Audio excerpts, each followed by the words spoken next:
Alright everyone, what's going on? It's FinRummy Flights here, ready to commence this cross-country flight movie. So welcome to Stafford Airport in Cumberland Island, Georgia, just north of the Florida-Georgia line. Yes, I'm not sure if the band was named after this specific border that happens to go along the St. Mary's River for a long time, but who knows. Anyways, we are here in Cumberland Island, which is an island that you actually cannot drive to on land. You'll see vehicles passing, but they obviously have to take the ferry. Now, the ferry is somewhere on the southwestern part of the island. That right there, if you look on the map, this over here is the inlet that leads to mainland Georgia. We're on Cumberland Island, which is a barrier island. Down here is Florida. You will see plenty of planes. This is a popular air passing site for a lot of flights heading to the northeast from southern Florida airports like Orlando, Miami, Fort Lauderdale, and even Key West on weekends for certain people. But yeah, so it is 12:04 p.m. local time. 12:05 now. We're in the airplane. We're pretty much ready to take off. It is a terrible day. Now, obviously, I could go in. I can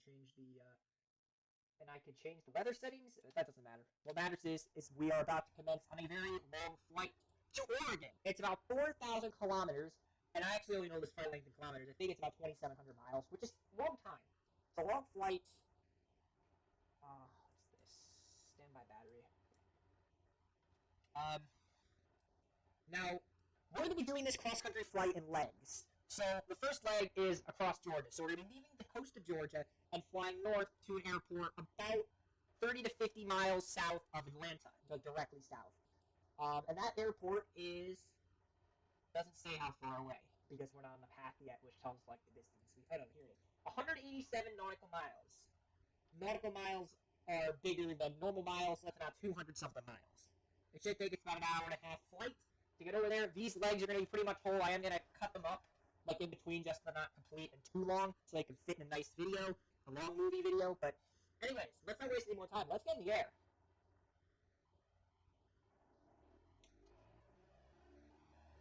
And let's commence the cross-country flight, starting here on this very dark and rainy day. Hopefully it will get more beautiful as we continue the flight.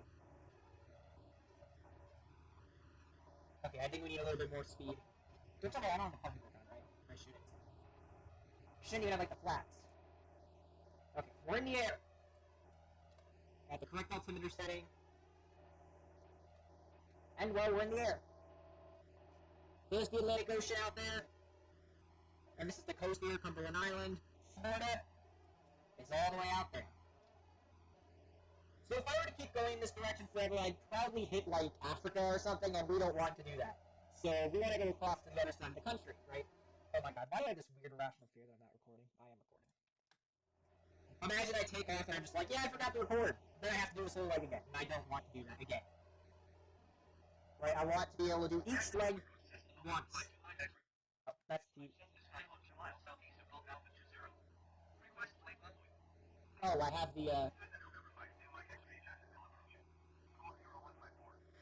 have the, AI on automatic, just so we don't have to worry about it while we fly. So that's Cumberland. This is Cumberland Island, Georgia. Florida, Fernandina Beach is over there, and we are about to cross over this inlet here into mainland Georgia.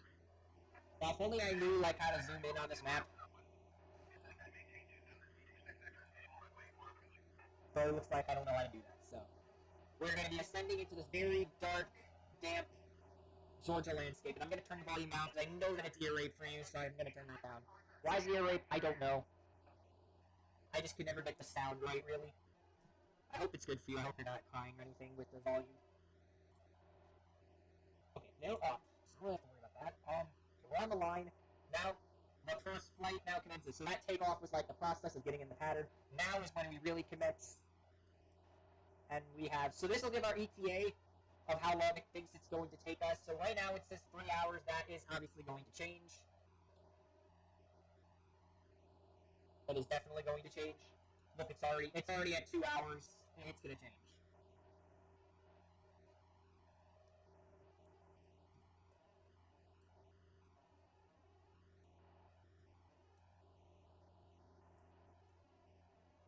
So the whole point of me doing these legs is going to give me some time to edit each leg.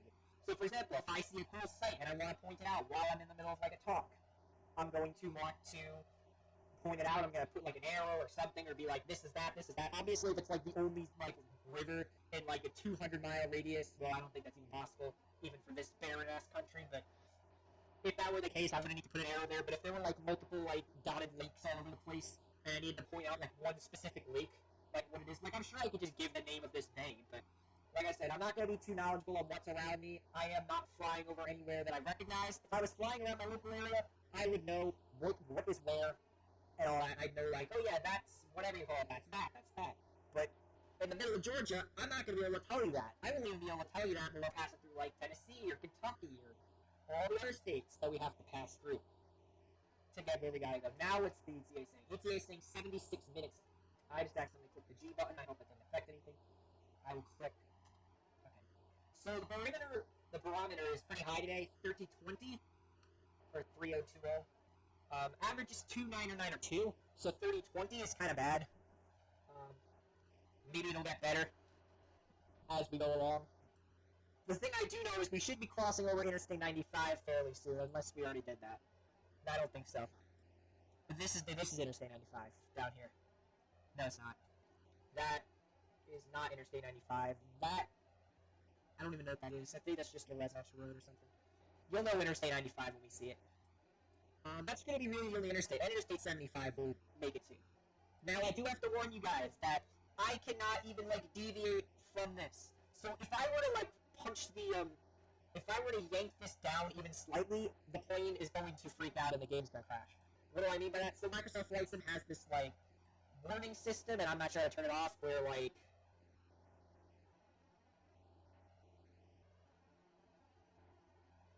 basically if the G-force goes too high, the game stops and the game's like, you just like overpowered your aircraft and you broke it, basically, like something like that. And essentially that is to prevent you from doing anything unrealistic. Like if I were just to push this down like that, even if I were to push it down a little bit, so we can't push it down at all, basically. Like, whatsoever, we cannot. So it looks like it is going to take about, like, 80 minutes. Why do I keep getting texts? Okay, that's a funny text. Alright, this should be Interstate 95 coming up here. I remember seeing that this was some river, but I'm not sure which one.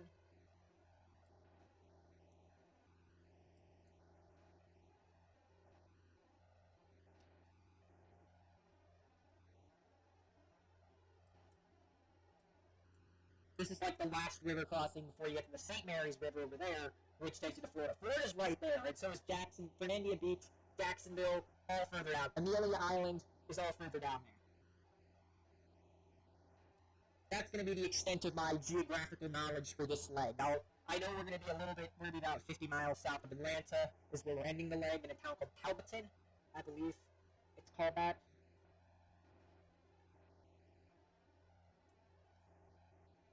And I believe we're passing over an area called Kingsland, Georgia, or Kingsland's over there or something.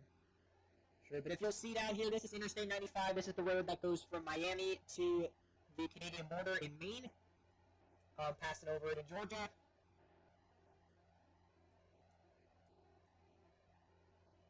This portion of Interstate 95 I've only been on once in my life when I went to Florida, and I do not know if I will ever be going back to Florida, at least with my family. I'll probably... The drive between the Northeast and to anywhere in, like, Georgia or Florida is an interesting drive. It's long enough that, it's long enough that it feels like a real road trip, but it's not long enough to the point where, like, if you were to drive from, like, New York to LA, you would start to go insane because it's, like, 2 or 3 days of non-stop driving. It's kind of like that sweet spot in road trips. And this is, I believe, US 17. Do correct me if I'm wrong. Post-production, fin-runny flights. And there is a town here. If I do talk to post-production fin-runny flights, post-production is going to be the one putting in all the names of everything around me. Hopefully it won't be too much work on him. Hopefully not. But we'll do what he's going to do his best to edit this video. He's going to do it in legs. so that he doesn't have to edit it all at once, because this is going to be a pretty long movie, basically, it's going to premiere one time, and that's it. May upload it multiple times just so it can premiere, like, yearly or something, but that might be too much work.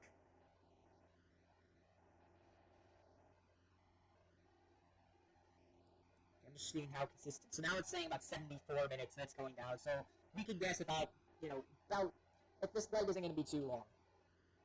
So at least I'm going to make sure the heading selector is good, too. Now we are headed into the depths of rural Georgia, which, like I said, I'm not going to have too much knowledge about the rural areas of Georgia.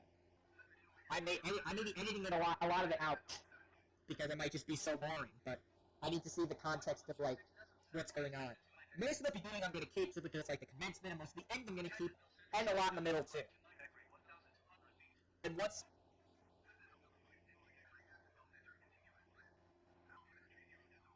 Okay.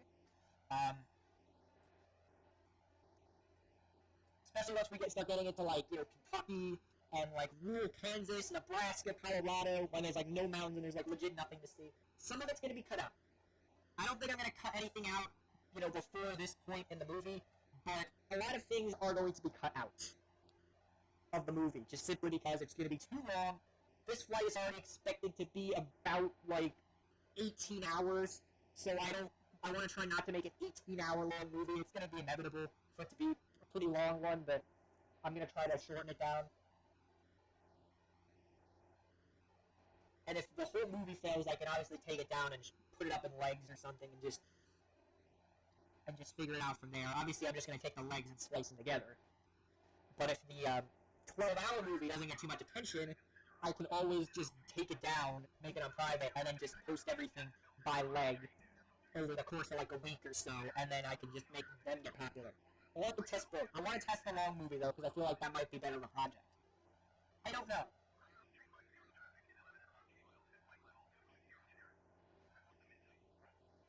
So it is a very miserable day. I hear there's like a hurricane out here. I'm recording this on Halloween 2020, so I have no idea, like... I feel like there's a hurricane out here, I think, just based on the live weather we're getting right now. And I could be wrong. I'm going to try to record these legs in, like, the game time as best as I can. So, like, right now, in real life, it's, like, not the exact same time, but local time in game is currently 12:20. So let's say I land and it's, like, 1:35 or something. I'm going to make sure that the next leg starts at 1:35, basically. I'm going to time it perfectly with, like, the leg to make it seem, like, continuous. Somewhat. There's 8 legs. Each leg's going to be about 2 to 3 hours long. This one's a little bit shorter just to, like, warm up.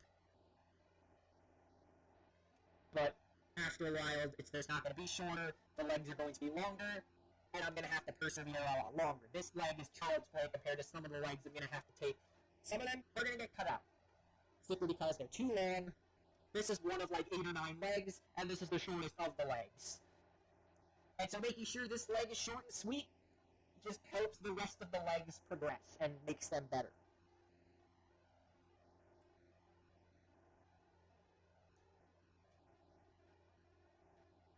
Really enough, it looks like X-Plane scenery, but it also looks a lot not like X-Plane scenery. It is weird how realistic this is. Like, it's not as cartoony as X-Plane, but it's still more realistic than the old Microsoft, which obviously because technology's improved over 14 years.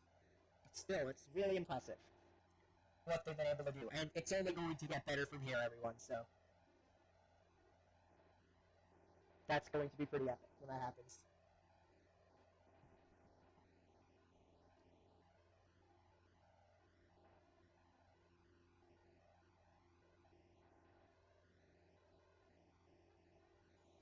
I also just, as I'm recording this, I have a teaser set to upload for this afternoon at 4:15, as I normally upload most of my videos. This long video is going to be a premiere. Likely just going to be at some random time I decide offhand or something, and hopefully it'll get some attention. I can try to hop in now and then to check out the premiere when that happens, but I don't know how well it's going to go, because I can't predict that far in the future. This is only the first leg out of many other legs to come. The next leg, it takes this to like Memphis or something. So just take that into account a little bit. I just find it interesting just to consider whether or not, like, what are the people's lives like down there? Like out here in rural Georgia, how do these guys live their lives? It would be interesting to know.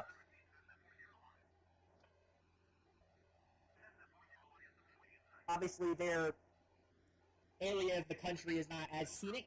Maybe it is scenic to them, or it may not be because they get used to it and they think everywhere else is more beautiful. It's just kind of that illusion that you have that everywhere else is more beautiful than where you grew up. I don't know.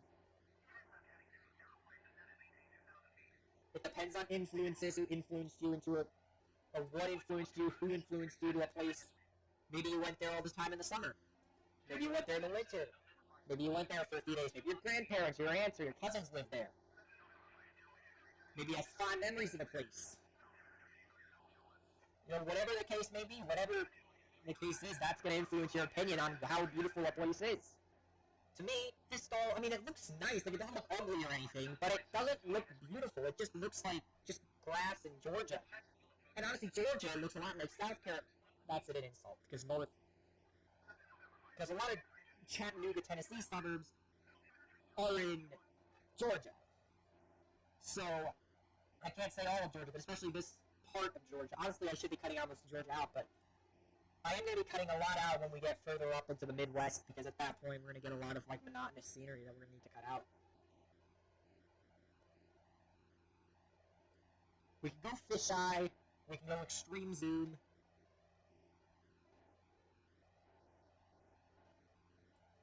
We could be flying higher, but like, why? Why would we need to do that?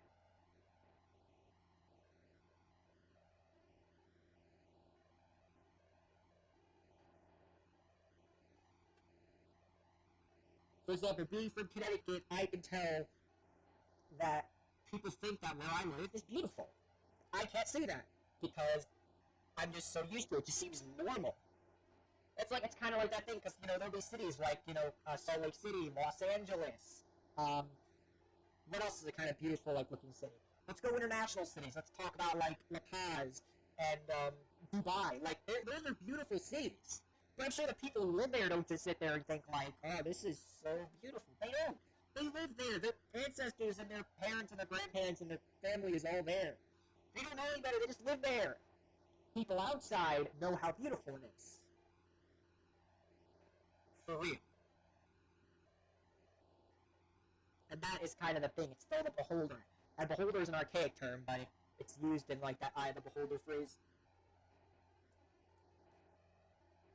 For example, that just looks like your average Georgia or southern town, just like crossroads. There's no originality in it whatsoever. Most cities in the U.S. are kind of like that.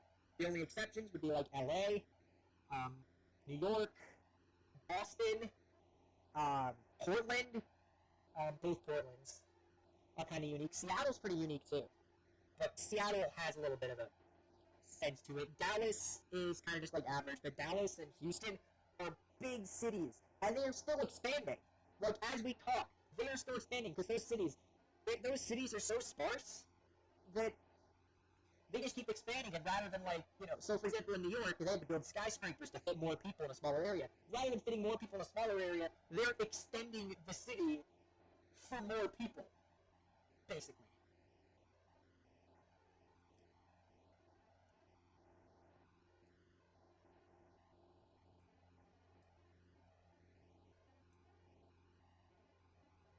See, this, in my opinion, is an interesting looking town. Like, it looks average, but it has some, like, coolness to it. It's got the big road passing through, and it's got the train line, it's got a few buildings, and it's got a pretty expansive suburbs. Like, whatever this town or city is, it's obviously along a U.S. route, because it's not a highway, because it's not a freeway, or a highway, it has connections with the main road. Interstate highways are legally not allowed to have, at-grade intersections, unless it stops being a highway or an interstate, then it's allowed to do that.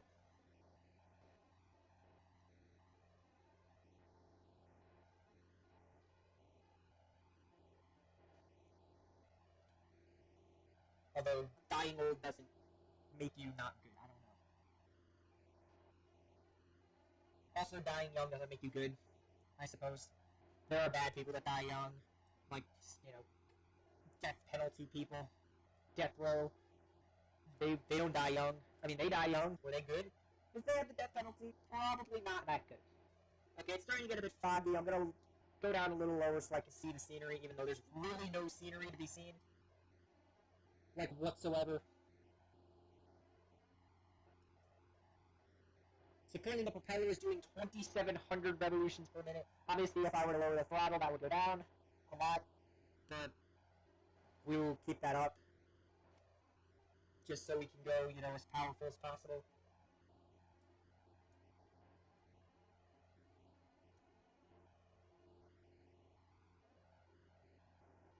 Okay, it looks like the fog clears up at this altitude, which is good.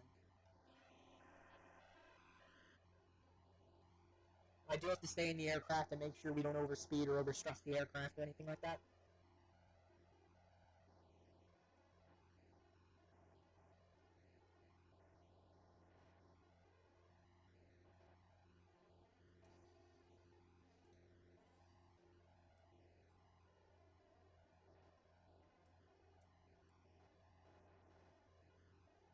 And apparently vehicles will not appear on roads if they're too far away, which is good for the game because then it's less likely to crash right away. Altimeter's 3022. It was 3020, now it's 3022. Yeah, this ain't good. This is not good.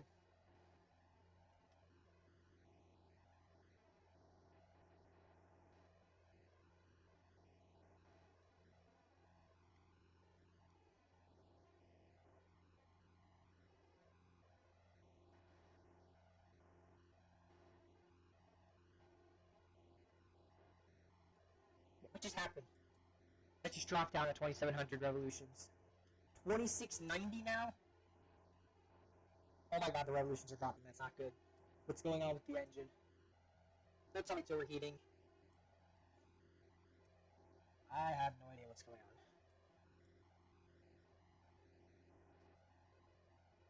Oh, shit. Where are the revolutions?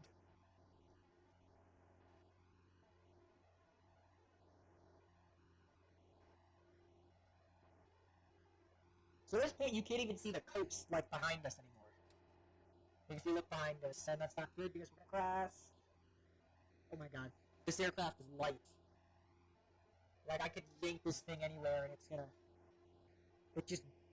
It's very light because I took off a lot of the weight, so it has a lot more maneuverability, so I have to be more careful as we're flying. There's Bacon County Airport. Now we're flying from grass field, so I think it's going to be another grass field, but I'm not sure. There's an AI-generated building. Looks like a warehouse, but who knows what it is.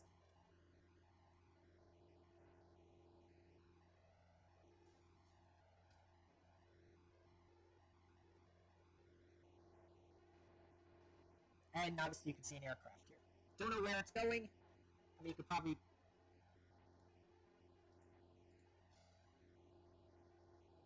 You can't tell what it is. All I knew is it just flew over a flight path right now.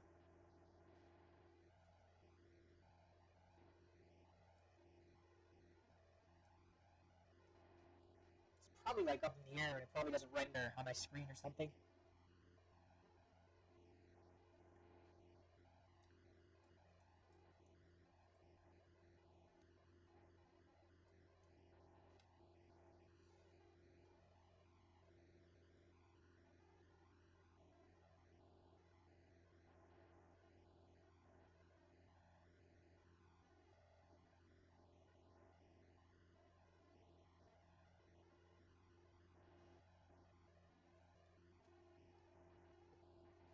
It's so weird because the more I talk, the more I feel like time passes by, but it's also weird because when I don't talk, things happen and things change. Like, look, we got a break in the clouds. It's all of a sudden sunny now. The sun is out over Georgia. It's beautiful. Still the same scenery, but at least the sun's out now, which is pretty cool. We are about to pass under another layer of clouds, though, so we'll only have a short time to celebrate this before more clouds, unfortunately.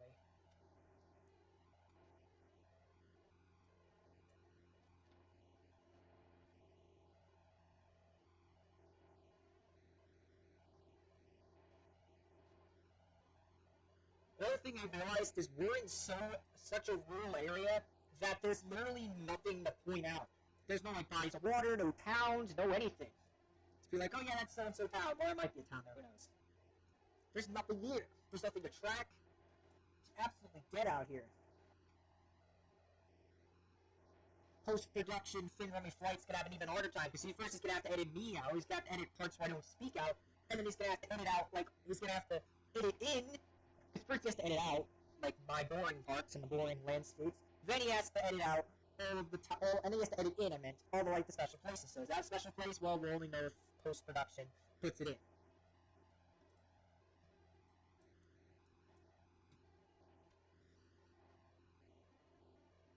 And currently we have 104 nautical miles to go. We're almost halfway. And it's been, what, like 45 to 50 minutes? I think we're doing pretty well. It's only been like 35, really. This is going to be a quick flight. Yeah, currently we still have 30 on the clock. Obviously, once we get to about 20 or 30 nautical miles, we have to start approaching, so we really only have about 20 before we can start, like, figuring out our approach and all that. We're pretty light, so it shouldn't be too rough of a landing, but it may also be, I don't know yet.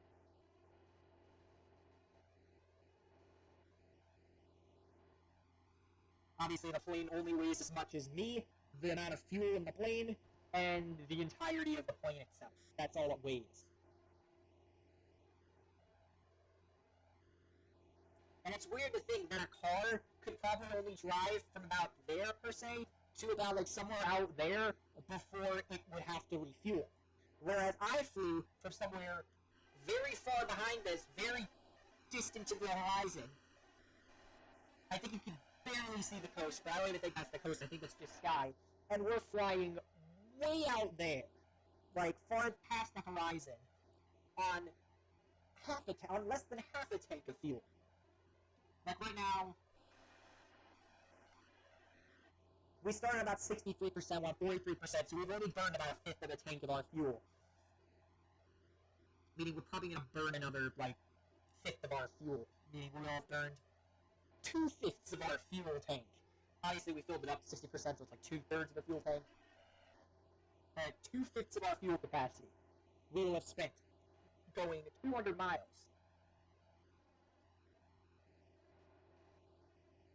And this plane, I think, has a range. This plane has a range of about 600 miles. Most cars have a range of about 350 or 400 miles at the most. It's around like 375 or 380, I think, for most.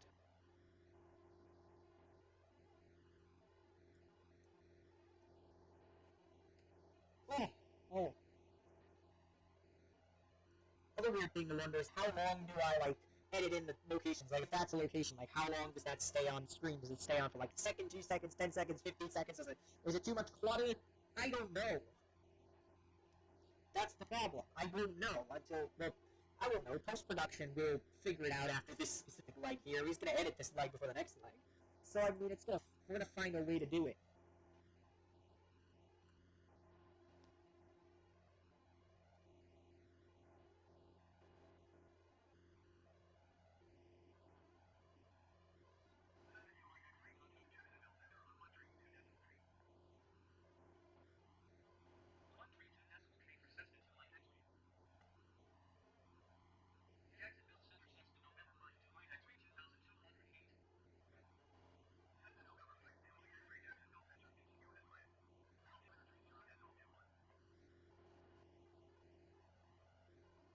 Shoot. Oh my god. Come on, plane. You can do this.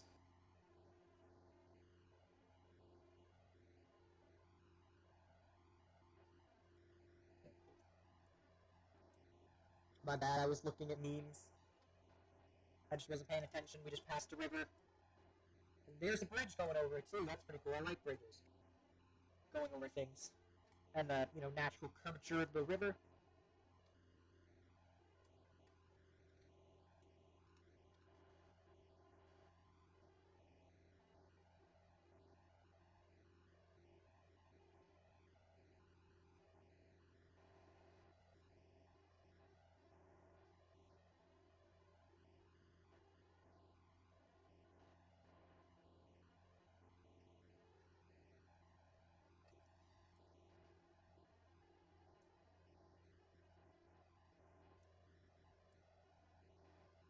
Okay, so we're pretty much halfway through here on this flight, this commensation of the cross-country flight. There are still several legs. I can look up right now exactly how many legs there will be of this flight. Yep, alright, I got it. Got it. I know that November 13th, everything in my drive is deleting. Okay, so that's the first leg, second leg, third leg, fourth leg, fifth leg. There are only 7 legs, actually. 7 legs is better. Because that's 1.5 plus 3, which is... Okay, so that's 3.5 times 6. No, that's 3 times 6, 18 hours. 19... Yeah, okay, forget it. It's going to be less max. I'm going to cut a lot out. I'm going to try to cut out as much as I can. Like, I'm going to try to cut, like, spaces between conversations as much as possible. We'll see. Just some information about Talbotton, Georgia. Before we get there, it's a circular town. The town boundaries is a circle. There is an Episcopal church and a high school located within the circle. It's along US 80 in Georgia. The nearest city to it is probably Atlanta and Macon. It's more Macon. The nearest actual city is probably Columbus, Georgia.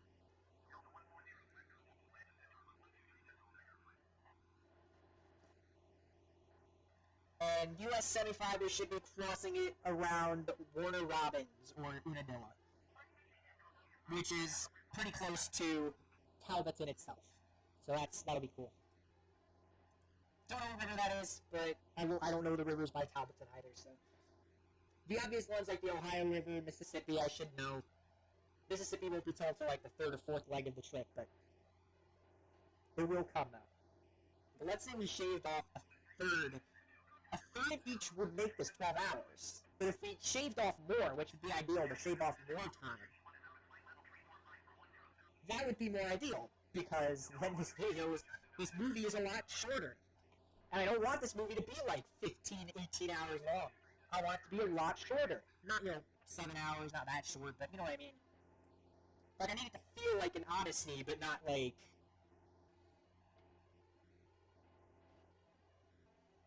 I want it to feel like an odyssey, but not, like when Odysseus got trapped for 30 years and didn't even recognize it was 30 years because his perception of time was warped or whatnot. I'm talking like just an odyssey, just a normal odyssey, just a regular one. Like a more improved one. Most odysseys, though, are probably more improved. That is not Interstate 75, because that goes directly into a city with great intersections. That looks like a prison, but it's obviously not. Tell me what it is, please. I want to be embarrassed.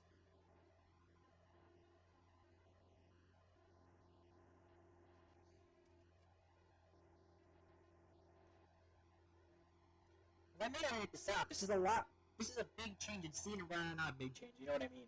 This is a change.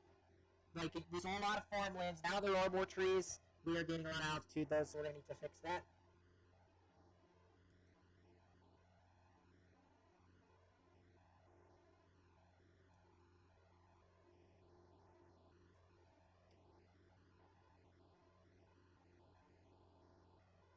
The field now. And I'm already realizing that, oh my god, I keep doing that, though. So obviously don't yank the aircraft down like that, but I need to lower it down a little bit. Let me see. Oh, I can go back like this. Oh, no, I can't. I want to go to the back of the aircraft, but I can't. At X-Plane, you could do that. You could, go like this. You could click the period button, and you could just go straight back in there. But here, you can't do that. Okay, now the scenery's back to what it was before. It's gonna be like this. It's gonna get worse in the Midwest.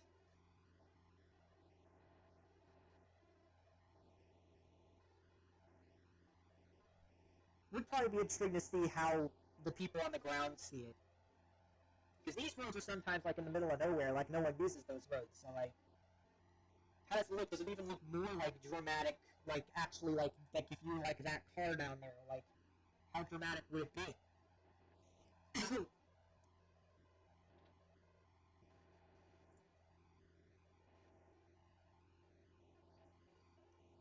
Okay, so we're at Atlanta now, which is pretty cool. We left Jacksonville.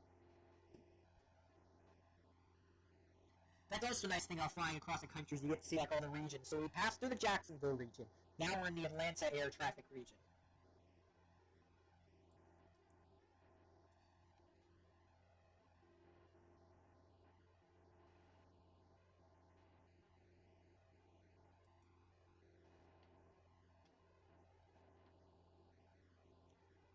chances.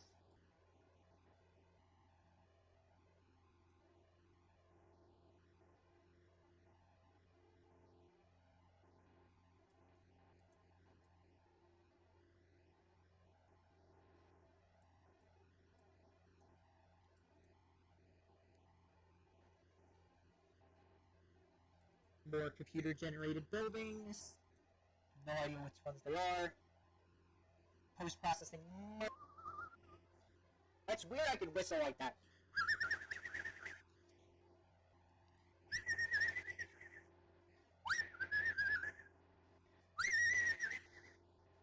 That, I don't even know how impressive that kind of whistle is, really. It's just a whistle, I suppose. Oh my god, no. 45 nautical miles till this leg is over. I feel like it's like the end of the cross-country flight and not just like the first of many legs to come after this. Well, 6 more after this. I could have made it 8, but I wanted to finish it off, so I only made like 6 or something. I only made 6 more. I could have made 7 more, but then 2 of the legs would have been like really short, and I just didn't feel like that, so. This is what you're getting. And I don't know how many legs I can record at a time. I might be able to do 2 a weekend. I might be able to do 3 or 4 a week. I don't know yet. But 3 or 4 a week basically means I record everything in 3 weeks. Or 2 or 3 weeks. Isn't that about right? This should be out by December 31st. But, like, will it? Who knows? Who knows?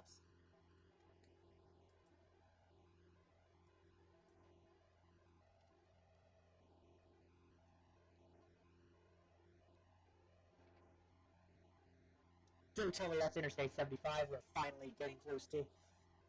That may or may not just be Interstate 75 in the distance. At long last.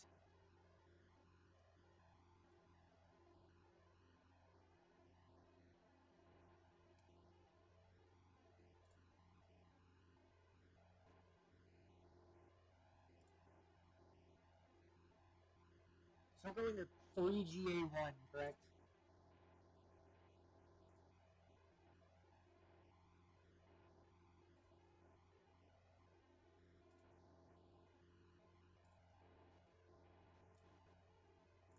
We're going to 27, right?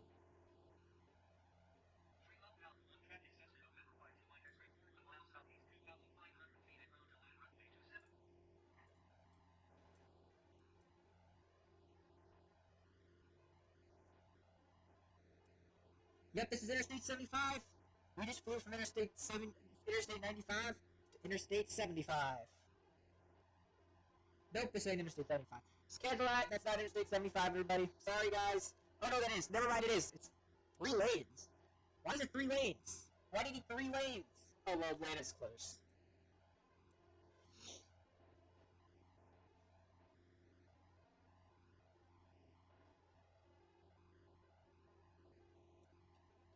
So that was Interstate 75. That's nice.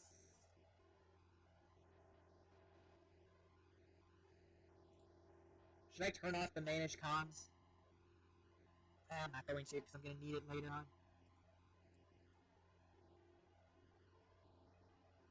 Still got about 15 minutes before we finish off this leg of the trip. Or the flight, as we should say. Like, at this point, if we were in a plane, we would have, like, we might as well just start, preparing for landing. But right now, we gotta just get there at this point. Like, I figured, like, 30 nautical miles would be enough, but 30 nautical miles is quite a bit. Currently at 30% fuel capacity. We were at 63, so we've burned through half of our fuel supply for the trip so far. Or for this leg, not for the trip, obviously.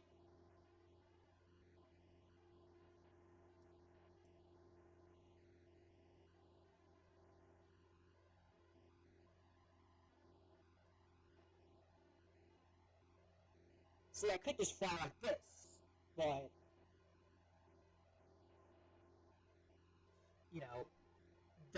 that's like how we stare into our smartphones and take pictures of things we're looking at and stuff. It's like, why would you need to do that? Like, you got the real world. I mean, that's technically what I'm doing, right? I'm just flying, in a simulator, whereas I could be just going in the real world, but obviously that costs money. This costs $120, and you can fly anywhere you want, and as many places you want. You see the bargain. And obviously, I can't fly planes in real life. I have no goal to do that or get a PPL or whatnot. So this seems reasonable.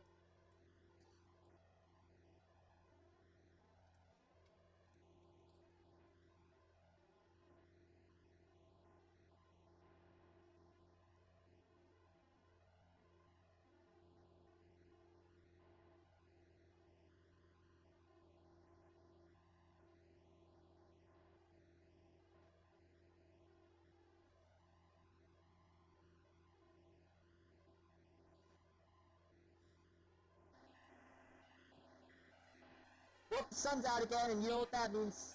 Sun's out, guns out. That's not what it means. It means the sun's out. That's all it means. We are now 24 nautical miles, about an 11-minute flight from the end of this leg of the trip.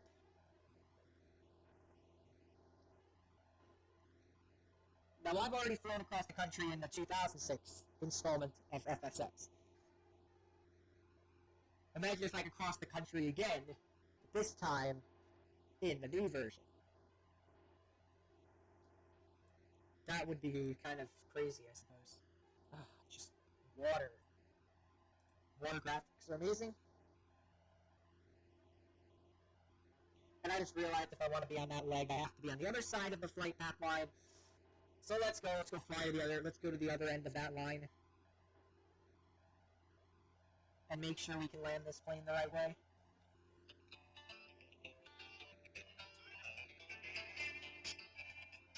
Okay, but we're not actually there yet, though. We got a while to go.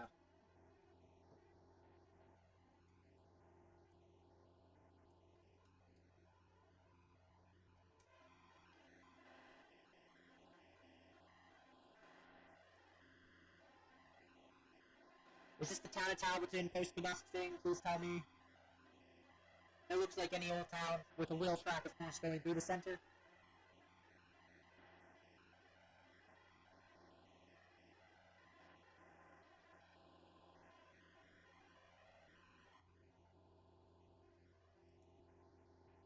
"16 nautical miles, about 7 minutes more left in the air."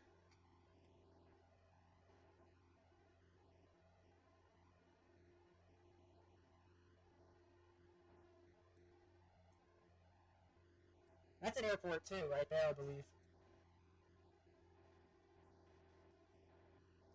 That is so an airport. You can turn anything into an airport in the U.S. The U.S. has so much empty space, you can turn anything into an airport. You could turn a little farm into an airport if it already doesn't have crops growing on it that'll get damaged by all the fumes that you're going to put out if you have aircraft taking off from them.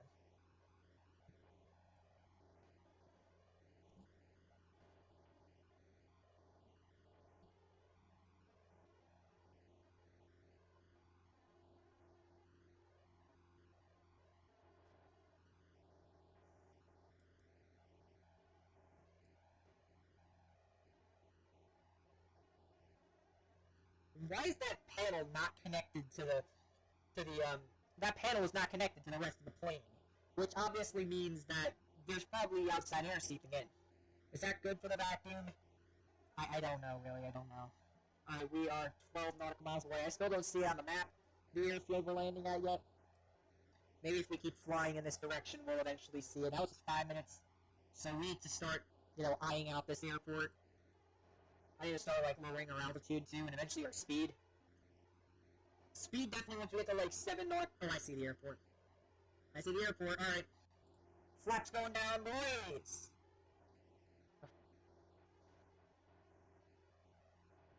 That was not the airport. Oh, shit. Wait, whoa. Flaps taking damage. Bring him up.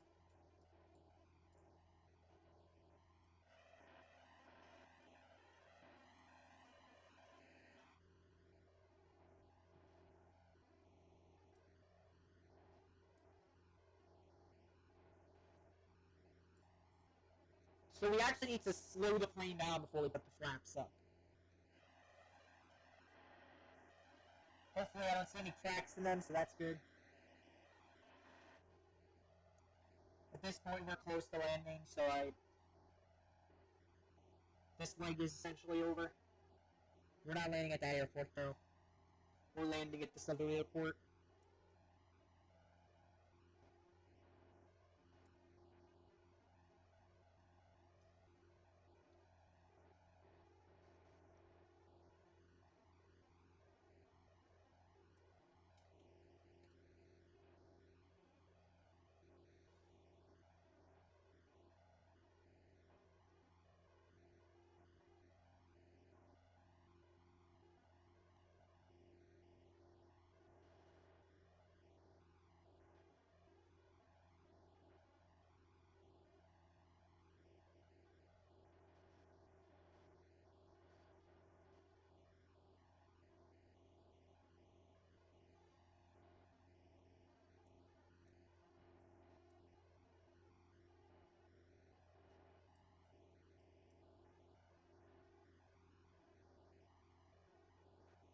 "5 miles and I still can't see the airfield on here?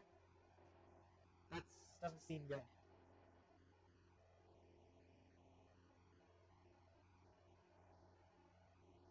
Oh, I see it. Okay, throttle going down. Let's lower our altitude. Coming into the airport.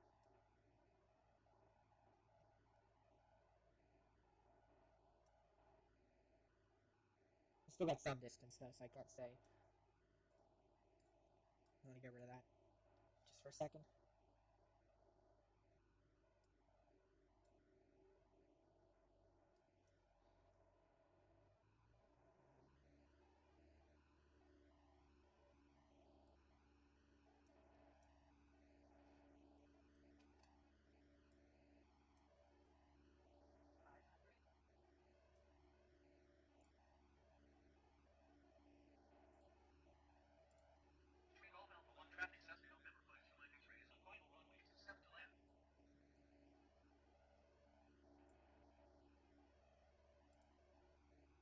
I can see the airports.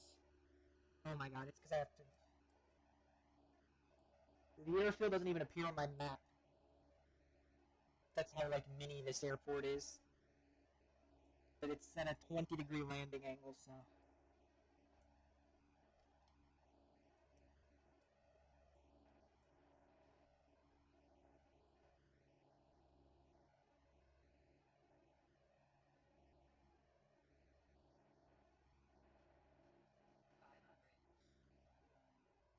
I need more flaps.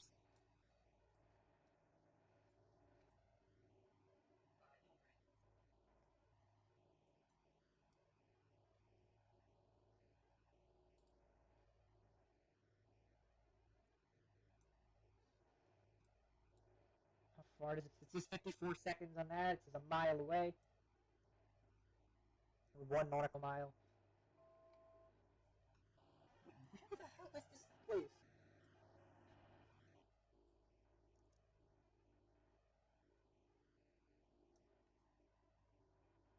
Oh god, it's gonna have a really harsh glide slope, I'm assuming.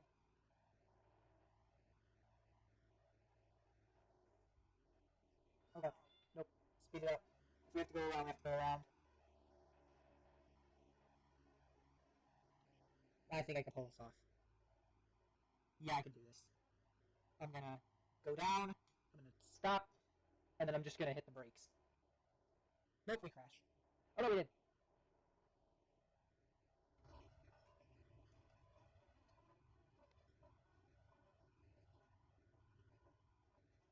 It's not too pretty, but we managed it.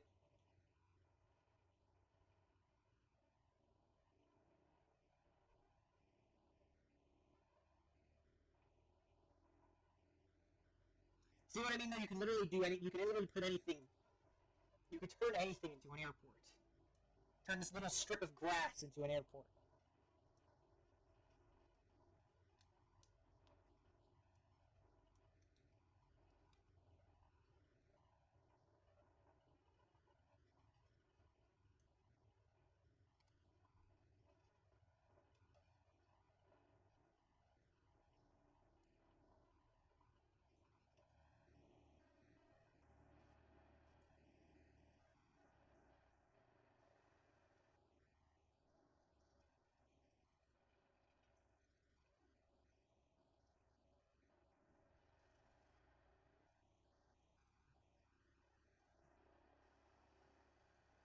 Wasn't there like a plane parked here? Or... I have no clue. I don't even know.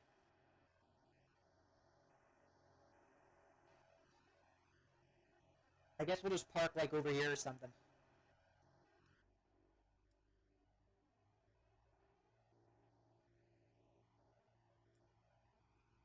I don't really know. I want to make sure I'm like, not on the runway. Like, I hope I'm not trespassing on this guy's land or whatnot.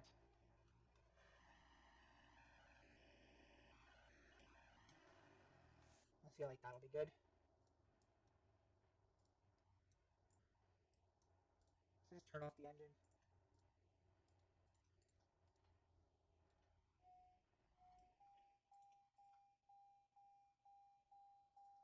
I don't need to turn off like the battery and anything.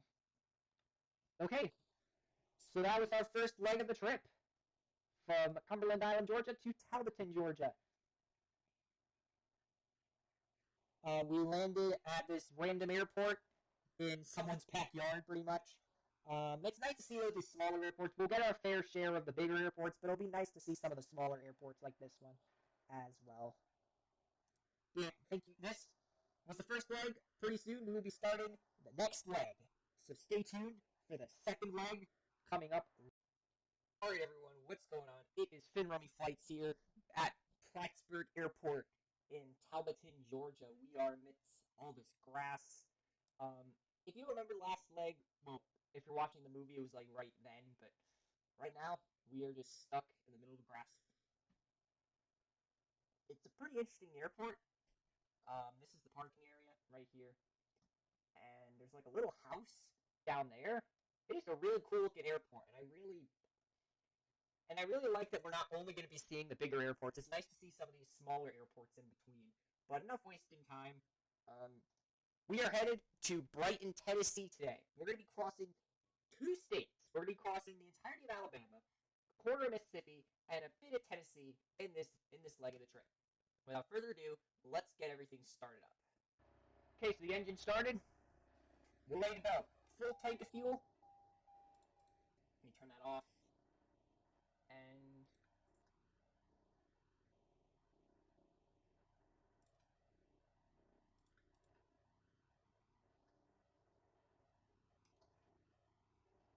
let's get going.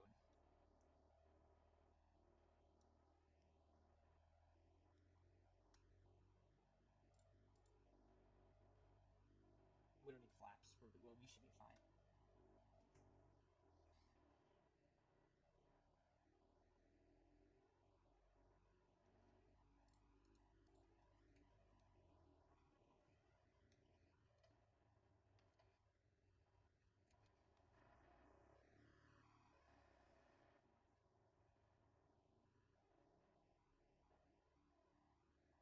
Can we not hit this tree? Please don't hit the tree. Please don't hit the tree. Please don't hit the tree. Please don't hit the tree. We didn't hit the tree. Alright. Everything started up. We're going to head to the end of the runway and take off.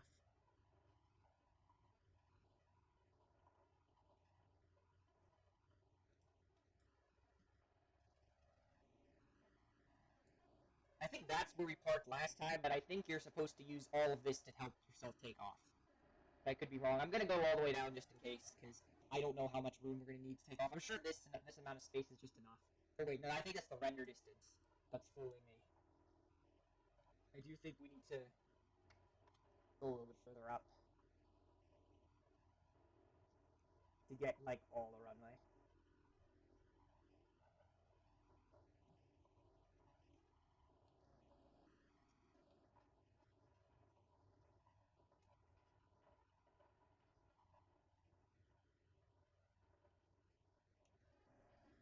This is some random barn right by the airport.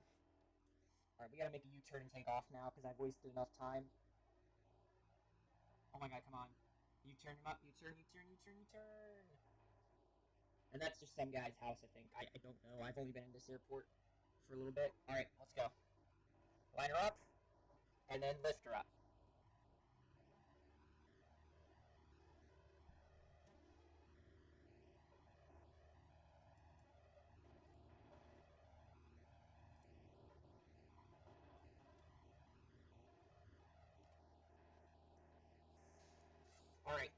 in the air.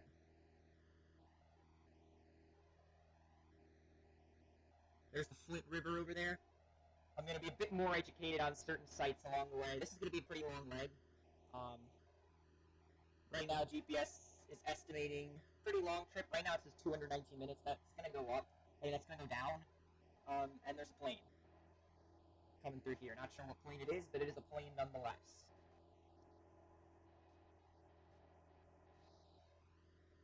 And I did put down some of the sites we're going to be seeing just so that I'm not too, idiotic with this. We're going to see Warm Springs, Manchester, as well when we get into some more civilization. We're going to see LaGrange and West Point Lake as we cross over I-85, the Tallapoosa River, Talladega National Forest, I-20, Coosa River, I-59 Locust Fork, which is a river, and a town, I-65, Lewis Smith Lake, I'm not sure what that is, Russellville, and the northeast corner of Mississippi, Matthews Creek, Corinth, I-40, up into Brighton. So, that's it. Now that we've taken off, now we just enjoy flying, pretty much.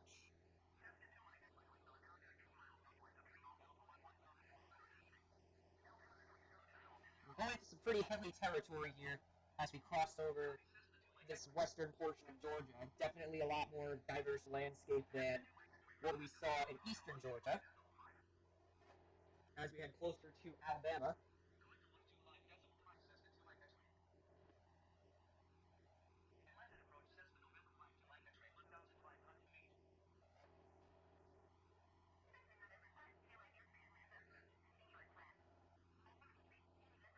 So Atlanta is like that way, somewhere over there. But how do I say this? We're going to be getting close to Birmingham pretty soon. We're not going to pass over. We're not going to pass anywhere near Birmingham. Well, we're going to pass near Birmingham, but not super close to Birmingham. All right, what's our time saying right now? 144 minutes right now, which isn't terrible. That's a little over 2 hours for this leg of the trip. This is definitely a lot more scenic than previous legs.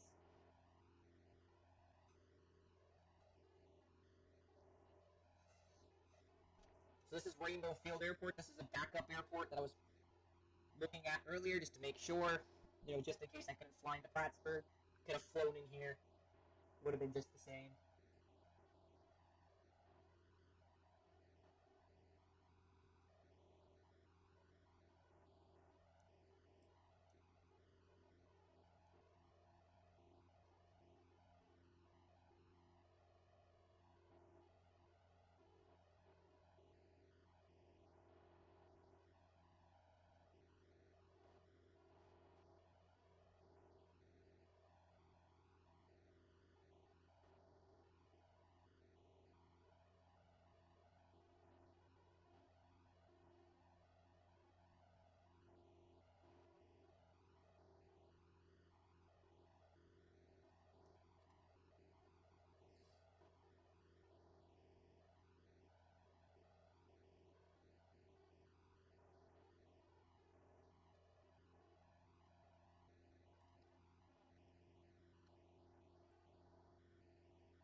Alright, we're coming up on the first major city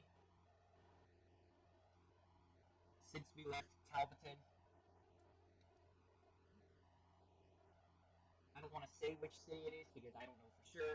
Post-production will know for sure because he will be spending days editing this. Sorry, bro. Sorry, bro. Oh, I know.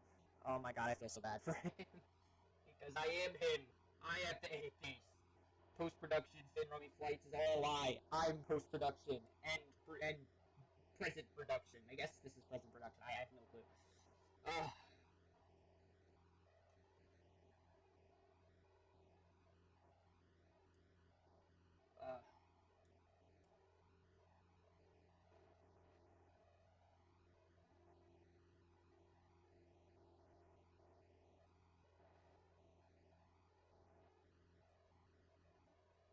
That does not look like a road. That just looks like I don't even know.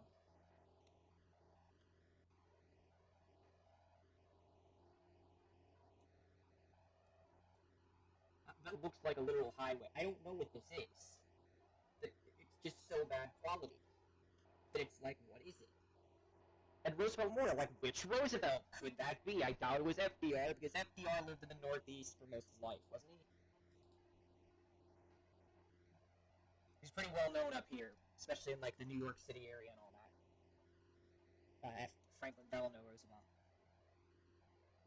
Yeah, for those of you who don't live in the U.S., there are several Roosevelts in history. So the most popular, the one most people know, is Franklin Delano Roosevelt, who was president during World War II and helped to, okay, I wouldn't say help because his policies did as much bad as good, and we can get in that in another topic if possible.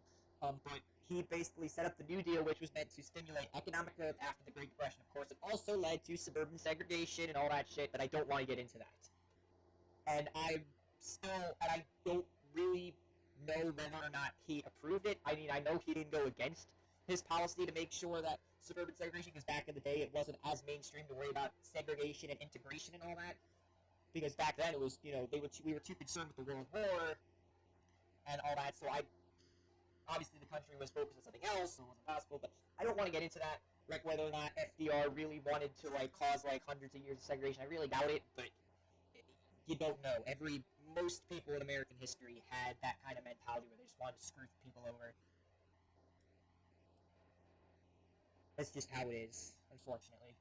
And then there's another Roosevelt, Teddy Roosevelt, Theodore Roosevelt, and he was president when the main thing I know he's famous for is he was a very outdoorsy guy. I'm not sure about his policies because I'm not very familiar with that part of American history, but he was a very outdoorsy guy. He loved hunting and just, exploring, and he eventually founded the National Park Service. And yeah, that's the reason. Yeah, he founded the National Park Service, and that's how he made Mount Rushmore National Monument, and that's why his face is on the wall, because he was president during that time, during that whole national park stuff. So yeah, two famous Roosevelts. There are more Roosevelts. I could get into, like, Eleanor Roosevelt. I'm not sure who Theodore Roosevelt's first lady was. No clue. Eleanor was FDR's wife, right? Oh, that's why we have post-production Finn Rummy Flights to look this up for us. Yes. Please tell me about American history that I don't know about, or just post a random American history fact right here. I love learning random history facts now and then. Also, tell us what this Roosevelt is named after. Like, which Roosevelt was it? Was it Teddy Roosevelt? I don't know.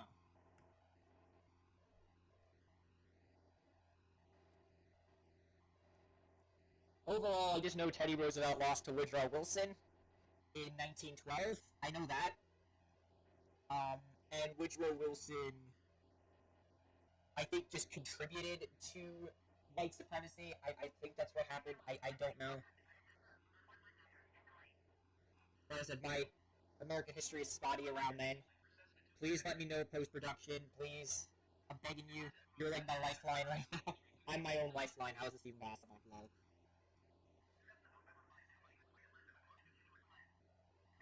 Want Atlanta approach now? Why do we have Atlanta approach? We're on Atlanta approach. I'm leaving Atlanta. And they're just like, well, you're on Atlanta approach, even though we're literally about to go into Alabama. Alright, scenery's getting a bit boring, so I feel like we should probably skip some of this, but I don't know. Post-production will skip at random points and figure everything else out and all that stuff, because he's good at that.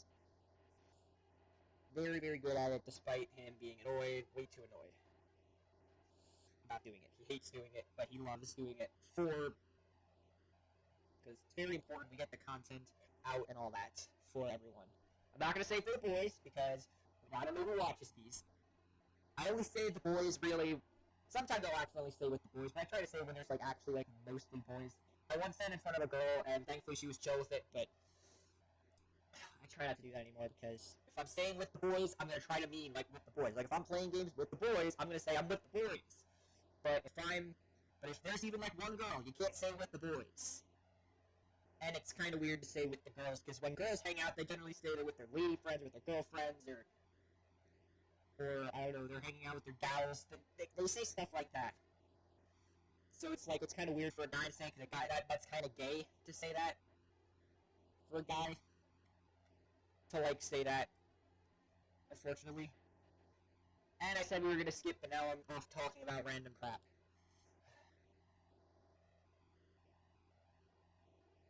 So for some reason, I'm better at flying parallel to a line than, like, legit on the damn line. I don't get it. I really don't freaking get it. It's just how it is. It's just how it is. It's just how it is. And the local time is 2:24 p.m. And it is 15 degrees Celsius outside.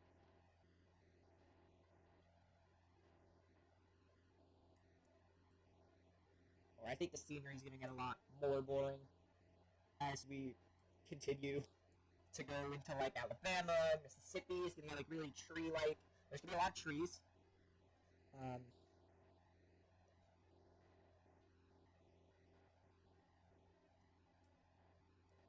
Big, like, spaces for giant power lines, because they do that. I believe that's because they need to, there's a big power source in one area, and they need to transport that electricity to another area.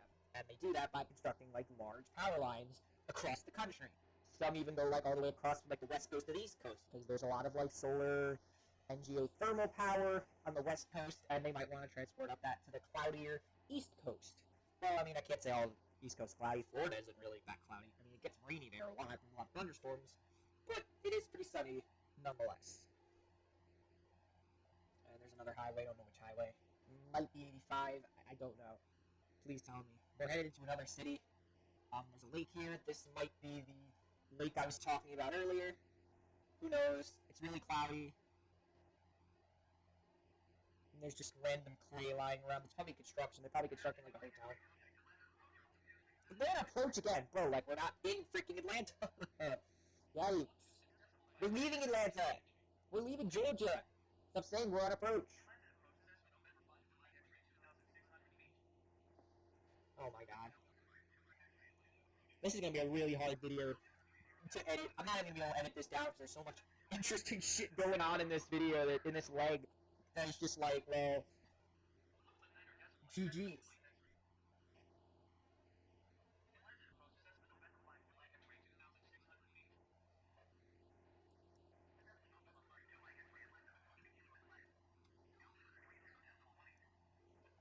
So we have 269 kilometers to go.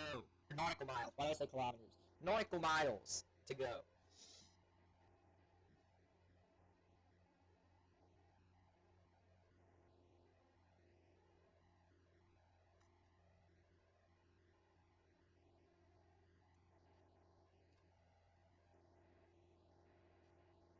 Okay, I'll tire myself out eventually. It's fine.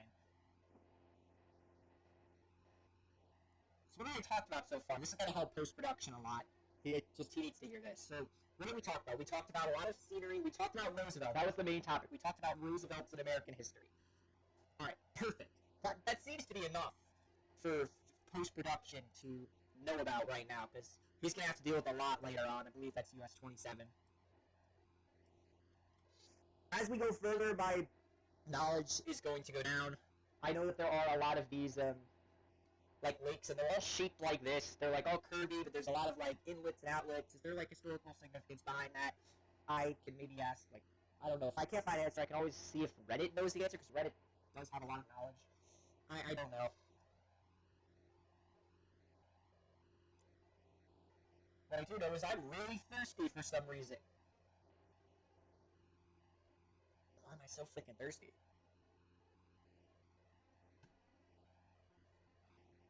I got plenty of sleep. I think it's because I didn't drink enough last night. Like water, not alcohol. I'm not old enough.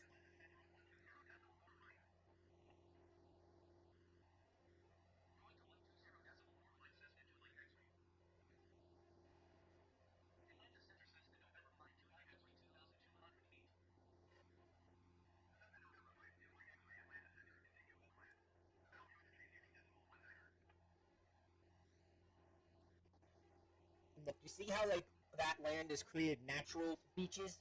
Like, natural, like, shorelines? Even though, I mean, it's a river. I like those kind of like natural more than I like actual like beaches where they like have to import like 15 tons of sand or more than that into like this area that's going to be crowded with people. And I'm sure if you've lived during the corona pandemic, you know that beaches are not the most healthiest, safest, virus and free places. They're always damp, overcrowded places that just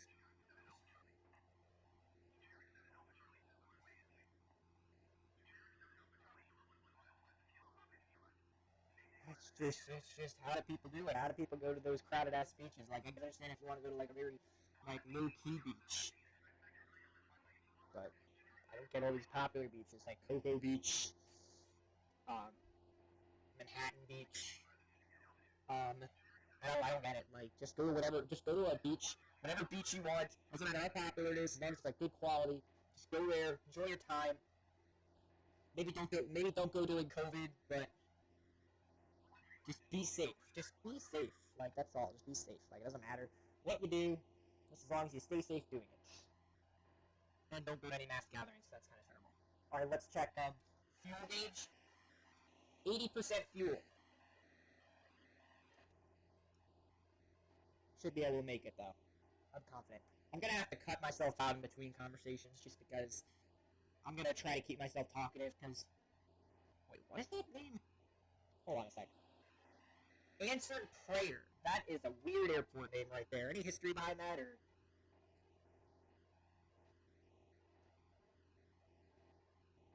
Hey, it's another plane that we can't see because of the clouds. I swear, if we crash into like an actual like jet plane while we're flying, oh, that's a plane right there. I see. That's not the plane on the map, but that is a plane nonetheless. That's not the same plane. That plane is past us. That plane's over there at that point. But there is another plane I noticed. Yeah, as we get further like west, you're gonna see more planes because you're gonna see planes like go this way, go that way, just trying to cross the country. You didn't see any back there because there weren't any major airports. I mean, you saw like the Florida to Northeast planes flying, but you didn't really see any others. Now you should see plenty of planes just flying over, including this one, which I think that plane might be flying in the same direction, pretty much.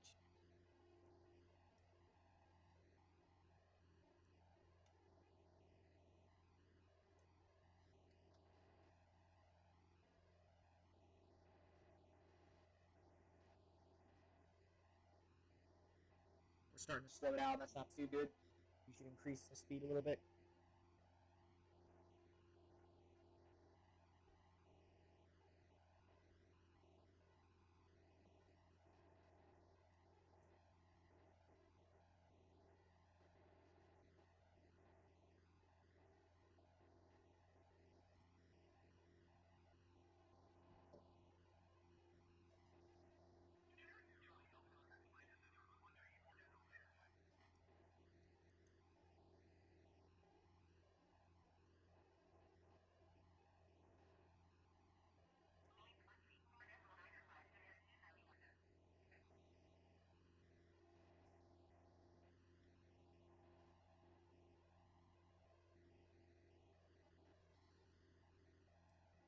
So I think as soon as we cross into Alabama, we hit Central Time.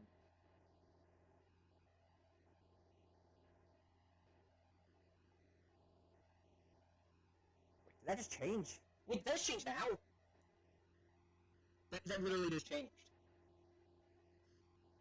I'm literally talking about it's 14, and now it's 13. That's 137 now.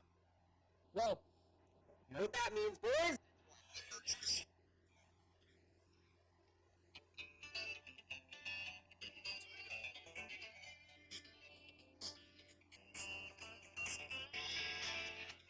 Yes, welcome to Alabama, everybody.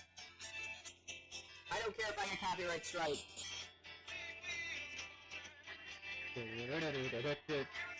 I don't care. I don't make money off these videos.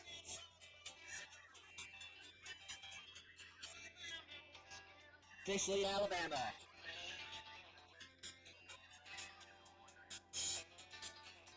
Okay, but for serious now, I want to talk about something.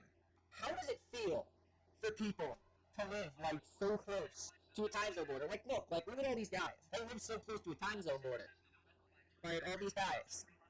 Like, they travel, like, 30 miles, east. They're in a different time zone. Like, how would that feel?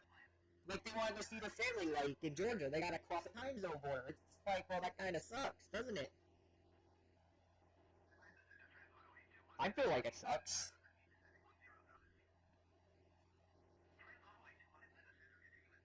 Imagine how many people have to wake up. People live in Georgia, they gotta go to work. I mean, people live in Alabama, they gotta go work in Georgia.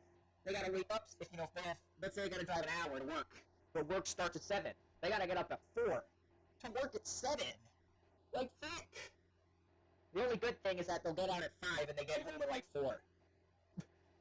No, they get out of work at 5, but then they get home at 5. That's probably the only benefit.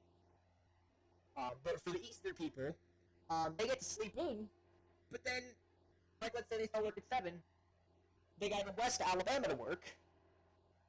They gotta leave at 7 to get to work at 7. Pretty decent. But then they get out at 5, and they get home at 7. So they're out for 12 hours when they should only be out for 11 hours. So that's the only thing that probably sucks. It does probably suck more, because then you don't really get that time to zone out after work.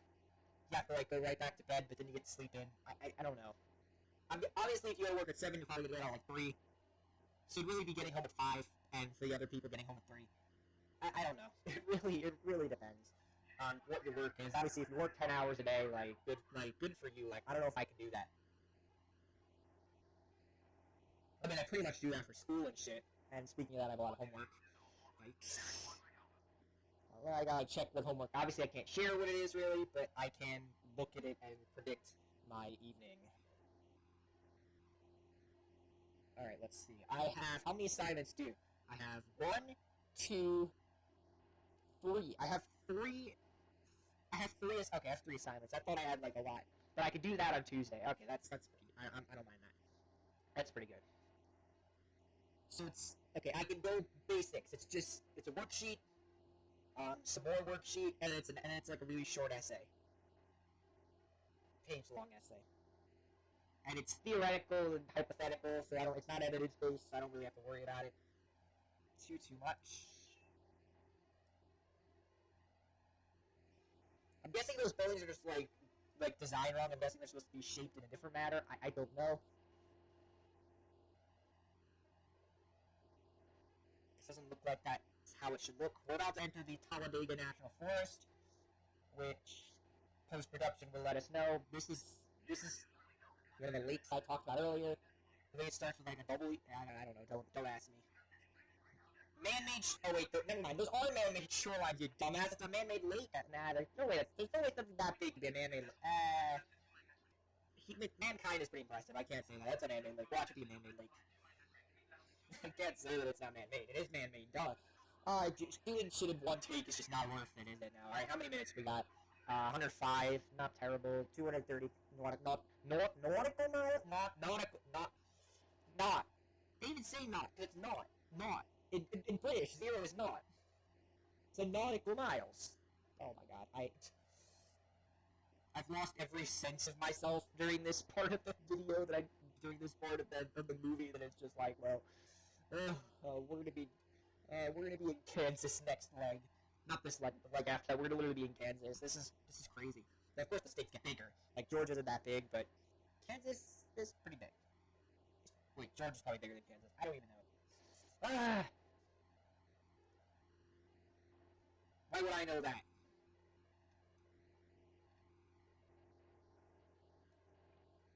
Post-production, I want you to sprinkle, like, little facts, like, as we pass through Talladega National Forest, rather than just being, like, pushing all the facts in, one turn like you did. Because I saw in the last video, I can tell you, post-production, you did try to cram in a lot of random facts, even if we were passing through a large area. Or, you put random facts we were quickly passing through areas, but now that we're going to be taking a long time, we're going to be passing through these 2 forests, or parks, I'm not sure.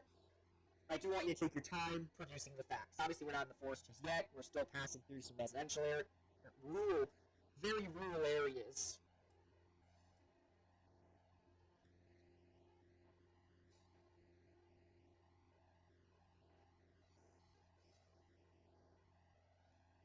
hope that's the boundary for Atlanta so we can finally transfer to Birmingham.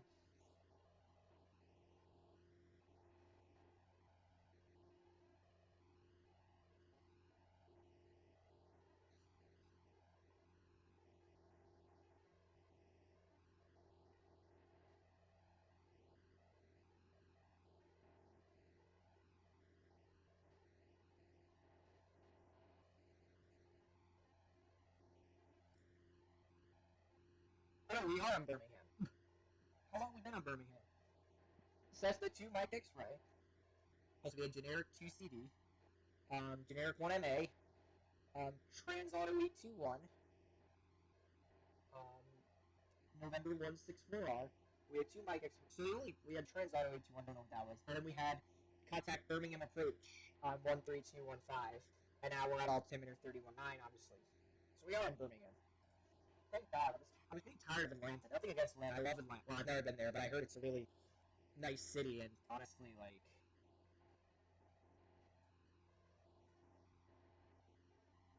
Birmingham's got some pretty decent history, too. The bus boycott happened in Birmingham, if I'm not mistaken. That was a pretty big part of American history. No, that was Montgomery. Fuck, I'm an idiot. Montgomery's the capital. Birmingham's the largest city. But I believe Birmingham had some. I was literally trying not to become one of those idiots who was like, "Oh yeah, that's where this happened."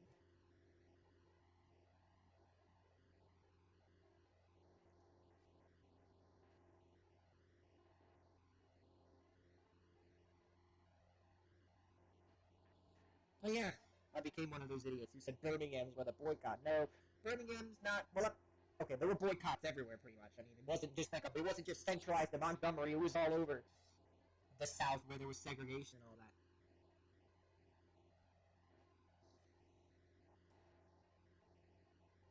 Obviously, it was a bit more lax in the Northeast. There was more integration, but there was still redlining, so it wasn't perfect. But it was better than the South and the Southern situation. There was shit in Birmingham, though. That's pretty much every southern city in like Alabama, Georgia Georgia has some historical context to it.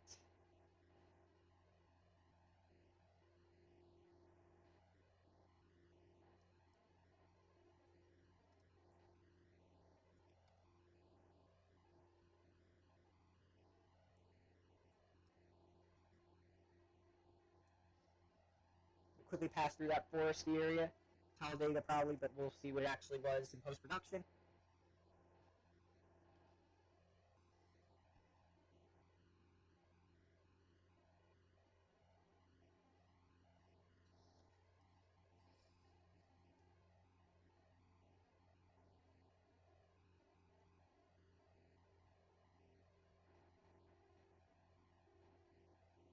Oh my god, no, I don't want to raise the altitude. Anniston. So we're in Anniston now. Okay. That might be somewhere we have to point out in post.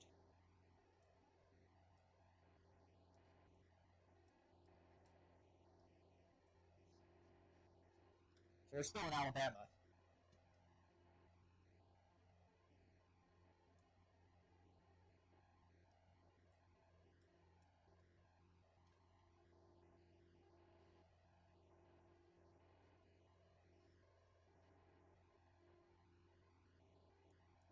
That building hasn't rendered in yet, though. Once it renders in, we'll know really what it was. There's Talladega Municipal. I'm gonna go outside just quickly just to get a better view on certain things. Like this is obviously some sort of highway.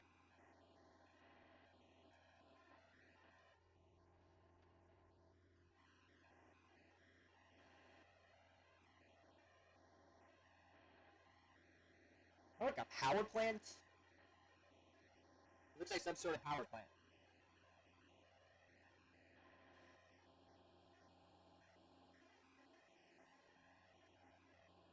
And we are decreasing altitude very harshly. Let us get off then and not, risk our lives for views.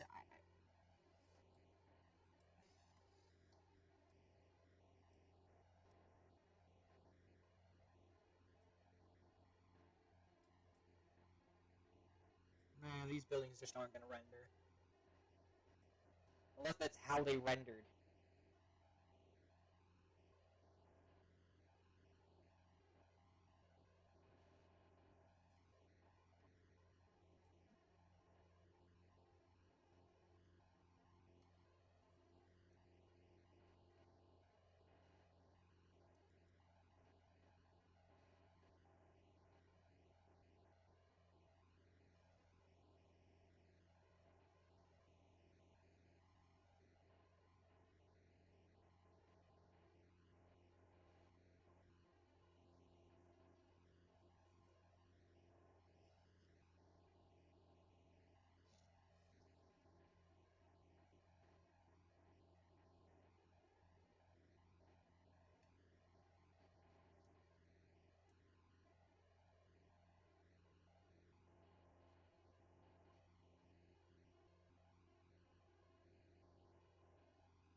Now, I know what I said maybe about those other rivers was not as accurate that they were natural coastlines, but the coastlines on the rivers are naturally formed and they naturally like curve because of like sediment and all that. Which is why they generally don't like to build too much near a river because eventually, after 100 or so years, they're going to have to relocate it because it's going to be in the path of the river. Now, back in the day, rivers were very useful because they provided water. Now that we can drill water from underground, not necessarily necessary to build a river, although rivers are generally cheaper to extract water from than to burrow underground and get groundwater. Rivers are naturally flowing, they flow, toxins out of the water. I mean, then again, we also now put pollutants in the water now because that's just how things roll, but it's just how it is, I suppose.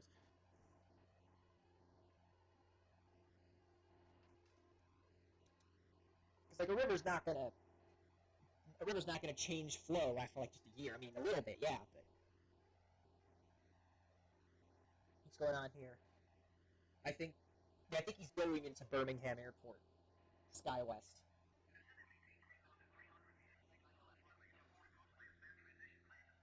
Because that's the whole point of the approaches, is that you approach into that specific airport. I've not actually been to Birmingham, though. I don't know. Is it worth seeing, or is it better to go see Montgomery? I don't know which city is better historical context. Obviously, Montgomery is where the whole, civil rights movement happened. Sure, it happened in Birmingham, but Montgomery was generally the hub of everything.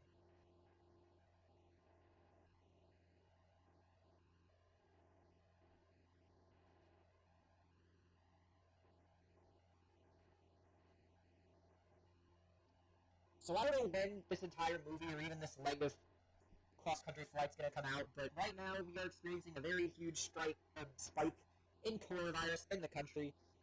In fact, weirdly enough, um, the Dakotas have been getting more COVID than a lot of other places. In fact, I don't know if I mentioned this, but Texas at the moment has about 2% of the world's COVID. 2% of the world's COVID. That is basically 1 out of every 50 COVID cases in the world is in Texas. Or is or was in Texas. Because cases also, it also counts if, you had a case back in March and you recovered, or if you died, or whatnot. That also counts. So basically 2% of every 1 out of 50 positive tests in the world are from Texas. Even though America's not getting accurate numbers, and I mean, so is not Brazil, but mainly Texas just not getting those accurate numbers.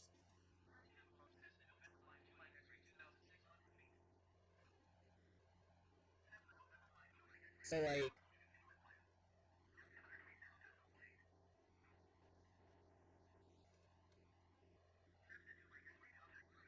getting bad that every state now has travel advisories.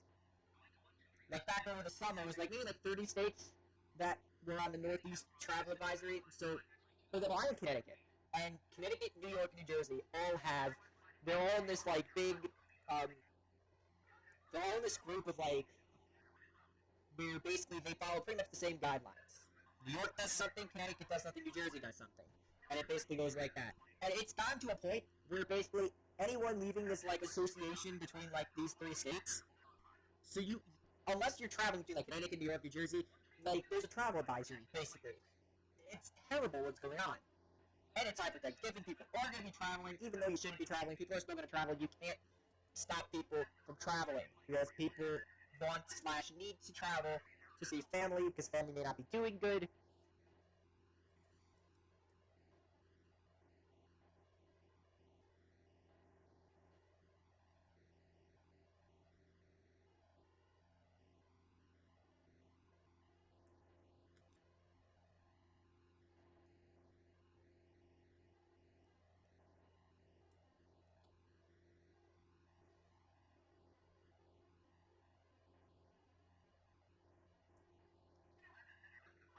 Why are we at Atlanta Center?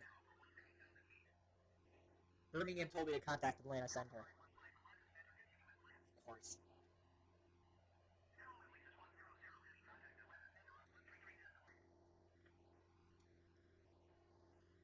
I don't know I'm going to keep up with all these legs. It's just really... I'm having a hard time focused. I'm like only halfway through this leg. And I'm exhausted.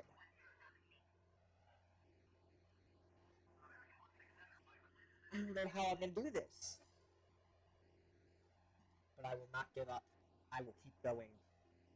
Doing this leg for everyone.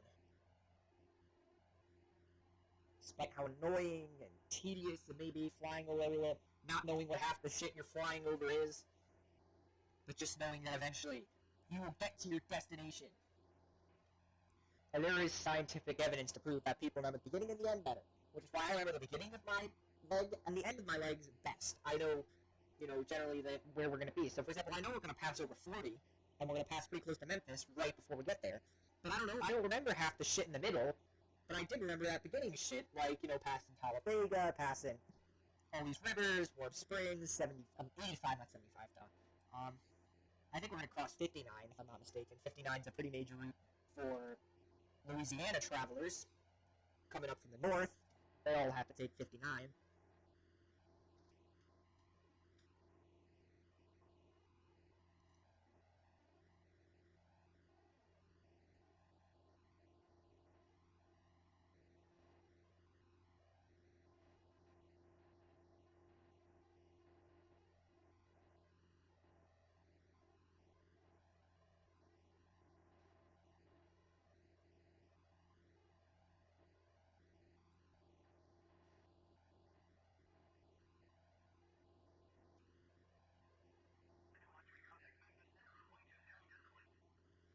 We're already getting close to Memphis Center. Nice.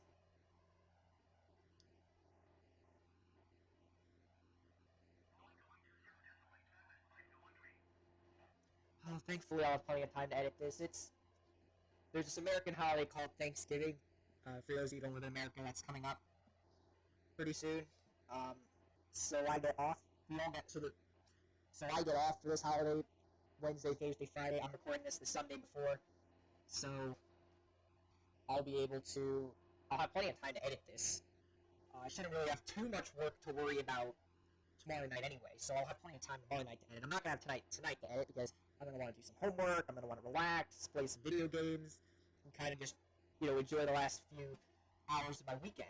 Because by the time I finish this, it's gonna be like 1:30, and in the afternoon for me, and I'm not gonna really want to do anything else. I was even planning on recording a flight from like Suriname. I was gonna fly somewhere, but I decided I didn't want to, so I ended up just playing Siege and Rocket League and some other games all night. I forget what else I streamed ATS on my other account, YouTube.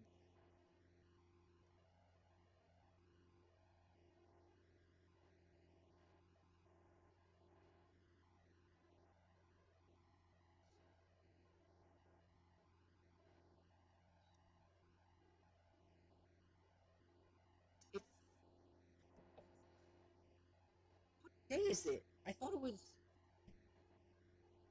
It's the 22nd. It's the 22nd of November. Oh my! I'm recording this on the 22nd of November. Oh my god. Oh my god. 2020. I can't believe I recorded the first leg in October. It's November. I didn't record the second leg last week because I was busy with random combos with the boys. I didn't record it the week before because I forget what happened. I think that's what I remember what happened. There was a lot of work going on. I had to do this. I had to do that. Actually, it was because I had it. No, I know why. It was because last week, that week was like the worst week of my life. I had so much work for school and all that.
I must stay awake.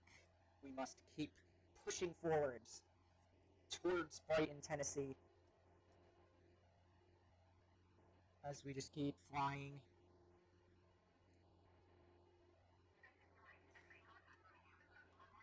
Birmingham, Dan, come on! I want to contact Memphis! I don't even think we're in Mississippi yet. Oh, God.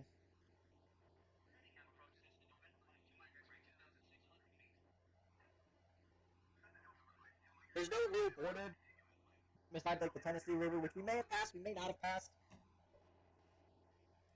We are passing through like the corner of Mississippi, so not going to be too noticeable. We are coming in through. It is starting to get a bit darker, so I'm thinking of turning on some lights.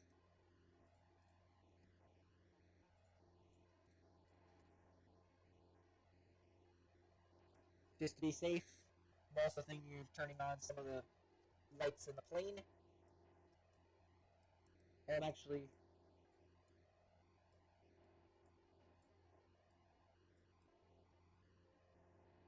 there we go. Okay, I figured it out.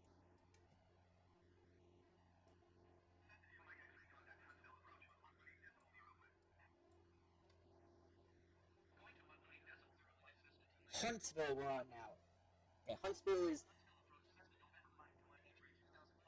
Well, Huntsville is what? That's the.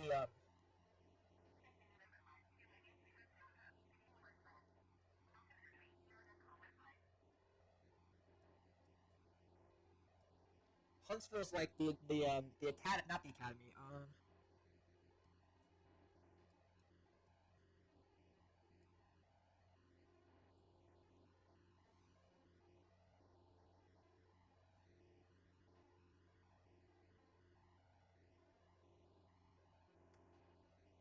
How much fuel we got?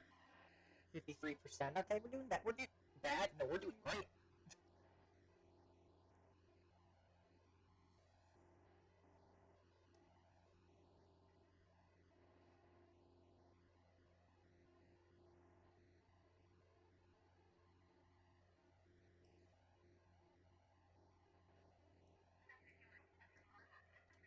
Memphis, let's go! Memphis, we are contacting Memphis Center. Oh yeah, we're contacting Memphis Center. Yeah, getting close to Memphis. which is not the Music City. Nashville's the Music City. I got one thing correct on this episode, or this leg of the trip. Let's go! Memphis is not the Music City, although Memphis is famous for Elvis, right? Yes! Yes! Elvis grew up in... He was born in Tupelo, but I do believe he made his career in Memphis, or he lived there. I-40 between Memphis and Nashville is Music Highway because Nashville is Music City, Memphis is like Elvis and other popular 50s artists. Elvis Presley. He was the one that popularized rock and roll generally. He was one of the, in the 50s rock and roll mainly. Because it was different, because rock and roll back in the day was a lot softer. That's why I called it soft rock. Soft rock these days is generally pop music. So like, Justin Bieber, Taylor Swift, Five SOS, One Direction, they're soft rock. They play, it's like rock, but it's popular. It's soft rock, but it's not pop. Pop is only popular. It's only popular music if it's popular. Anything can become popular. Rock, rap. Rap is starting to become more popular.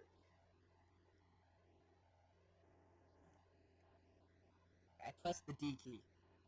I'll press B just for the altimeter. How much more time we got?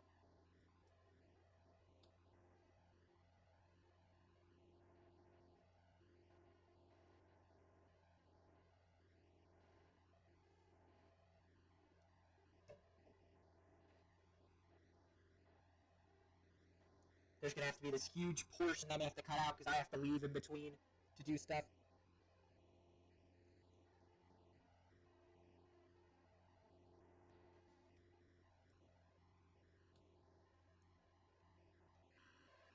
It's starting to get extremely freaking cloudy, though.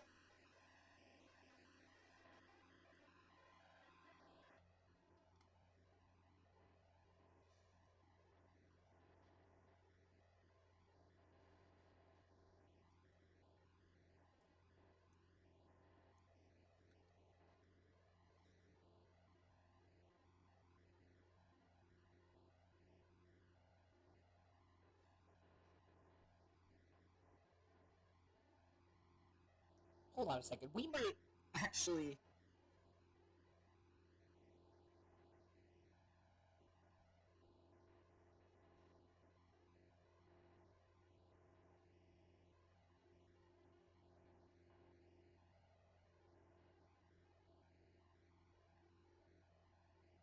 Okay, we're not crossing time zones next time because we're going to Burlington, Kansas. I believe, right? We're going to Burlington, Kansas next, right? Next leg is Coffee County, which is believed in Burlington, Kansas. And then we're going to... Next is Julesburg, Colorado, who's after that. Then we're going to Enfield, which is in Wyoming. Then we're going to Council, Idaho. And then we're going to Nehalem Bay State Airport, which is in Oregon, and that's the end of everything. I can't check my... Okay, I'm going to sit up a little bit and move my mic.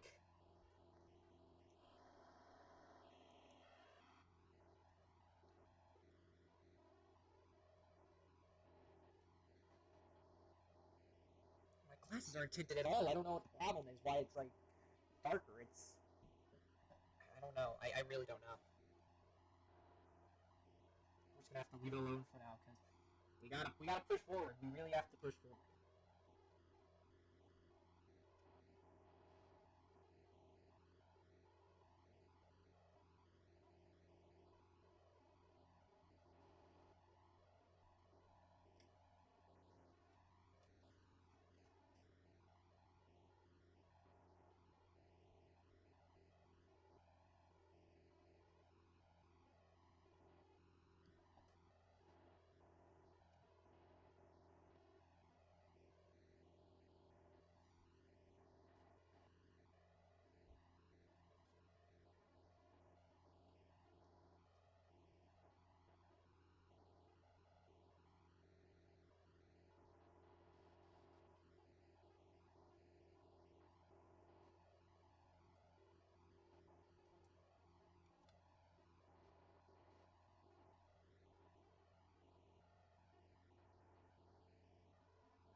Okay, unfortunately, I have to take a very quick pause break. But I will be back very shortly to continue the trip. Alright, I'm back. Let's start up the engine again. We were at 49, we're still 49% fuel capacity, which is good. Alright, and 3, 2, 1. Let's just wait till that white goes away and then we'll start speeding up.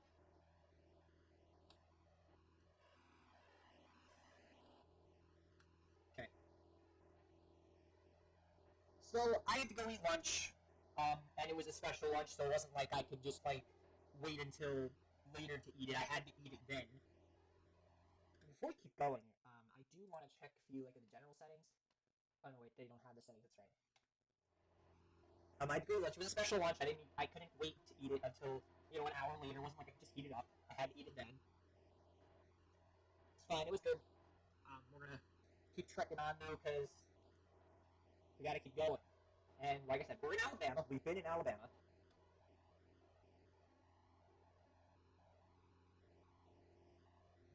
And I want to go here.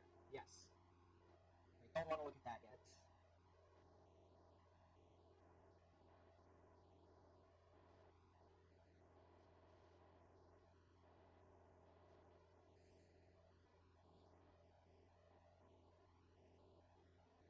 God, people are going everywhere. Jeez. I thought it was coronavirus. Come on, we don't want another coronation, guys.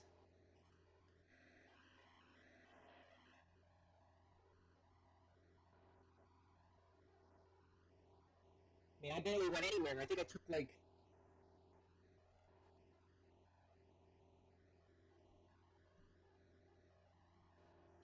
Like, the only time I really went out, during the, like, lockdown was,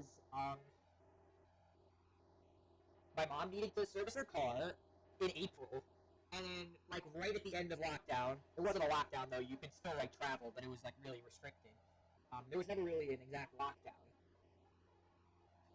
Like a strict one, where, like, you really couldn't go anywhere.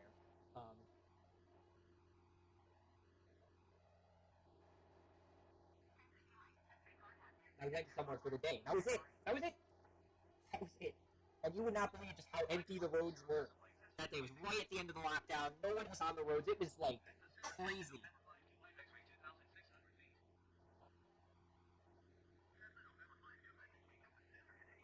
Just seeing absolutely nobody out on those roads.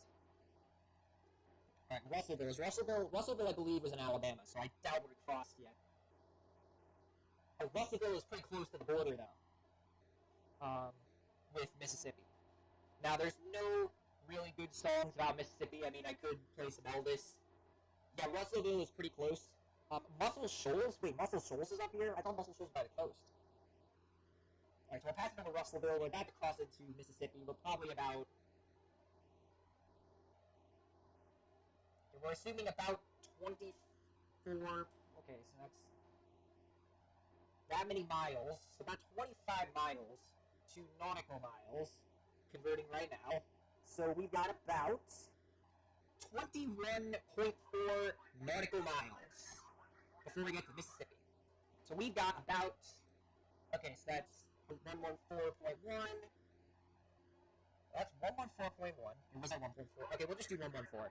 Minus 21.4. So when we hit 92.6 nautical miles, we are pretty much in Mississippi. And I guess I'll play like some Elvis or something. I'd maybe play some Hound Dog. Ain't nothing but Hound Dog. Ain't nothing but Hound Dog. Yeah. Yeah, I don't care. I know I'm 17. I shouldn't know 50s rock and roll, but I know 50s. I don't know 50s. I don't even like really 50s music. I'm more of a 70s, 80s music kind of guy, and some modern music. I don't mind modern music too much. 70s and 80s though was some pretty good music. A little bit of the 90s, but the 90s was kind of the transition between like hard rock being popular and like soft rock becoming more popular. Well, the 80s too, because like Michael Jackson came in. Michael Jackson really set up like popular soft rock to be like popular music. Yeah, I guess we're gonna have to play some Elvis. I know Hound Dog's pretty popular, but there's more Elvis music that I probably should look at. Let's look up some Elvis music, boys. We gotta play some Elvis music once we get into Mississippi. And Memphis, too. Elvis Presley. Can't Help Falling in Love. Jailhouse Rock! Yes! Jailhouse Rock, I'm not even sure what that is. But Can't Help Falling in Love. Suspicious Minds. No, I don't know what that is. Blue Swan Shoes. Hound Dog. We're gonna play Hound Dog when we get to Mississippi, though. My Way. I believe that's Frank Sinatra who actually did My Way, though. Heartbreak Hotel, Burning Love, Always on My Mind. If I Can Dream, Return to Sender, Unchained Melody, Kentucky Rain, In the Ghetto, American Trilogy, Aloha from... Oh, wait, that's just live. Love Me Tender, that's right. That's another popular one, too. And when did Elvis pass away? Elvis Presley. He passed away in 1977, which was 43 years ago. He passed away in Graceland. But he was born in Tupelo, Mississippi. It is known as the birthplace of Elvis Presley, and that's really what it is known for. Elvis Presley. We are going to play Hound Dog as soon as we enter Mississippi. Hound Dog is going to be played. We are about 15 nautical miles away from the border with Mississippi. So once we hit that border, we are going to start playing. I am going to give us about 3 nautical miles of leeway, just in case 92.6 isn't actually when we cross into Mississippi. I'll give us until about 89.6 until we actually cross it, then I'll start playing Hound Dog. There's a U.S. route down there. I feel refreshed after this lunch I ate. Lunch is giving me energy to achieve more. Scientifically, though, you eat lunch, and you get a boost of energy. And then the energy high wears off after about an hour. And then you start to get tired. Now, that's what I really like about my school schedule, is that lunch is like an hour and a half. Lunch is an hour and a half before you get out of school. So you get to eat lunch at school, go to your last class, fully energized from lunch, and then as that like energy high starts to wear off around 2 o'clock, school gets out and you leave. It's a good thing. And I'm lucky because I get both ends of these. So my school's weird where lunch is at 10:30 for me one day and 12:30 another day because it's a big school and the cafeteria is just not big enough. So to fit half the school in at one time and half the school another time or whatnot. So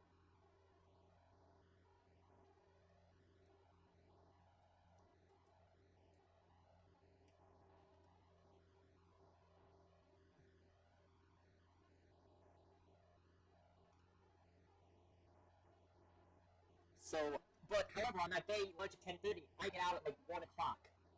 So I eat lunch, I go to my last class, and I go home, which is a great thing about my schedule. Most people I know actually get out on the 12:30 lunch day, and the way the school works is you get out before 12:30, you don't have to go to lunch.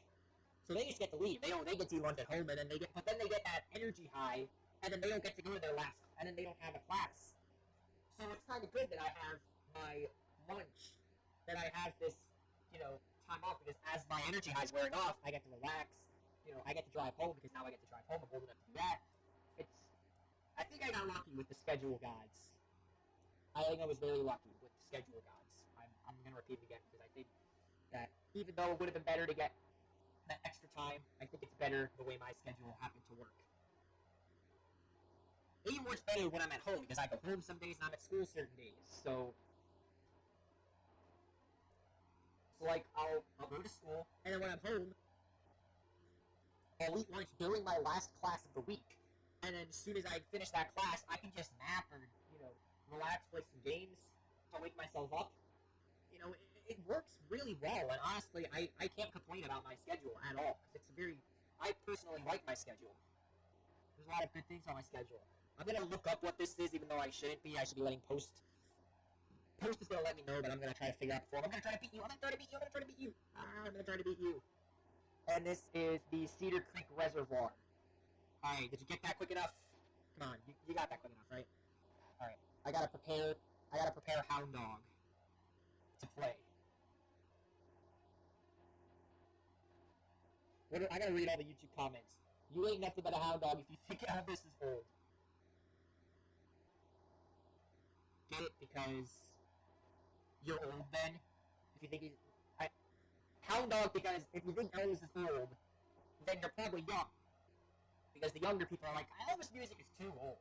But people who were born in like the 40s are going to be like, yeah, but it was only, like 40 years ago that he died. So, like, it's not that old for me.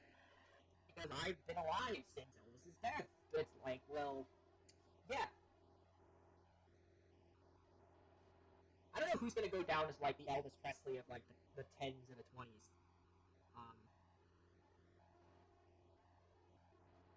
We obviously have Elvis Presley for the 50s. We had Michael Jackson for the 80s. Like, when do we get out to the 10s? Honestly, though, Bruno Mars could be a really good contender. Although, then again, his music is always kind of seen a little bit as, he's more of a throwback music artist. Like, he's not, like, creating his own trend. I mean, he's trying to bring back, like, the 80s and the 70s.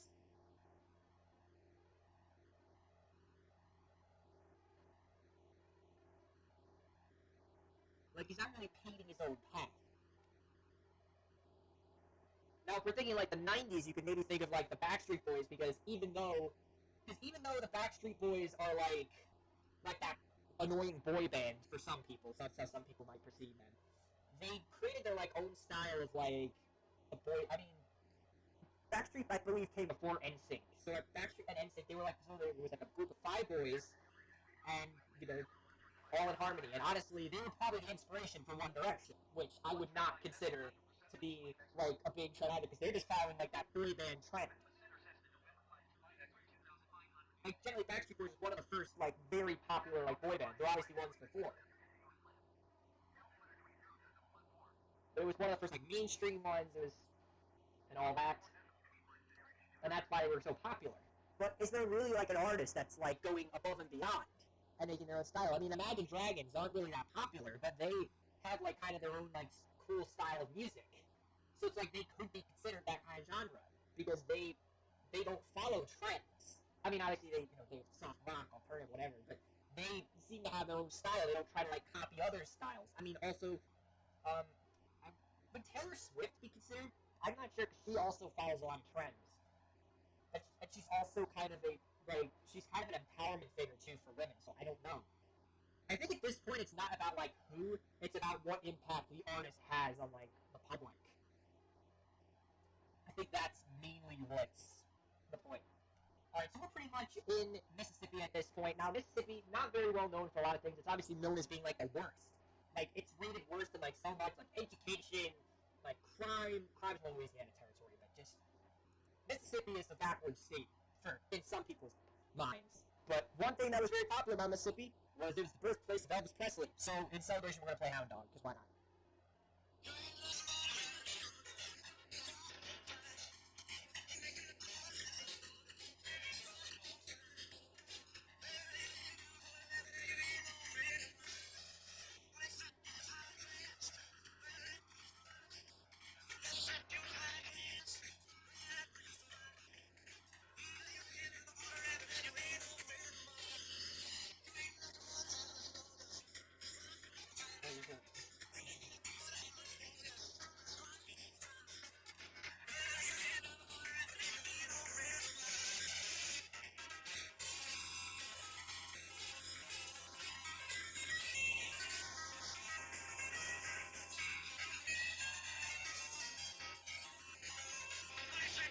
Okay, that's enough with that. Alright. Now, the main thing Elvis popularized was the 12-bar blues, because it's 1, 2, 3, 4, 2, 2, 3, 4, 3, 2, 3, 4, 4, 2, 3, 4, 5, 2, 3, 4, 6, 2, 3, 4, 7, 2, 3, 4, 8, 2, 3, 4. And then it was the resolution was the last 4 bars. So it was 8 bars of 4, 4, and then the last 3 bars. So most music is like 16 bar. Popular music is 16 bar. Like your favorite songs are mainly 16 bars. So they might be split into 2 sections of 8 of measures. So like one verse could be just 16 measures or bars. But the thing that Elvis Presley did was make it 12 bars. So it was, you had your 8 bar section, and then you had like a 4 bar to kind of resolve back into the next like 12 bars, musically speaking. So in general, that is, that's kind of important to think about when you consider Elvis Presley, because he was one of the main figures of that 12 bar blues, and obviously the 50s, the 60s, even more popularized it. it's not as popular today because a lot of things are now kind of computerized, and we're kind of so like sucked into that. 16 measures is like a full verse. Some songs will have 12 bars, and they're perfectly fine. But we do have some mentality that everything's got to be like 16 measures. Like a verse got to be 16 measures, and then a chorus has got to be two 8 measures back to back or whatnot. Music is generally always 8, 12, 16.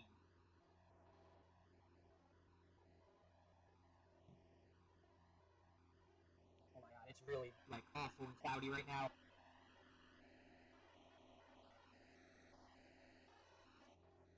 And we got about 45 minutes to go before we get there. Now, I don't know what to play when we get to Tennessee. I guess as we're landing, I could maybe play Jailhouse Rock.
Oh yeah, we're on Memphis Center at this point. We should have probably played some songs once we got into the Memphis Center territory, but we are going to be getting pretty close to Memphis next leg, so I want to save some stuff for next leg, another like Elvis song.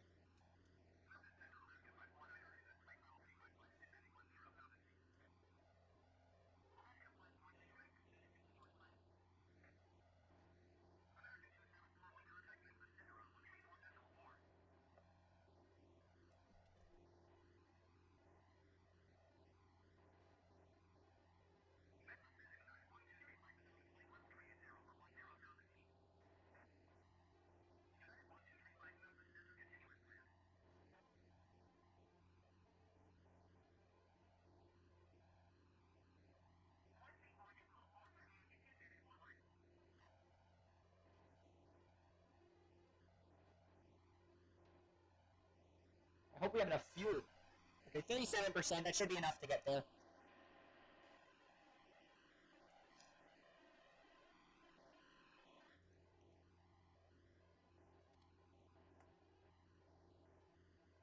Another plane moving extremely fast.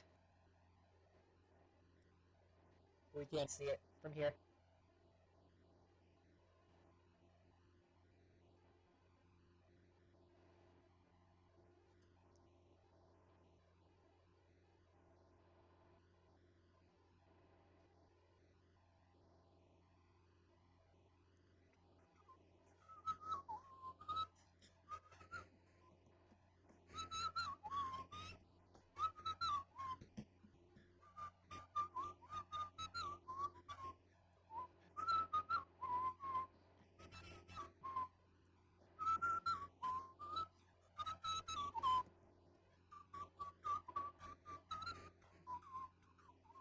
Yes, I'm whistling Hound Dog. Damn, that song is just very high quality song right there. But seriously though, Elvis Presley is definitely a very memorable musician. we cannot disrespect the impact he had on modern music. Maybe we should look up like Elvis and just like read maybe some things that are maybe not known about Elvis.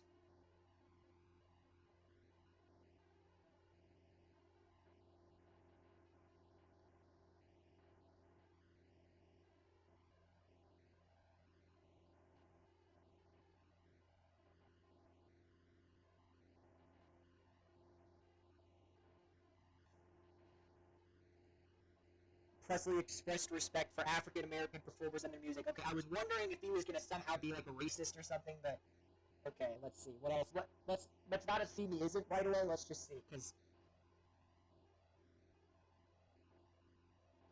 interviewed, he recalled how he would listen to blues. Arthur Crudup, who was African American, and if he ever got to the place where he could feel, he'd be a music man, African American. By attending, reported an African American newspaper reported that Presley cracked Memphis' segregation laws by attending the local amusement park on their designated colored night. Such statements led Presley to be generally held in the black community during the early days of his stardom. Like, if you didn't know that about Elvis Presley, you do now. He basically rebelled against segregation. That's big for someone as much in the public as he was. That is, like, enormous. Arnold Shaw, who is Arnold Shaw? Let's look up Arnold Shaw. Okay, Arnold Shaw was an American music writer from Brooklyn. He did not like him, condemned him as depraved. Despite the popular view, rumors spread that he some point said that the only things he could do is okay, so then there was some controversy about how Elvis Presley apparently said something about how like black people couldn't amount to anything, and then Louis Robinson, he never said anything like that. People who know me wouldn't have said that. A lot of people seem to think I started this. Rock and roll was here a long time before I came along. Nobody can sing that kind of music like colored people. Let's face it, I can't sing like Fats Dominoes. So, another thing apparently is that Elvis Presley is acknowledging that the fact that all this like segregation and like lack of rights for African Americans is the reason why Elvis Presley went out there and he popularized it because he was white and he was able to push that out there, like push out this music, but he had to recognize like this is not how I started it. This is done by many people before me that were not as popular because of segregation and a lot of racism more than today, even though racism still does exist. It was way more exaggerated back then because there was no internet. There was no way to be like to find these people because if they were not popularized by the news or the newspapers or the media, you didn't know about them. Whereas now, it's very easy to find like underrated people. But you weren't able to do that back in the day because you couldn't. So that's why all these African American artists were just not able to get known because they just weren't. So Elvis Presley made it a point to be like, well, look, I'm gonna make this popular. I'm gonna make a lot of people like it. And I'm also not gonna forget that this is not my invention. This is the invention of many ignored people of the past.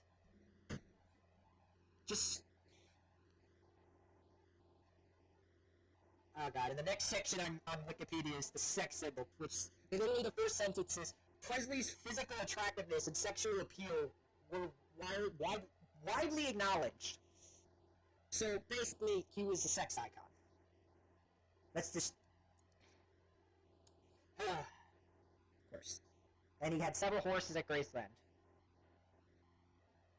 So, don't consider Elvis Presley to be the beginning of the 12-bar blues. Remember that he popularized it, but he did not invent it. That's the main takeaway from my rant today about Elvis Presley.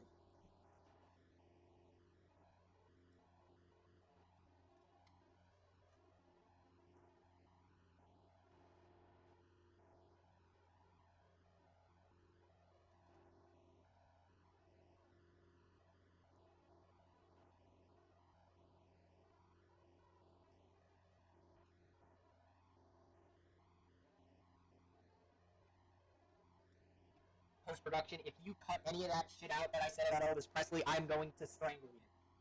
Because that is some pretty impactful stuff that I want to keep in the movie and in this leg of the trip. and I want that on record.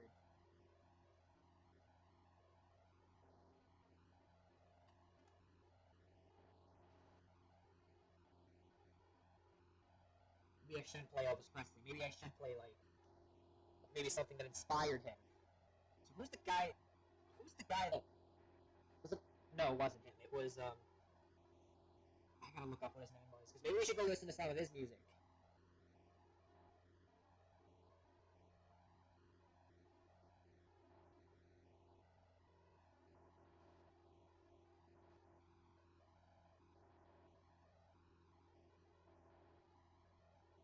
Arthur Crudup. And he died 3 years before, at age 68. Alright, let's go.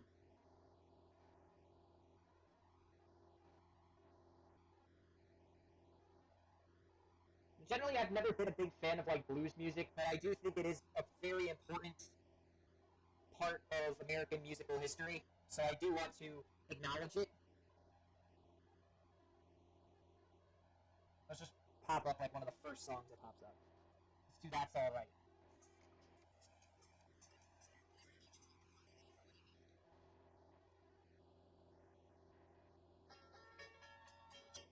It's only... Oh, I thought it was 1 minute long. It's a little longer. This is the guy that inspired Elvis to play.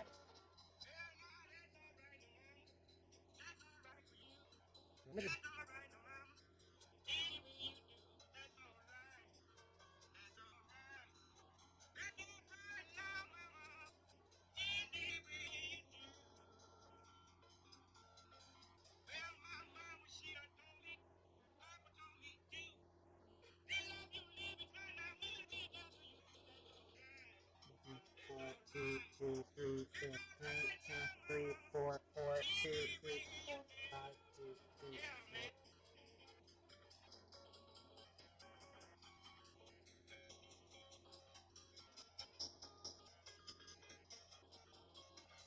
Yeah, that's 12 bars.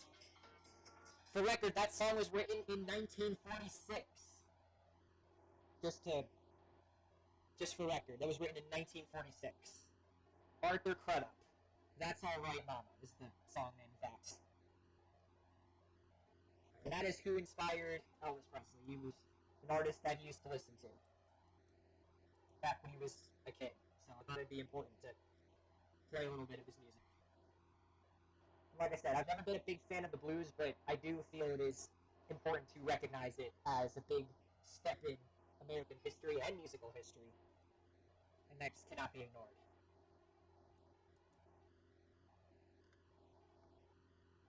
We're starting to get into some really foggy territory, so I'm going to dip pretty far down, just so that we can see what's below us.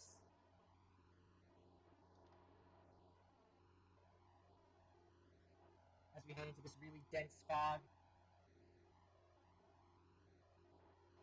We'll even gain some extra time, because right now we got 24 minutes.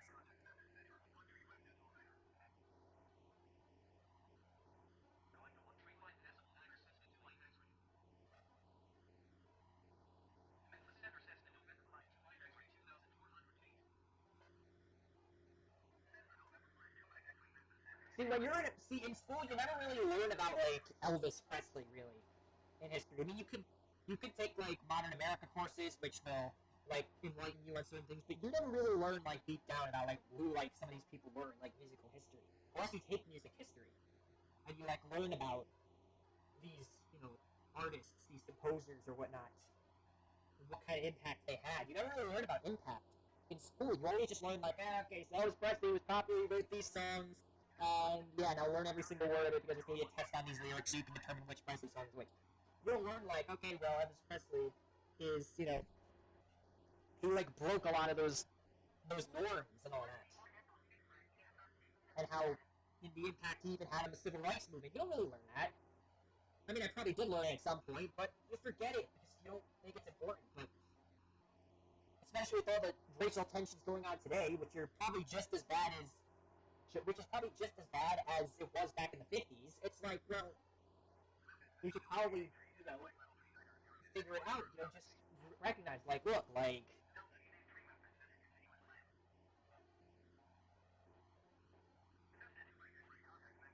No, I didn't point out that it was necessarily the Black Lives Matter movement, because Black Lives Matter has existed for 7 years. So it's not like it's anything new.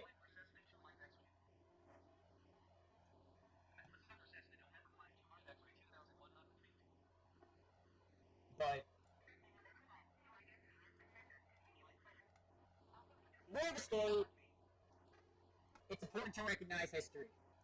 I used to hate history a lot, but once I started learning about like how like important it is to just understand history, like just to kind of know like what was going on, and it kind of helps you piece together like certain parts of history that are kind of fuzzy because there's some things you just don't learn in school or ever, and school is mainly where you learn a lot of history. So how else are you going to learn history without just like looking at the crap up, looking at the flick up, and looking it up, reading through certain things.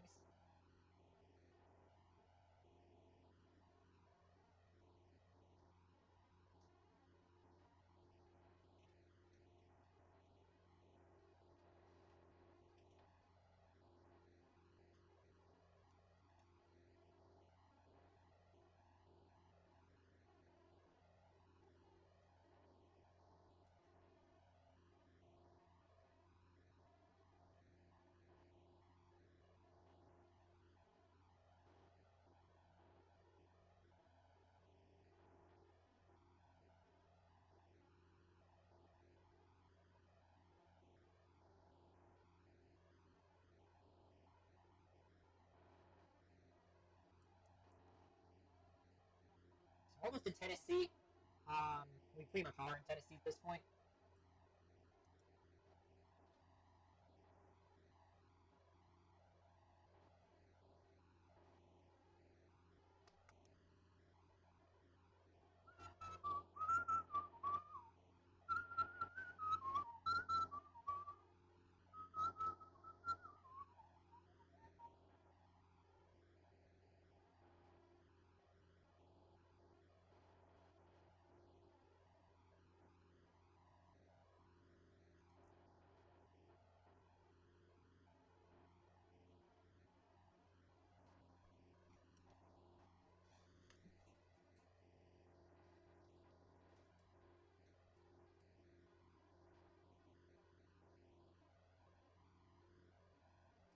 We're gaining a lot of time because like we're like slowly starting to lose elevation, which is really good for us because it means we get to like speed up a little bit and notice how like we have like 38 nautical miles, but we only have about 17 minutes. So we have been gaining back a lot. We've been clawing back. We've clawed back probably about 5 minutes just from not having to.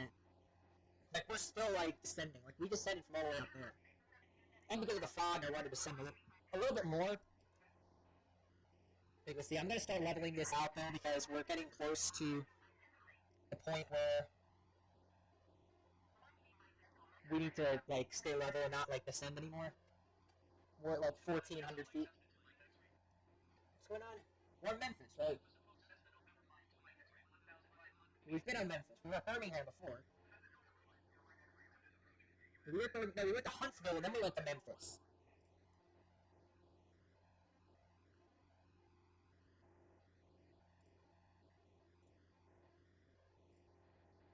What the no?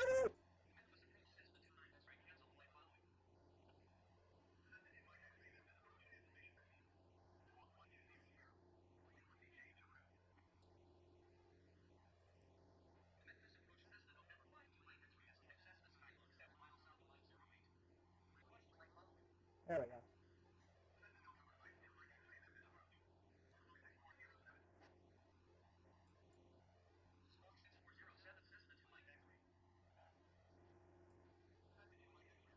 So the most popular events generally that you learn about American history, civil rights movement, is the main part. You learn about like Martin Luther King, you learn about Rosa Parks, you learn about this and that, but you don't really learn about the other people, like especially here's their list. I don't know where I was going there, but it wasn't gonna be very coherent, so I just left it alone. Where are we going? We're going to Parsons. There it is. Where are we landing?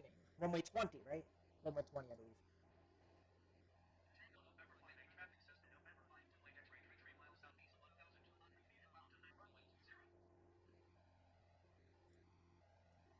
Okay, that's it. Now we just gotta land, and it's gonna be an interesting landing because we're really close to ground right now, and it's really foggy, and it's just terrible out right now.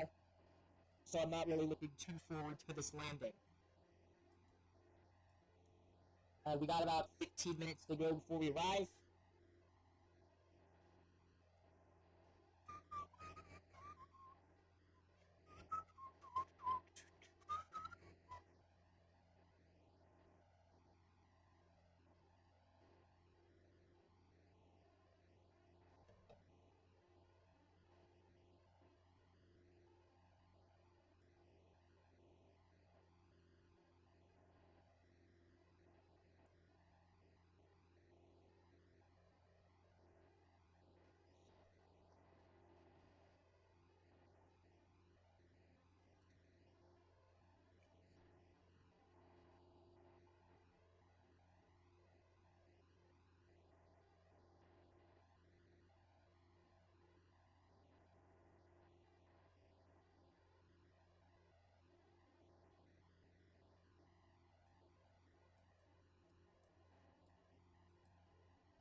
Oh god, okay, it's getting really dense. I have to go further down.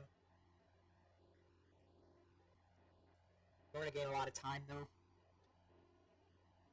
It's getting pretty flat, though, so I'm not too worried about crashing into, like, a mountain or something. Plus, we'll see it before it's too late. It's not that... The fog isn't too dense that, like, we won't be able to see or anything like that.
Alright, we are 23 nautical miles away, so we're pretty close. Conditions have just gotten just terrible. And it's all foggy, and it's awful. But we gotta push on. We gotta push on.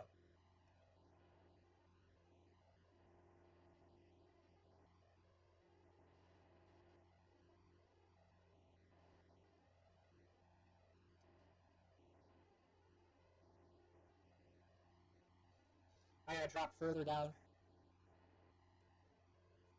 It's getting... Oh my god, I'm 500 feet above the ground. Oh my god. This is how bad it is, this fog. Visibility is like... The visibility is like... It's like not... It's like... It's like... Visibility is like 1,000 feet. It's crazy. Okay, it's more than 1,000 feet. Still, it's insane.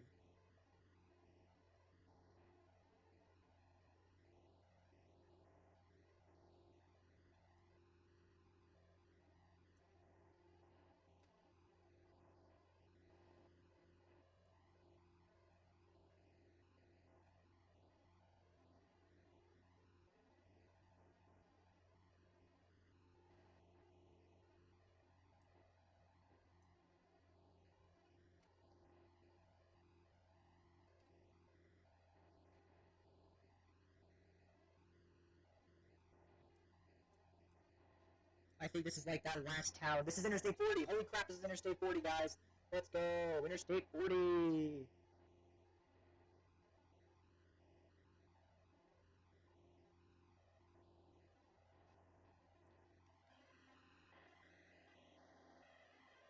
Actually, this isn't it. False alarm, this isn't Interstate 40.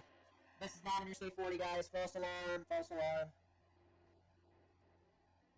I'm not actually sure what that is.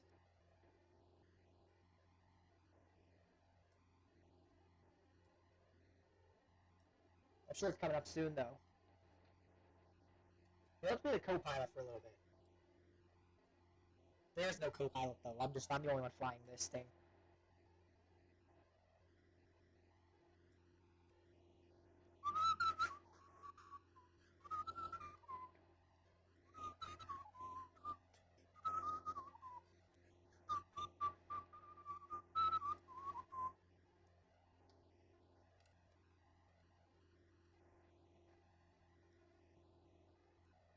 These lights are coming in handy as we... It's 3:45 already, oh my god. In-game. I mean, we took off at 2 something, and it's now 3:45. Like, that isn't terrible.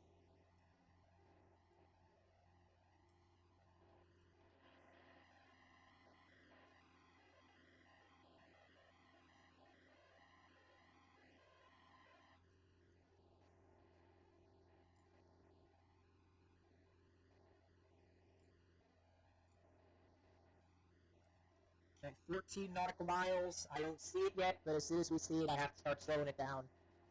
So far, it says we got about... No, that's not going to be accurate anymore because we got to slow down and land. It says about 13 nautical miles. I'm going to start lowering us down a little bit just so that we can be closer to the ground when we start to land and all that.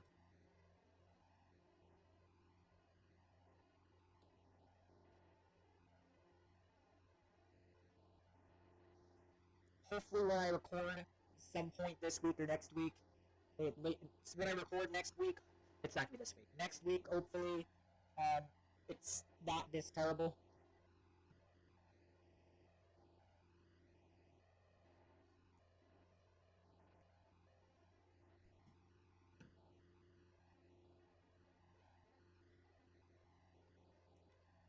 Because remember, I'm doing these in legs, so I'm not doing this all in one go, so it's not... The weather's going to change dramatically, but right now it's extremely foggy and miserable where I am right now. So, well, in the game here. Not where I am right now. Right now, it's actually just as cloudy as miserable where I am right now, actually. Scratch that.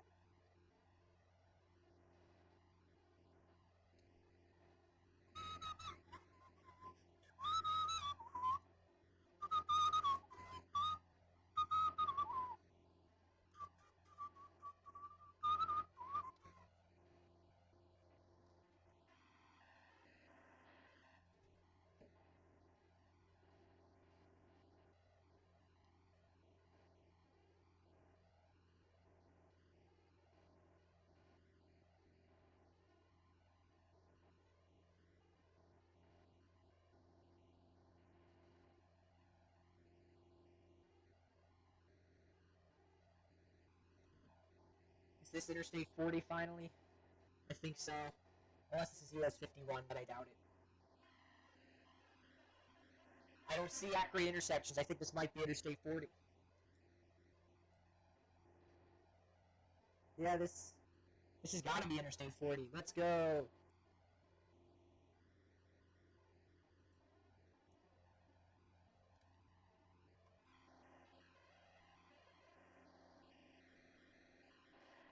We're pretty low on fuel, so it's good that we're pretty much there. Nope, no, let it.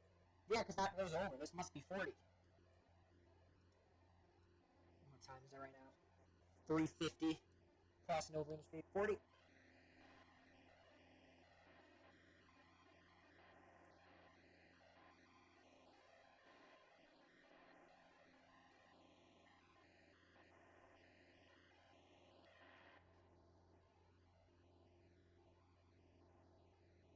I don't see the airfield yet, though.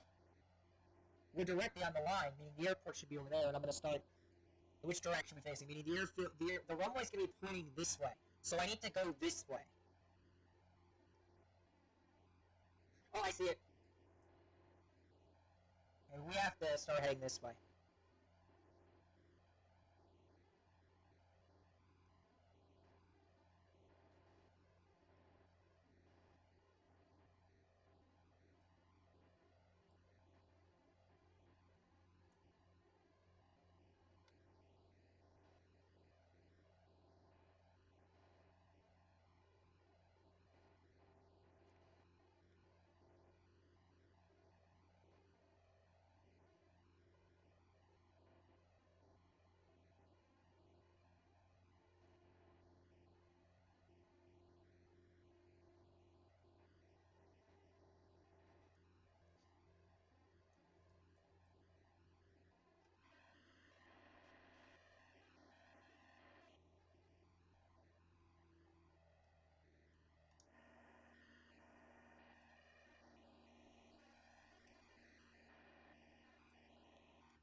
See this field? Oh, I think I see it. I think I see it. Oh shit, I see raindrops! Raindrops falling on my head. I don't know the rest of this song.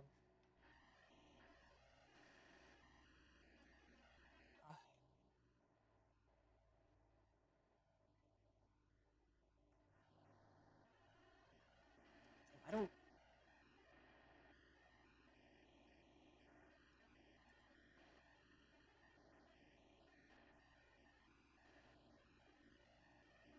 Okay, I see it. I see the runway. I see the runway.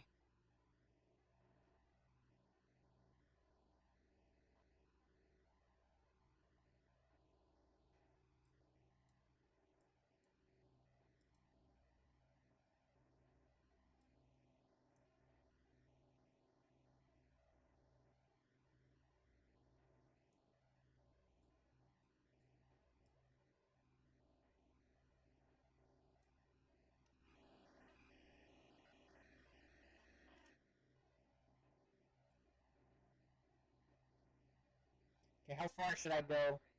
Alright, probably about here. I'm gonna increase the throttle just a little bit, and I'm gonna start turning in.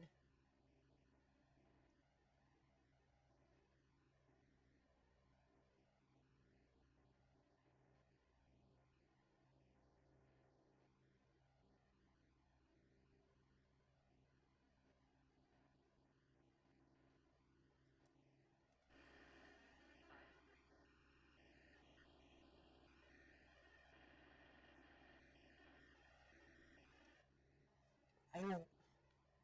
I don't see where there's like somewhere to land.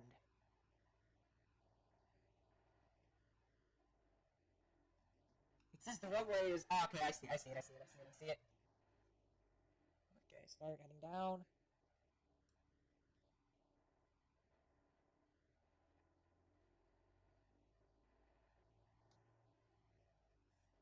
Okay, jeez.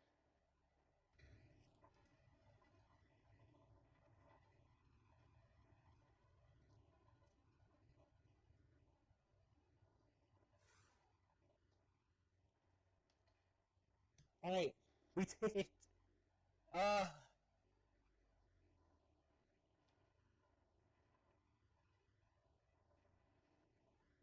these, come on. I mean, they called it Parsons Field for a reason. So you gotta give them credit where it's due. And I guess I can just park over here. I don't really know where you can park. I'm gonna assume you can park right here, though. I guess I can just park right here. Alright. Let's turn everything off.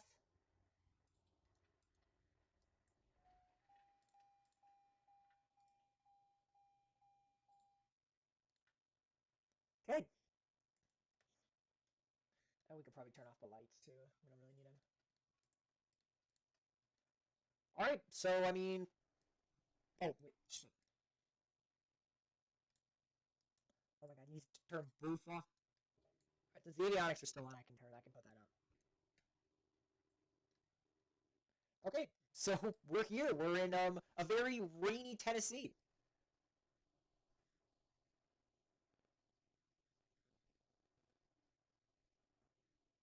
Rainy Tennessee, just east of Memphis. Again, thank you guys so much for checking out this leg.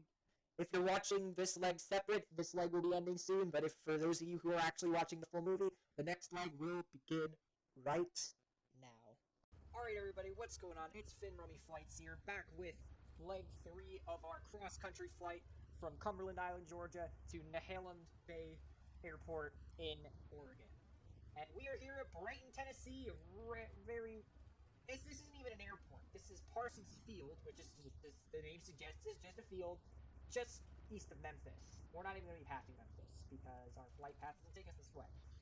And another quirk about our trip is most of the time when you cross the country, you cross, across. So you'll cross through all the states, how do I explain this? Basically what I mean is states generally are east to west states. Like Kansas is a big rectangle, east to west. Colorado, Wyoming, east to west kind of states. Utah's a north and south state.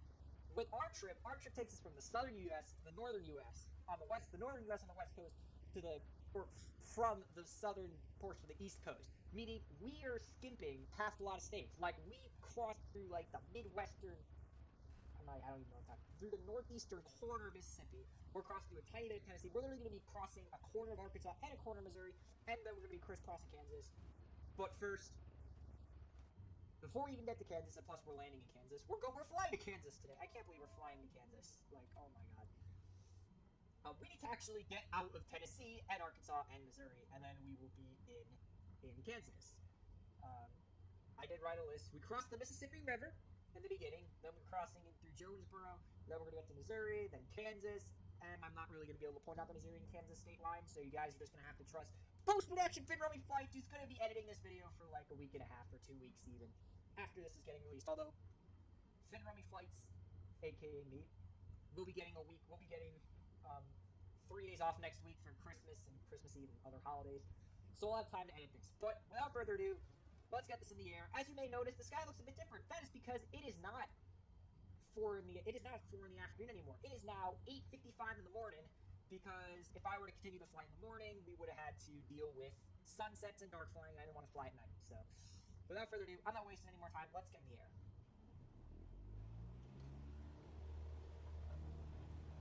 My Parsons Field.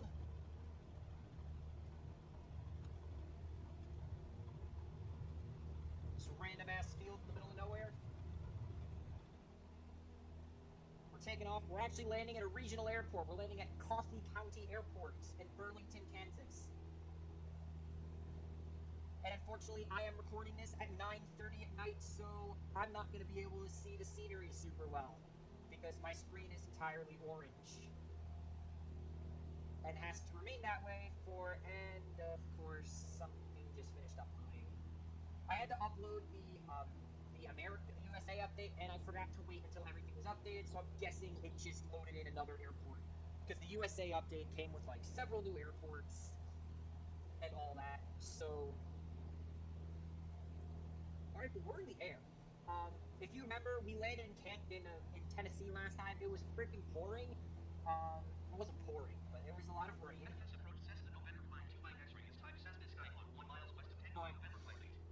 It was raining. We obviously didn't really see the rain until we were on final and all that, but we saw the rain, alright. So we are pretty close to Memphis. Memphis is over there. We are, however, going to be passing directly over Jonesboro, Arkansas, which is a pretty big city over there. We're also going to be passing over Springfield, Missouri, and a couple other minor cities we'll also be flying over.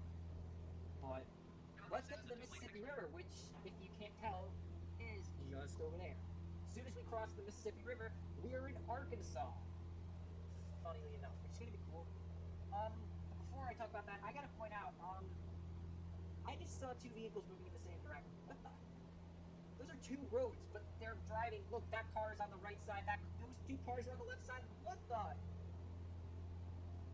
What is that road? That's not safe whatsoever. If you have a 2-lane highway, man, that just ain't safe. Man, that just ain't safe. I believe that road probably takes you to Memphis, although Memphis is more of along the whole.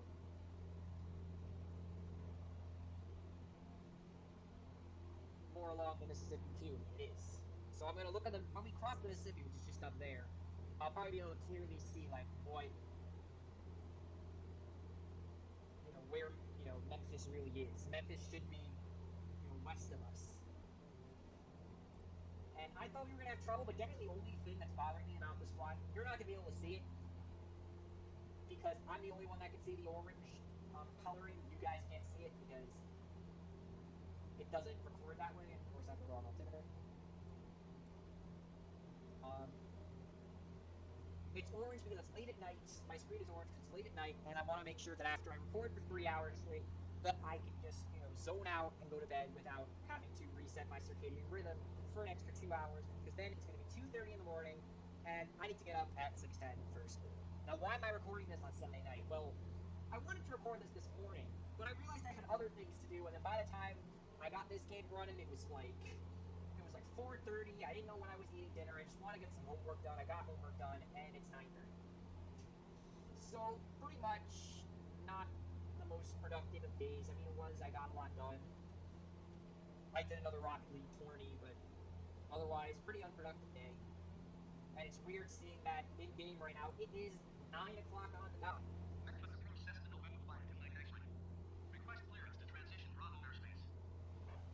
We are transitioning to see the Mississippi River, the mighty Mississippi.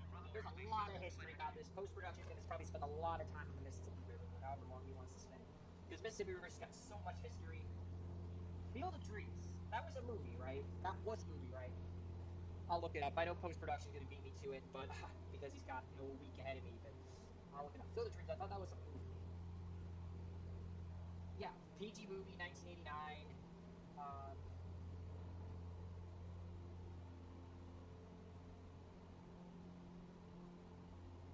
Then in Iowa. Yeah, I don't know what the historical significance is behind that specific Field of Dreams, but yeah. So once you cross the Mississippi, we're in Arkansas, which is going to be pretty cool. I've never actually been to Arkansas. Never been to Tennessee or Alabama or Mississippi either. But I've never been to Arkansas. Now, Arkansas has been consistently rated the most racist state in the country. There's a town, we're not going to be passing by it, Harrison, Arizona. Not Arizona, Arkansas. Harrison, Arkansas is apparently the most racist town because the Ku Klux Klan is based there or something like that. It's obviously not the most racist town. It probably has the highest concentration of racists. Well, because it has, it's a city. It's not, it's a city. It's not. That's probably why, because it's a city. Harrison, Arkansas is a city. We're not going to be passing it though. It's on the other side of Arkansas. We're crossing through the northeastern portion. Harrison is in the northwestern portion. But yeah, we're crossing the Mississippi River here. Memphis is somewhere down there. Right, that might be the runway for Memphis Airport. Who knows? Now it looks like we're about to cross, but as you can tell, this will tell you when we're directly overhead of the Mississippi River. We're still not over it. We're still not over water yet. Now we are. Now we're over water. Pretty soon we'll be in Arkansas. I don't know the exact border. Post-production, we look up the exact border, but we will be hitting landfall in Arkansas. This is Arkansas, so I can pretty much say it. Welcome to Arkansas. Arkansas is known as the natural state. A lot of diamond mining going on here. Not sure. This doesn't look like the best place for diamond mining. That's probably out in the Ozarks, which we're going to be passing through. Probably, I think we're passing through. Yeah, we are. We are, because Jonesboro is basically at the foothills of the Ozarks or whatnot. So, yeah, but this is our beginning through our trip in Arkansas. Arkansas is not on my top, 10 states to visit. My top 10 new states I probably want to visit are Michigan, Nevada I'd love to visit, New Mexico, Arizona. I'd love to visit Idaho. I've been to Washington, but I was only there for 15 minutes. My family went to get gas on the Washington side of the river before going to Portland, which is near the before going to the airport, which is near the border between Oregon and Washington, because the gas is a little bit cheaper, and plus, why wouldn't we take the opportunity to go to Washington? Now my family has officially been to every East Coast and West Coast state. Every state that touches the Atlantic or Pacific Ocean, I've been to, which is pretty cool, in my opinion.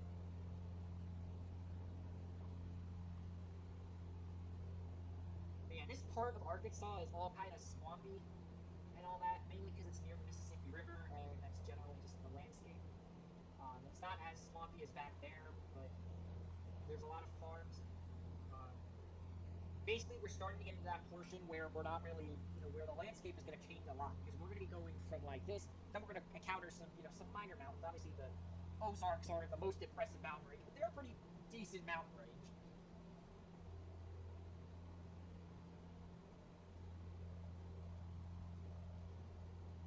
So this is estimating about 150 minutes, or 150. It's about 2.5 hours, which isn't, terrible. That means, right now it's 9:38 real time when I'm recording this at night. That means I'm probably going to be off this at 12:15, or at least before then. My dad's probably already asleep, and my mom's probably going to sleep soon too, so I shouldn't get bothered too much. I shouldn't have to do anything. I took care of everything I needed to take care of for tomorrow and all that. All I need to do is do this, and just bitch out for like half an hour and get enough sleep to be rested for tomorrow.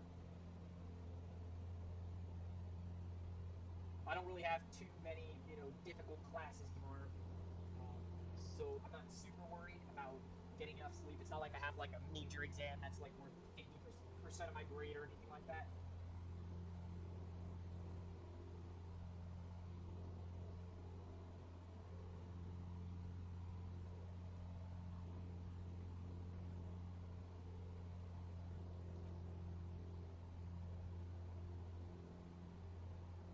We're starting to enter that portion of the country.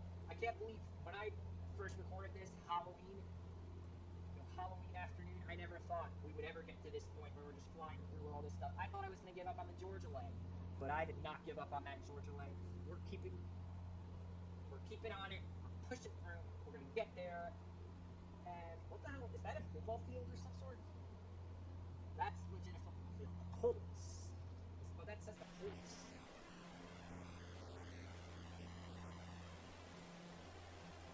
This is the Colts.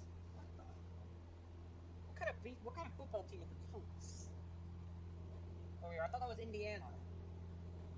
It's a high school team. Oh, Colt is a town in St. Francis County, Arkansas. That explains things. Why I would say the Colts. I guess that was the village of Colt, or whatever that was. I have no clue.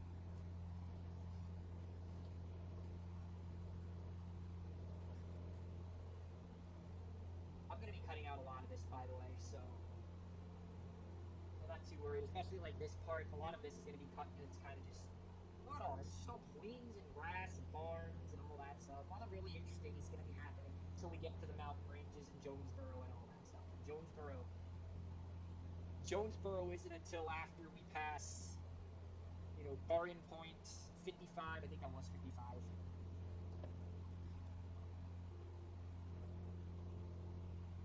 Yeah, I mean, I know they're playing a lot of music. Like, we played Sweet Home Alabama. We played a lot of, we played Elvis. We played stuff that inspired Elvis. Like, Arthur Crudup. Definitely, if you're really into blues music, definitely go check out Arthur Crudup. I have never been really into blues. I'm not even really into any 50s music. I know, though, that it is very influential, which is why I like to, point it out. Like, hey, like, the blues, was no joke. But, like, I just, you won't catch me jamming out to my favorite blues records. You just won't see that. I generally prefer rock and I generally just prefer rock and soft rock, in my opinion. I don't hate the blues music. I just don't. It's just not my type.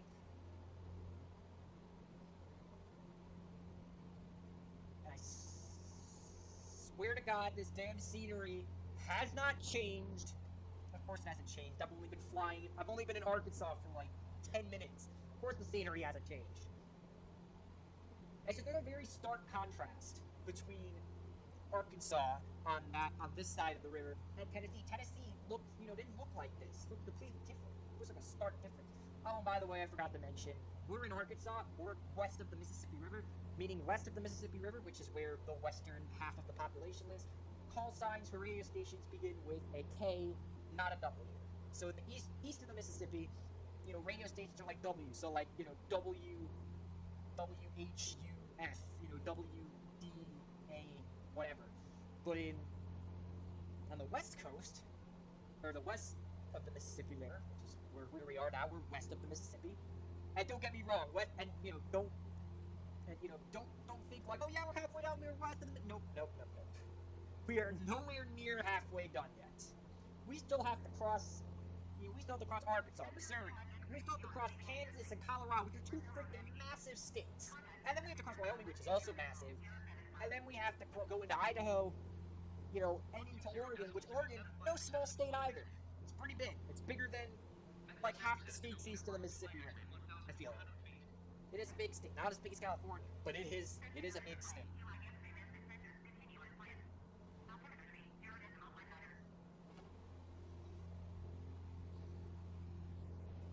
So yeah, call signs begin with the K on this side of the Mississippi River. So, KUGF, K, whatever.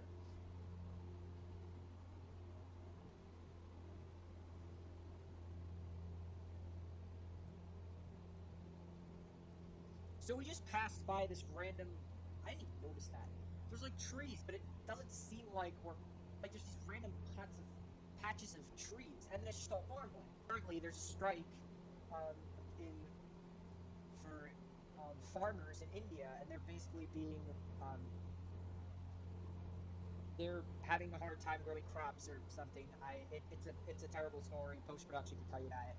There have been protests to save the farmers because I mean, without farmers, we don't get any food basically. I mean, unless you want that processed crap that is really cheap. But if you want real fruits, real vegetables, grain, wheat, bread. I mean, come on, you couldn't make bread without all the wheat and the grain that comes from the out in this farmland. So you could never have that. And like as boring and flyover all this stuff is, you gotta admit, all this farmland, helps us eat, helps us, feed ourselves, survive. This crap can't really be grown. Out in the east and even out in the west in a lot of places, you have a farm. You grow stuff, and the owners of those farms will capitalize on that, and they'll capitalize on that, and they'll sell it, with their own brand. Farmers out here don't get that luxury. They have to feed America. So they, and all these farms, right? Every single one of these farms is overlooked by either like a family or like several families that live on the farm and take care of the farm. Obviously, thank God there's no more slavery and we don't have slaveries running the farms. I mean, then again, this farmland, wasn't very, we didn't really have. We had the Louisiana Purchase, which was Arkansas too. Arkansas was in Louisiana, so during slave times, we didn't have these states. But I don't think they really. This was a slave state, I believe. Yeah, it had to be. It had to be. Thankfully, we don't. Well, enough of that. Thankfully, what I was saying was, thankfully, we don't have slaves, doing the farming. We have farmers who, love to farm, love their daily life, and obviously they do it out of tradition and necessity. I mean, unless one of the people in the farmer's family, gets a college degree or whatnot, you gotta work on the farm. Post production, can you fact check me on that? Because I'm just talking I'm just talking from what I've heard. I'm not talking based on fact. I'm just ranting on on my opinion on farms. I don't even know if these are like farms where people, grow crops or whatnot. It looks like it. It looks stereotypical and all that. Is this Jonesboro? Please tell me. Well, the only way is if this is 550 here or whatnot.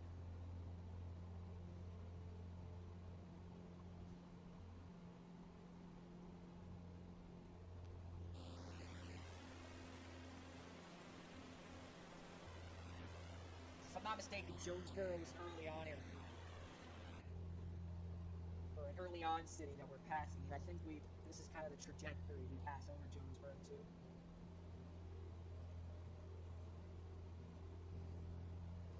Because apparently when I came up with this flight path, the randomness of this flight path is just like, how can we make this flight path pass through just the least amount of cities possible? And I mean, I get like that, America isn't full of cities, but still.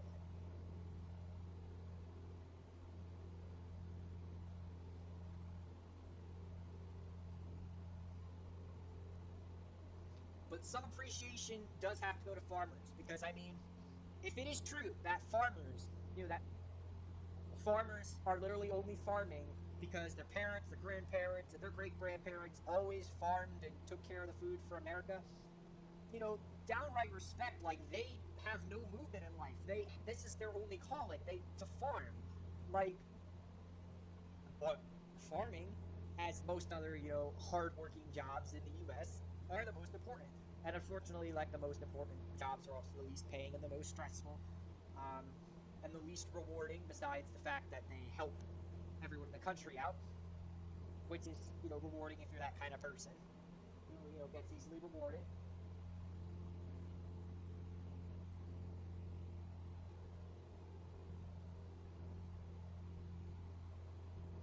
See, as much as I feel that 2 hours of flying is a long time, it's also like, wow, we're going to be in Kansas in less than 2 hours? Like, that's kind of impressive. That in possibly under 2 hours, we're going to be flying in Kansas. I mean, that's pretty cool, if you ask me. That is pretty cool.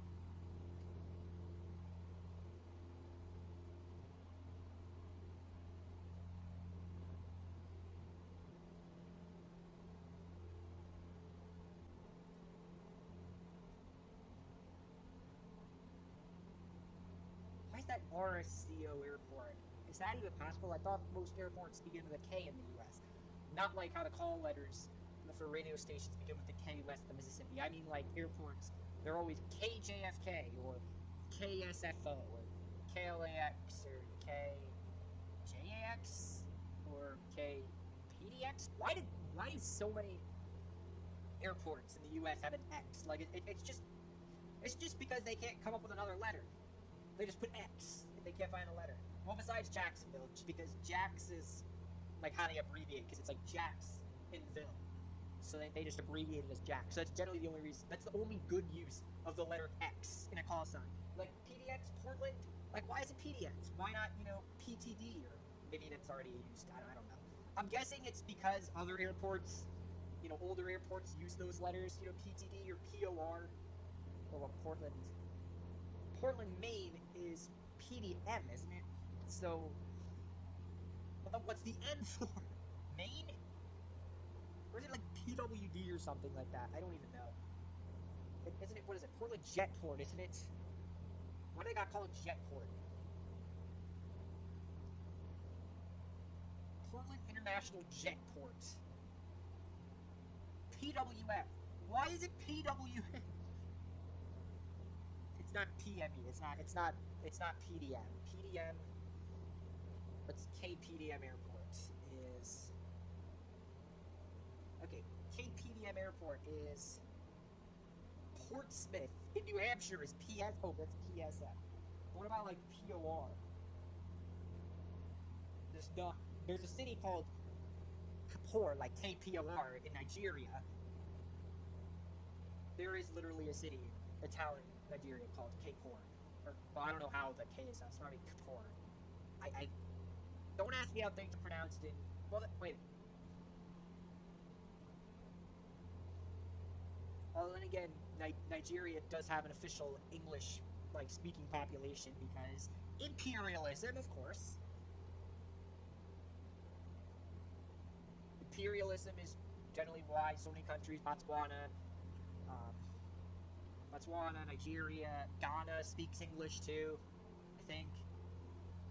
South Africa speaks English. What else? What other countries there speak English? Several of them, I know.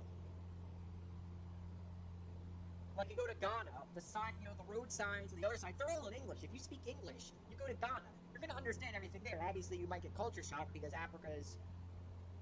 Ghana is an interesting looking country. I've seen pictures of Ghana. It looks a lot, specifically like Accra and Ghana. It is, definitely, if you travel there, it's going to be different than what you're used to. I mean, even Europe looks different than, the U.S., and the U.S. looks different than Europe, but it's still easy to, recognize, okay, this is the U.S., this is Europe, alright, that's cool. But Africa is a lot more different. There's a lot more poverty, a lot more hunger, and a lot of other problems. Mainly those are rural problems, but they do happen in the cities too, but there are some thriving cities in Africa, but there is still a lot of poverty and hunger there as well. It's just, we feel that Africa is it's just that American image of Africa is just, really, really, negative. We see Africa as this, poverty-ridden, everybody's hungry, all rural. But the thing is, if you made all of Africa rural, you couldn't fit the population of 1.3 billion people, which resides in Africa, in Africa. There are cities. Lagos, Nigeria has 14 million people. And Accra's got 7 million, I think. Or 5 million. I forget how many million Accra has. Africa's got some giant cities. I mean, Addis Ababa in Ethiopia. I'm not sure what language they speak. It's either French or... No, wait. No, I'm stupid.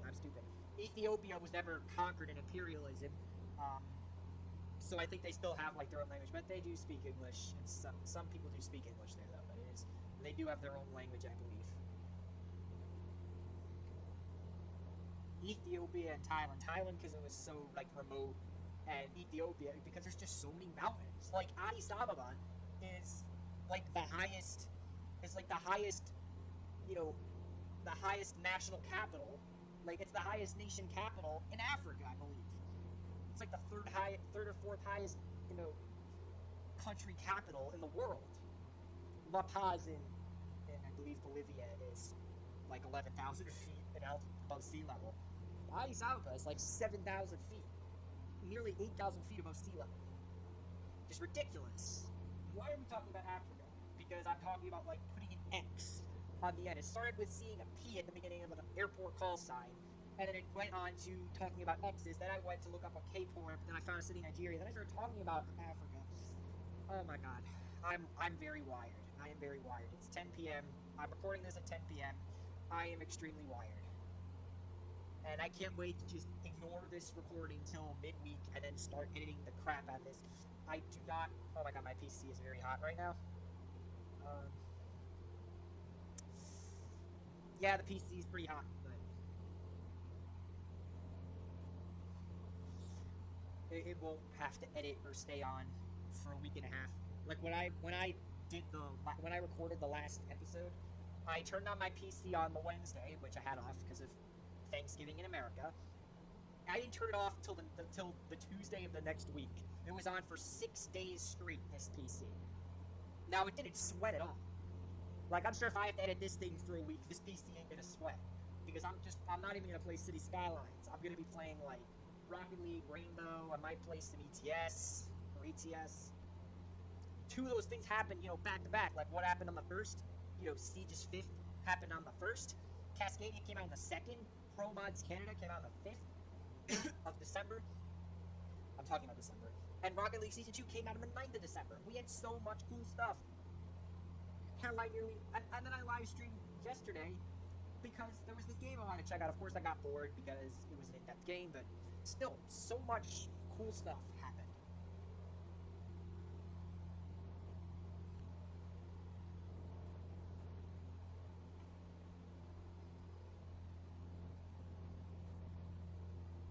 So, contrary to popular belief, not all of Arkansas is what you just saw in the last however many minutes. I mean, I've been recording for like 40, but I don't know how much you've seen. Probably like 30, maybe 20. I don't know. But most of Arkansas is not farms, actually, or swamps, or plains, or anything. Arkansas basically just looks like this. And I'm guessing this is where the whole, like, natural state kind of comes in, because, I mean, like, there's a lot of, diamond mining in this, so that's at least what the state's famous for, and obviously diamonds are, basically just big lumps of ionized carbon, or whatever, maybe not ionized, I don't know the right word to describe it, but it's just a big lump of carbon. And carbon, I can't think. Carbon is carbon doesn't grow. Carbon comes from, I can't talk. Basically, oh my God, I can't.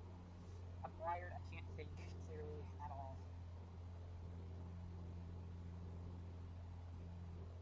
Basically, okay, think of it like a mine. Like, you're not gonna dig a mine in like a farm. You're gonna dig a mine in, the hard ground, right? Well, now that we're not in the farmlands anymore, contrarily, now there's actually, like, dirt, rather than, like, mud and all that stuff. I mean, there was not just mud, you know what I mean? We should still be in Arkansas, though. I doubt we're in Missouri already. We are coming pretty close to this river, though, I will point out. And, whoa, I nearly just crashed the plane. Yeah, we better be careful. I did probably just save us a good, like, minute and a half from doing that, but I don't want to risk ruining the entire flight from doing that.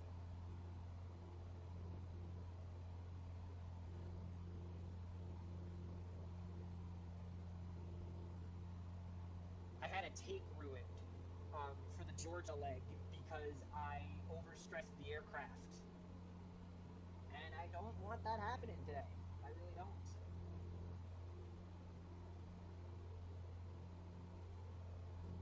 And speaking of, I wanted to talk about something else. So there's this phenomenon. So you'll notice that, so you know how, like, when a propeller spins, it obviously spins, like, really, really fast. Like, first you see, like, if it's going slow enough, you can see, like, the singular, like,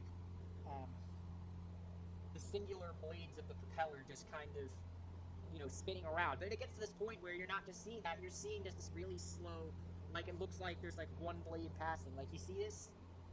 I don't know if you can see it. I can't see it too clearly. But you see, like... And it's like, what caused that phenomenon? And holy crap, that...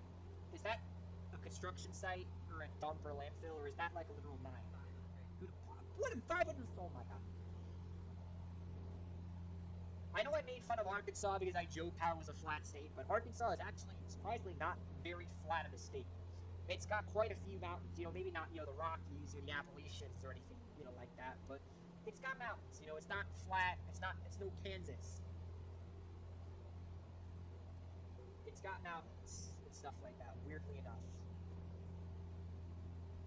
That is an interesting looking town. That literally looks like a cowboy town. That literally looks like a Wild West town. That is pretty sick. I gotta see what causes that, like, phenomenon. Fast moving propeller phenomenon. Why is it that when you look at the spinning propeller that the blades seem to move backwards? This is not caused in direct vision, but often seen in movies. Oh, see, look, it's going backwards now. Look, it's going backwards now. It's not going in that direction anymore.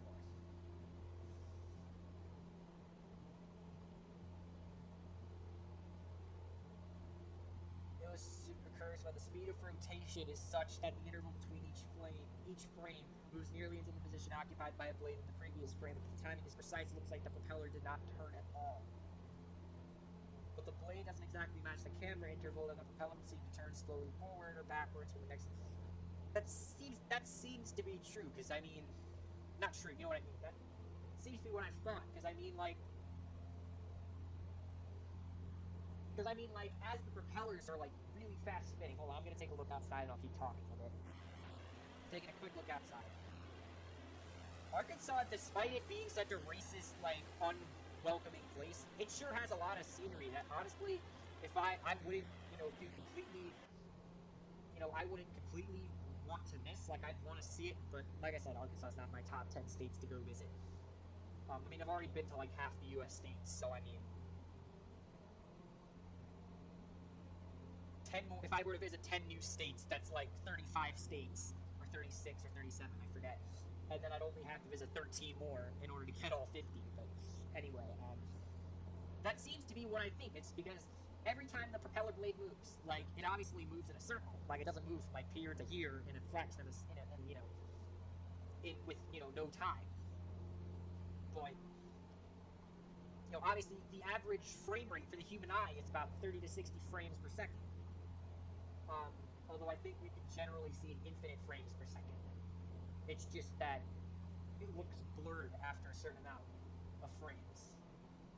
Like, anything higher than, like, 30 basically looks the same. Like, you might be able to tell the difference between 60 and 240, because, I mean, those are some pretty high frame rates. You're going to notice that it's moving fast and clear.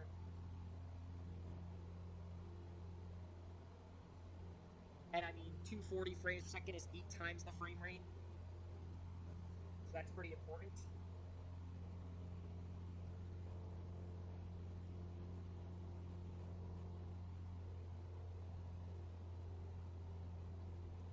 I do wish you could open the doors like an X-Plane 11, but it's fine. We'll have to do. Plus, we're getting replaced with a lot cooler scenery. So I can't really diss about that. We have great scenery. Obviously, a whole U.S. update too, which was pretty sick.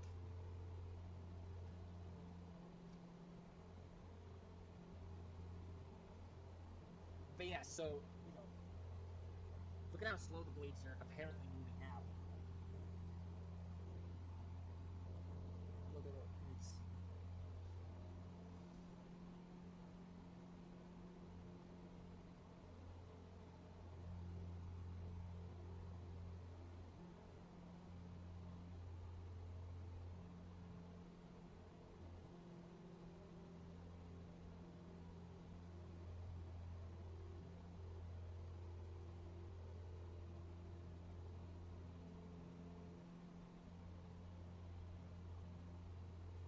Looking at the ETA doesn't really work because that's going to keep fluctuating a lot until we get to like the final like 20 to 30 minutes.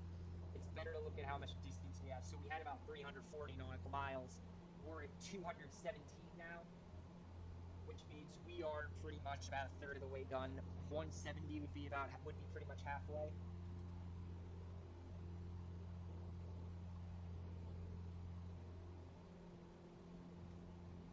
So it was exciting to see the new scenery, but now that nothing's really happening,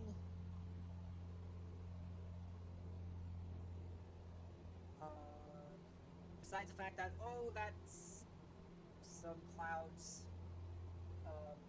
that would be a visibility hazard if we were, and I just realized we are going way the frick off course, which is probably the reason why we are losing so much time. Is because I'm going off course. That is probably the reason why.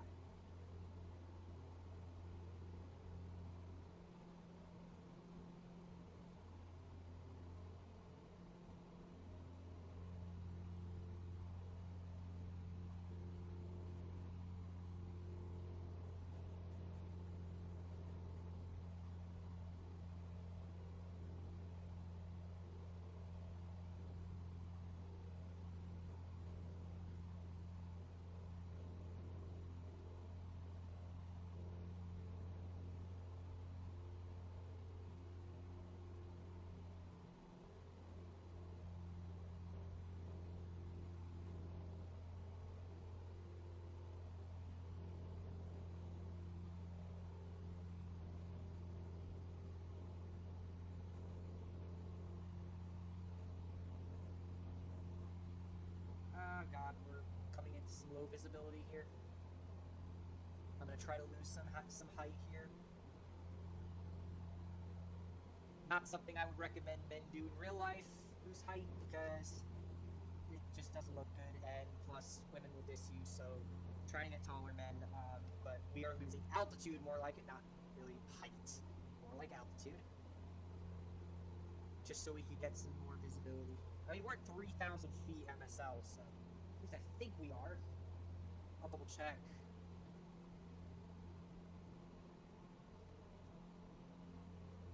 Well, it is constantly changing because the barometer at this, low altitude keeps changing and changing, the barometric pressure and all that.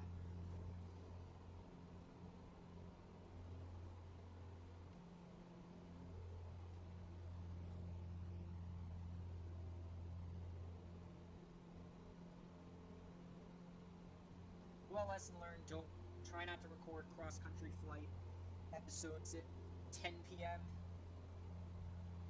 just because it's extremely miserable to do so.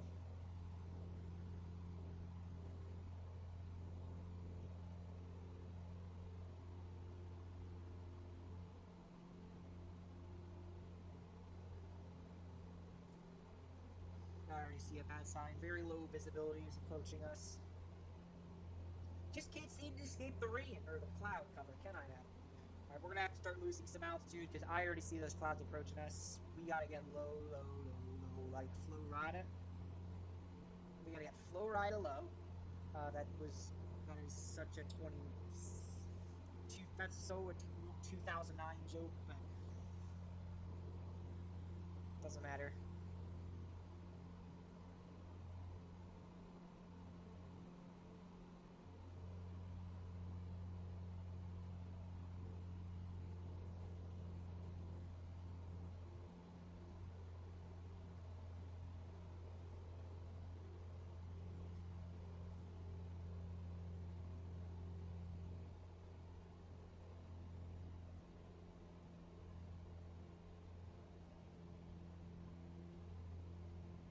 Can't believe that truck down there is really driving down there. That's a small ass road for a truck. I don't even know if we're in Missouri or not yet. Like, all I know is that we're not driving, we're flying.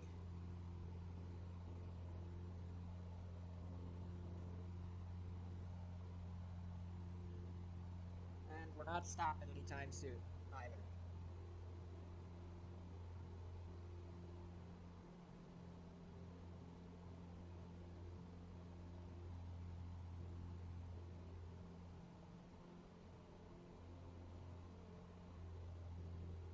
Like I mentioned, it's going to be basically impossible to tell when I'm crossing state lines. So I could be in Arkansas, I could be in Missouri. I know we're definitely not in Kansas.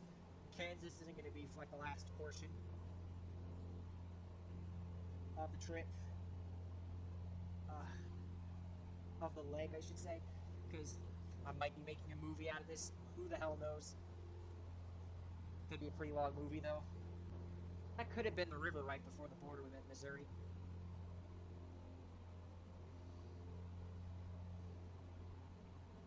We're going to have to start talking in general because we don't know what state we're going to be in. Because this could either be Arkansas or Missouri. Once we get into like the flatter territory, we know we're pretty much in Kansas, because generally only really the very southeastern tip of Kansas is probably the least stereotypical Kansas, because it's close to Missouri and stuff. But once you get anywhere further, north or west of there, it's all just the same, basically. Nebraska's similar too, although Nebraska does have some stuff going for it. Kansas, I mean, it's got Wichita, it's got Topeka, it's got some nice areas, but Nebraska, if I were to have to pick, like, let's say that secession was legal, and the government could pick one state to just let it secede, Kansas or Nebraska, I would say Kansas. Although, no, wait, that's a bad idea. You know why that's a bad idea? Because a lot of food comes from Kansas. So, you may have to go with Nebraska there. But in U.S. government terms, Kansas would probably be a bad state. A lot of stuff is grown in Kansas. A lot of stuff is grown in Kansas. A lot of stuff, is grown in other states like Iowa, too. But Kansas has a significant amount of farming. So, in, a government perspective, letting Kansas secede from the United States, terrible idea. Because you're getting rid of a lot of commerce. I know, you can make, everything international. You can make some sort of, makeshift Schengen zone or whatnot.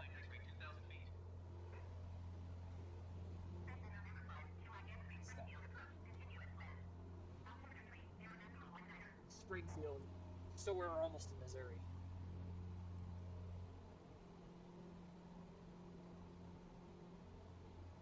Gainesville Memorial Airport. That might be able to tell us what state we're in. Without, obviously you guys know if you're watching. If you see Missouri, you see Missouri.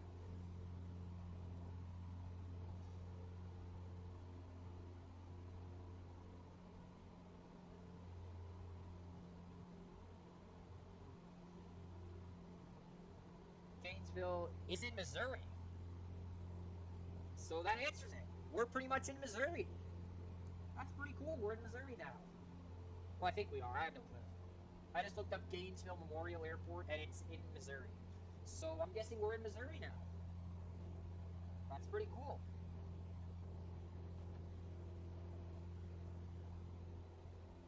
The landscape is starting to change. We're getting a difference in landscape as we go and cross out of Arkansas and start getting into Missouri territory.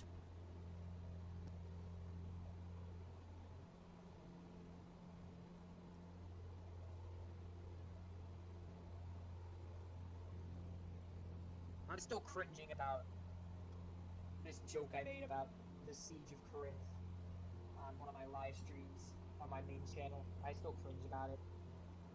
Considering, I had just learned about the siege of Corinth.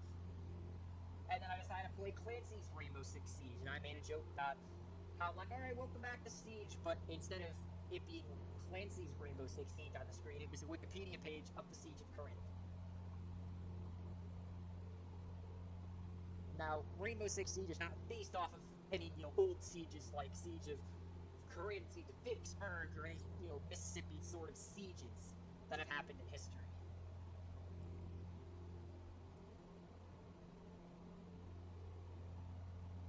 Yeah, we gotta be in Missouri now. We gotta be in Missouri. Well, welcome to Missouri, I suppose. Scenery, like I said, is looking different now. Enjoy this scenery while you can, because before you know it, it's gonna be farmlands and more flats and plains. Not really plains. Plains are actually hilly, unlike Kansas, which is not super hilly. It's all flat, boring. This is, at least enjoyable. There's random mountains everywhere. It looks nice. We're already losing touch with that. We're already moving on to some flatter ground here. I've already realized we're way off course. Not way off course, but you see where that plane is. The plane was facing in that direction, my bro. No, no, no, that's not what we want.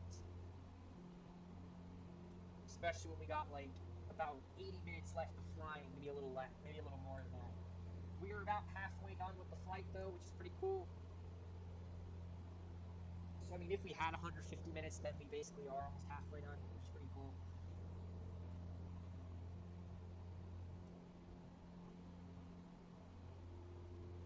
I could freaking go to bed. I'm recording this. It's 10:43 right now, which is ridiculous. I woke up at 9 this morning.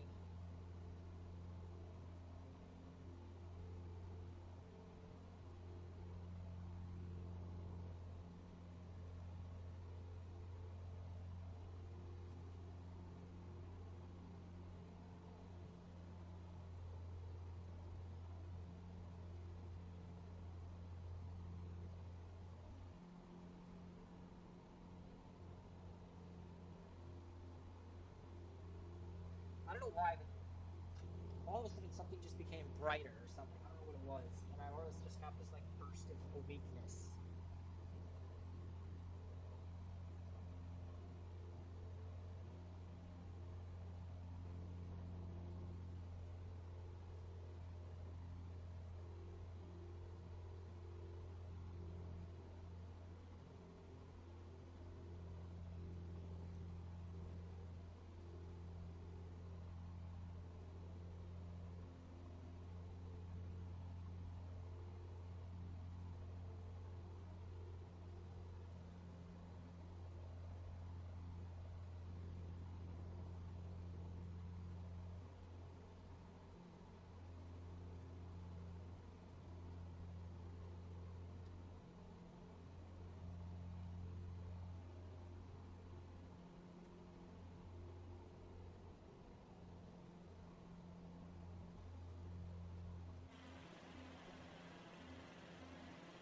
Just make sure we're not completely off track again. We are.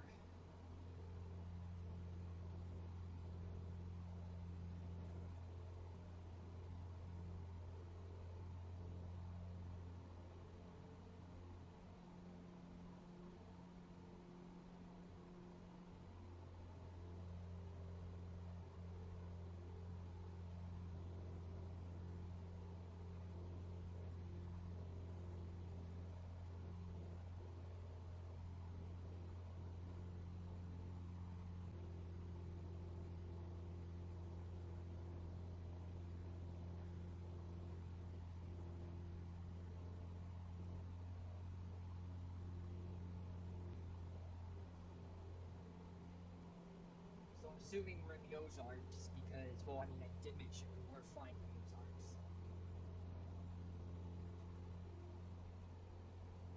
I'm just not really looking around the scenery that much because I'm exhausted and I don't want to fall asleep doing this. And it's miserable and cloudy and low visibility, you can't see anything, yada yada yada.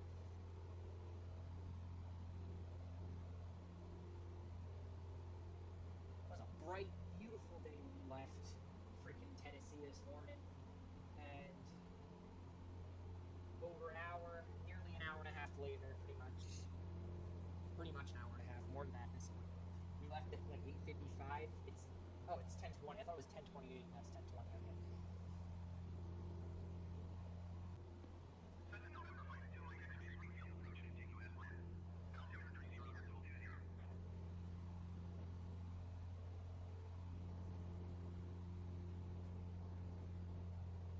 Yep, we will continue as planned, ATC, crossing the country in a biplane, Cessna G1000.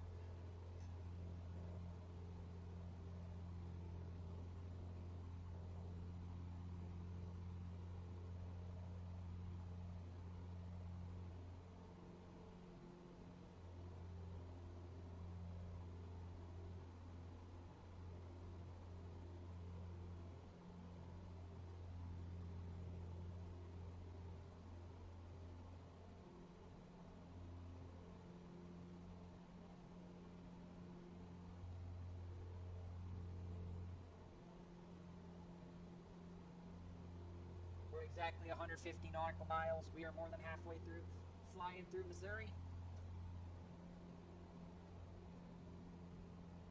Beautiful Missouri, which we will not be in Missouri for the whole time. We'll be landing in Kansas after all.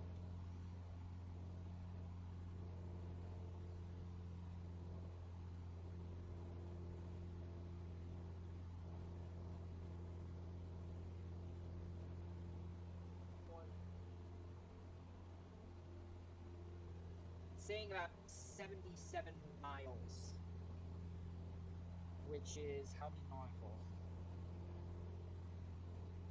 About 67 nautical miles. So Kansas is probably in under 100 nautical miles for sure.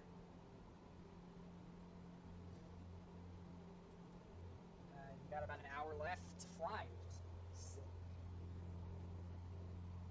Probably be landing around 11:30, 11:40 maybe.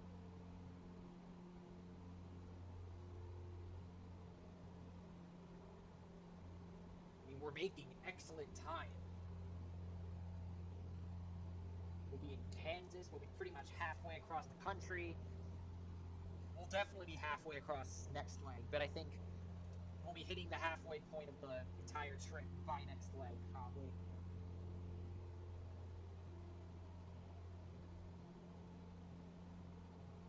Another ranch airport.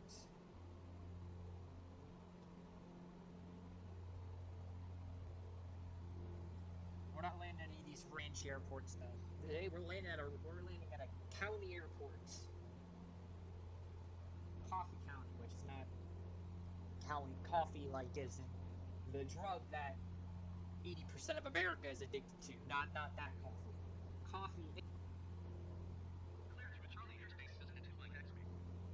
Oh, is this must be Springfield, Missouri then. If we're transitioning through airspace, this must mean we're in a city.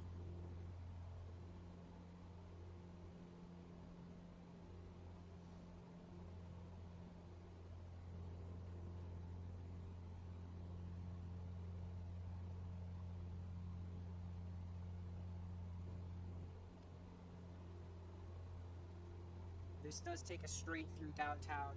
The route was meant to take us straight through downtown Springfield, Missouri. Or it wasn't meant to, it just happened to be that way.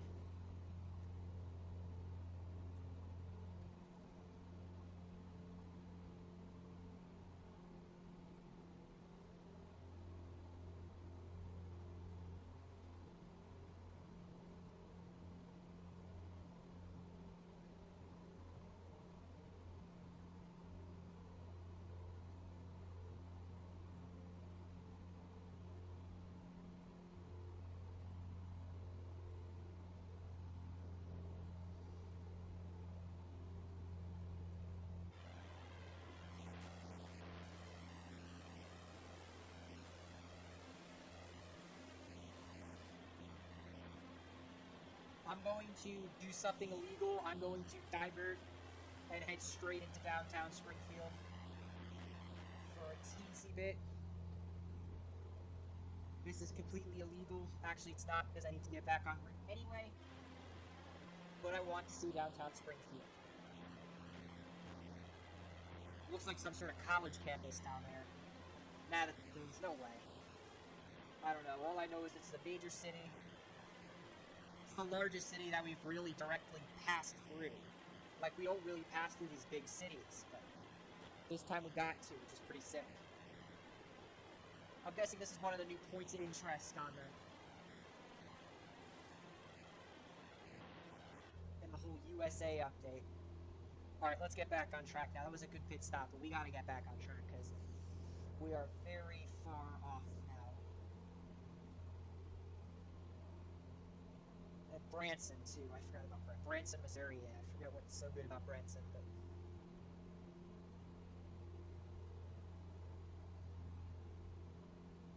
we're basically transitioning directly over Springfield Branson Airport.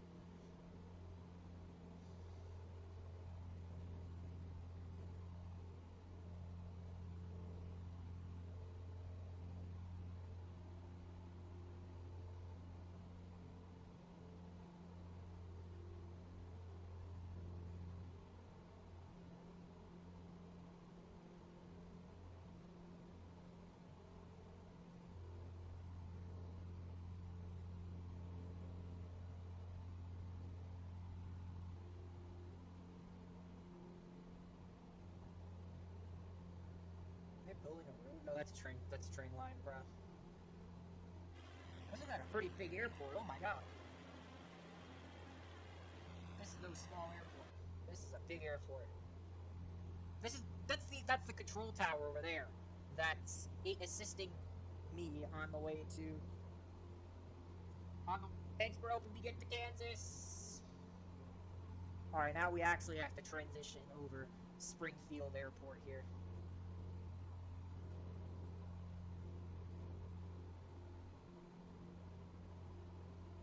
I can literally see like the runways and all that crap.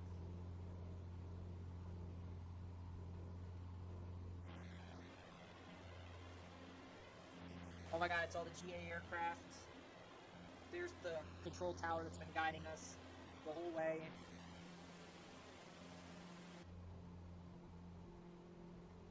And we're back on the line. This line is the line. What? Oh, wait, what? S is like the... S is the look over your shoulder button. Wow, it's not even look over your shoulder, it's like completely invert your neck button. It's also the make sure to uncoordinate yourself and nearly increase, 1,000 feet MSL.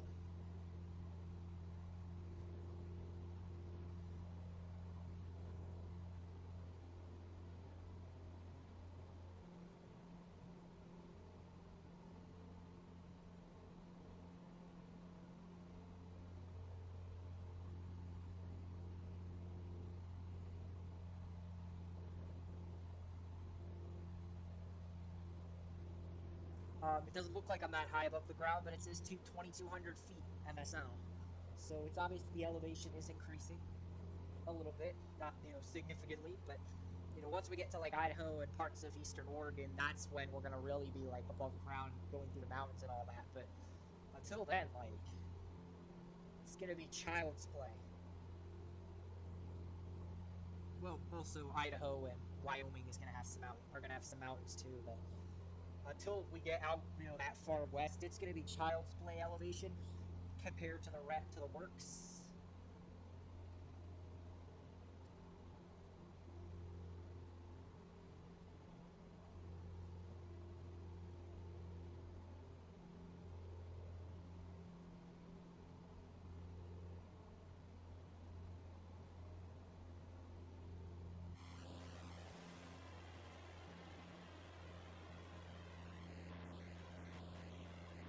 Notice just how, like, look at how small the city is, but then just look how big this freaking football pitch is. It's freaking enormous. It takes up, like, 3% of the town's land area.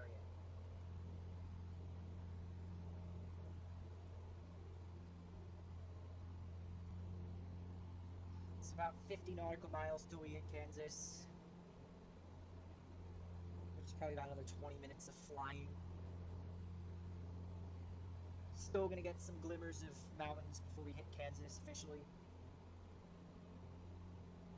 I see raging clouds.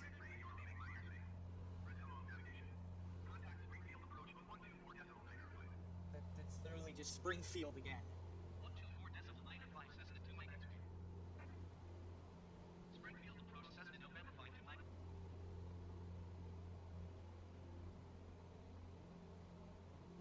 So what were all the frequencies for like approaches that we've passed throughout the entire flight? So first we started in Jacksonville, then we went to Atlanta, then Huntsville, then Memphis, and now we're on Springfield. Well, Huntsville was for maybe 5 or 10 minutes, and then we transferred to Memphis. And since then we've been on Springfield.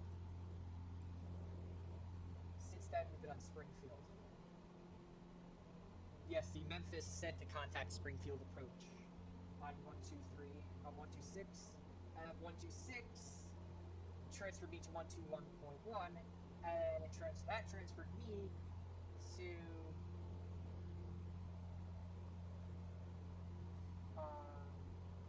now I'm on 12495, and now I've been on 12495. see how quickly the scenery's changed?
And it's just the most like random house. Like it's just connected to this random loop. I apologize if any of you guys live in that house.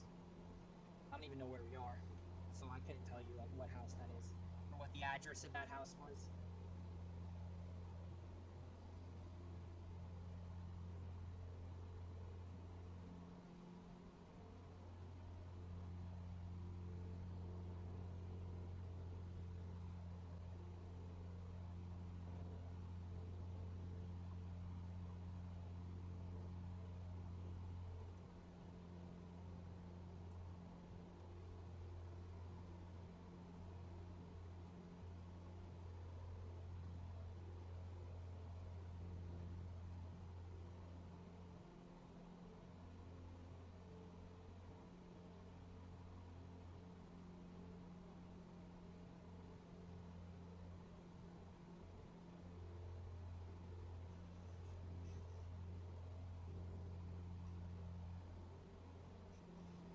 So we're about 15 nautical miles or 20 nautical miles or something like that from the border with Kansas. I haven't really been saying anything because there's really nothing around.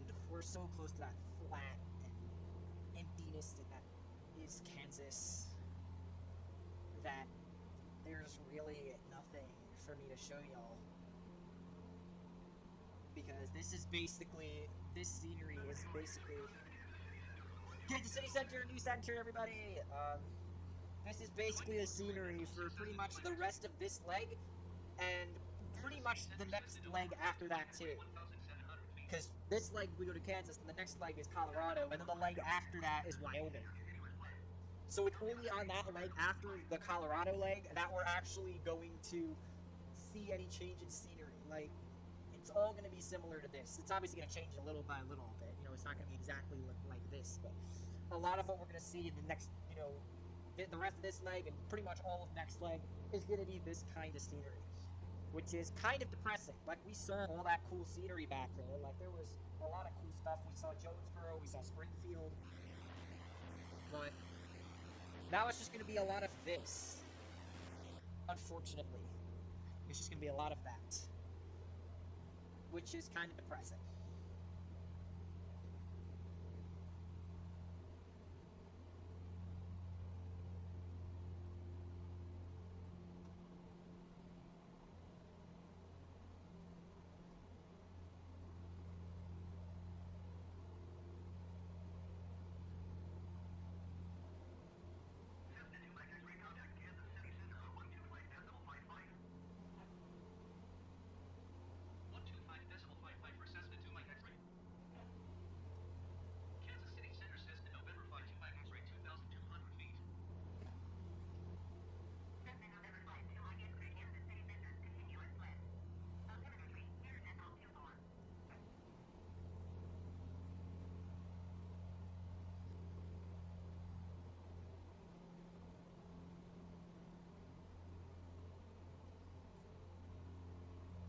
Alright, we're at about 67 nautical miles, so I'm going to assume that we're in Kansas at this point. We might still have a few nautical miles to go, but I'm going to say that it's pretty safe to assume that we are in Kansas, or at least very, very, very, very, very close to Kansas at this point.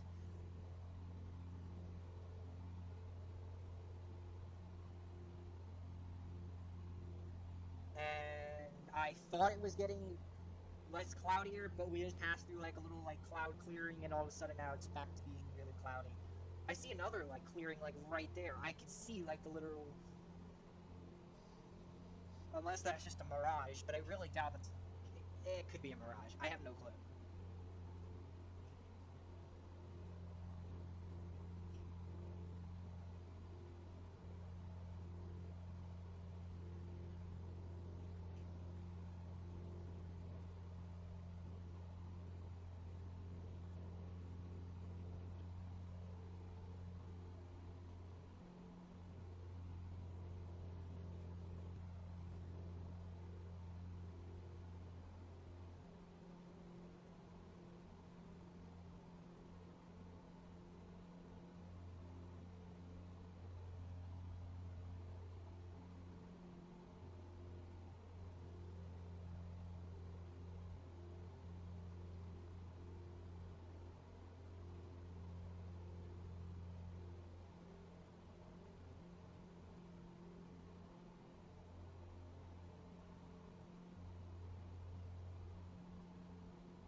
So I'm generally shocked at what I'm seeing here. Is this a city or a town or what? This is very spread out town here.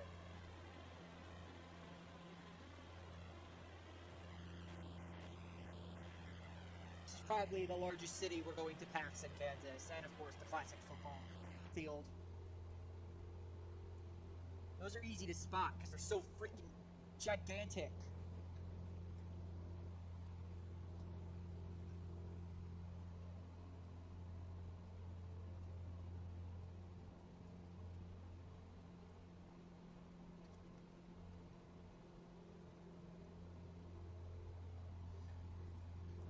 Pretty close at this point. We are really, really, really close.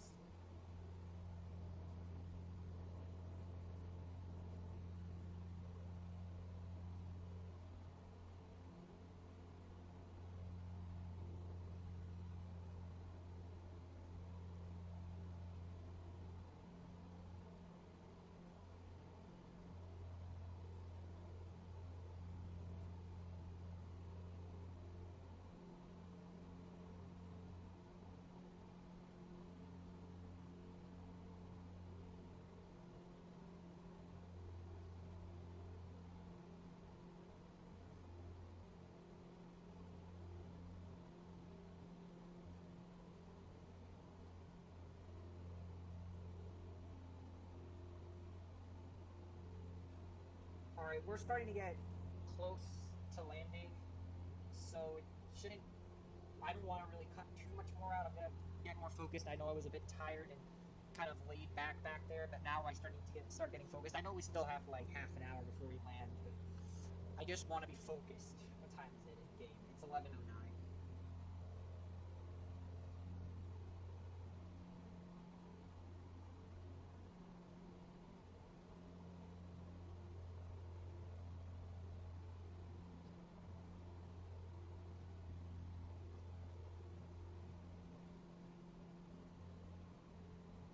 Like, I want to say that, like, we should start getting focused, but, like, there's nothing to see.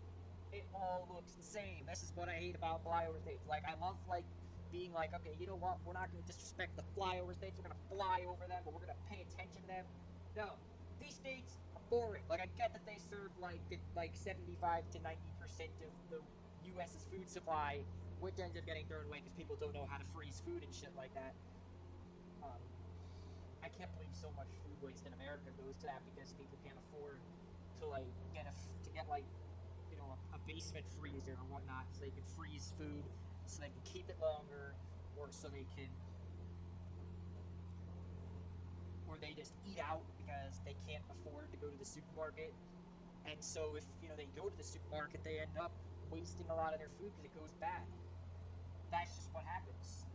And of course, the pandemic isn't helping. They've had to throw out so much freaking milk because a lot of businesses that served milk, like, because you know, like coffee places and stuff like that, and places that served milk that weren't, you know, asking for milk to be shipped to them. There was a big surplus of milk. And it was so much, you couldn't donate that, and like, there was a lot of controversy, like, why couldn't they donate that milk to charity? And it's just like, well, there was a lot of milk. There was probably gallons upon gallons upon gallons of milk. It was probably like thousands of gallons of milk that they had to just throw away because nobody was using it. Nobody needed the milk. Probably some went to charity, but still, you still have so much milk. Now, obviously, things are starting to open. I mean, things have been opening up recently, so COVID-19 has, you know, the effect on milk wasting is not as extreme as it was in March and April of 2020. But it's bad. It's bad. You know. Thankfully now schools are open, or well, most schools are open at least, and now they can ship milk off to schools, so that obviously they don't waste all that milk. Because that was probably another thing, right? Schools need milk too.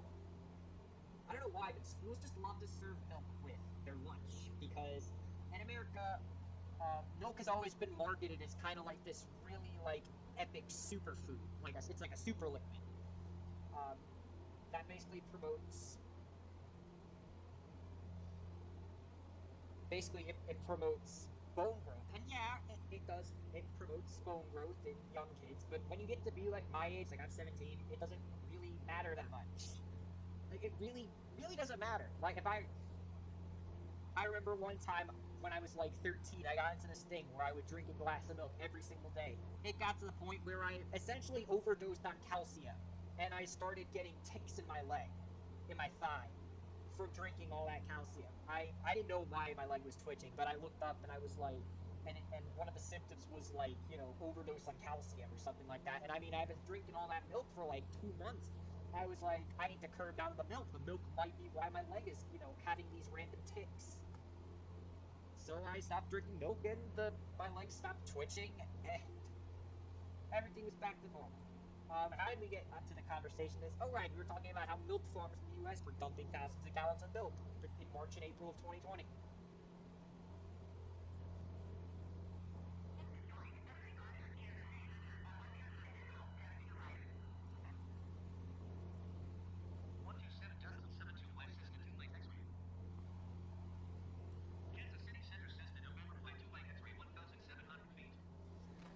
36 nautical miles to go.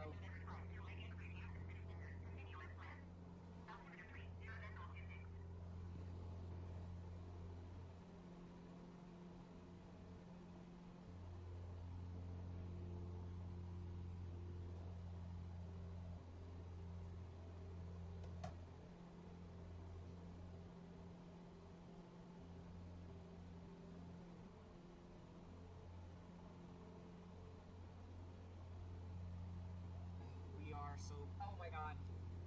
Perfect segue. Wind turbines. Oh my god, I love wind turbines. Oh my god, we're passing over this giant ass power lines too. Oh my god, this must be a power hazard here. Why are only those 3 turbines turning though? These other ones aren't turning really. But now the 4th one's turning. That was the 5th one. 5th one's gonna turn. Come on, I'm watching you, 5th one. You better start turning. Yeah. Alright, so it's basically based on proximity, and we're drawing off the line a little bit. Gotta get back on track, back on track, back on track. Still the same scenery, pretty much, as we cross over this eastern stretch of Kansas.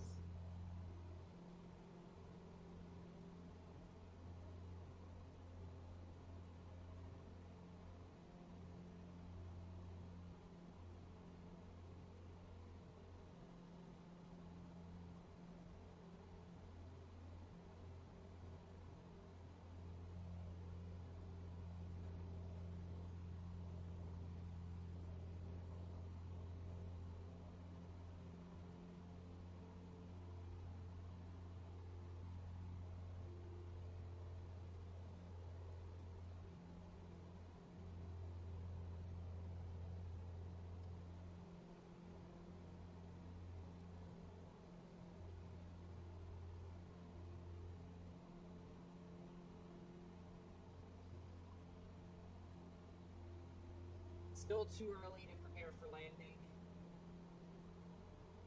but it's too late to just zone out. We gotta push on.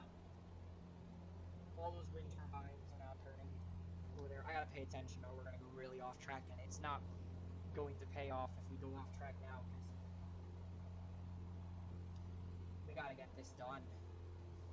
I need to stand up. I've been sitting down for like 2 straight hours. I mean, I've done that before in gaming, but normally I'm always getting up in between games, because games, especially siege games are never more than like 45 to 45 minutes really. So generally you get a chance to get up and stretch, and since, siege queue times to get into siege can be upwards of like, 4 to 5 minutes. It's good to stretch during that time, use the bathroom. I haven't been able to do that because I wanted to shoot this in one go. And that's basically what I'm doing, shooting this in one go. And it's really, really annoying, and it's tiring, because I really need to get up, go to the bathroom, stretch my legs just a little bit. My legs don't really need that much stretching. It's not like I've been sitting down for 4 hours or whatnot. But I need a break. Badly. So does this plane. This plane is on 18% fuel. We need to stop. In fact, I'm starting to think that putting the fuel percentage at 92 or whatnot is not going to cut it.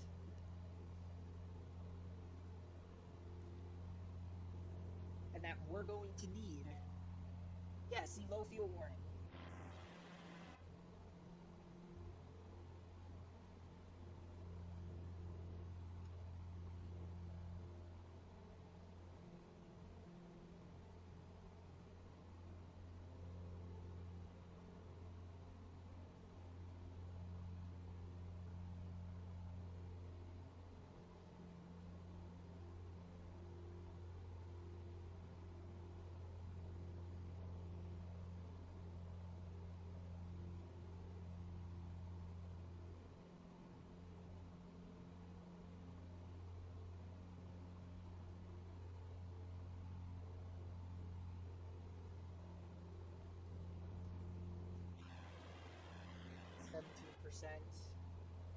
We badly need this fuel.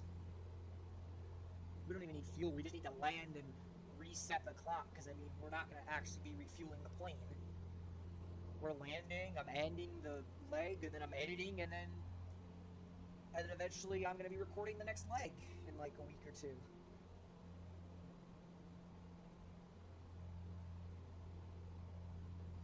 So it seems that I'm recording a video every 3 weeks, which means it will take another like 4 or 5 more months. This movie will.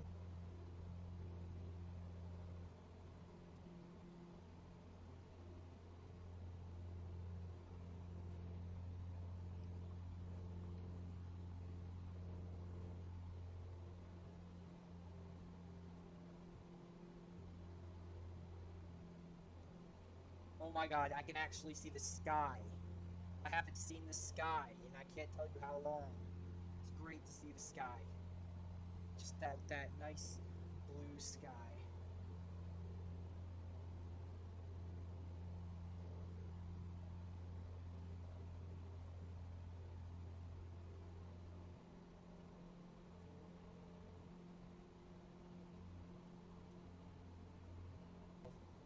We just flew through all this darkness and clouds, and now all of a sudden, it's gonna be daytime, or not daytime, you know what I mean? It's gonna be all bright out, but we're gonna be landing. Or not, who knows? Who freaking knows?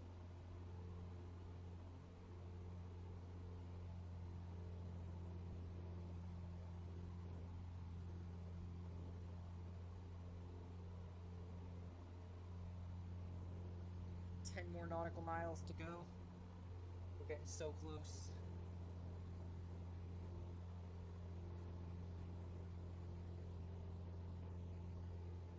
It's nice to get a little bit more sunlight. You know, for the end of the trip, we're getting sunlight and a giant lake.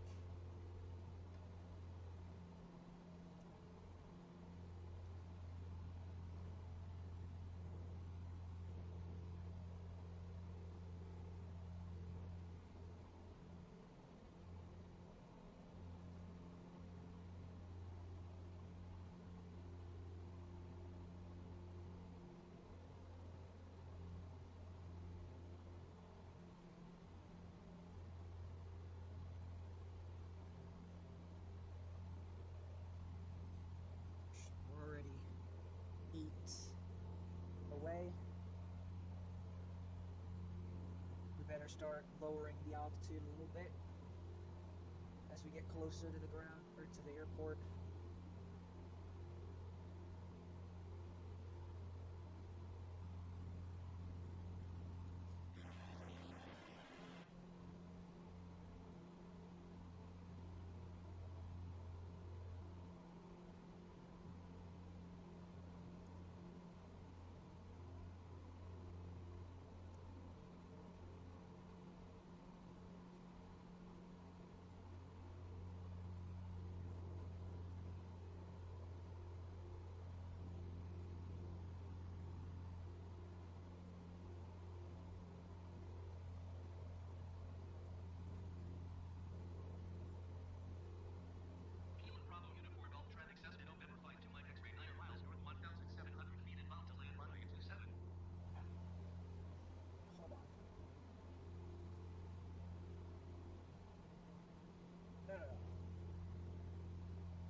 I'm gonna land on the southbound runway. Kilo Uniform Kilo Lima traffic says to November flight to Mike X-ray flight miles southeast 1,800 feet inbound to lane runway 18.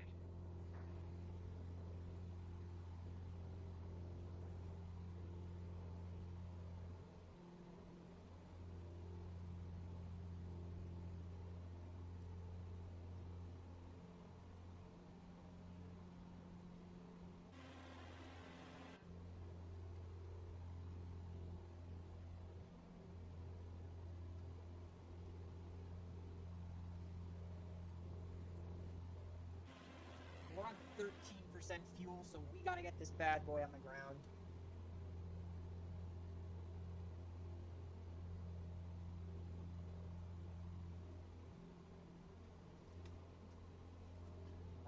start turning in, and then I'm going to start preparing for landing. So I'm going to get the flaps up.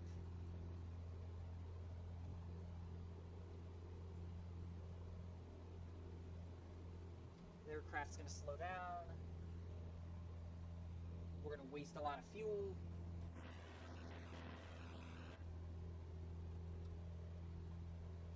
But I gotta get us slowed down or else we're not going to land. Okay, so which side of the runway exactly? Okay, so the runway ends there.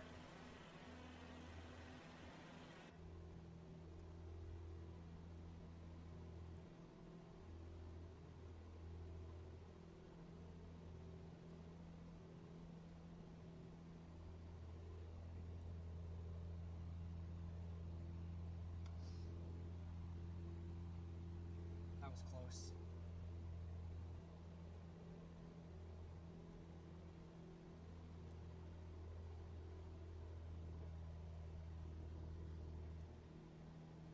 Okay, we're coming in for landing. Kilo Uniform Kilo Lima traffic says to November flight to Mike X-ray is on final runway 18 to land. 500.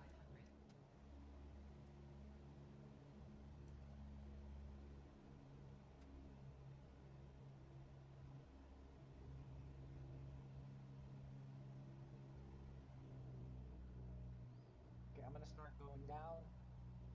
Alright, we're actually landing on asphalt this time. We haven't landed on an actual asphalt runway for this entire series, so this is pretty cool accomplishment here. Okay, we got a little bit more before we need to really land. I'm gonna hit the thing, and I'm gonna... Okay, not the worst.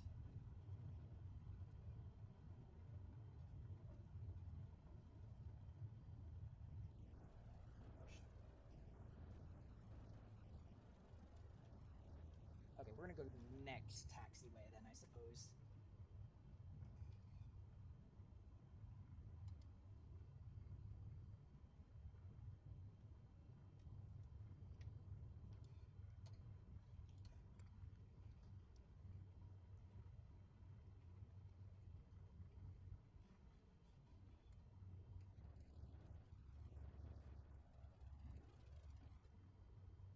Okay, we can put up the flaps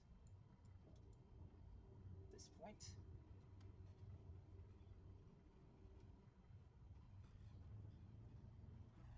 Alright, 11%. Pretty risky, but we managed to get on the ground safely, which is all that really matters. Now we just gotta find a good place to park. We might actually be able to get a fuel truck at this airport, which is pretty sick to think about. This is a pretty sick airport, considering we've been literally landing on freaking fields for the last 2 legs. We landed at Prattsburgh, which was literally this random grass strip in someone's backyard, and then Parsons Field, which was another random field in someone's backyard. Are you starting to see a trend here? Alright, there's this truck here, and I don't know what he's doing. Is there even a spot for me to park? I don't even know. All I know is that is not safe. Look. I'm gonna assume that I can maybe just pull in like behind this guy, or next to this guy here on the right.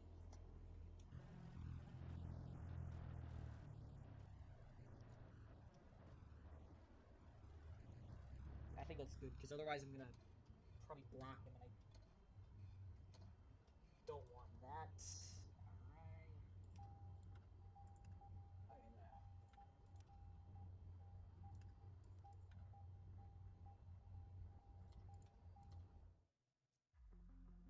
Oh, thanks.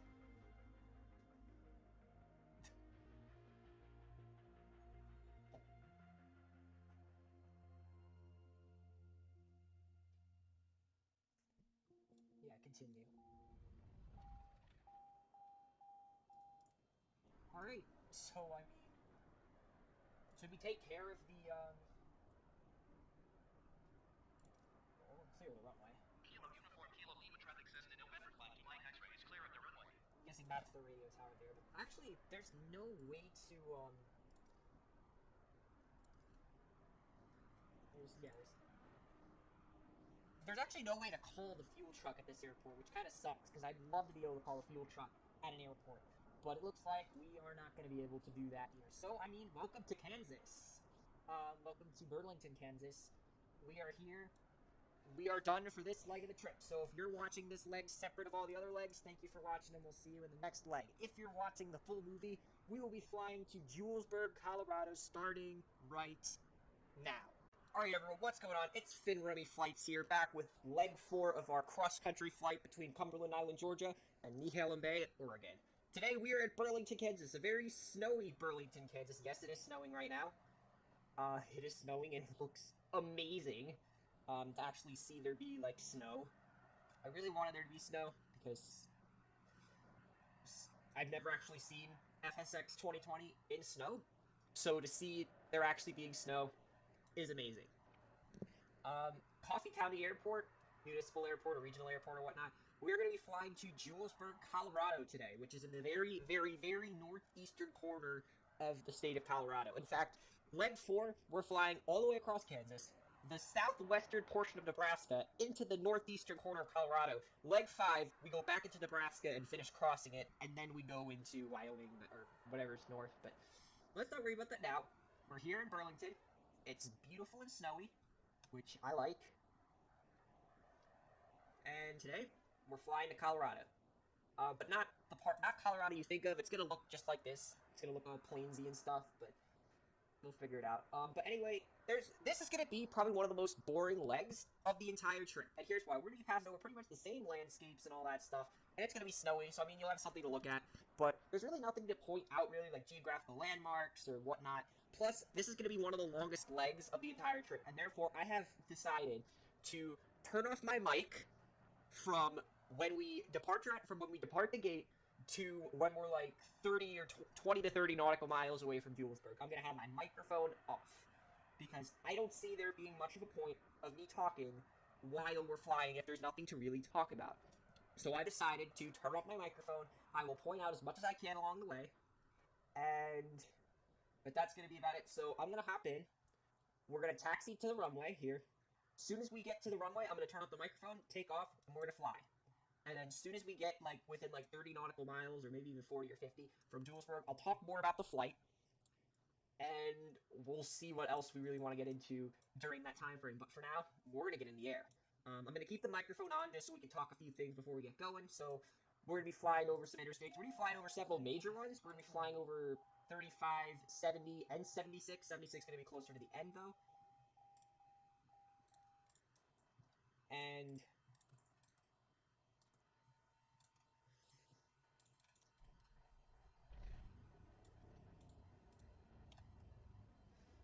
we're going to be flying over several different cities of interest. Hold on, I gotta turn that on my screen.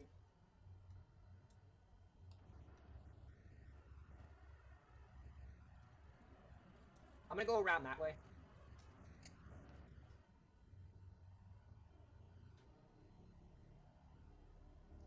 We're also going to be passing over some lakes, very few lakes though. We're also going to see Nebraska and a lot of towns in Nebraska, but otherwise there's not really going to be that much to point out, and there's not going to be really much to talk about. So I have decided to turn off my mic, like I said, for the entirety of today's leg, just because I want to cut a lot of it out, and I don't want to cut anything I say out. So like, for example, this whole portion of me taxiing is pretty much going to be uncut, besides maybe for like 1 or 2 things. But I'm going to try to cut a lot of that, like, useless stuff out, because there's not really going to be too much change in the scenery. There might be some, but probably very little, and there's not going to be much for me to point out, and I can obviously wrap the entire conversation up when we're, like, 30. I might even do 50 nautical miles, just because I don't want to be too hasty and, completely ignore what should be said. But I do also need to point out that it may not be very important what I have to say, and I'm not very much of an expert with history in like Kansas and Nebraska. I know there's like Bleeding Kansas and stuff, but we've passed a lot of Bleeding Kansas territory. Bleeding Kansas, a lot of the fights were on the border between Kansas and Missouri. We've already crossed into Kansas, so a lot of that Bleeding Kansas history is kind of past. I know there was a lot in Nebraska too that I don't really know what to explain about, and there's also some stuff about Colorado, but obviously we're going to be in Colorado. Literally, we're landing there this leg. We're literally going to be in Colorado for such a short period of time. I might be turning on my microphone when we're still in Nebraska. and then we're going to enter Colorado. And then leg 5, we're going to be out of Colorado in like 10 minutes. I'm not sure whether I'm going to turn my mic on for the leg 5. I think leg 5 is going to be a bit more interesting, but we'll have to see how things go. Leg 5 is there's going to be a lot of changes in scenery. I want to say my mic, I will turn on my mic as soon as we hit like other points of cool scenery that I want to see. Otherwise, the mic's going to stay off because the scenery is pretty boring and it doesn't change too much. So I'm going to I'm going to prepare for takeoff, turn off the mic, and we're going to hit the skies.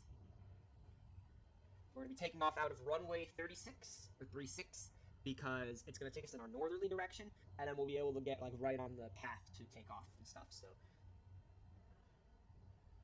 I'm going to probably have to stay close to the ground for this flight as long as, you know, we're in this like snowy area. There's a big snowstorm in Kansas as we speak on this Blue Monday, or as we call it in the U.S., Martin Luther King Day.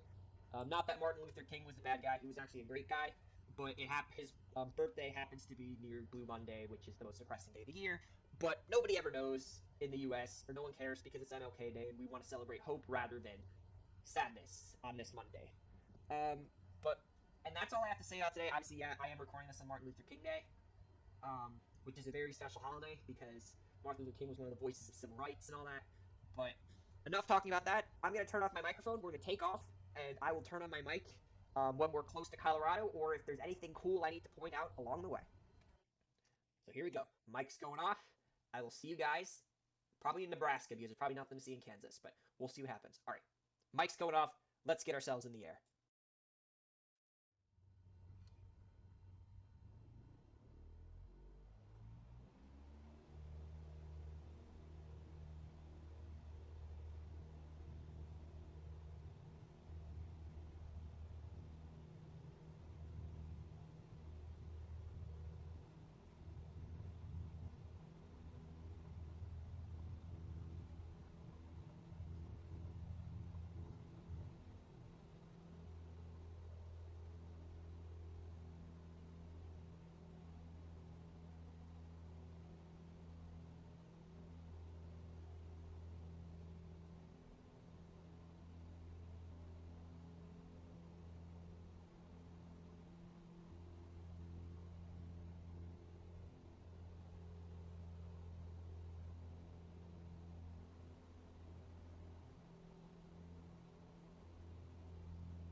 I know I'm breaking my promise of turning the microphone on, but I do want to point out the one thing that I'm recognizing from this flying, this is going to be very quick, is that there's a lot of snow on the ground, and that's disguising the landscape of Kansas. And is that a good thing or a bad thing?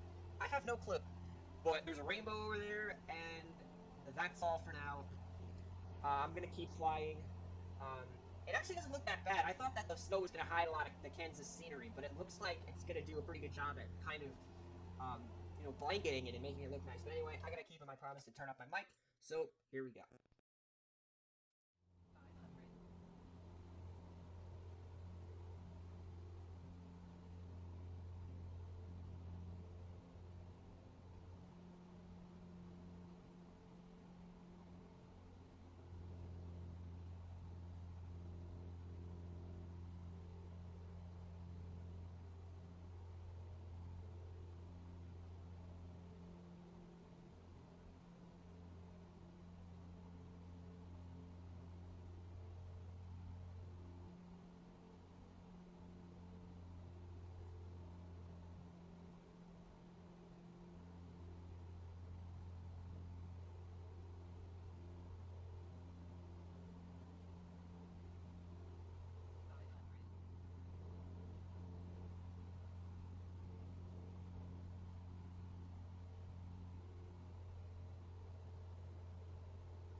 So I don't know if you noticed what's going on, but the snow is getting a lot worse, and it's starting to get a lot less visibility as we go further into Kansas, coming up towards Nebraska. We may even be in Nebraska. I don't know, but I thought I would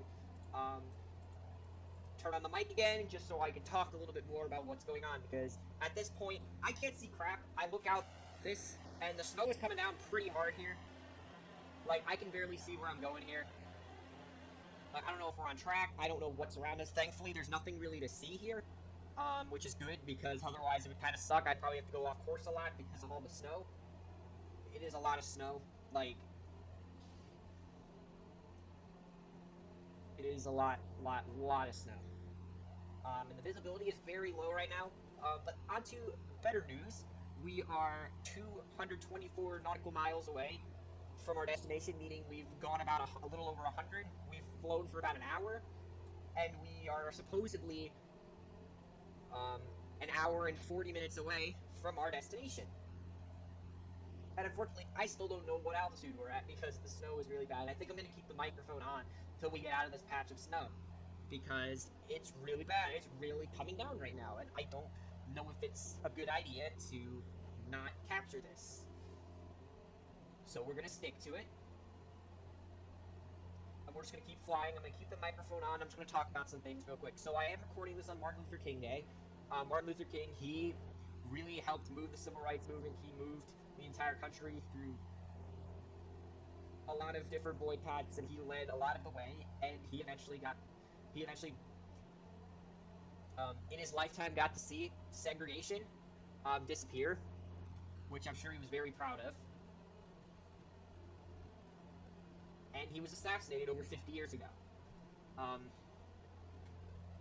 Unfortunately, we passed a lot of Martin Luther King territory already, as we are in Kansas already, and a lot of Martin Luther King territory was in, like, southern Alabama. We passed through northern Alabama, for some reason, and we passed through Tennessee and Memphis, but we didn't pass through Nashville.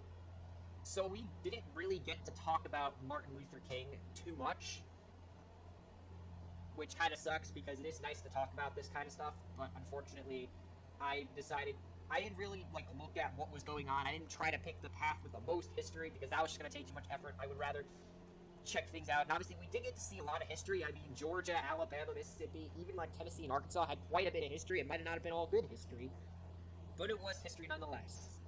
And it's at this point where, okay, I can see, like, what's going on below. I see, like, a cluster of houses, but I don't know where they belong. The only reason why I'm talking right now, the only reason why I have my mic on right now, is because there's going to be nothing to point out anyway. And I feel like if I want to cut this part out, I can. But it's a big snowstorm, and I want to entertain you guys throughout it. So hopefully we'll be out of this snowstorm, because if we're not out of this snowstorm within, like, the next, like, 5 minutes, I'm probably just going to turn off the mic and power through. Like, I'll give you, like, 5 or 10 minutes. But I'm telling you, like, if this storm goes on much longer, I don't know what to tell y'all, because I can't do this. Like, I'll, like, point the nose down. Okay, I can't point it down that much. The only thing that's keeping me, like, from crashing is this gauge here, which tells you, like, it basically shows you, like, your depth. Because if you can't tell, that screen tells you instead, like, how far you're going up, and it uses, like, magnetic fields and, like, other levers that, you know, calculate the tilts and stuff like that. Okay, well, knock on wood, but I think we got through the worst of the snow. Look at the sun over there. Alright. I'm gonna keep my mic on for, like, another minute, just to make sure there's not, like, another snowstorm, because I do see some more clouds, but I think that was the worst of it. Like, look at what's behind us. Like, we just left all that behind. I do want to keep my mic on, because I do want to point out some things I've noticed about Kansas and possibly Nebraska, but I don't know if we're in Nebraska. We passed 70, meaning it's very possible we're in Nebraska, but it's not, you know, definite whether or not we are in Nebraska or not. But we could be in Nebraska. It's not like we did pass 70 yet. But I do want to point out, there's been quite a few rivers, and there's been a lot of reservoirs, and I'm guessing the reason for that, post-production can tell me exactly, but I'm assuming that's because there's not a lot of natural waterways. There are some rivers, but there's not a lot of waterways, and you know, this Kansas farmland needs irrigation, or not irrigation, but it just needs water to provide itself with crops and sprinklers, and, you know, so that it can grow our nation's food. I can say our nation because I am from the U.S., so I can say our, because it is, I have probably eaten food that comes from Kansas, many times in my life. I'm not sure about Nebraska. Nebraska's a bit different, but I'm sure there is farmland there too. But yes, I see. If we were to go like in there, that'd probably be more snow. And yeah, see, like if I went like a few inches that way, I think we're gonna enter another snowstorm. But I'm probably just gonna turn off my microphone anyway because I think I've said enough. Yeah, we're already starting to lose visibility. The rainbow's still there though, which is cool. The rainbow's been traveling with us for a long, long time, which I find to be the only good thing. So before we turn off our mic, let's go through. So in the time I've had the mic on, we've traveled about 20 to 25 nautical miles, and we've shaved off no time because it still says an hour. It still says 102 minutes. It now says 104 minutes, but we'll see what happens. 200 nautical miles to go. Like I said, I'm gonna turn on my mic for officially, like for the rest of the video. Kind of turning on. Let me actually check the ATC before we go. Like, what's been going on with it? Actually, nothing's been going on, and I don't even.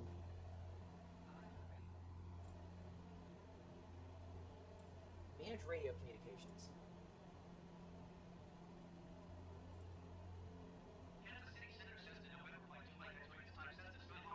Alright, I'm gonna turn off the microphone. I will talk to you either when something else comes up, or I will come up 50 nautical miles before we land.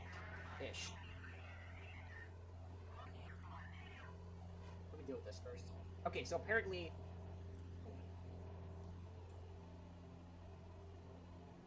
Okay, apparently this is broken. Alright, I'm turning the mic off. See you guys in a bit, whenever something else pops up or nearby where we land.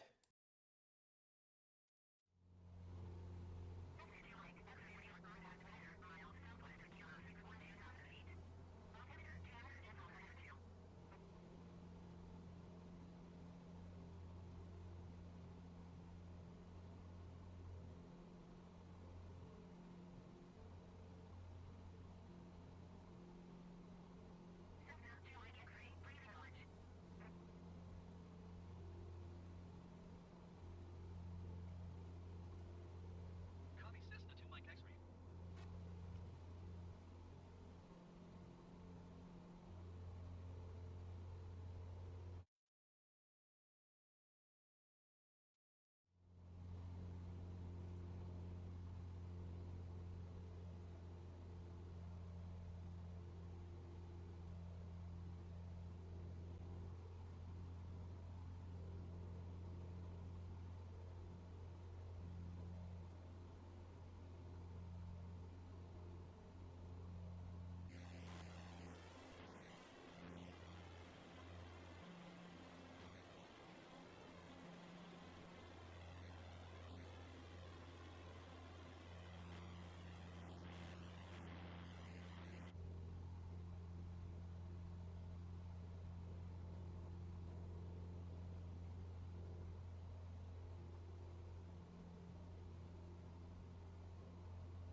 By the way, sources tell us that we are still in Kansas because Cocker City is in Kansas. Alright, back to the non-commentaries portion.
50 nautical miles. But hopefully it won't be that. See, it went to 83, and that's also because we're a little off course. I'll change that real quick. And I'm going to turn off the mic again, because there's nothing really to point out. So I'm going to turn off the mic, and I will see you next time something cool happens.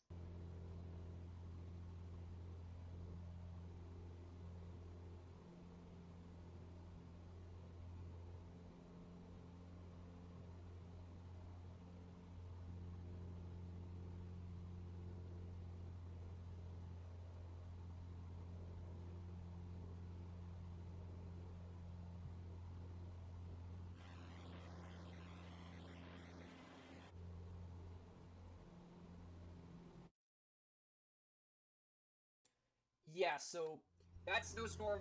Hold on, let me turn the mic towards you before I actually start talking. Because when I'm not using the mic, I always have it like tilted upwards towards the ceiling. So that if it catches me talking by accident, it like hears it hears me in a different perspective. But I was saying we just got out of probably the worst snowstorm we passed through so far, and I think, yeah, look at that, look at that. Look what we just had to pass through. We hit a clearing though, which is good.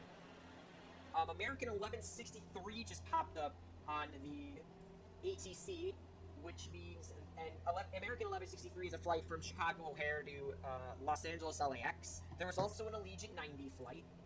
Yeah, Allegiant 90, although I don't know Allegiant's. Okay, where's Allegiant on my list here of airlines? There they are. There's Allegiant 90, which. Oh, it's G4 and then 90, which. Okay, so G490 is Las Vegas to South Bend. That is a weird flight path. That is a really weird. Los Angeles to South Bend? Does that even get any, like, demand? I'm guessing it gets demand from, like, Los Angeles. Oh god, frost's developing on the windows. Ah, yikes. And we're getting into that cold territory. Is there, like, a temperature gauge here? Negative 10 degrees Celsius. So it is below freezing.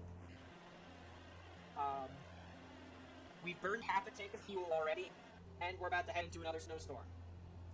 Because we can never have nice things. Frost is developing on the windshield, meaning I have to find a way to turn on the heat. Alright, we're going to turn on the pitot heat, and hopefully that solves our issues. Like I said, we passed Allegiant 90, which is a flight from Las Vegas, Nevada to South Bend, Indiana, and there was another flight, American 1163, from Chicago O'Hare to Los Angeles LAX. But that's it. I'm gonna hopefully hope that the pitot heat fixes things up here. I don't think there's anything else we can do to like turn on the heat in this thing, so I'll keep going. I'll turn off the mic. We'll keep powering through. We're getting closer and closer to Colorado.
Bro, I don't know how long I had the flaps on for back there, but apparently they were on, and I just had to turn them off because I was stupid enough to be like, maybe the reason why we're moving so slow is because of the snow and the wind. But then I'm like, wait a second, Microsoft Flight Sim physics don't work that way. There's got to be something else going on. So I looked down and I noticed that the flap meter, bro, every time I go down there, it goes. Look. Oh my god, no, get those flaps back up. Okay, I gotta avoid that area. I was going over here to... It's because I zoomed in and this happened. Okay, that's down. I wanted to control the hot air because I thought maybe it would help with the windows. But the windows, they're still freezing up, which is not good. We're really close because we're in another snowstorm. The plane is covered in frost. Guys, it doesn't just happen at 40,000 feet. This frost also happens at ground level, especially when it's negative 10 degrees Celsius outside. It will happen. And with this snow, it's really hard. I wish I could change stuff, but unfortunately, this isn't X-Plane where you can change the weather mid-flight. I would have to land and restart and then take off again from that exact point on the map. But unfortunately, I don't know the exact point. Like, I could look at this map here, but there's a VFR map, but as you can tell, there's still a lot to see. I mean, we're pretty close at this point. I'm sure we're in Nebraska by now. I'm assuming that's the Platte River. I think that's the... Oh, frick! Oh my god, okay. Enough looking at that. We're gonna crash if we keep looking at that. Oh my god. Plus, it's getting kind of... It's not late. It's like, I'm recording this... Like, hold on a second. I gotta see this. Alright. It's like 12:17 when I'm recording this. Obviously, in game, it's like 2:09. But... honestly... I thought at first that the snow was going to be fun. It was going to be like, yeah, a new change of scenery. But it's honestly, like, ruined the atmosphere. Just simply because it always is snow. Then there's a clearing. Then there's more snow. You can't see what's around you. And I mean, there's nothing to see, really. So there's no... So it's not like I'm missing out on much. But, like, I wanted to be able to capture the towns of Kansas. And this take really ruined that.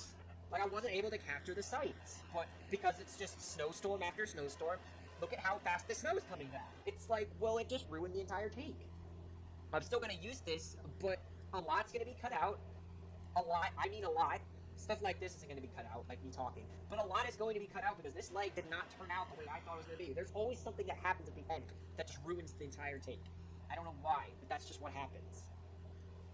But to talk about timing, we have 109 nautical miles and about, it says 60 minutes, but like, don't tell me the flaps are up yet. The flaps are all the way up. They're not down or anything. I mean, I should be going the right speed, but unfortunately, that's not happening for some reason. Because I'm staying close to the ground. I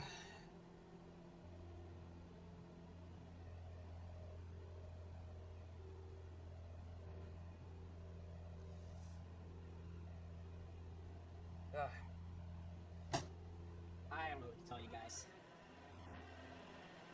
Like, it keeps randomly descending because I can't see where we're going, where we're flying over. I nearly just crashed there. You know? Like, look how close we are to the ground right now. And it's just been, like, on and off that. For just the longest time. And it's just getting out of... It's just getting... Ooh. Like, I can't determine, like, what things are. I'm gonna have to determine what things are based off of when they are, not where they are, simply because I can't gauge where we are. I'm completely lost here. I don't know where we are. We're probably in Nebraska because I don't think Kansas is that hilly. I think Nebraska's got more of those hills. So I think we might be in Nebraska. But I don't really know if I feel like going on, but we still have to continue. Like, we've come too far to give up. We must keep going. But I don't know where we are. I wish I could stop this, and I could return to when it's not as snowy. But, like, I don't know where the hell we are.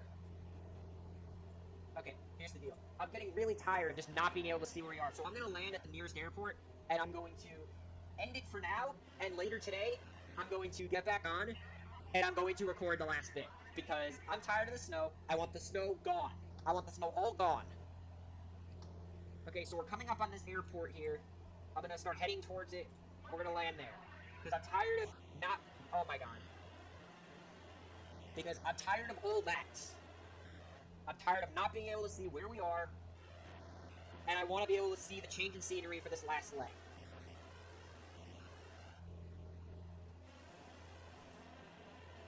So, we're landing this thing. At this airport here. 6NE7. 6 November Echo 7. I'm going to stop the recording. We're going to continue this at some other point. Maybe today, maybe tonight, maybe tomorrow. I don't know, but I'm not finishing it today.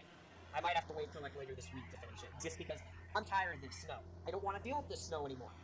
I understand, like, oh, but it's a clearing. Yeah, but what happens if Julesburg doesn't have a clearing? You know, and plus, the frost is getting old. I'm tired of it. I'm going to look up when it's not snowing next week so I can record the last bit. This is just not fun anymore.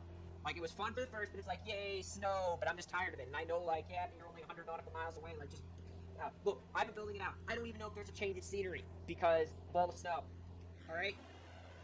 And I know that now that we're pretty much in Nebraska, probably, I don't know for sure. I'll check later. I'm landing this thing. And that's it.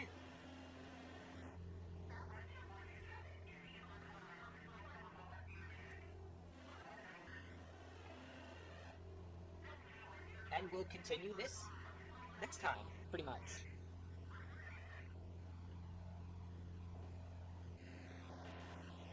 Oh shoot.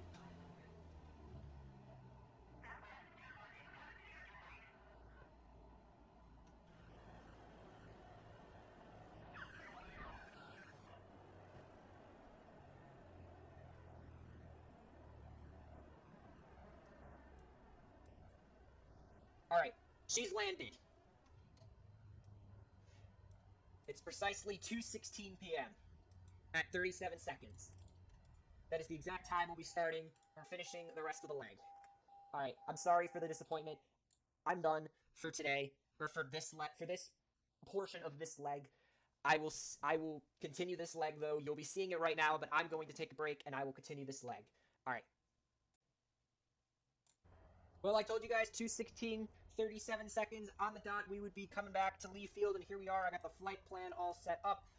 Same as it was. It took a little bit of work, but we figured it out. And let's not waste any more time. Let's get in the air. All right, boys and girls, if you guys are watching, but who knows? Let's go. Let's continue the trip. And I got a few things to say. The mic is staying on. The mic is on, right? I better be. Now that the mic is on, the mic will be on for the next 100 nautical miles until we get to Colorado. We're in Nebraska officially because McCook, Nebraska is like really close by, and I know that's in Nebraska and other stuff. So yeah, we're in Nebraska. Welcome to Nebraska. Nebraska has a bit different kind of scenery than Kansas. Kansas is a lot more flat. Nebraska does have some cool like hills I've noticed. And I want to apologize for giving Kansas a really bad rep in the snowy part of the leg, especially because I know Kansas does have some things to offer, maybe very minimal things that it offers, but it does offer certain things, and to give it that kind of an overview was kind of unfair, just flying through the snow. A lot probably got cut out that wouldn't have gotten cut out if it wasn't snowing, and I deeply apologize, but I don't know where we are. I think that's McCook over there, but who knows. I accidentally just turned on the parking brake. That's not very good. But I want to talk more because I see it's going flat again, the landscape. That's why I wanted to see this, like, when it wasn't snowy, because I knew that there was going to be some changes, especially once we got, like, closer to Colorado. So, I finally got the AI to work, too. Apparently, like, everything just hit the fan when I was recording. I'm actually recording this the next day. I recorded the first snowy part on Monday. It's now Tuesday. And things seem to be going great. We're flying, we're cruising. We're right back on track from where we started, making a pretty not very significant detour to Lee Field over there. I got the altimeter more realistic now, because before the altimeter was set on 29902, which is just the average barometric pressure. But now I was able to get it so now it shows like a realistic, it always changes, not like the barometric pressure is always 29902. Now, as you can see right now, it's 3 knots and 37. Do you say knot? I'm not sure. Knot, I think, is a British term, but whatever.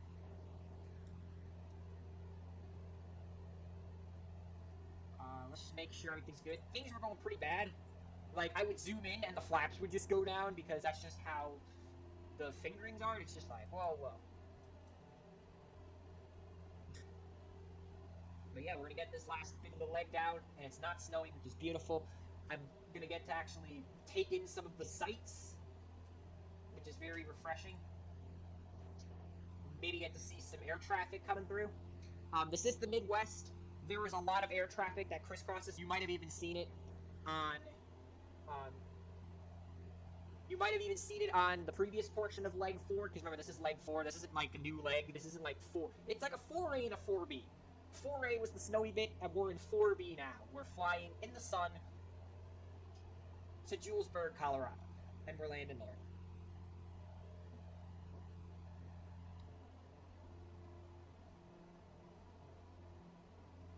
I'm completely distraught. I feel like just this interruption is going to be the hardest part about editing leg 4 of the trip. Leg 5 hopefully won't be in the snow, and I'll be able to fly from Colorado through Nebraska and into Wyoming with ease. I hope. I really do hope. We're about to cross into American Truck Simulator territory because Colorado is now a part of, American Truck Simulator. And I like that, playing that, and I know some of my fans out there do too. And Julesburg, Colorado is unfairly put in the game. Like, there's a sign for Julesburg in the Colorado DLC, but you can't drive there, which kind of sucks. It actually very much sucks, in fact. Whatever. Yeah, and unlike Kansas, Nebraska does have a few dents here and there in the landscape. It's not completely flat. There are some rolling hills. Contrary to popular belief, Nebraska is not completely flat like Kansas is. Kansas is flat. Don't get me wrong, Kansas is extremely flat. Look, I'll look up its highest point right now. Post-production's gonna beat me to this. I know that, but unless he just slides past this, but I doubt it. Yeah, Kansas' highest point is... It's probably near the border, right? Yep, near the Colorado border. You know why I knew it was near a border? Because normally if a state is like really low in elevation, especially like Florida, the highest point is Britton Hill, right near the Alabama border. And Florida's like the flattest state with the lowest high point. Mount Sunflower is the highest point in Kansas, near the Colorado border, 22 miles south of Exit 1 along I-70. There's a farmer's field, highest point in Kansas at 4,039 feet. Okay, well, most of Kansas was not very close to sea level anyway. A lot of it was like, 12, 15, even 1,800 feet above sea level. So 4,000 is pretty surprising, especially right now. Like we're probably like 2,000 above. Like, this land below us is probably like 2,000 feet below. Let's look up Nebraska. So Kansas was 4,039. Nebraska's, I knew Nebraska was being taller. 5,424 at the 3-state marker between Nebraska, Wyoming, and Colorado called Panorama Point. So Nebraska, as I hypothesized, does have a highest point higher than Kansas, which I figured, because I mean, look at Nebraska. Does it look like we're even in Nebraska? I mean, would you look, if you didn't know this was Nebraska, would you look down and be like, oh yeah, that is definitely Nebraska? Would you look down? To me, I see like maybe like North Wales countryside. That's what I see, at least. Like, this could easily be Snowdonia, but it's not. It's Nebraska. Looks pretty cool, though. Nebraska isn't really on my top 10 states to visit either, but I think one of my peers from high school got into Nebraska State or something, so that's something to point out. I don't know if he's going, but he did get in. I don't know, because he did get that invitation early, and normally the earlier the school accepts you, the easier the application process is. Like, I'll just give you experience of me when I applied colleges, as I am a high school senior. Normally, if you get accepted into a school before the end of November, it probably was an easy school to apply to. I remember the one school that accepted me before November ended. I only had one school that accepted me before November. I don't want to share it for confidential reasons, which school it was, especially since college admissions officers, if they ever find this video, I don't want them to hear this confidential information. So I'm sure I've talked about it before on another channel of mine, but I don't want that. I'm being more wary about it now. And all my other schools started accepting me in December. And then the next few accepted me in December, and I'm still waiting on more. So, key thing, if they accept you really early, either it's a first come, first serve acceptance basis, or they have so few applications that they're just gonna accept you simply for the sake of you being like, yo, I just got into so-and-so school really early, and I think you should apply there too, and then they get more applications, or you post it on social media, and oh my god, okay, yeah.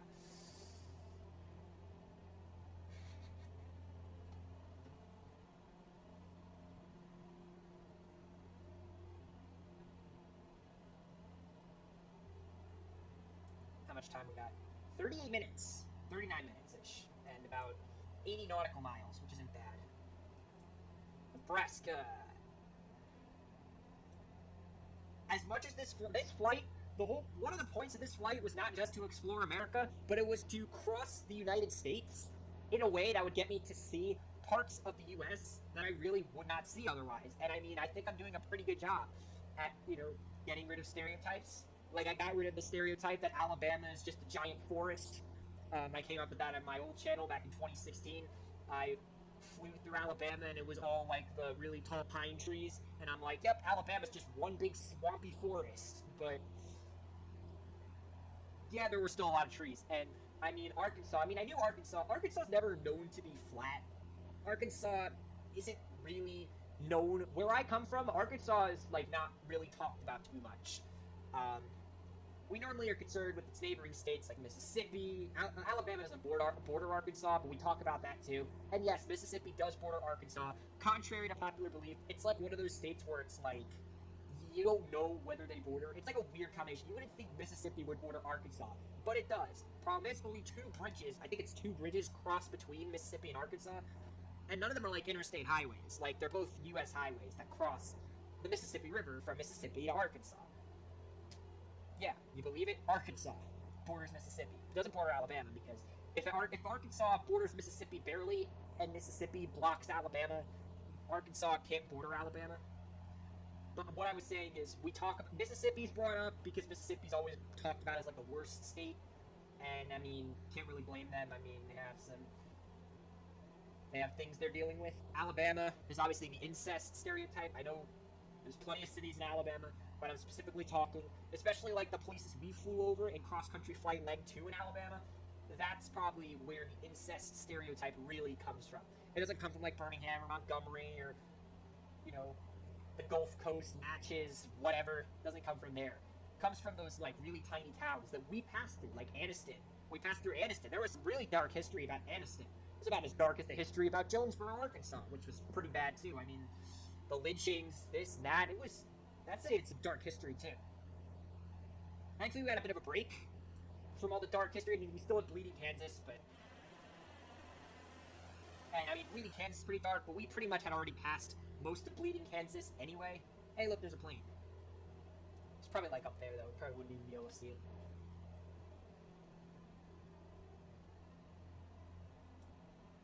It's nice to see the AI planes sometimes. Oh, it's United 325. Let's look that up. Wait, I'm not used to doing these on a weekday. I'm really not. Hold on. UA 325 is Denver to Kansas City. Yeah, that makes sense.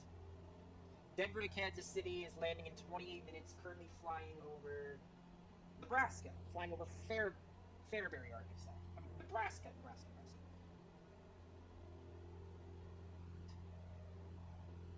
Nebraska's freaking beautiful, though. I didn't think Nebraska was this gorgeous. Like, Nebraska is probably the hardest stereotype that I'm trying to break right now. Like, I just thought Nebraska was kind of in Kansas's tail light, being flat, but also being near Colorado. But the thing is, it's near Colorado, meaning there's hills and stuff. I mean, there's still plenty of farmland. I mean, you see the crop circles from the sprinklers. Yeah, the crop circles are not aliens. Well, they might be, but that's not what directly causes them in the modern day. It's the sprinklers that move in a circle.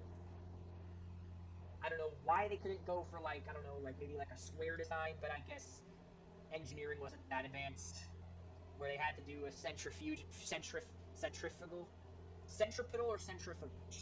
I think they're both circular. Worrying about like a pivoting around an axis in a circle. But especially since a square is just made up out of parallel and perpendicular lines. So the ability to fill up a certain area, I don't know what it's called, but it's like a circle. Like, if you fill in a big space with circles, like, you can't fill the entire space because circles are least perimeter per area, and perimeter circumference is what I mean. And it's like pi, and it's not, pi doesn't equal 4, so you don't have that. And a square is essentially just parallel and perpendicular lines, so it'll fill up the space. Post-production, please explain what this mathematical oddity is. It's not an oddity, it's a property of mathematics, I think. I could be wrong, though. Well, I know it is. I know it's a part. I know it's, something, but I don't know exactly what it is. But yeah, I feel like the more efficient way would be to make sprinklers that essentially, instead of pivoting around an axis, the sprinklers instead, basically it's like a square circuit. Like essentially it pivots around this like square track and sprays water in each direction. And the only problem though would be that it would essentially have to be like a chain, and it wouldn't be a perfect square anyway. But it would be close enough to square. It'd have to be like a chain that would travel around a chain, and it would just spray water in somewhat of a square. Obviously, it's not gonna be a perfect square because that chain would have to be infinitely small. But I feel like that would be the more efficient way if that were possible in modern engineering, to find a way to make a chain that would go in a square and it would fill up those things rather than having the crop circles, which don't fill as much space up. I'm just ranting. I'm sure someone already came up with that idea. What I'm talking about isn't like, it's either what I'm talking about is like not a new idea, or it's been thought of and just ignored because it just doesn't work.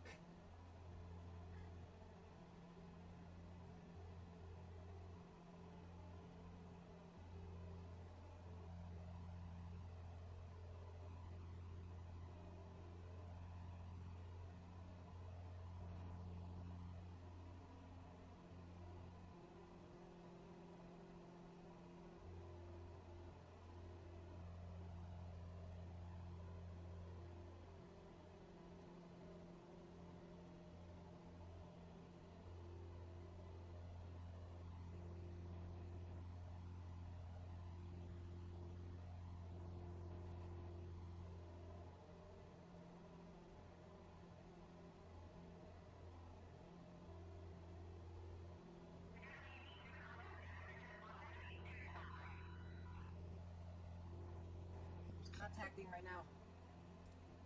Generic. Okay, well, not generic. So. Generic, I think, is um, on. Yeah, that's Pac-Man, all right. Yeah, Pac-Man crop circle for the win. But keep in mind they can't grow over there because the elevation's messed up. I think we're headed into a flat abyss, though. You got some more like contours over here in Nebraska, but that's about it. There's more flatness approaching. And what is Nebraska famous for? Well, there is this place called Runza, which is some German American inspired fast food place and establishment. Um, uh, Apparently, it's like the best chain in the state. And I mean, I'd rather go to a place that I've never been to than like go to one of their McDonald's. Especially considering I just don't eat at McDonald's really. I don't even really eat at many fast food restaurants anyway. Mainly because I stay at home all the time, and mostly it is because I just stay home all the time and I eat food at home and all that. But I'm just not a big fan of fast food. I love trying like new fast food, but it has to be like recommended fast food. Like I know some people think like, oh, I'm gonna try new fast food, and then they eat the new fast food and it's not very good, and it's like, oh, I hated it. But then it was like, yeah, but did you just eat it for the hell of eating it, or did you like really want to go to that fast food place? Like you just did it because it was a fast food place you never recognized. You didn't look into it. Like when I looked into In-N-Out Burger. Now, keep in mind, until a couple years ago, my parents had no idea what In-N-Out Burger was. I told them about In-N-Out Burger. We went to In-N-Out Burger, and it was good. It was great, actually. It was phenomenal. The point is you need to know like what you're getting yourself into when you're going to an unrecognizable fast food restaurant, because it might be less worth it to go to a fast food restaurant that you never heard of and maybe check out other local cuisine. Like if you're in St. Louis and you see a Jack in the Box and you're like, ooh, I've never eaten a Jack in the Box, but is Jack in the Box really worth it? Would you rather eat some St. Louis barbecue, or would you rather have St. Louis also has a style of pizza and other Italian delicacies like the toasted ravioli, which I know a lot of people are going to hate me for this, but I actually love the toasted ravioli, the authentic one from St. Louis. Ugh. those. And there's this restaurant near where I live that serves pretty good St. Louis-inspired toasted ravioli. And it is good. And I know people hate me for saying that it's good, but I do like it, and don't hate me on it, okay? I'm from the U.S., I like fried foods, and toasted foods, and foods with a lot of salt, crisp, and maybe not so much cheese, but just stuff.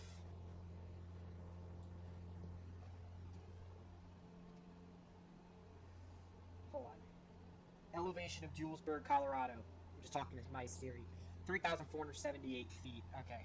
So that's the elevation of the town we're going to. I mean, it says 4,500 above sea level. It does not look like we're 4,500 feet above the ground. It looks like we're about not even 2,000, meaning we're at least like 2,000 feet, possibly even 3,000 above sea level already. And we're still on Denver Center. I mean, we're not that far from Denver. It's just it's kind of weird that I don't feel like we should be anywhere near Denver, considering the distance we still have to go. We still have like 3 full legs to go. We still have Julesburg to Wyoming. We still have Wyoming to Idaho, and then we have Idaho to Oregon, to the Oregon coast. And Oregon is a pretty big state. Maybe not as big as Nebraska or Kansas, but it is still big.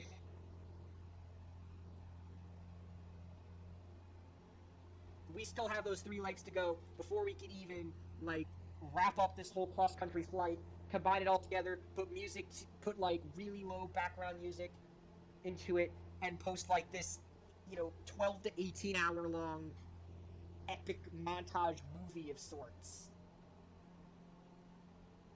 Because this video I'm planning, we had the first leg, which was about an hour. I'll check exactly what's going on. I still have another video that I haven't edited yet, non-cross-country flight related. I'm thinking I'm probably just going to edit that tomorrow or something. We'll see what happens. Let me see here. Yeah, because leg 1 was an hour and 9 minutes. Leg 2... oh, that's right, because I haven't uploaded leg 3 yet. But I think leg 3 is also about 2 hours. Leg 1 was an hour, leg 2 is 2 hours, and leg 3, let's say it's another 2 hours. That's 5 hours already. We still have another... So it's going to be, 12 hours probably, this thing. Maybe 13 hours. As unlucky as that may be. But yeah, we have about 25 minutes to go, which is pretty good. And as we keep going, the elevation just keeps getting higher, so I keep, upping the yoke to keep us above ground.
I'm just trying to go back to when we first started this cross-country flight. I know we're not even anywhere near done with this, but just what led us up to this point, because we're at that point in this cross-country flight where it's like we can still reflect on, you know, our beginnings and how we got here, you know, the trek across Georgia, heading into Alabama, Mississippi, and Tennessee, how we changed from that flat Georgian landscape to the forests of Alabama and the history of Mississippi and Tennessee, going into the Delta with Arkansas and the mountains of the Ozarks, and into the boringness of Kansas. Well, and Missouri, part of it, but Missouri also had some Ozarks. And then, I mean, this whole time we've been flying over pretty much just this. It's going to get more interesting in leg 5, but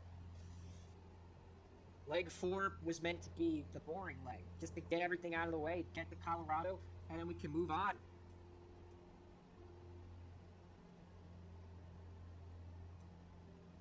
We're going to get there. We're going to get there in style. And we have 37 and a half nautical miles to go.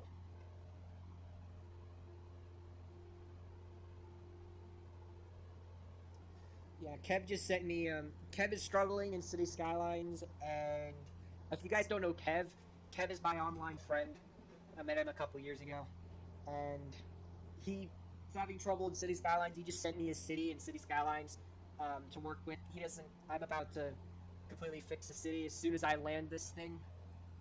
And, you know, obviously we got a taxi because we are landing at a municipal airport in Colorado, and a pretty big one in Wyoming. Idaho is going to be a bit smaller, I think. Or I'm not sure. I think Idaho's going to be a bit big. I think Wyoming's not going to be that major, and then Idaho will be major, and then Oregon is just going to be on the coast, so it doesn't really matter, because we'll have at that point gone coast to coast.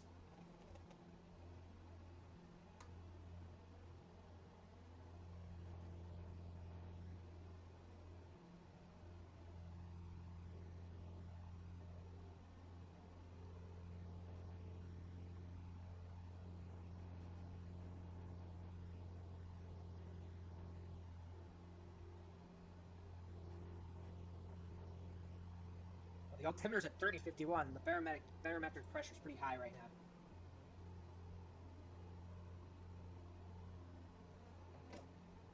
now. Alright, the land is flattened out a bit. Is that going on? United 298.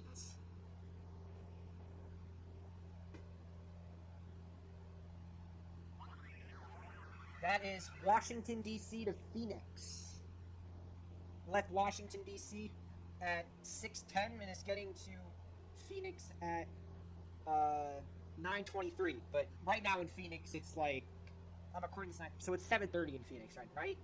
No, but they're not on daylight savings, so they didn't turn their clocks back, so they're 2 hours behind at the moment. So Phoenix at 7:30, so 2 hours. Yeah, it's saying, okay. Although, the, that UA plane is in Colorado right now, and it's right near this other plane, Delta 3726, going from Salt Lake City to St. Louis. There's also another plane from Salt Lake City. And there's a Denver to Hayes flight going through too, and there's also a Charlotte to Los Angeles flight. And there's also,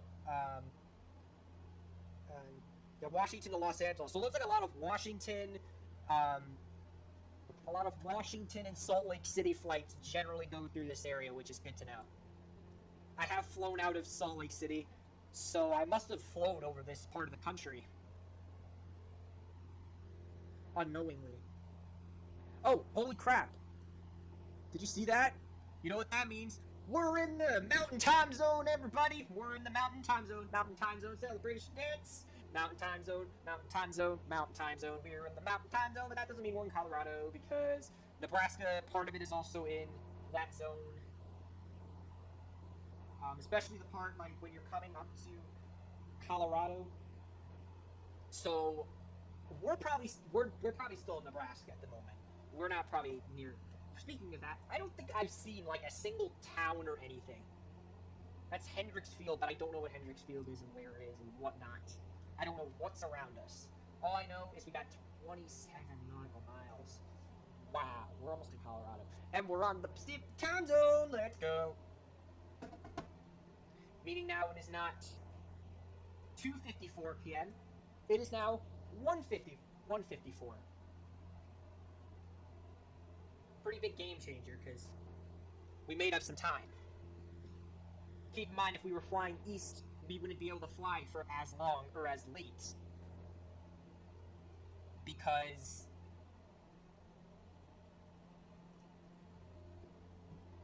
if we were flying east, we'd be flying with the sun. Or no, we would be flying against the sun, which is not what we want. We're flying with the sun. Pretty much. I mean, not completely, because we are going northwest, but we took a pretty long path. We're taking a pretty long path over the U.S. anyway. Another crop circle with buildings instead. Still in Nebraska, probably. We're probably close to Colorado, though. I mean, like I said, we are landing in Colorado, but we are landing in the very northeastern corner of the state. Like, I'm not joking to you about how, like, little we are skimming the northeast corner of Colorado. Literally, to find the border in Colorado, I'm going to have to go on Google Maps. I'm going to have to go on the satellite map, and I'm probably just going to have to scan this footage along with Colorado just to make sure that I know exactly where the border is. Like, is that building, like, is this thing familiar? Is that thing familiar? Is that thing familiar over there? What's that up there? I don't know. Kumor, I don't know what that is. We have 28% of our tank left. We've got about 11 minutes to go, 23 on the dot nautical miles to go. I feel like we're probably in Colorado at this point. Just because I don't think Colorado is super big on the whole farming ordeal. I mean,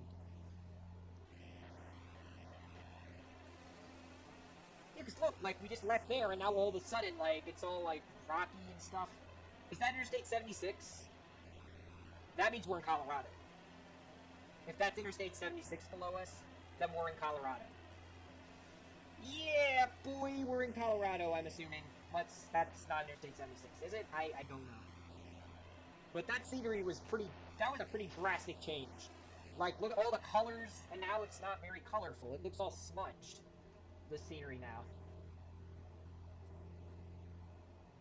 About 10 minutes, we'll be landing in Colorado. Probably in Colorado already, but I mean, we'll actually, be touching the ground in Colorado. I know this whole, like, leg 4A and leg 4B ordeal is a big pain in the rear end, butt, hiney ass, whatever you want to call your buttock discs. But I do want to appreciate you guys, if you guys are watching, for sticking it out with the two legs and the split legs and the half of the leg is snowy, but then all of a sudden it's not snowy kind of ordeal. Like, I really appreciate you guys sticking around, because it does mean a lot. This whole ordeal is really helping me discover more of the country that I might want to see, that I probably would have just ignored if I were just not to have taken this flight overall. I mean, I know I did cross-country flight on one of my older channels back in 2016 and, early 2017, but that wasn't the same. I was doing it to follow roads, which the roads in FSX from 2006, they might have been more, like, smudgy and blotchy, but they looked a lot better than in Microsoft Flight Sim. Like, yeah, the car models might be better, but the roads are a lot worse than in the apps. So it was, like, really oddly realistic seeing those roads like that in FSX, but I don't want to follow roads. But we don't need those roads, right? We need, all we need is to fly, and plus, following those roads would encourage night flying. Essentially, those roads were so flipping bright, they would just light up in the middle of the night. It'd be like 5 a.m., it's pitch black, and that road is just gleaming, even in the desert of Texas. Like, you just saw, like, that utter brightness, and it was awful. Thankfully, you don't have stuff like that here, but God, I wouldn't want to deal with that. I really wouldn't want to. Alright, about 8 minutes, 15 nautical miles, about 10 nautical miles, and we're going to start hitting the brakes, the air brakes more like it, and getting this bad weather ground. We're pretty much in Colorado at this point. We're in that point where we're skimming through the state of Colorado, getting to our destination of Julesburg. I don't know why this light is on. We don't really need it on. It's just a waste of electricity.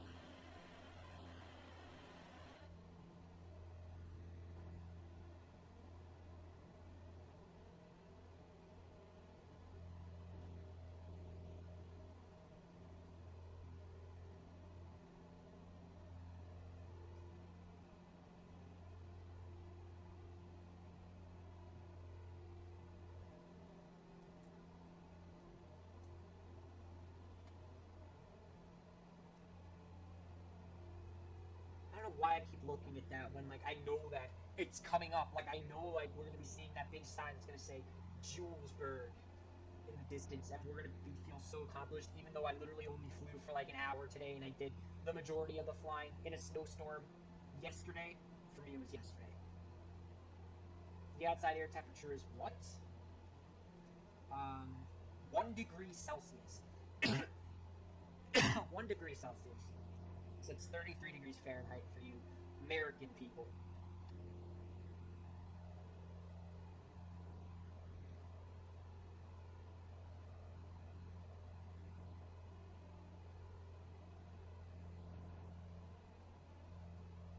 And just for historical reference, I recorded this entire leg 4 and before Donald Trump left the White House. Just gonna let you know that, because by the time you watch this, he will have hopefully, swear to God, have been removed from the White House. But just for historical context, he is still in the White House right now. And if things go to constitutional plan, by the time you watch this, honestly, by the time you watch leg 3, because I still haven't put leg 3 up yet. Which I'm probably gonna put leg 3 up. I'm probably gonna put leg 3 up, like, I don't know when. I'm probably gonna, I don't know, because I never want to keep PC on. It's always flipping on. Alright, we're getting really close. I see Julesburg on the horizon. I see the river. That was definitely Interstate 76 that we crossed earlier. And, I mean, we're getting really close to that coveted city of Julesburg. We are 6.9 nautical miles away, which is already a feat on its own, but the fact that we are so close makes that 6.9 into an even sexier number. Oh, why did I just say that like that? That's what you get when you have hormone influx. Alright, 5 nautical miles. I think about 5 nautical miles that pops up.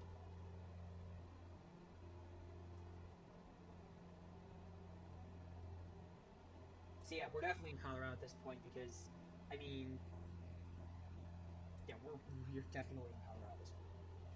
No way we're not. Alright, we're 5 nautical miles away, meaning that it's going to pop up soon. Once that pops up, I am going to start doing some descending. Come on, it's right there. Alright, which runway are we landing at?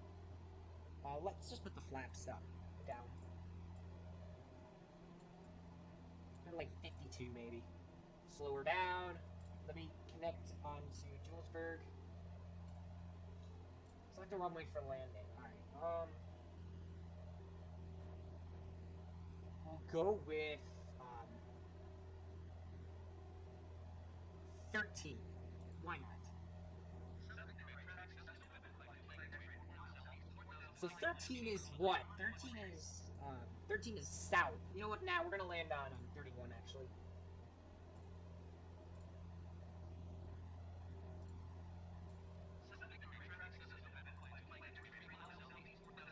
Okay, flaps are all the way down. Time to increase drive. Unless this is interstate. This must be Interstate 76 then.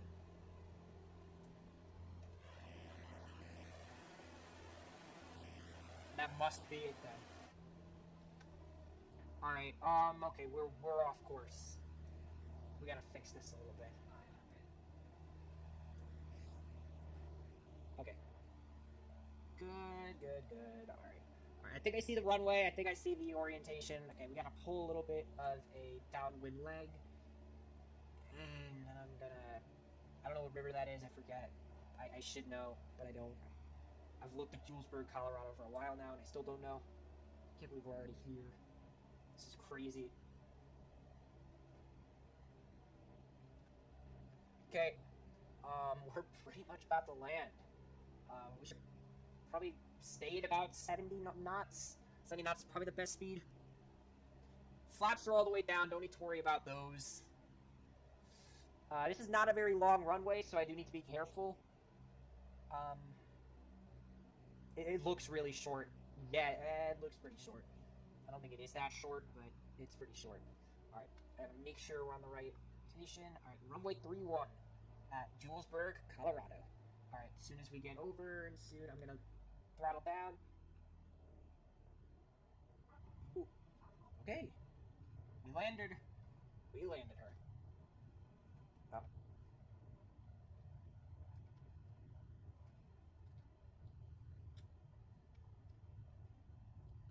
Alright. Welcome to Colorado. Okay, where do we park this thing? I'm assuming over here. So, this is also a drag strip apparently, which is what I found out too. It's like an airport with a drag strip, which I find pretty cool. I don't know about you guys. Okay, well, we landed. Welcome to Julesburg, Colorado.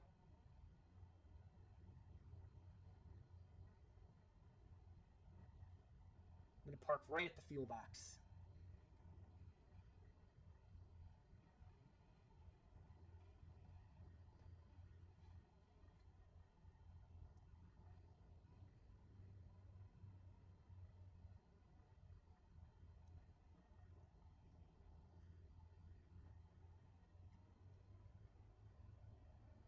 I could probably put the flaps up.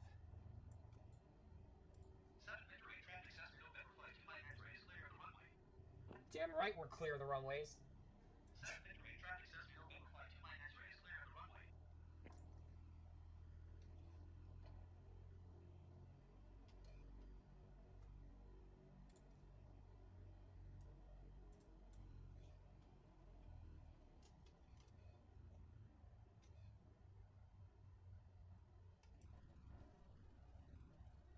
Okay, we don't need fuel right now. Let me... Okay.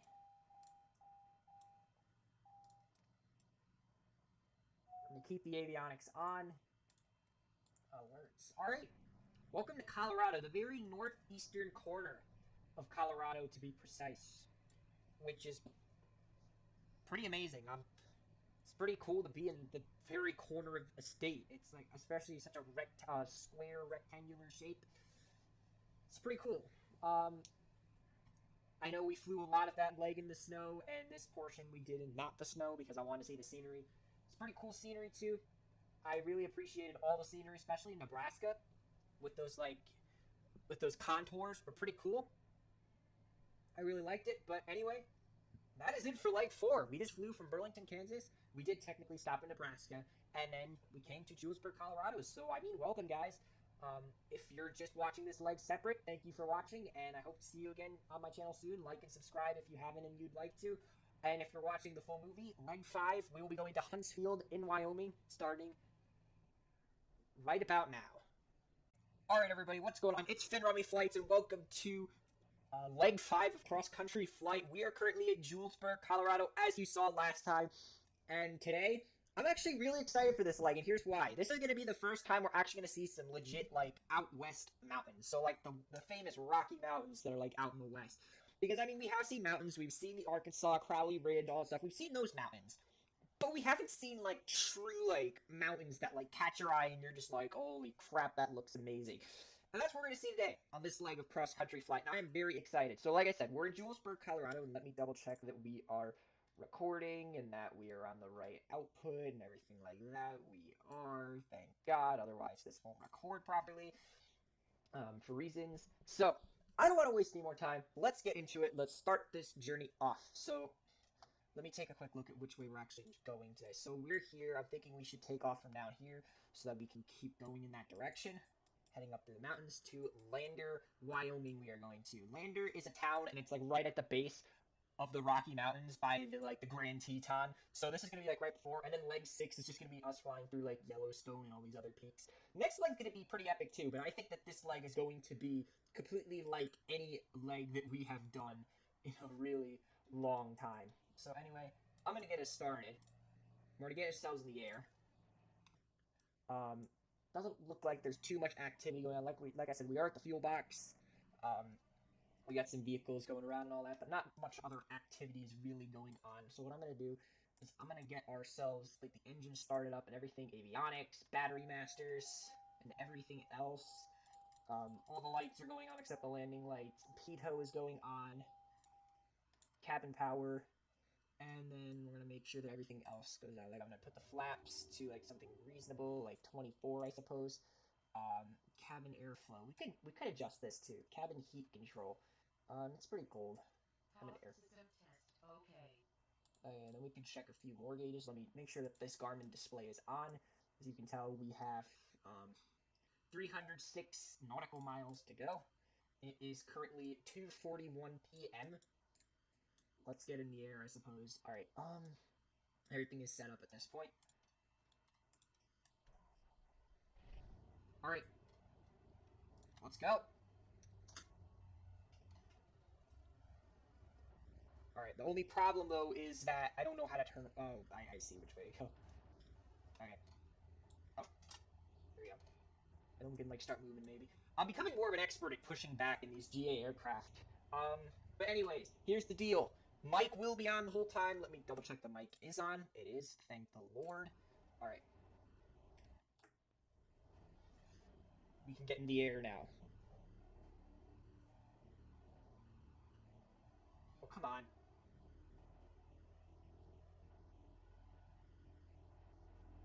Come on! Move it! Oh my god. Come on, bro, move! There we go. Struggling a bit, but we managed to get her to move. Alright, just because it's a bit easier, I think we're just gonna take off here anyway. Even though we will have to make a bit of a round, I feel like it'll just be better to start here. Alright. Let's turn off the throttle for a sec. I'm gonna get ourselves on the runway. Ooh, that's not good. Alright, so this is the hold short. I'm gonna hold short for a second and take care of something, and then we'll hit the runway for realsies. I'm terribly sorry about that. But let's go now.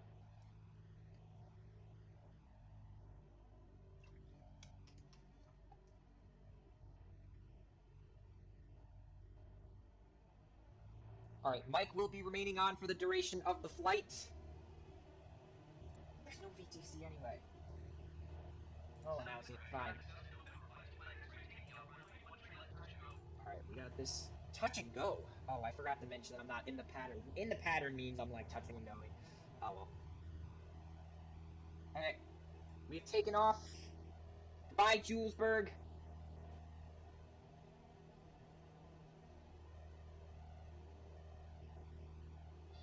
Ooh. Okay. I need to get rid of these flaps. There we go. Gain some quick airspeed. Yeah, we're not going fast enough. Just give me a sec to gain some airspeed. Alright, we got the flaps are up again. Yeah, flaps are up. Perfect. I think that's US 287. Getting into the main road that takes you into Julesburg. I'll try to get a better shot of it, but I'm not sure I'll be able to. There's Julesburg, like, all the way over there. We can't really get a good view of it. I could maybe try to fly over it, but it's just not worth it.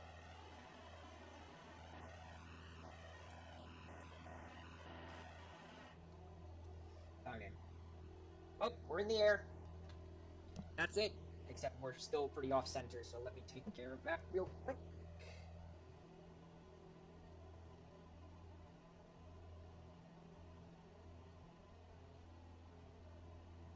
Alright. We're back on course. Bye, Julesburg.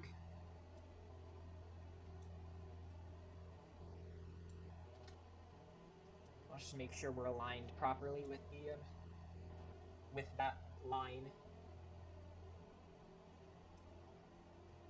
Okay.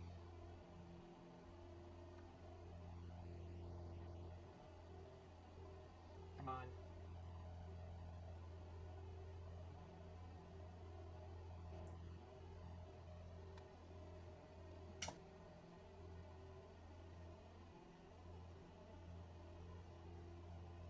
And that was not 287, that was 385. By the way, Lander, Wyoming is on 287. Not as where we're going today. We're going to Wyoming, which I find pretty interesting because Wyoming's got some pretty cool scenery, and so does this specific portion of Colorado. We're pretty much also Nebraska. Like that over there, that's Nebraska. But we're gonna be over Nebraska for a while. But we're also gonna be over Colorado for a longer while. So Wyoming.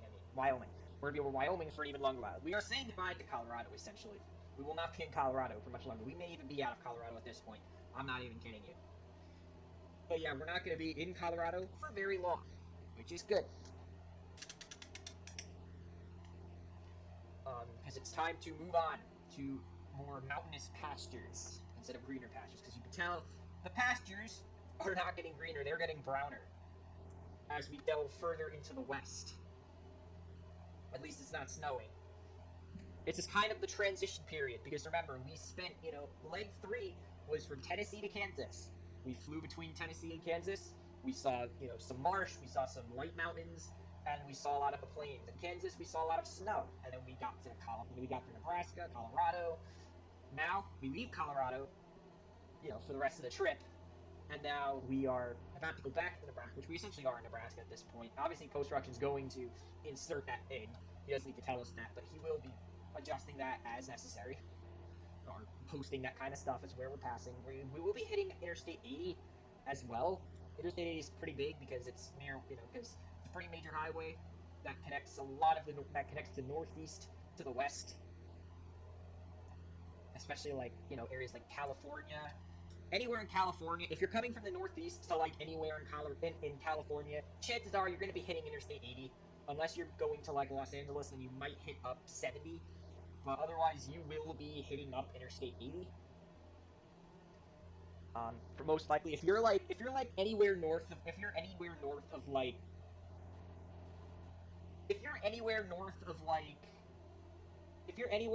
Newark, New Jersey, you will definitely or most likely be on Interstate 80 for your trip to California. Or Interstate 90. But even if you're on Interstate 90, you'll have to hit Interstate 80 at some point unless you take 75. Well, even if you take 75, you have to hit 80. I mean more like 95. You won't take 90. 95 is not how you get to California. I mean, it is, but it isn't. Alright, enough talking. Let's enjoy the more Nebraska scenery here. Now, I don't think anybody, including myself, as a matter of fact, is prepared for the amount of mountains and amazing terrain we are about to encounter on this leg of the trip. It's going to be pretty epic. All the stuff we're about to pass. I'm extremely excited. Now, let's just see how much longer we have to sit in the plane for. Now, this is suggesting about 100 minutes, which is... No, it's suggesting 140 minutes. I'm thinking hour 40. No, that's 140, not an hour 40. So that's a little over 2 hours. So 2.5 hours-ish. Which is reasonable. That's a reasonable amount of flying for a leg. The last 2 legs have been almost 3 hours, which is ridiculous. I think leg 5 was 3 hours, and was 3 hours almost even, which is ridiculous. This leg though is a bit shorter than the last. The last leg was long. The last leg was 640 kilometers. This is only 570. So this is definitely a lot shorter. This leg is shorter by 70 kilometers. So, we're going to be chill throughout the leg. Hopefully we won't run out of fuel either.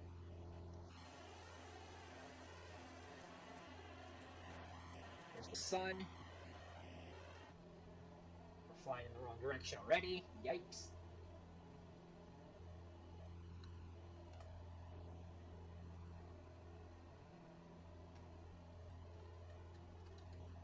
Oh, that's right. I forgot we should connect to some sort of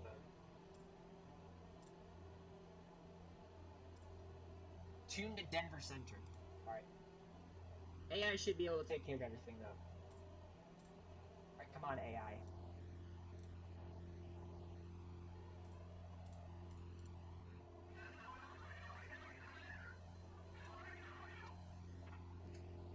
We of course have to acknowledge it. So that was Squawk 3252.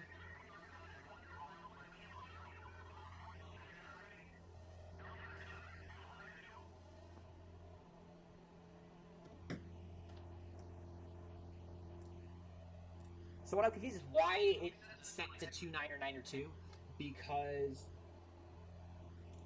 we are at such high altitudes that I'd expect the pressure to be a bit higher, but whatever.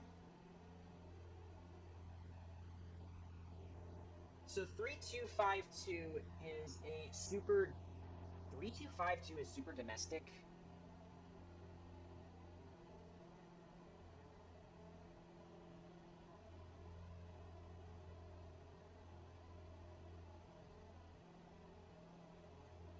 Yeah, I don't think this is a very useful squawk code chart that I've looked up. Anyway, we're off course again. So as you can tell, the scenery is not looking too amazing for this first portion. I mean, it looks a lot different and a lot cool, and pretty cool, but it doesn't look too epic yet. Now, we're nearing the town of Chapel, Nebraska. That's behind, no, I think it's behind us, like way behind us. But anyway, this is Interstate 80, just below us, which is that interstate I was talking about. I'm so happy that we're finally passing up. Interstate 80 looks a lot different here than it does where I live, or even if you live in, like, California and you've driven on Interstate 80, it looks a lot different. Like, you wouldn't really recognize this as Interstate 80, but oh dear it is. And it goes very far. It essentially it goes from coast to coast. It goes from San Francisco, the Bay Bridge, all the way to New Jersey, the New Jersey suburbs near New York. This Interstate 80 below us goes pretty far. Now, this is like an exit, but I'm not sure which one it is. Alright, we're finally back on course. Okay, we're wasting a lot of fuel, like, going back and forth, so we gotta be really careful, like, making sure that we don't screw things over too much. But yeah, Interstate 80 is cool. Let's just not look at it too much because I want to make sure we're on the line. I might try to zoom in, trying to see if I can even see like a glimmer of those mountains we're about to come across, but unfortunately I don't think we're hitting them for a while, which is sad. Because I want them already. I guess I'm just impatient, but I'm sure it'll be worth the wait. Alright, now we are approximately 283, so we've gone about 25 or 30 nautical miles, which is not a lot. I wish we would have gone more than that, but it looks like that's as far as we're going to go for now.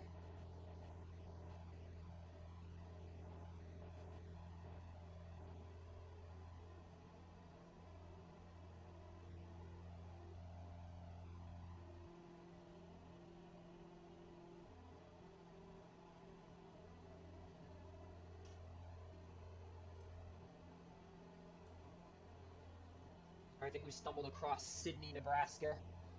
There's a lot of power lines going across this area here, I can notice. And it looks like the farmlands are about to disappear for a little while. We're about to hit another ridge here. But so far, nothing too dramatic in terms of elevation. Yep, this is Sidney to the left here.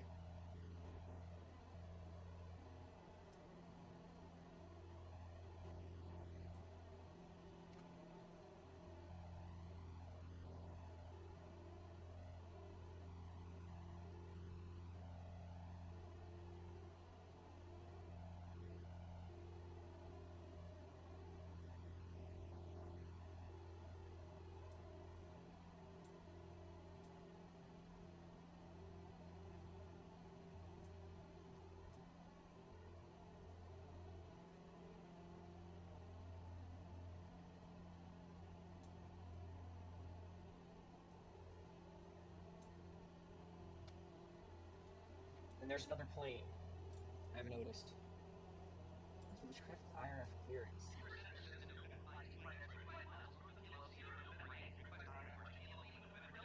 I don't want IFR though. I don't have an IFR. I have VFR.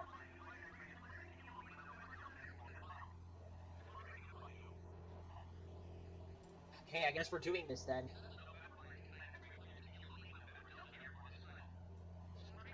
Yeah, Sydney over there looking like a nice...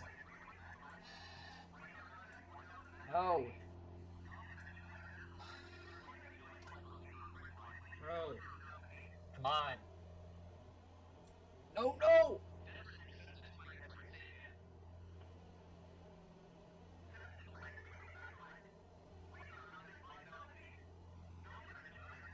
Not again. Okay, just acknowledge the instruction. Acknowledge the instruction. And I'm canceling the IFR.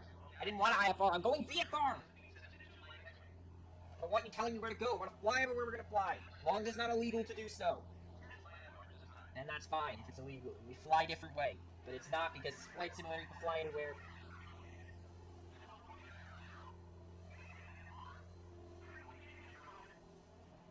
There we go. No, do not retry. That's it. We're going BFR to Lander, Wyoming. That's it.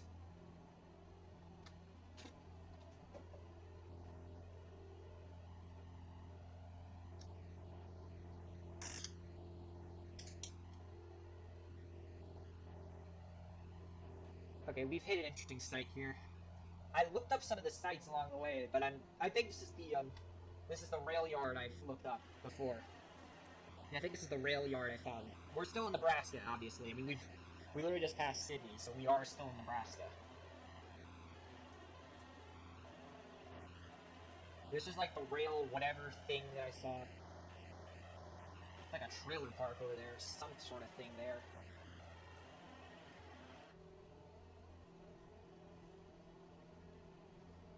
Yeah, look like people live here. Those look like houses that people live in. Maybe not a trailer park, but those are some really long, those are some long boy houses there.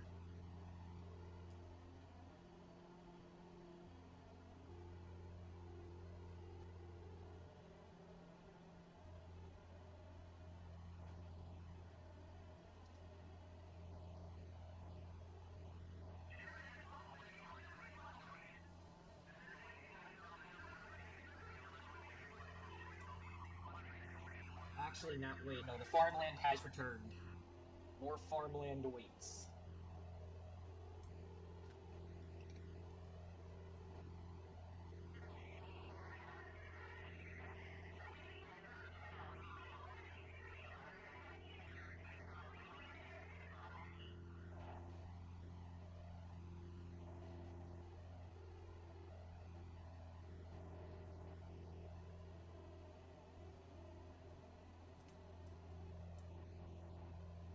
See, like on one side is like, you can't, it's like unfertile, bumpy terrain where you can't really grow anything. And on this side, it's just all farmland. That's about to change though, because now we're flying over farmland on both sides.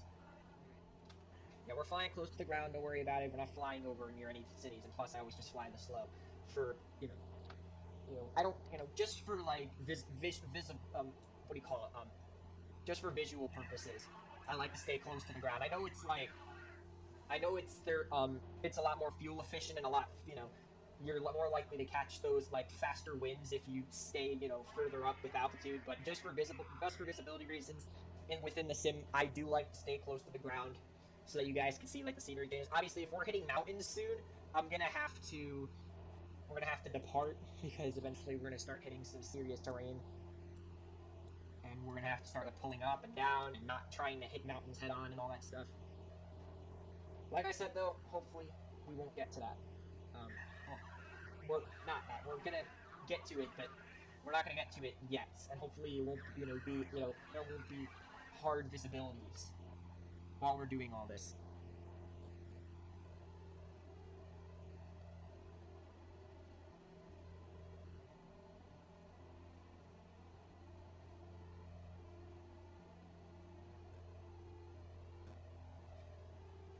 So here's something I kind of want to talk about, and the thing about this is, though, that by the time that this is on YouTube, this topic will have already blown over, but it's something that I kind of want to talk about, just to put it on the record or whatnot, just to talk about it, and is Canada going to open the border up with the United States? So if you guys don't know, for the past, for the past 11 flipping months, there's a plane up there, by the way, just gonna point that out. For the past 11 months, I'm recording this on February 14th, just for the record. For the past 11 months, the US-Canada border has been shut. No one has been able to cross or whatnot. But that is because the Prime Minister of Canada, Justin Trudeau, decided that the way that former President Donald Trump was handling the pandemic was not very well. And while I agree with him, that's not the point here. The point is he thought that Trump was doing a bad job at handling the pandemic, and he didn't want Americans going to Canada. Fair enough. But the thing is that this has put a big damper on a lot of people's travel to Canada. Now, keep in mind, Canada is a cool country. There's a lot of cool things to see in Canada, and not always, but like, I've wanted to return to Canada. I've been there, I went there once, and I've wanted to return, and I can't. Because of just the way that this crap is going down in the U.S.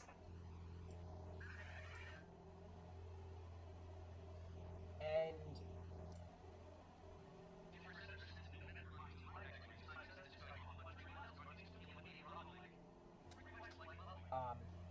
and it's caused so many problems because families who are separated by the U.S.-Canada border are stuck, not being able to see people. flights are grounded, airlines are losing money. Basically, there's two sides. There's obviously the economical standpoint, which is that airlines, travel companies, transportation companies are losing money, and then there's more of the humanitarian side of it, which are families aren't able to see each other. Like families from the U.S. who have family in Canada are not able to cross the border. Like Canadians are able to come here, but then it's harder to get back into Canada because Canada is worried about the Americans getting there specifically. They're not worried about their people going to America. They're worried about Americans going to Canada, basically. And like I said, there's two standpoints: economical and more like humanitarian sides to the story.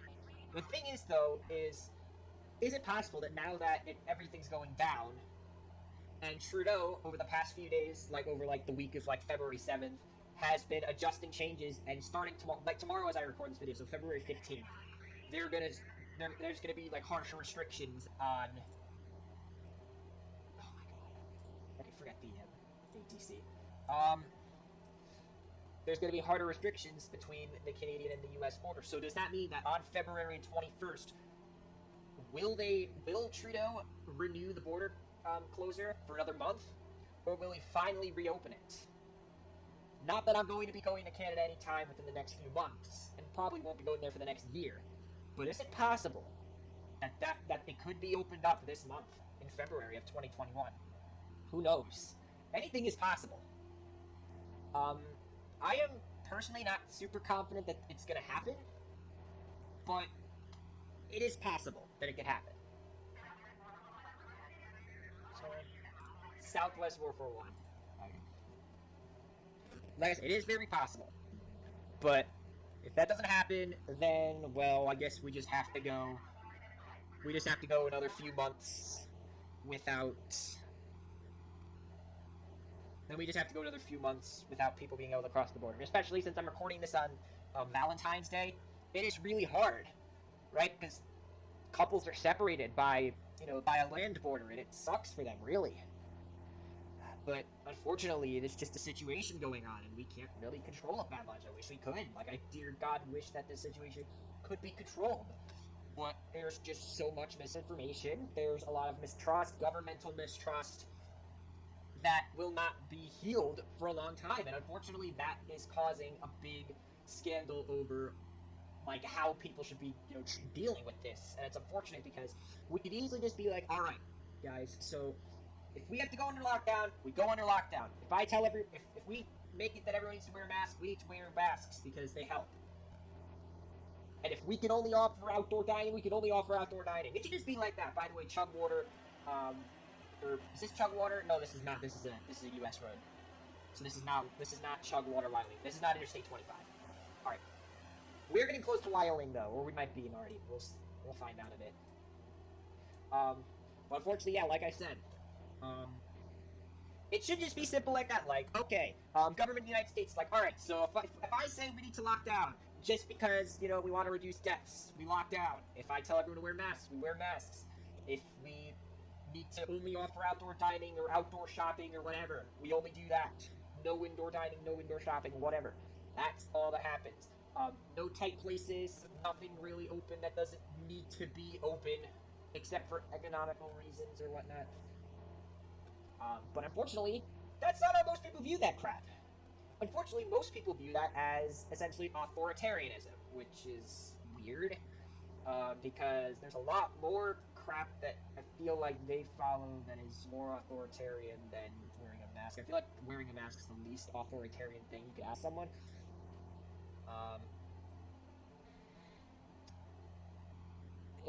I don't like to talk about it because unfortunately there are people who are just breaking these quarantine and lockdown laws so much, and I can't go anywhere. Like, my parents both work, and if I were to travel somewhere, that didn't require like a 14-day lockdown period on arrival, and then I came back, my parents wouldn't be able to go to work, and we wouldn't be able to quarantine because my family would lose money, we'd be out of a job, so we can't go anywhere really. Unfortunately, and plus I have school, but school's online, I could do it online, doesn't matter, I could go anywhere. But the thing is, there are people who can. But the thing is, they're not taking it as seriously. Like they're going like to like parties or like big festivals that shouldn't be allowed. And then you know where they're going? They're going back to work literally the next day. They're just like they're just telling their work like, oh yeah, I was sick for a couple days. Yeah, I couldn't go anywhere. And who's gonna fact check them? You're not allowed to travel. People who are responsible are gonna be fact checking and be like, yo, I saw you at the airport. Wait, didn't you just come back? Like, what? No, that didn't happen. You know why? Because people are at home. Very few people are out like going places. Like, so no one's gonna, you know, as long as you don't like share pictures on social media or whatnot, like you're off the hook.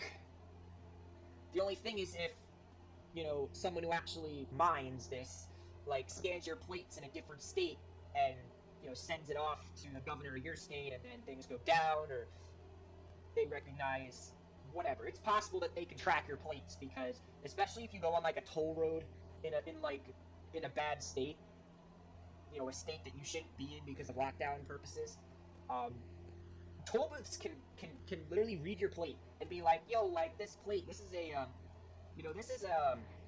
New Jersey plate here, but we just recorded in a toll booth in Illinois. Like, yeah, and then that information is on record, and then New Jersey could essentially fine you for that. So they can literally track you that way, but yeah, wearing a mask is government controlled. Yeah, I don't understand why. I don't want to talk about it anymore. Let's just enjoy the scenery.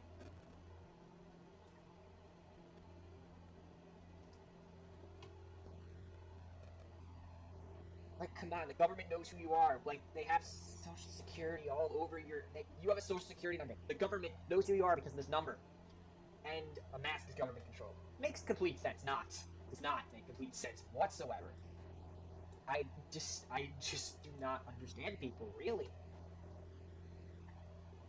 It's because people need, like, facts, and then they need facts that resonate with them. They can't deal with facts that change. Like, a fact has to be set in the stone, like, America is freedom-based or whatever. Like, yeah, obviously there is freedom in the U.S. to some extent, at least for certain races and ethnicities, but what was I saying?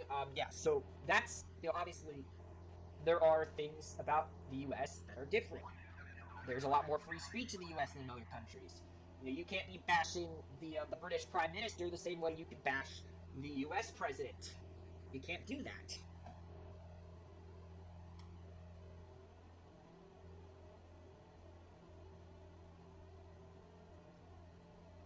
What I've noticed is I think we're on a plateau here. I think we're in Wyoming at this point. How much time we got left to go? About 100 minutes.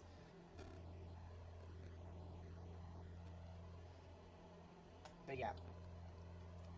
Lesson learned, people suck, and people can't go to Canada because of irresponsible people in the United States who believe that wearing a mask is more authoritarian than whatever else goes on. Like, I'm sure that politicians are doing a lot worse stuff than forcing people to wear masks. Like, seriously, like, wow.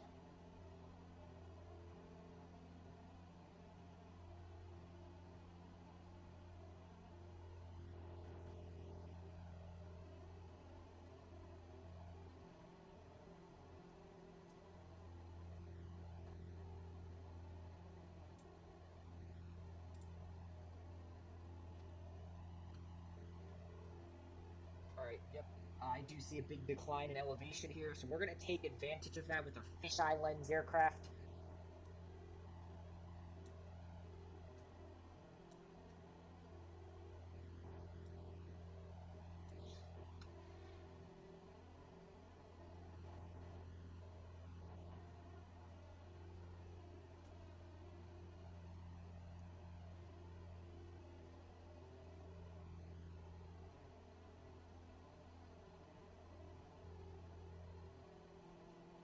And yeah, now the reality is setting in that there's just some scenery going on there and whatnot.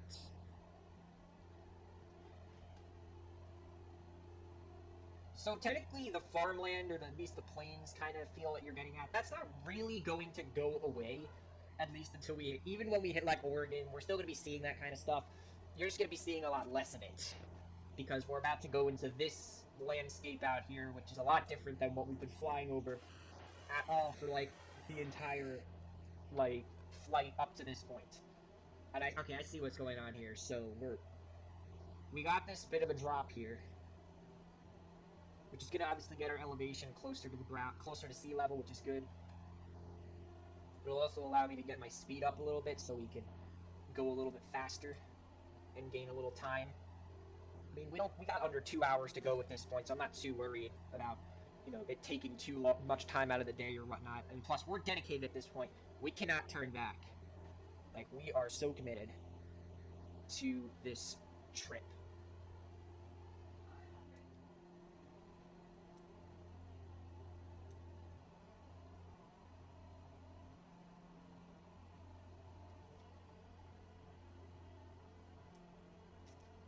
Oh god. Oh, what the? Oh my god. I just, like, scared the crap. Essentially, okay, one of the buttons on my joystick apparently, like, kills the throttle completely. Like, it doesn't kill the engine, it just kills the throttle. Wow, I didn't actually know that. I don't want to recreate it either. So we're just gonna forget that that happened and move on with our lives.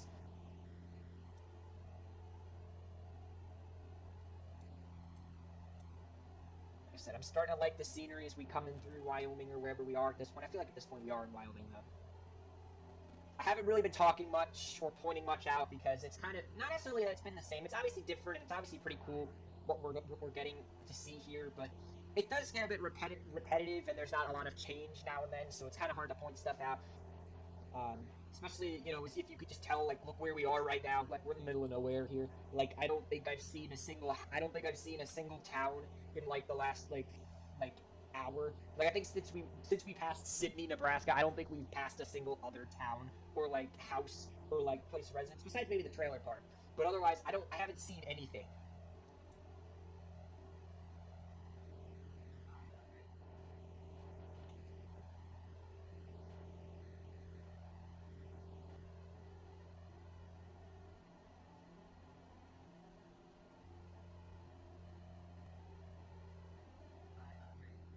So I know there's that, like, weird geographical mark in Wyoming from that movie Close Encounters of the Third Mind. Close Encounters of the Third Kind. Yikes. Devil's Tower, that's what it's called. But where the frick is Devil's Tower? This is not Devil. I don't think this is Devil's Tower, but let's see. Where exactly is it? It's in Wyoming. But it's... Oh, no, wait. Devil's Tower is... Yeah, but Devil's Tower... Wait, no, Devil's Tower is up in the north of the state. So that can't be Devil's Tower, because we're not going to be anywhere near, like, Mount Rushmore or anything like that. Oh, whoa, okay, we are very far off course here. Wow, okay, we are very far. I don't even know what interstate this is. I'm like, yeah, why is... Like, if this is Interstate 20... This is not Interstate 25, but if it was, like, I wouldn't even notice. It's not because... it's not divided properly.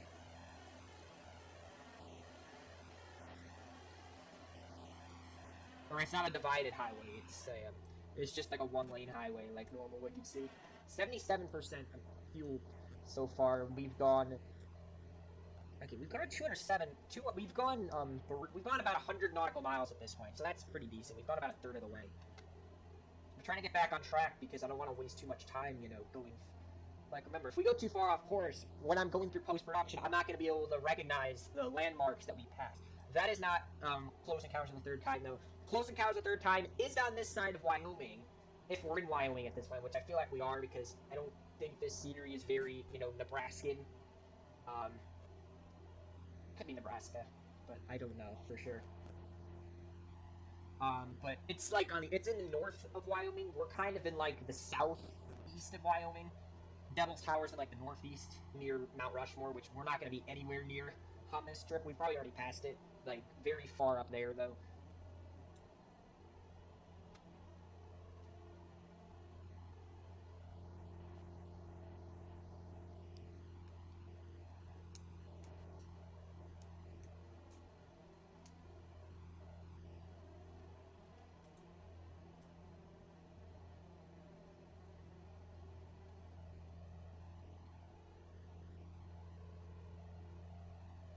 I haven't been holding the yoke and all. Okay, I grabbed the yoke of the joystick.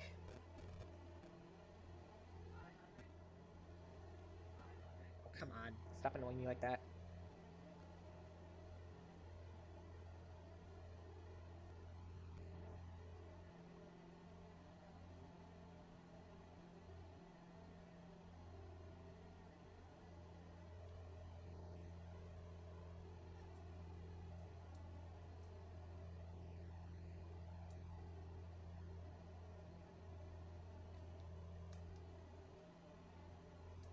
Yeah, I'm liking how the scenery is kind of changing, and I'm kind of glad that we did this once the United States update arrived, because now we're like actually seeing like the scenery update. I mean, they didn't really change this. I mean, most of the scenery was already existed, but there are going to be some changes. I think they upgraded Portland Airport, which we might be flying pretty close to in the very last leg, leg 7. This, by the way, is the third to last leg, if you guys didn't know. This is the third to last leg of the flight. Like, we do this leg to Wyoming, then the next leg is to Idaho, and then the leg after that is our very last leg. So the next leg is the penultimate, or, yeah, so this is the third to last leg. The next leg is the penultimate leg, which means the second to last leg, in fancy English terms. Now it says only 94 minutes. Now, 90 is one of my favorite numbers, and here's why. It is the smallest number that you can write in the English language as one word. No, not the small. It's the largest number in the English language that you can write as one word. Every other number that's greater than 90 is written as more than one word. So, like, 91, 2 words. 92 is also 2 words. 100 is 2 words.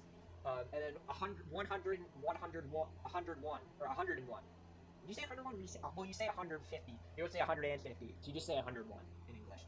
So 101, that's 3 words. 150, 3 words. And you say 1,000, and then if you get to like 1,100, that's 4 words. 90 is just 1 word. Now, if I was a French speaker with that logic, my favorite number would be 60, because 60 is the greatest number in French that you can write with one word. Because 61 is soixanton or whatever it's, and then obviously 70 is 60-10. Instead of, 70, it's just 60-10. And then 80 is 420s. 420s is then based off of something else. 420s for 80. And then 420s 10 is 90. And then 100. Actually, no, wait. 60 is not the largest number, because 100 is just one number. But the thing is that in Spanish it's 100, and 100 is the largest number that you could say in Spanish as one word, because then you get 140, which is 140, or no, it's 140, because if you go 100, but then once you say anything else, it's got to be ciento. So for example, 340 is 340, and 4 is 400, or something like that. Okay. 640 is 600. Why do I like the number 40 so much in these examples? I don't know, okay? I don't really know. There's like a lonesome vehicle driving along. No other vehicles around him. Just him and this amazing landscape that we are flying over right now. But yeah, like I said, 90 is a very good number to me, because it's the largest number in English. Greatest number in English, that's one word. Because, unfortunately, unlike in Spanish and French and some other languages, 100 is not the largest number that you could say, because in English we do say 100. We don't just say 100. I mean, you could say like hundo, but even then people say like one hundo is like slang. So, I mean,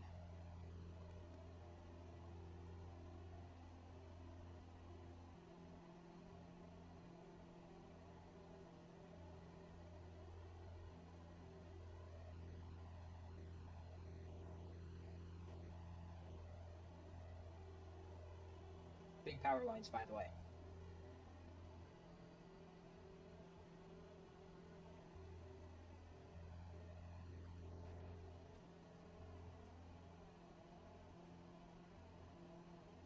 This might be that town I was looking for earlier.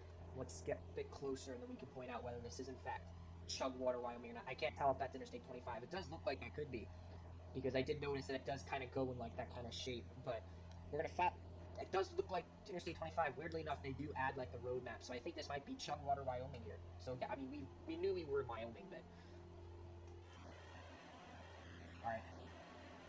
welcome to Chugwater, Wyoming. In case you didn't know, that's up ahead on the horizon.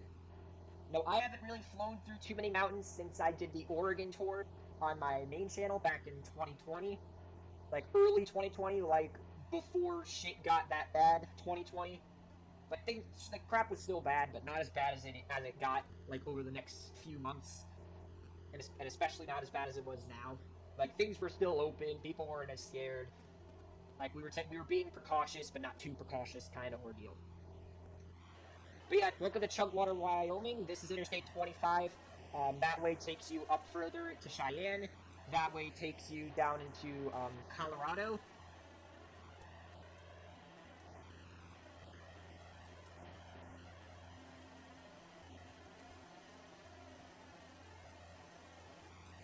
Alright, now that we've passed Chugwater, Wyoming, it's time to deal with what's next, which is that. And what do I mean by that? Well, it means we're about to hit this small range of Rocky Mountains here in Wyoming here, just outside Chugwater.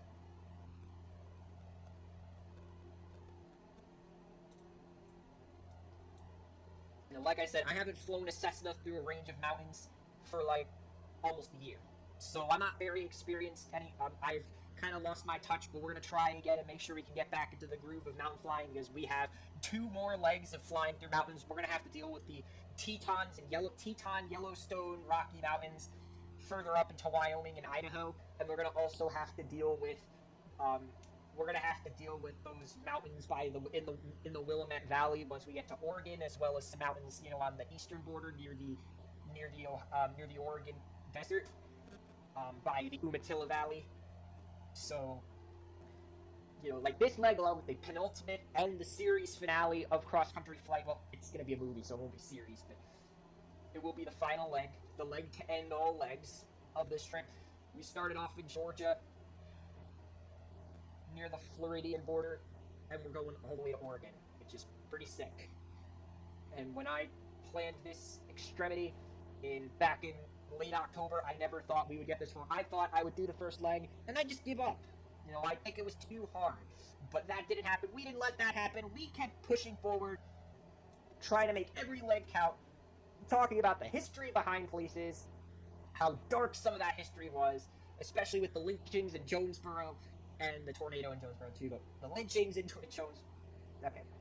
Look, the tornadoes in Jonesboro were horrible too, okay? We can't deny that, but seriously, Jonesboro, it's a crap history. Anniston, Alabama was pretty bad too.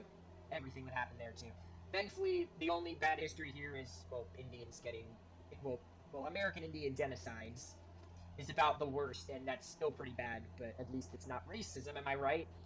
Still shouldn't have killed all those Native Americans. Should not have killed all those Native Americans, holy shit. Literally, when we took off from Julesburg, there was a big battle that happened back in Julesburg where we took off on this leg, over a big genocide that happened near Cheyenne, Wyoming. And essentially what happened was the Native Americans and those armies, and that army that killed all those Native Americans met in Julesburg. Native Americans thankfully won. But it was awful. Like, I did not like reading that. I mean, it's good to read, it's American history, but it was very ugly history, to say the least. Alright, but like I said, extreme change in scenery. In fact, besides that mountain in Alabama, which was the highest point in Alabama, mind you, it was the highest point in Alabama, and it was the highest point in the Sun Belt.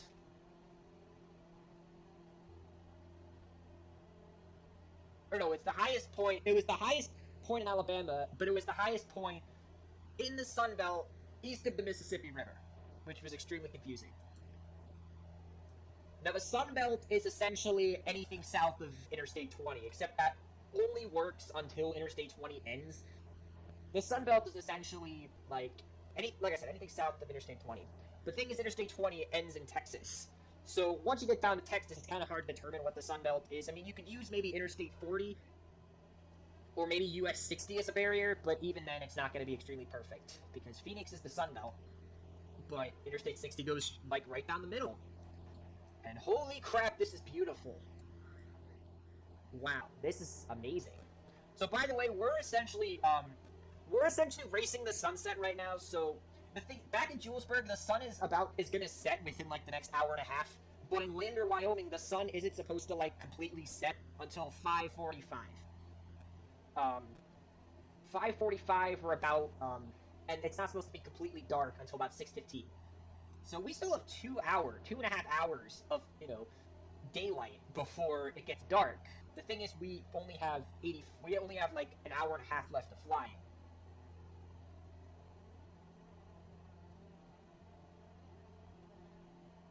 Which is a good thing, because it means we'll get there in the daylight, which is what I want, because I don't want to land in the dark.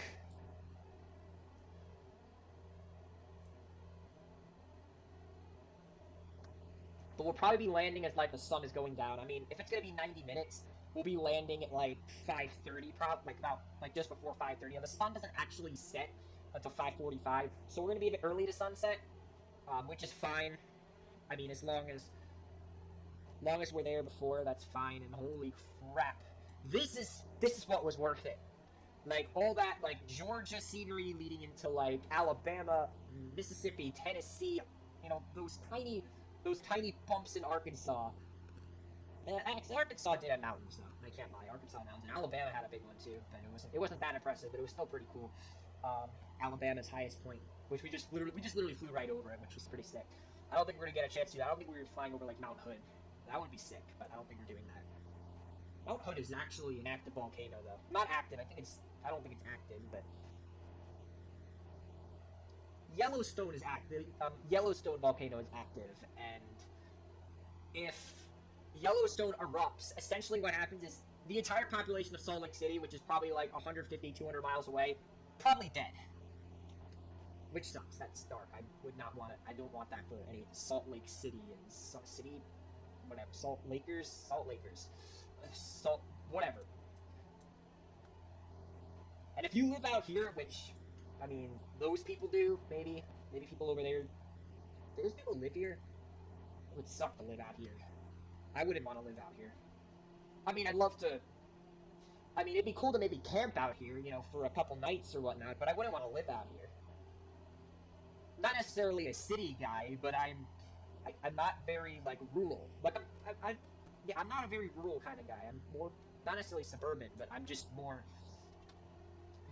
I don't really like the rural aesthetic. Plus, you're just so isolated, like, I'm pretty introverted. I could probably last out here, like, under my own will. But if I were to live out here, if I had to live out here, that's the thing.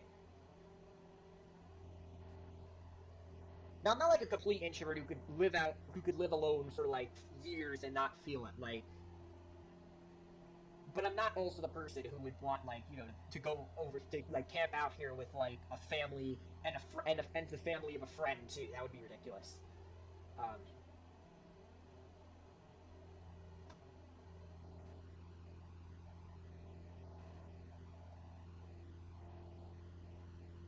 But if I were to be, camping long term, I probably wouldn't want to be completely alone, but, like, with one or two other people, maybe.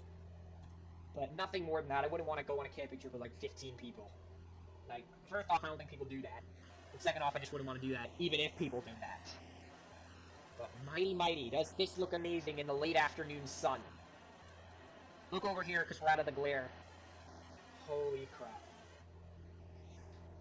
Wow.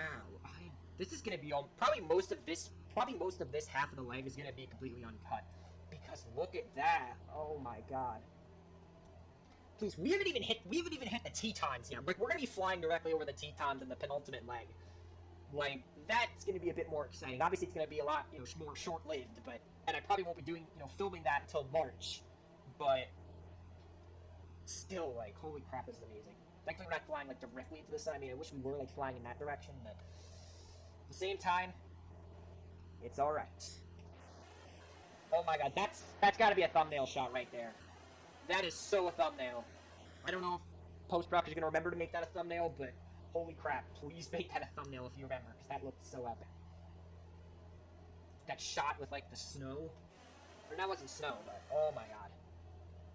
Things just keep getting more beautiful as we keep going. This is why I was so excited to film. I'm like, I was gonna film this later at night, but I also wanted to do some other stuff tonight, maybe go online with the boys or whatnot, but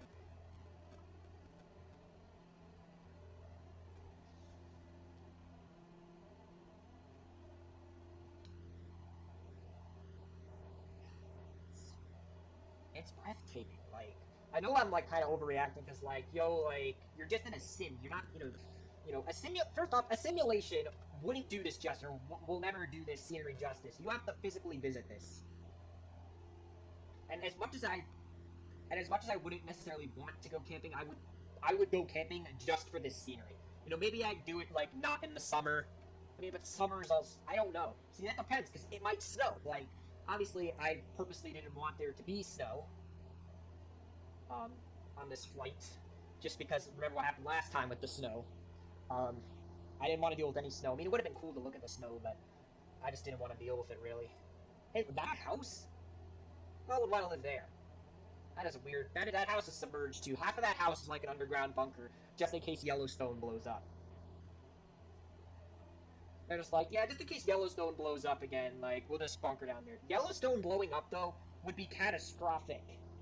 Like, that would probably be worse than COVID-19.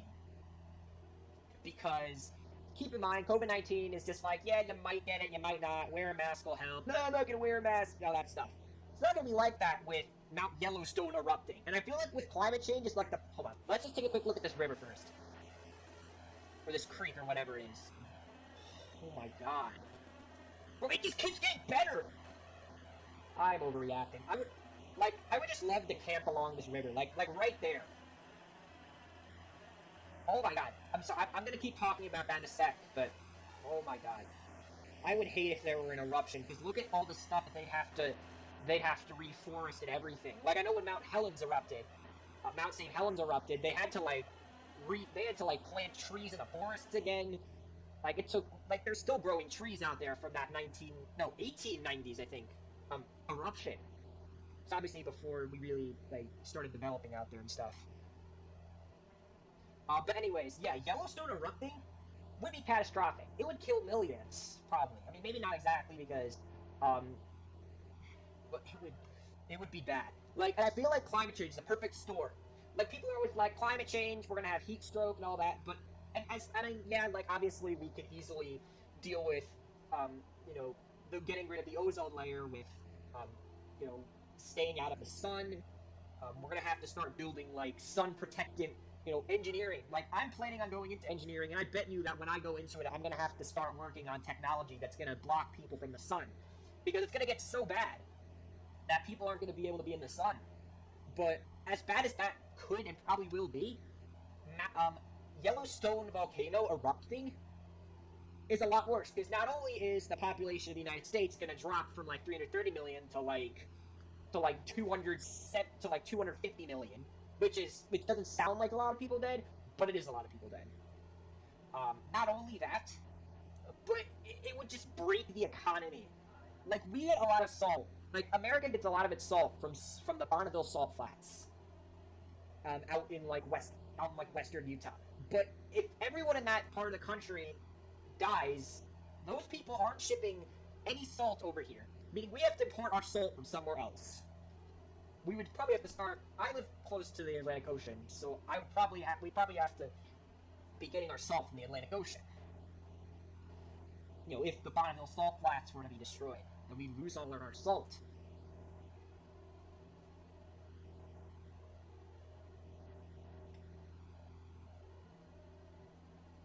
And keep in mind, if Yellowstone erupts, like, even after the eruption, you can't go to this part of the country.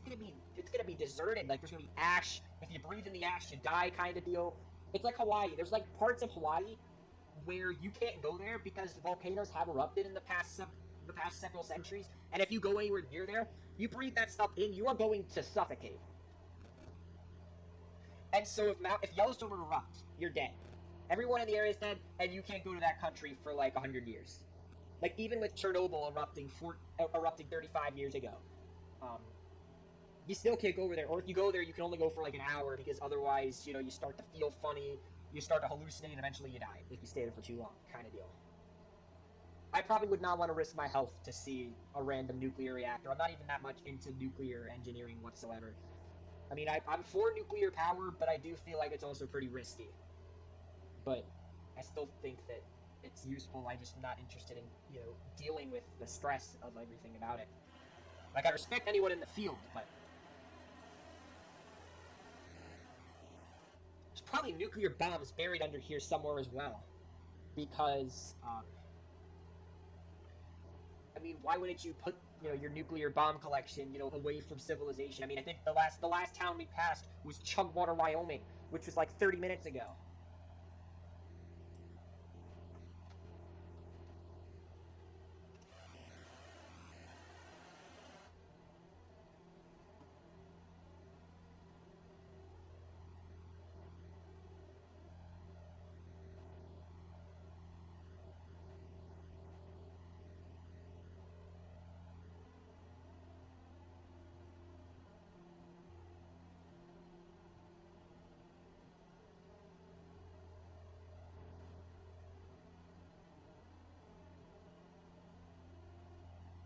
UPS 8908 is flying from Louisville to Reno, in case you guys were wondering. Alright, back on track. I know I didn't talk frogs. I'm like, yeah, we talked plenty, but let's talk some more.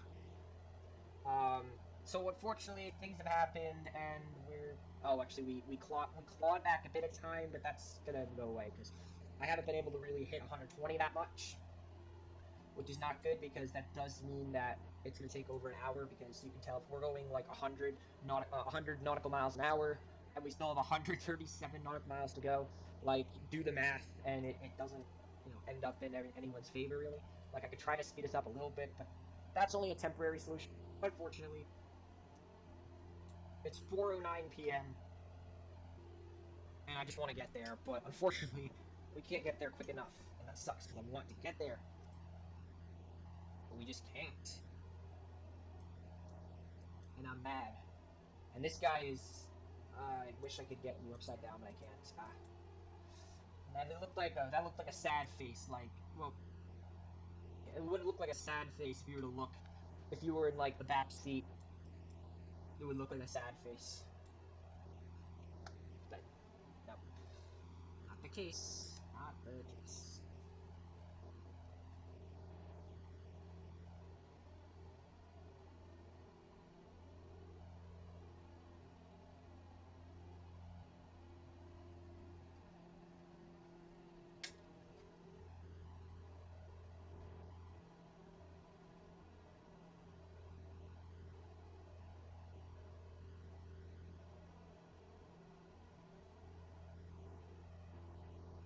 This river here, and we're about to go through another mountain range. It's going to be interesting to see how that goes.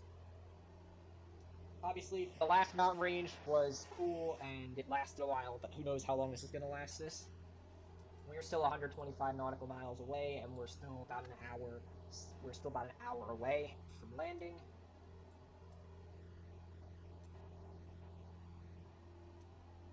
That is as long as we keep. I just can't think anymore. I'm just, like, I don't know what to talk about. There's nothing to really talk about. Like, we're kind of just flying. Like, there's scenery. Yeah, we're about to go through another mountain range. But the mountain range, I mean, it looks close to you. But anyone who's been out west knows that even though things look really close, they are still very far away. So, we still got a little bit of time before we actually hit that mountain range. So I'm going to chill back again. And just relax to, I don't know what.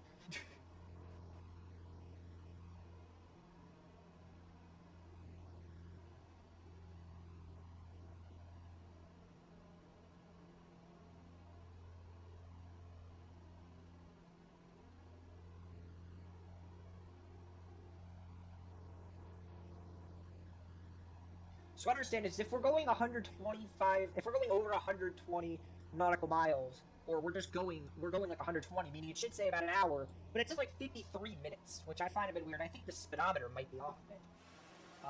We got about half our fuel tank left. I was just scrolling through some things.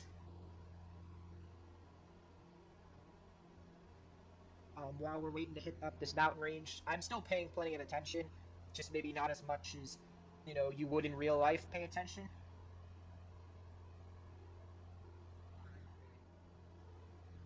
I should probably pay more attention. Yeah, we should probably pay some attention, because we are about to hit up some stuff.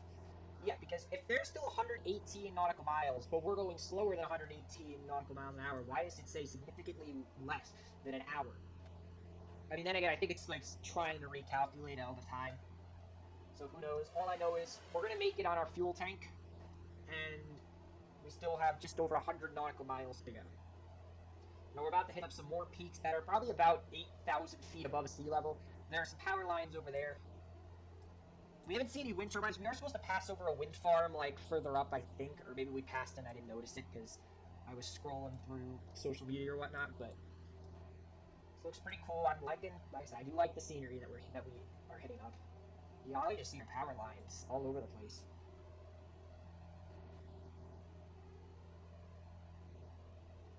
Obviously, they engineered that through the wilderness so that they engineer it so that people, so that it could, because remember, electricity travels at the speed of light, meaning that you turn on a power plant in Los Angeles, California, or even San Diego, California. That electricity will get to Maine in a matter of seconds. Now, obviously, there's a resistor which slows down the electricity a bit so that it doesn't actually go from San Diego to Maine in like a split second. There is a resistor, so it does take a little bit longer because otherwise you would get like an extreme surge of power, and it would just be waste. It would just be a waste of resources. Okay, we're passing pretty close to that mountain. I feel like we passed a bit too close there. Like I said, we do have to pay a bit more attention than I thought. We're getting pretty close though because I want to, and because I mean, this isn't real life. We can get as close as we want to this scenery.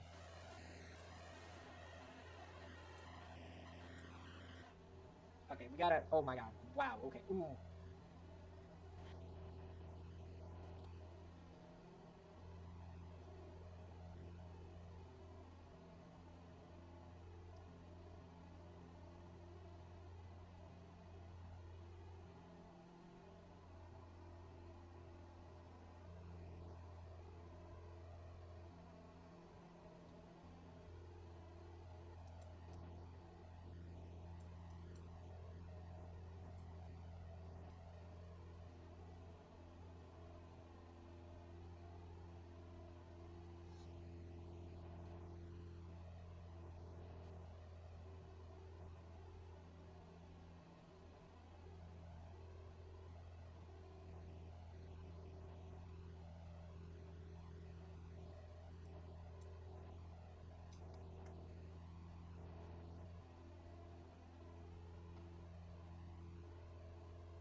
How close can we get? Okay. Wow. Yeah, we're like pretty high up though. We're like 7,000. We're like 7,000 feet up, which is pretty sick.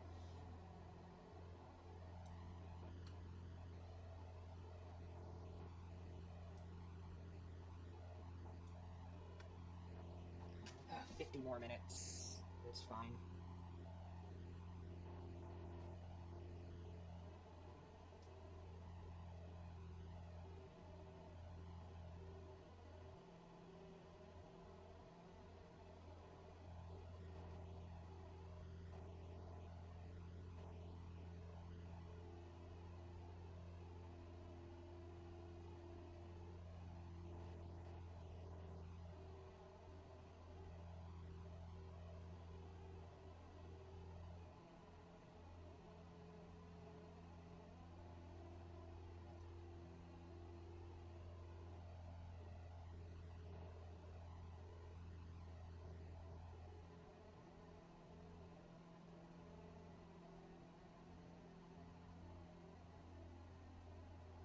Okay, we're going off course and we're about to hit another mountain range, so I gotta pay attention again. Oh, we gotta pay attention again. What's the deal?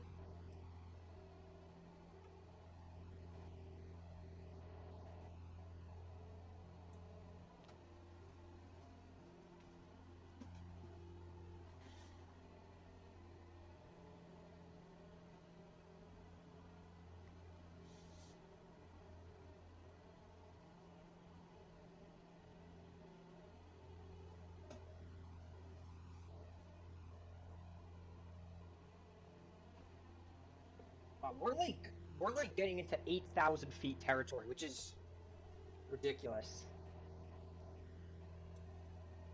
This terrain is almost 8,000 feet above sea level. It's probably the highest. I can look up the exact highest elevation that we will hit the entire time, the entire flight.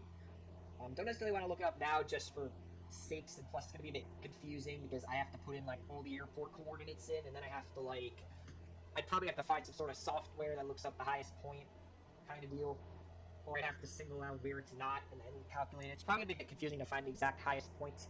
I can always edit it in, if necessary, after don't get me. I'm gonna I edit everything pretty much, in between legs, but don't think I won't just edit something in for the final movie.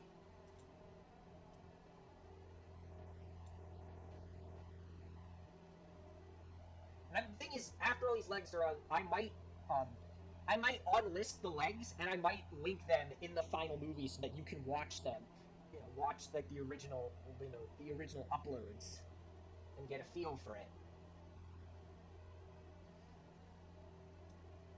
I'm just gonna double check that we don't have flaps or anything. No, flaps are all the way up. Good.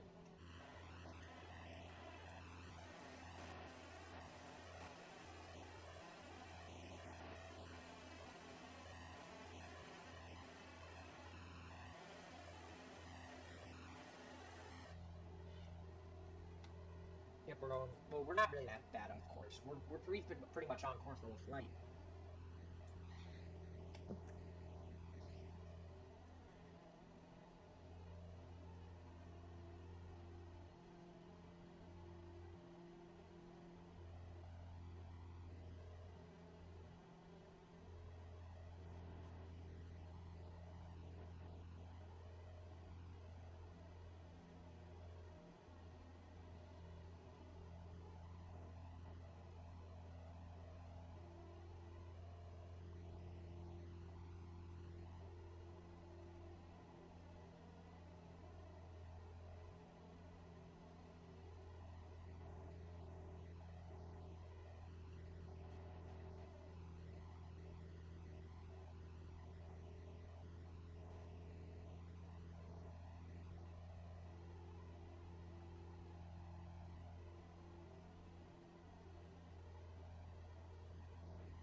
All right.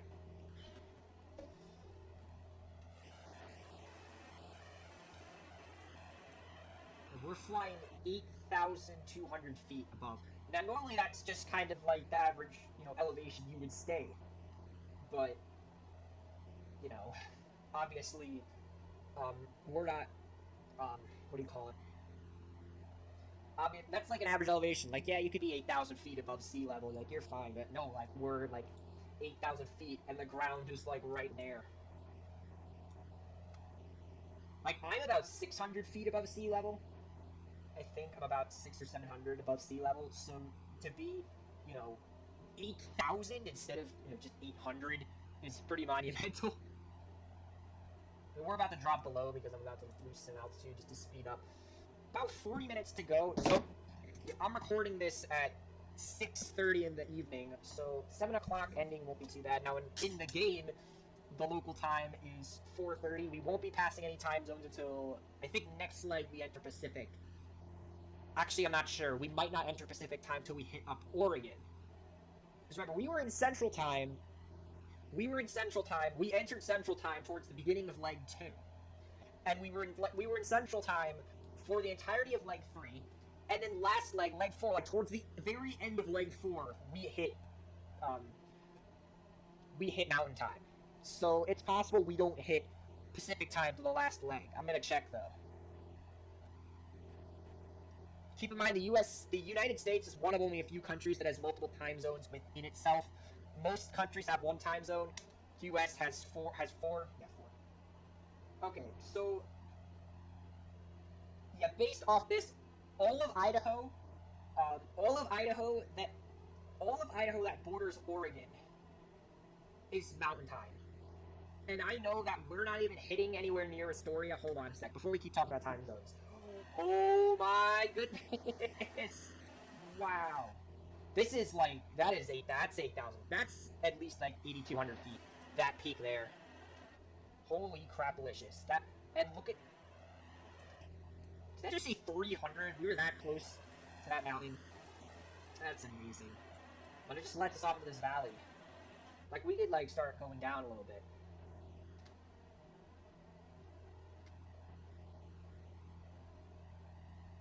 But yeah, I know that we're not even going to be close to, yeah, because we're going there. Yeah, we do not hit Pacific time zone.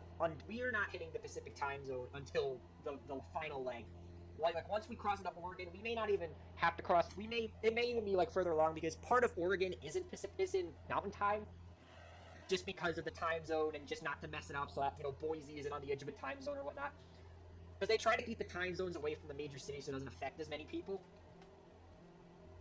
We're still 8,000 feet, but the elevation dropped quite a bit. I mean, still, this is quite a sight to see from up above. Like, as we exit this mountain, like, oh my goodness.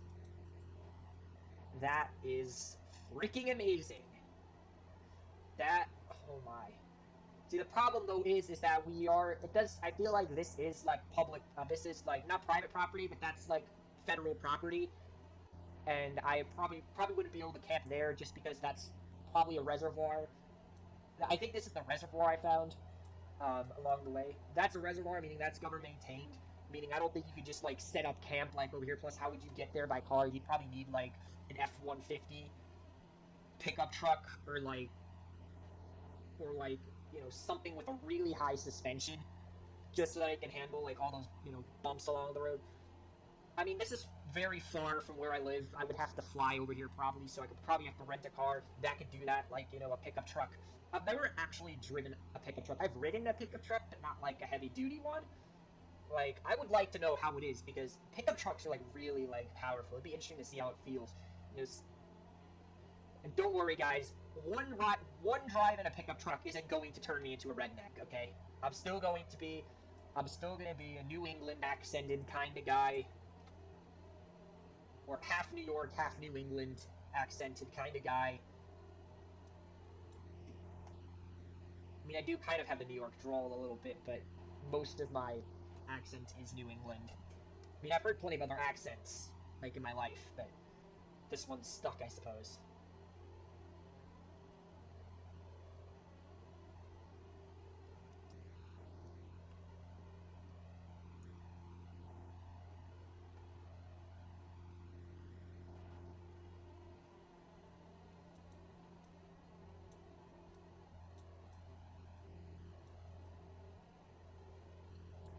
Half an hour till we get to Lander, Wyoming, which is a pretty major city, not gonna lie.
"74 nautical miles to go, about 30 minutes of flying to go. I am excited to get to Lander. I mean, this leg was amazing. And I can't wait to edit this, because it's not even going to be that hard to edit. Like, there's not really much to see. Like, all I have to do is when I'm, like, cutting the video, when I'm cutting, like, the video and the audio, I just have to make sure not to cut out the parts where I speak. And I just have to make sure that if there's something that, like, could be misunderstood, that I clarify. Otherwise, like, this episode's not going to be super hard to edit. Like, we saw, like, 4 towns. Normally I have to edit in like 30 towns in an episode. Like, I remember the second leg of cross-country flight took me like 3 weeks to edit. Like, I was literally crying over the editing that... Okay, I wasn't crying. I wasn't actually crying. Not the second... No, the third leg. The third leg actually was really hard. The third leg, I was literally crying. The second leg wasn't that bad because the second leg wasn't bad because I didn't have to cut as much out. Because I, like, split it up. But the third leg...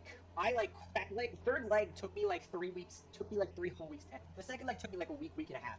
The third leg took me 3 weeks to edit, which was the leg before the last leg. I have the fourth leg edited, but as I'm recording this, I haven't uploaded it to YouTube.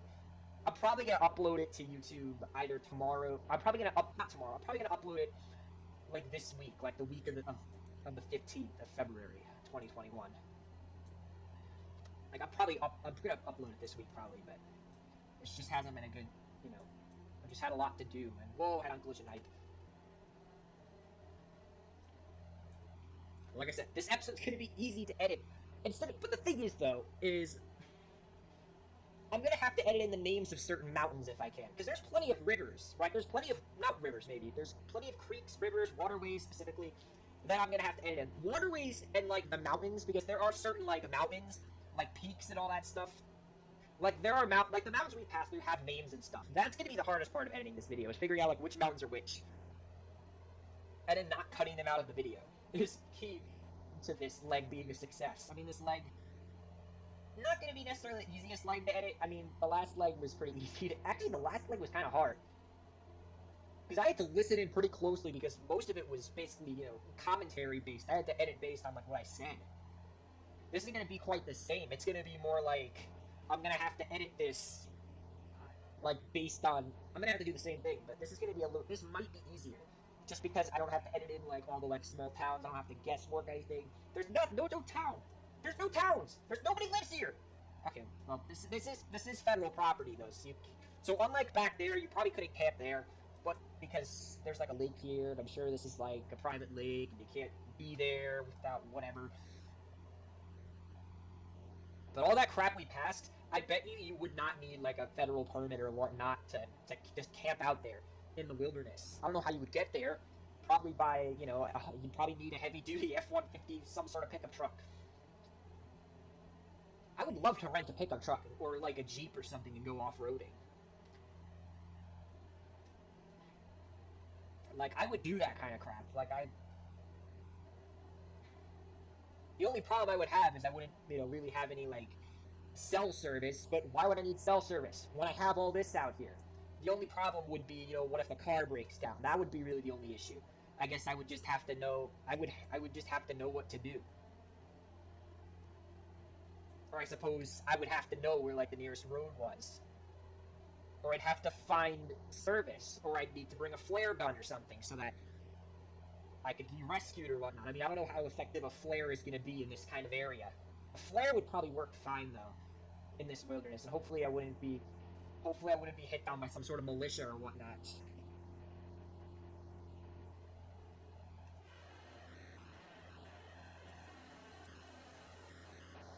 That's the only thing about going off-roading in the wilderness is your car breaks down or you accidentally, like, you know, total it, like, you're stuck. Like, obviously you need a backup plan of some sort. Like, you need to tell people where you're going. That's a big part of it. People gotta know where you're going. Or else things aren't really gonna go super well.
Oh, crap.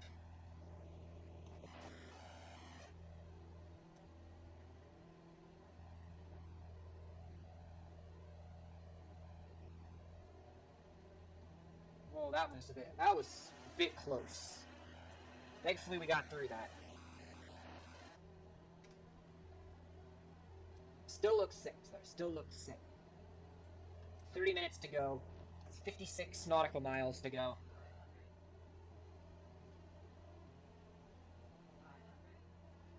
Shut up with the 500. Okay? We're not 500 anymore, guys.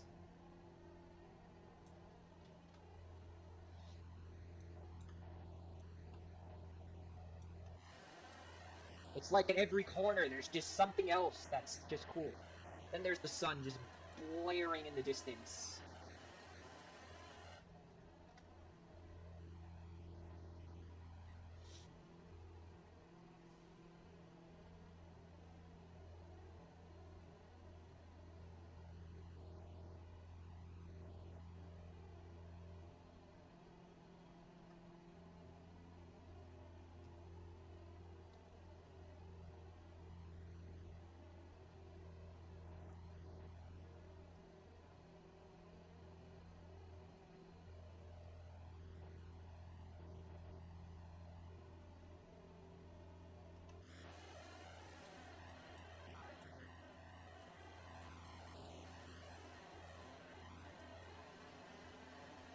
Wow.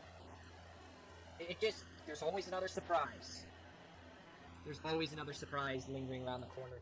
I can't believe we're only 52 nautical miles from civilization. Like, it looks like we're like, but we've always looked that it's always looked like that. Now we're so far away. Now we're never gonna get there. But we're gonna get there. Eventually. That's like a cool bridge. Unfortunately, no one probably drives along it. What kind of road is this anyway? Obviously, you gotta have a bridge to connect over a river. It was pretty monumental when you could, bridge the gap between a river that normally you could only cross, but you couldn't really cross because water moves too fast. Yeah, ever think about that? You used to not really be able to swim through rivers, or even like go through rivers because rivers move fast. They have objects that can, severely injure you. Back before you could just bridge the gap across a river. You couldn't just go across a river. You were pretty much confined to your side of the river. That is until they found a way to bridge the gap or create, rafts that can take you across the river. That's probably more realistic. You find a raft across the river. That's a bit more realistic than a bridge. I forgot that rafts existed, my bad. Because you could just build a raft in like a day, and then you could cross the river. And you had to do that. That was your only way across the river until bridges. Now, instead of spending a day, building a raft and another day trying to cross that giant river, now you hit the nearest major bridge along the interstate. You're across the bridge in like not even 5 minutes.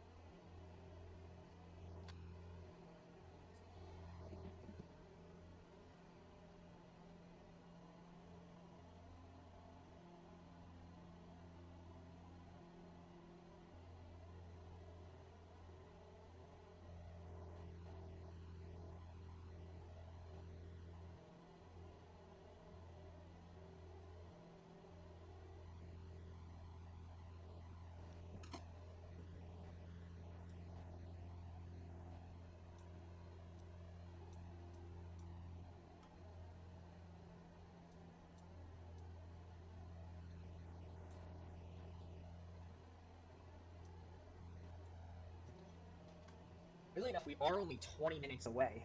Seems about reasonable, but 20 minutes seems about right. Well, keep in mind that our, whatever this airspeed, that's probably the gauge that our time is going off of, because do keep in mind, that is our airspeed. But this is our, like, something other airspeed. That speed is probably what this ETA, or, estimated time, or whatever, is based off of. Because obviously, 130 knots. I think this is for technical airspeed, but I'll check.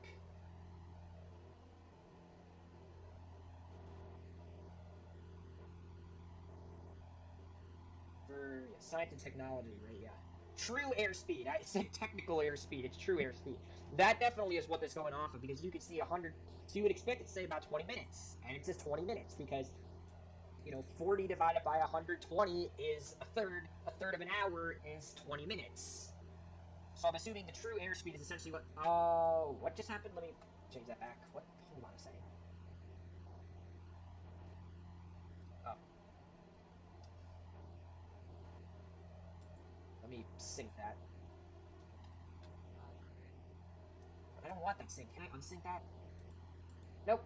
I have to turn off the avionics then, I guess. Oh, crap. Oh, no, I'd have to completely turn the battery off, and I can't do that. Alright, we're, like, off course now. We gotta get back on course. Okay, Garmin's restarting. I gotta click this to continue. There we go. Alright, we're back on course. Unfortunately, I have this set, even though it shouldn't be set that way, and I have to turn back because now we're, like, way off course. I keep distracting myself. It's fine. So 20 minutes to go. Not terrible. Definitely not terrible. I mean, if we get back on course, maybe it'll be a lot less time.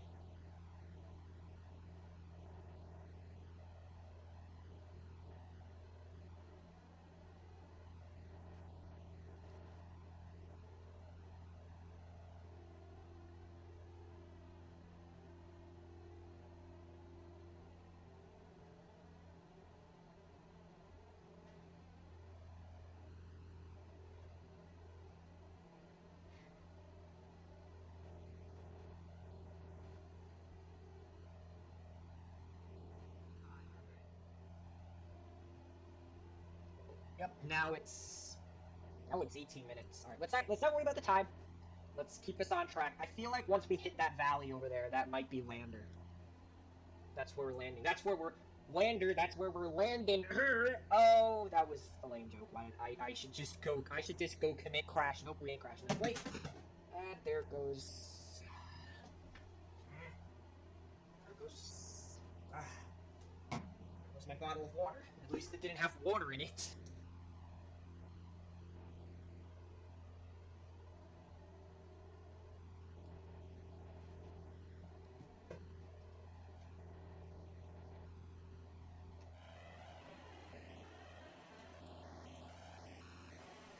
Wow. The saddest thing about this is this might be our last sighting at a site like that for a while. Yeah, because I think, like I said, once we hit this valley, I think we're gonna be at our destination. Although then again, um, I don't know if that's 30 nautical miles away. At this point, 30 nautical miles. Like if I was landing if I was landing an airliner plane like an A320 or a 757 or something, like we would essentially be on not final approach, but we wouldn't be on short final. We'd be on like long final. I mean, just final approach, or we'd be on approach. Because 30 nautical miles is when you like align yourself with the runway. You put down the flaps. But 30 nautical miles in a Cessna is, okay, well, we're almost there, but not quite, and plus we're already pretty low to the ground anyway, so.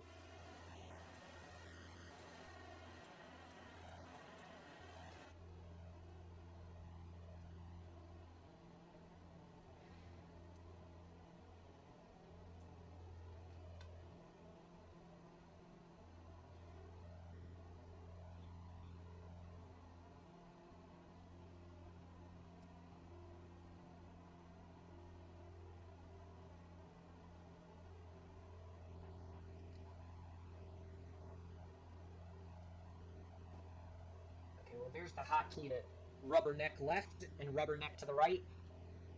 I've just been doing it manually because sometimes I just need to focus on an exact point when it comes to rubbernecking, or completely inverting your neck as well. But, alright. Yep, 30 nautical miles now officially, 13 minutes of flying to go. We're getting close. We're almost there. I can feel it. I'm sad that this has to end. The sun is going down behind the mountains over there.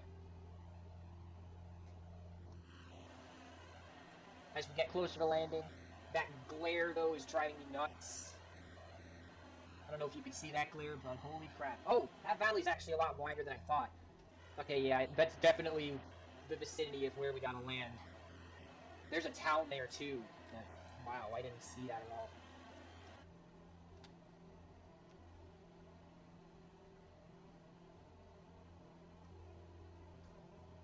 Another thing you could probably bring out there, it's probably not very useful now in the day of technology, and it might not be used too often. It's just like a radio, like a CB radio.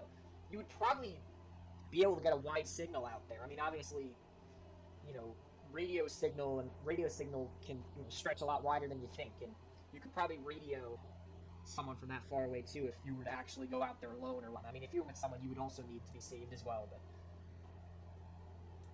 obviously just don't go far from the road, because as long as you're not too far, you could probably walk back to the road and ask for help or whatnot, or in the worst possible situation, hitchhike, or maybe not even hitchhike, but hitchhike to the nearest town so you can get help or whatnot.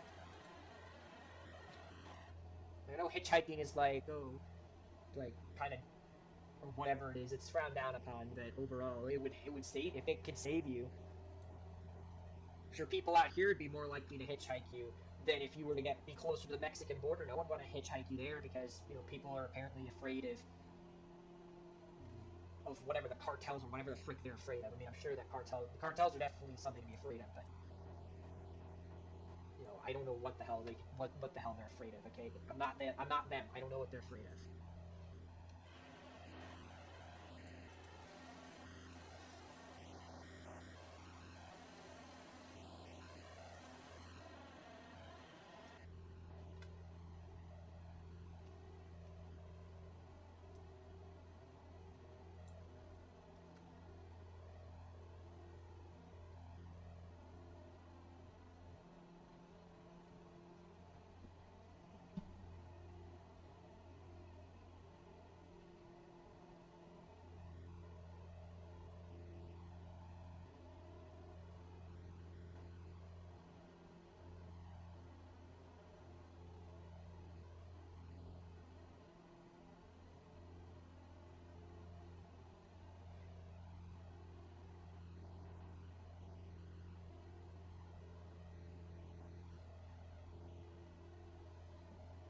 It's gone past 5 o'clock.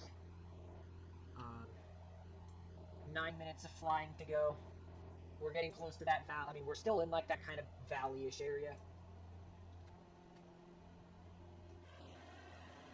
There's this big valley out here.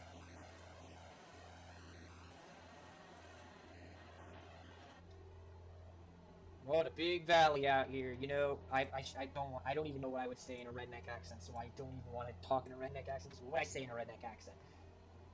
I just felt like, yeah, why not just try to impersonate an accent? But what am I gonna say in the accent? Like, how's that gonna help me? Like, probably not much. Get a couple angry rednecks watching this? Yeah, no, not happening.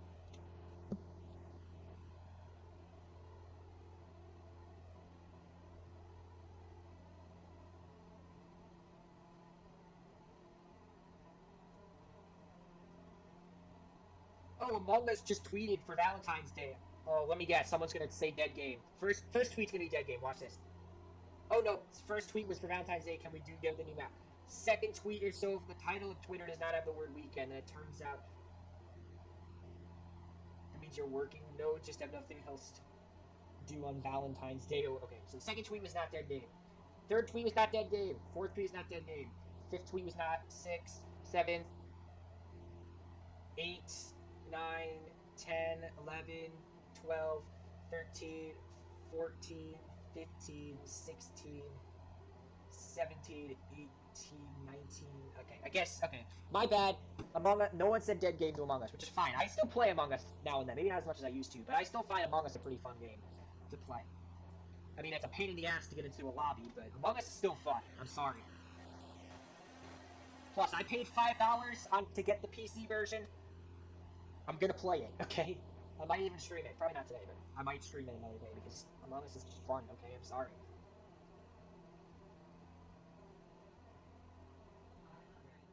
I mean, it gets boring because you don't get imposter, or you suck at imposter. Like, I'm good at imposter sometimes, but it's just, I get it, like, not as often on computer. I feel like on PC it's harder to get imposter, because I rarely get imposter on PC, but I'll play on the phone.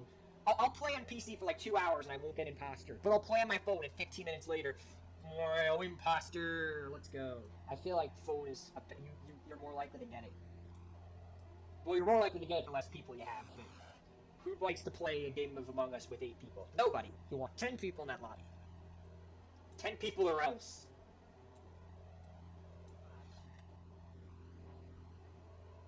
Ten people or you invite.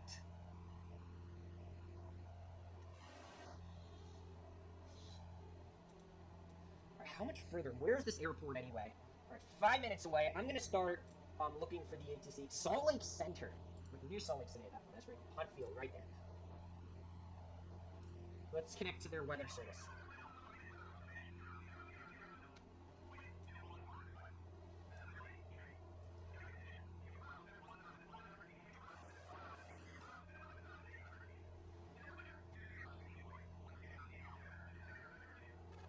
Okay. Let's select our runway for landing. I think it's suggested we should land at runway 22. So we're going to be landing at 22.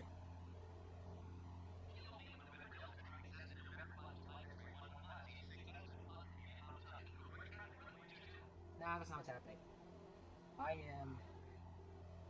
I'm an upwind leg, I think.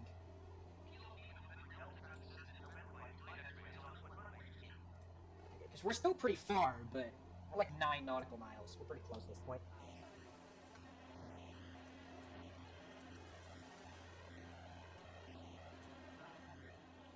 Alright.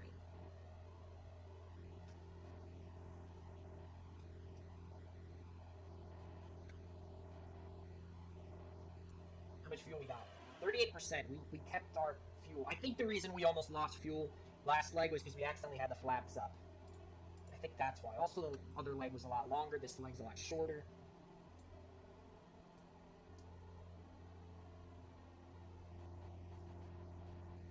Like 3 minutes, and we were 7 nautical miles. Where could this airport be? There's like a town, isn't there? And there's like a road too, right? I don't know. I do want to head up this way a little bit. I want to pass over the town on like our final approach. So I'm gonna stray away from the line a little bit and kind of just go up here a little bit and try to catch this town at the sunset, because obviously the sun is starting to go down as we get to lander here.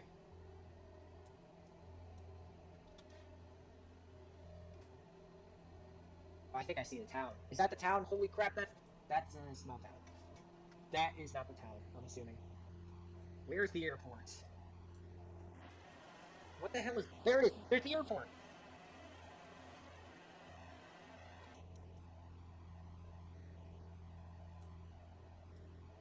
I see the airport. Let's go.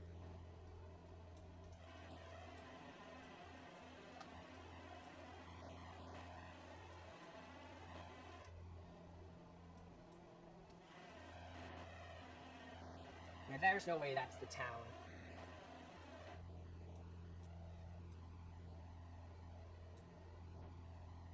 I think we'll be fine if we just go in this direction for a little bit more. Is that... That's the town over there on that side. Okay, I'm going a little bit over here. It's like hard to see because with the sun and all that. Like, this is a bad time to land. We probably should have camped it out in Colorado, but I just felt like continuing. But it's interesting to know that in a full day you could fly essentially from...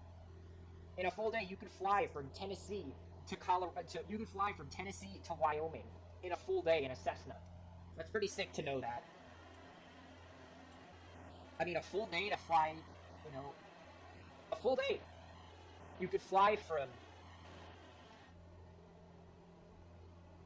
Tennessee to Wyoming in a full day, because now we're about to start landing. I'm turning on the flaps a little bit. About 71% will do. There's the town. It's kind of hard to see, but I'll try to give you like a quick overview. I don't want to give you too long of an overview though, because I'm not sure if there's anything interesting about this town. Alright, I'm putting the flaps all the way down. That's it. Flaps are all the way down. Alright, there's the town. I'll try to fly over it next time, but it's just not a good time to fly over it, really. Oh my god. Just with all the sun and all that, and I kind of just want to land and get this over with. So we're going to get to landing here. Let's align ourselves. Flaps are down. Airspeed is down. We're here. Huntfield in Wyoming. Lander, Wyoming. Lander, Wyoming, which is where we're landing her in Lander, Wyoming. with the sun setting on the horizon. Let's get this bird on the ground. Let's speed up a little bit more.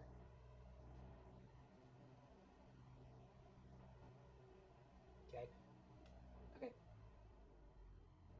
Ooh, okay. We're down.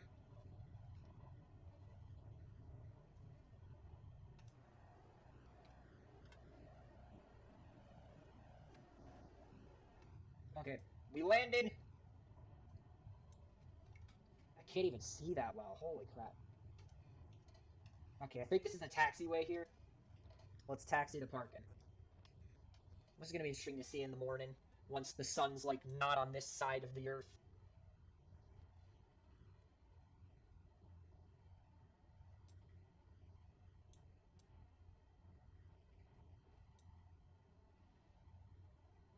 Thank God we're facing away from the sun.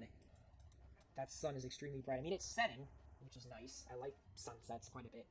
It's unfortunate that we only get sunrises on the East Coast, but sunrises and sunsets are still cool in my book, especially sunsets.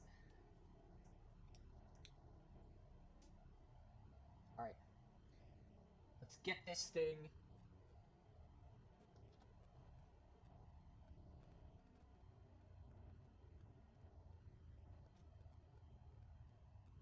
Wait, was that the?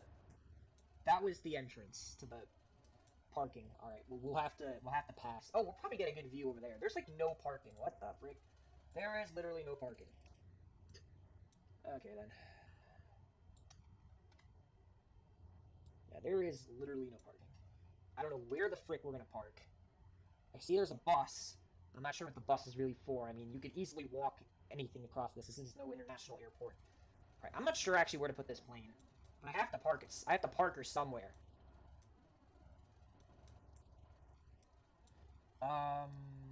Yeah, I think all. No, that parking space is available.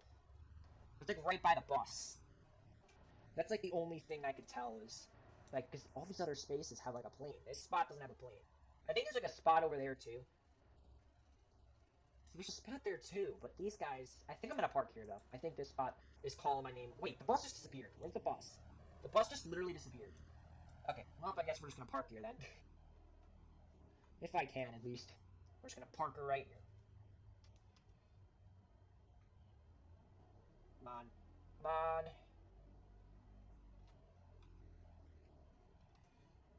Ooh. Okay, to the left. Ooh. Right. Like that. Okay. Come on, keep going, keep going. Come on. Come on, keep going, keep going. Keep going.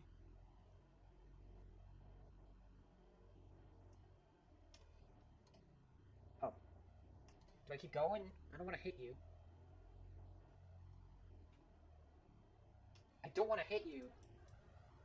You a female? Are you a female or a guy? I don't know, because you could be not. You look like a female. I'm sorry, ma'am. I don't want to hurt you. I just don't know what you're trying to tell me. Do I go closer? Because you're not telling me to, like... There you go. Okay. I think... Did we hit her? I hope we didn't hit her. We didn't hit her. I'm gonna back away from her. No, no, no, no, no, no! Oh my god. It's fine. It's fine. I'm sorry. I got too close. I'm sorry. I'm sorry, man. Alright. That's off. We got too close there. Feel bad. Okay.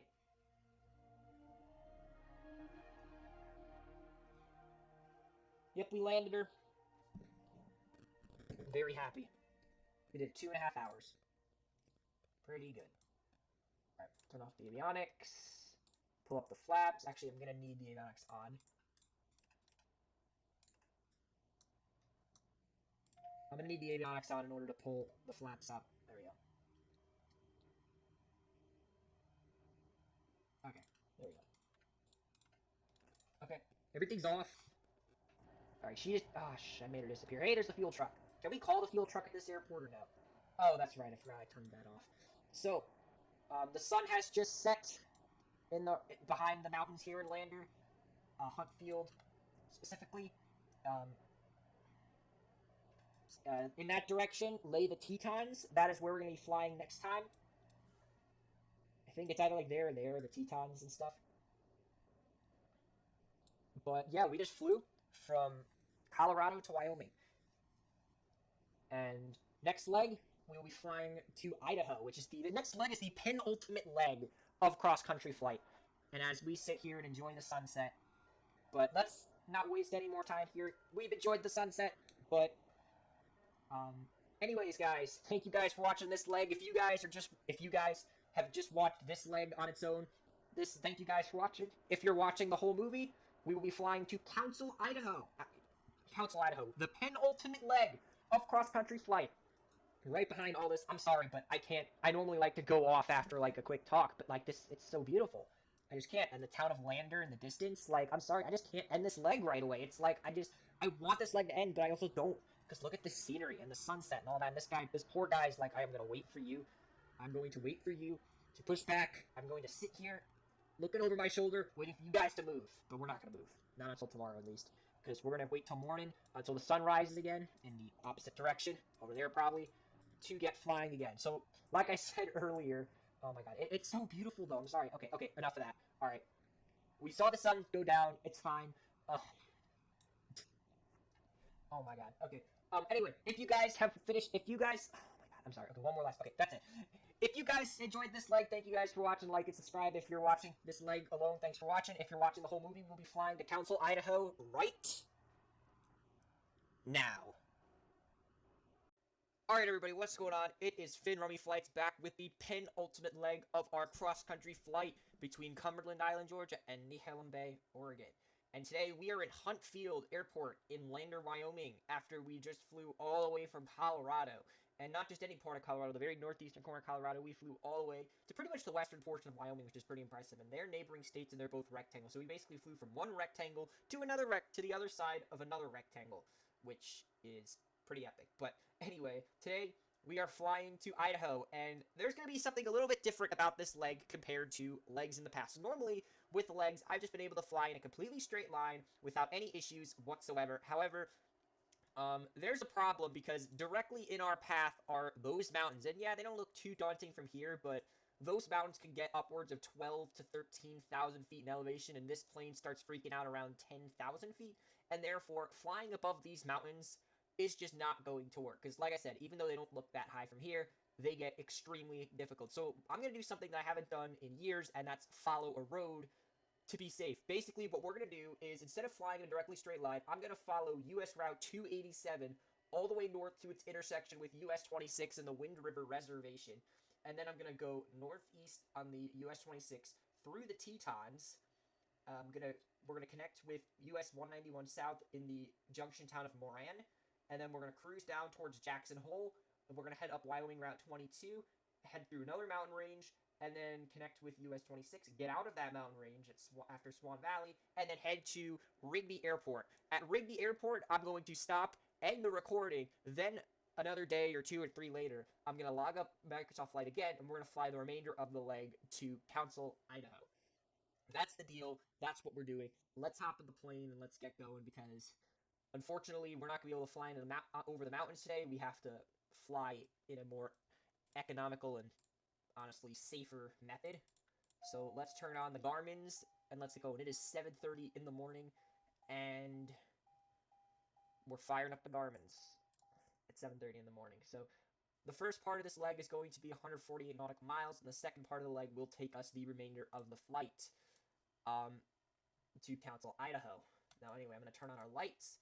We're going to take off, and we're going to make sure we're going to have to take off and go down the river and follow the road northwest. So instead of being able to go directly over the mountains, I'm going to have to kind of not follow the river, but I got to connect to 287 at some point, and that's up here. So basically parallel to the way this plane's going in the opposite direction and stuff. Plus, another problem is that it's going to get really cold, and therefore it's going to be really hard to...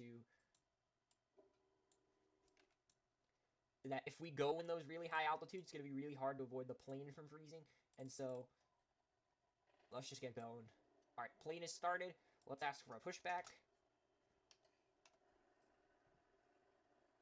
A pushback direct... oh my god, that is a beautiful sunrise back there. Alright, we're actually going to take off in... we gotta go this way, so I'm going to actually take off in this direction so we can kind of go in like a little bit of a loop. So I'm going to want to go that way. And then take off here so that we're not taking off into the mountains and stuff. Oh my god, that is a beautiful sunrise back there. Hey, get out of my plane, ma'am. Can you please get out of my plane? Okay.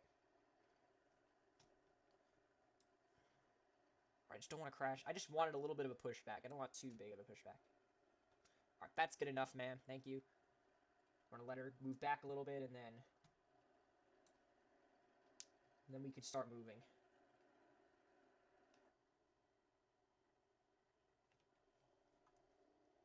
Did I take off the brake? I must have. Alright, let's get out of here.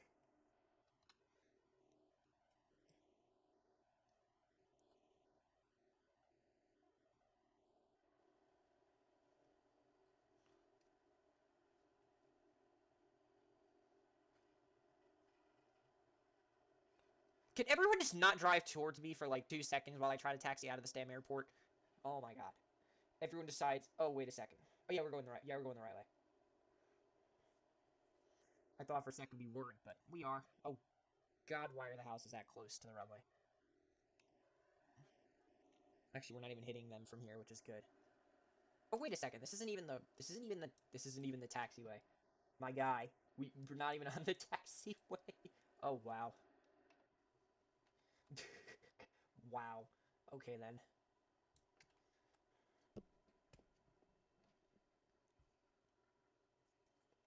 But yeah, this is gonna be a very weird leg because we can't just fly in a straight line, so I might get lost trying to find our way out. I'm gonna try not to, because that's just not gonna be very good if that happens, but...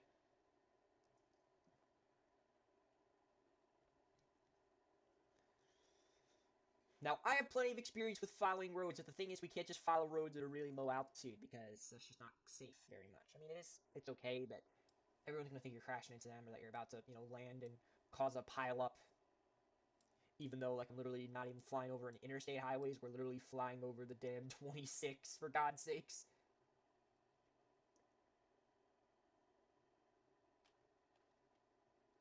Alright. We're about to take off into the sunrise here. It is a beautiful morning here in Wyoming. I never even thought we would get to this point in the penultimate leg of our trip to Oregon. We're so close to Oregon at this point, like, it's not even funny anymore. Alright, let's get in the air. There's no one coming in for landing. Alright, we gotta take off, and then we gotta make a left turn, because as soon as we cross over, we're gonna hit 287, and we're gonna have to fly over town. Alright, let's go! I wanna get in the air as quick as possible, because then it'll be a lot easier for us to find the road, so let's go. I know, there's so much beautiful scenery, and I have, like, no time to stop and look at any of it, because we gotta get ourselves in the air, and we gotta follow a road. Which is not fun following roads. Oh god, I'm swerving all over the place. Thankfully, I'm in a Cessna. Okay, we're in the air. Okay, we gotta start turning here.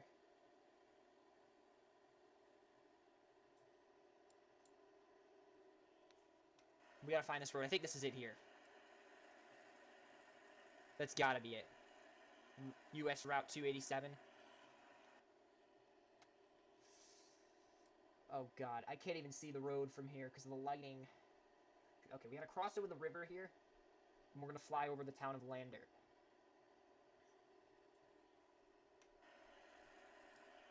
Yeah, that's the intersection with Wyoming Route 789.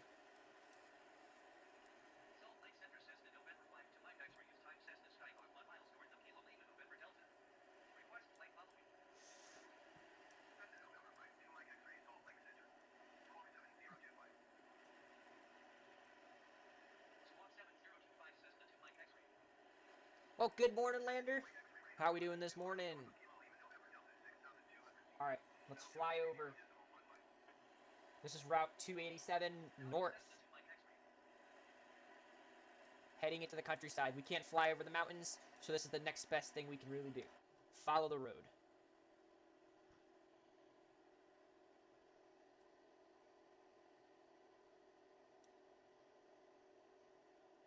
we can go as fast as we want. Like, I'm trying to outrun this flight path. Like, look how far off course we're already going following the 287. So the road, oh my god, I can't even tell where the road goes. Okay, I see where the road goes now. We gotta follow it. It's our only option to getting around these mountains. Keep in mind, this is my 4th take at trying to record this flight, and it's not fun whatsoever doing... Yeah, we should pass a lake called Ray Lake, and then from there we'll hit, Route 26, and then we'll, go further west on that, and then we'll cross through the Tetons. This is, like I said, our best option to getting through the mountains. Definitely feel more comfortable flying this than... It's a beautiful flight, don't get me wrong, going over the mountains, but it is really stressful. And I've crashed on 3 occasions going through there, and in real life I wouldn't be doing that, so we're just doing the safe thing. Which is flying over the mountain. I mean, not flying, flying over the roads. And the reason why flying over the roads, yeah, but you're gonna have to fly over the mountains eventually. Well, the thing about flying over roads is that roads cut through the mountains, so they basically carve through the lowest elevations, so they have to carve through less mountain, and therefore it's less of a risk to fly through here.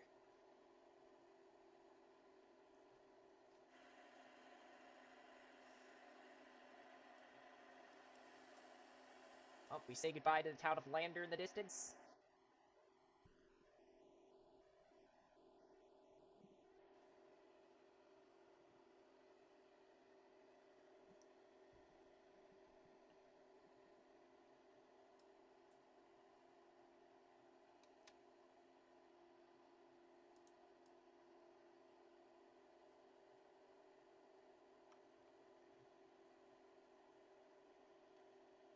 There's the lake on the left. Yeah, see, our time is just constantly going up, because even though we're going fast, like, it's not a very, quick run. Like, we have to go kind of out of the way to get to Rigby. Even then, I don't know if this route is safe or not.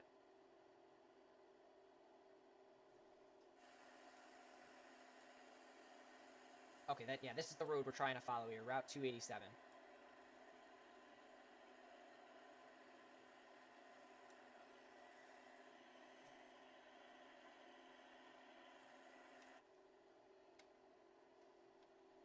I'm actually making pretty good time. We're almost at the junction with US 26. We're flying over the Ray Lake here. Doesn't look like a lake really, but it is. It's obviously not texturalized correctly. Whatever the word is for that. I can't even see the road. It's so hard to see the road. I think we can cut a little bit of time by going like this. Okay, the road... Oh, yeah, the road... Wait a second. Oh, no, that's not the road. This is the... I'm losing sight of the road already. Oh, my. This is not going to be a fun trip if I can't even see the road. Okay, the road goes that way. Oh, God. There's the road. Just the mountains are still too dangerous to cross. Gotta figure something else out to get over those mountains. If this doesn't work, like, how are we gonna get over those mountains? I have to stay outside the plane because it's really hard to follow this road otherwise. Because I can't just, like, look over... I can't just look over the dashboard like I could in real life, maybe. No, I have to... Like, if the view's just not as good, I have to physically be outside the plane in order to see what's going on. And if we're actually following the road or not. Because I gotta get through this mountain somehow. I gotta get through these mountains.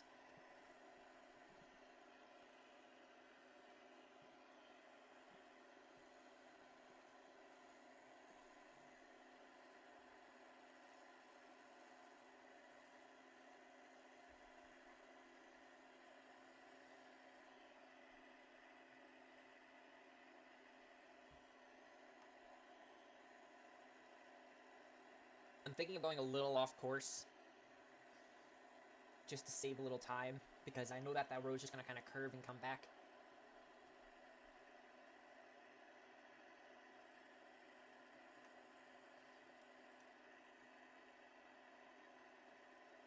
Yeah, see what I mean? I think I see the hole in the mountain there. Those are just railroad tracks, I think. I'm not sure. Post-production is going to not have that much work to do because I'm just going to be following roads for at least half the leg.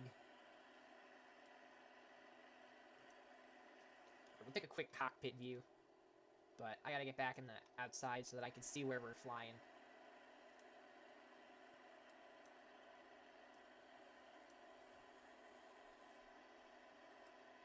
I don't want to underestimate what we gotta fly through.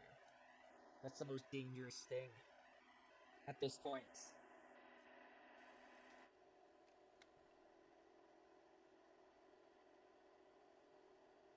Like, I even see the indents in the terrain. Tell me that we're pretty much almost there.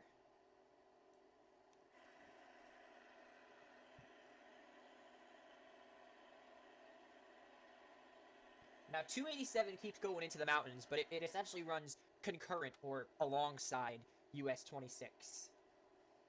The US 26 goes from like it goes from like the plain. I think Nebraska it starts or something, and then it goes all the way to like Oregon. Not the part of Oregon we're flying to, but pretty much, yeah, Oregon, I think.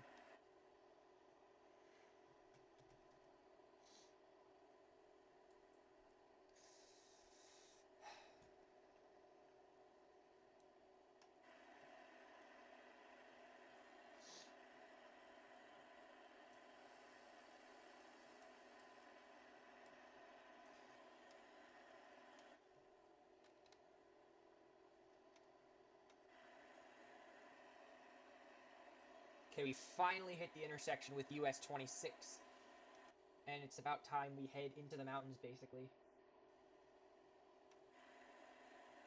Now we just gotta follow this road all the way through the Tetons, basically.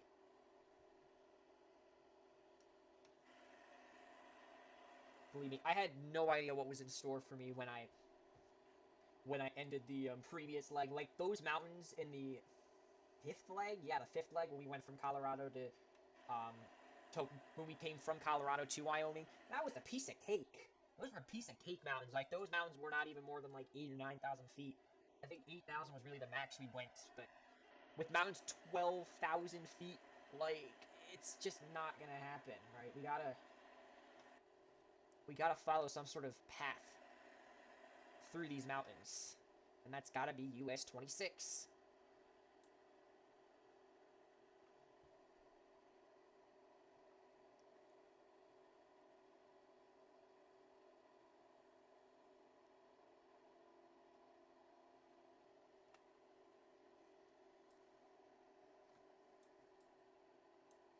Kind of staying a little quiet on this leg because there's stuff to point out, but it's far in between the distances between some of these points, and it's kind of hard to stay focused. I mean, the textures. I mean, at this point, the terrain's kind of used to it at this point. Going through and seeing all this stuff. But a fun fact: in real life, the drive between Lander, Wyoming, and Rigby, Idaho, would take about 4 hours and 43 minutes. We're gonna see how long this leg of the flight takes following, just following the roads, because obviously it's 4 hours 43 minutes following the roads, or driving on the roads, but how fast is it, to fly it, because it's 245 miles and we're going at about 120 knots. So if we were to convert knots to miles per hour, you would have 138 miles per hour, and 138, or 245 minus 138, is about 1 hour and 47 minutes of flying, essentially. It's gonna be a little less, or it might be about that, because obviously we keep slowing down, speeding up, but about 2 hours to do this portion of the leg. That just means the whole leg is gonna take 4 hours, which I'm fine with. But obviously there's gotta be a refuel, because I can't be flying 4 hours, around this road and all the way to Council, because I would still probably have to fly over 26 to get there. I mean, as you can see, we're like diverting all these like really high peaks. Like, I bet you the highest point in Wyoming is somewhere over there. And I mean, we're about to head into this, like, into very lame, not lame mountains, but very, not very treacherous mountains whatsoever, because just of the nature of the flight, we're not going to have to deal with that many mountains. Well, we would have, but unfortunately this plane's not cut out for that crap, so we gotta make ends meet somewhere. But yeah, we're flying over the 26 287 concurrency here. And, I mean, there's really nothing to talk about. And plus, I want this leg to not be 4 hours long, so...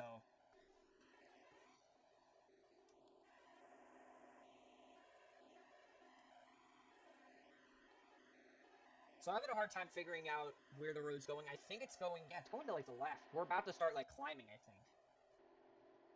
I can't tell, but, like, I think that's what's happening. So far, we are on Salt Lake City Center. Obviously, SkyWest 4689 also contacted as well and said stuff. Oh yeah, we go to like the left. Obviously, it's got to follow the terrain because it's not like, you know, cause it's a lot cheaper to follow the terrain than it is to, you know, build over it. It's also a lot more practical. Oh yeah, you see what's going on? Like the mountains are over here. Oh, we're not going through the mountains. We're going through this valley here, which is a lot better than what the plan was originally to fly through.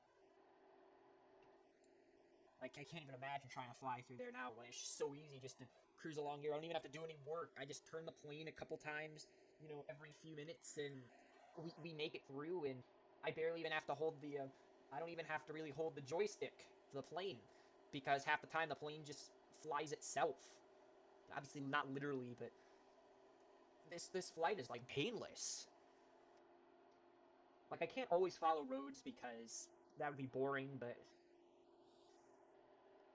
especially these types of roads, like, it's fine. It's actually easier than the alternative, which would be flying through that, which I know nobody wants to do.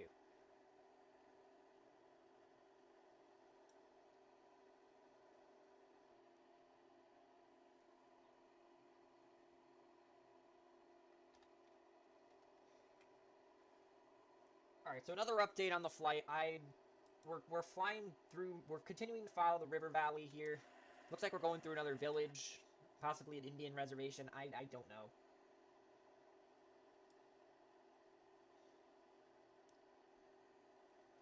It's probably a smart thing to follow a river through a mountain, because keep in mind a river will form a natural, like, canyon through a mountain range, which is why I'm guessing...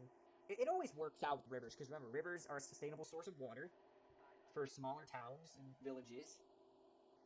You know, rivers naturally cut through mountain ranges because, and I mean, they're flat, and they produce farmland.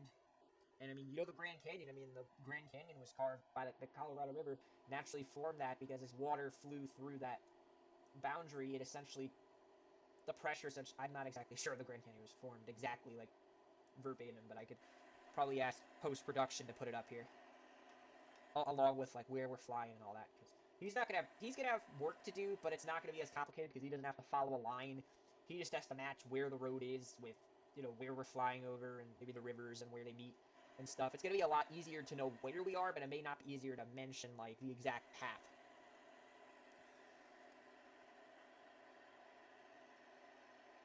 So it's actually a pretty big problem. It's actually, I don't know which way to go. This is not good. Where's the pause button? Oh my god, where's the pause? Pause break. I don't actually know which way to go. There's, like, this big town, but, like... okay, I see it. We gotta go left. Okay.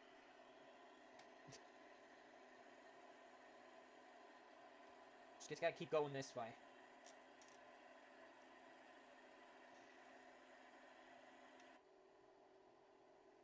Alright, that works. We're coming up on... oh, this is Dubois, I'm guessing. Yeah, I think that's how it's pronounced. Yeah, because that's the airport to the left. We're basically... I'm just going to do a quick flyover of the airport, because why not? I can't transition over it, because I don't know how to, and there's no... well, there is a control tower, but it's more like a, you know... I'm not sure. But anyway, maybe we should do a touch and go. Let's do it... nah, let's not do a touch and go. Touch and go is a bit risky here, especially at this stage of the flight. I kind of just want to keep going. So what we're going to do is we're just going to use this kind of a diversion, because the river's going to come back. Essentially, we're not even following the road. We're just following the river, really, or the creek, or whatever this is. That's basically what we're following. We're not even really following the 287 or the 26. We're basically just following this river. Like, I could just follow the river for the next, like, 15, 20 minutes. We could probably make it all the way through the Tetons. But that's no fun. The river, though, is helping me with actually knowing, like, where to go. And hi there, airport. How's it going? It is, though, helping me a little bit because it's helping me, catch my bearings. I don't always have to keep looking out the cab or whatnot. So that's pretty cool.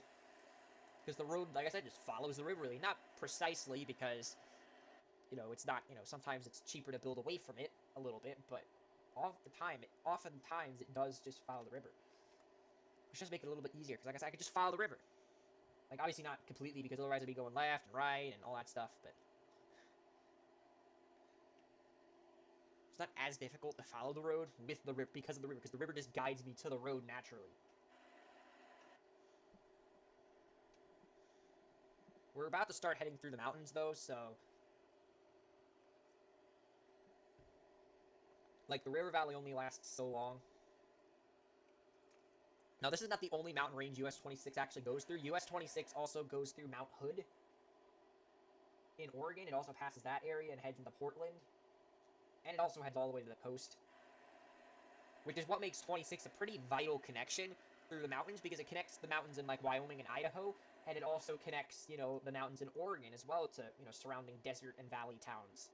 So it's a pretty vital road network, and it's pretty beautifully designed anywhere you look.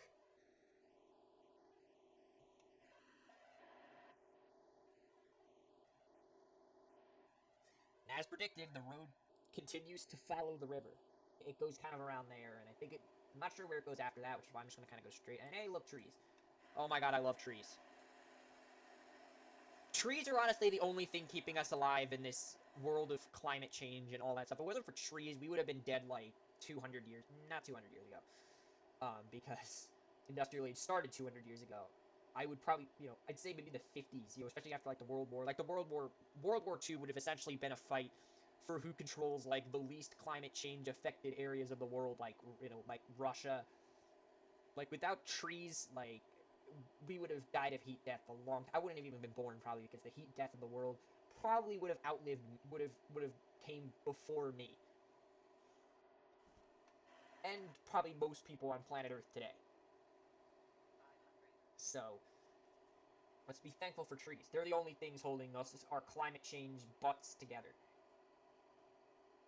And obviously planes do contribute to climate change a little bit, but what are you gonna do at this point? The only thing you can really, because you's not flying a plane. Like, one person not flying a plane isn't going to just stop climate change. You need a movement, like, you need, like, a group of, like, say, like, I don't know, maybe a few 100,000 people that say, I'm gonna only drive 2 days a week, or something. Or you could have, and even then, that's not gonna be enough, because even if you stop driving 5 days a week, instead of driving, let's say instead of driving 5 days a week, you drive 2 days a week, still nothing's going to happen, which is why we need carbon tax. And basically, carbon tax is basically right now, most states and most countries in the world are allowed to pump as much carbon dioxide into the atmosphere as they want. Carbon dioxide is an emission, which contributes to the degrading of the ozone layer. And that's not good, because if we degrade the ozone layer enough, skin cancer is going to go up, radiation is going to go up, air quality is going to go down, which means that the air quality index is going to go up, but the quality of the air specifically is going to go down. And it's not going to be a fun time once that ozone layer degrades. Now, we're too late to reverse anything, like, unless we were to just, like, stop everything, which is not going to happen. Like, we're pretty much already too late. I mean, we could probably stop and, like, at least slow it down so that maybe the heat death doesn't last for until another, like, 200 to 300 years, but, it's not going to be pretty. Which is why carbon tax is really the way to slow it down, because just like the coronavirus, we can't stop it. We can't just stop it in its tracks. It's still going to exist, because we can't just sit inside. We could just all sit inside for 2 weeks, but that would require us to stock up on food, enough food, water, supplies, enough supplies to last everyone in the world for 2 weeks. So basically, poor people would die.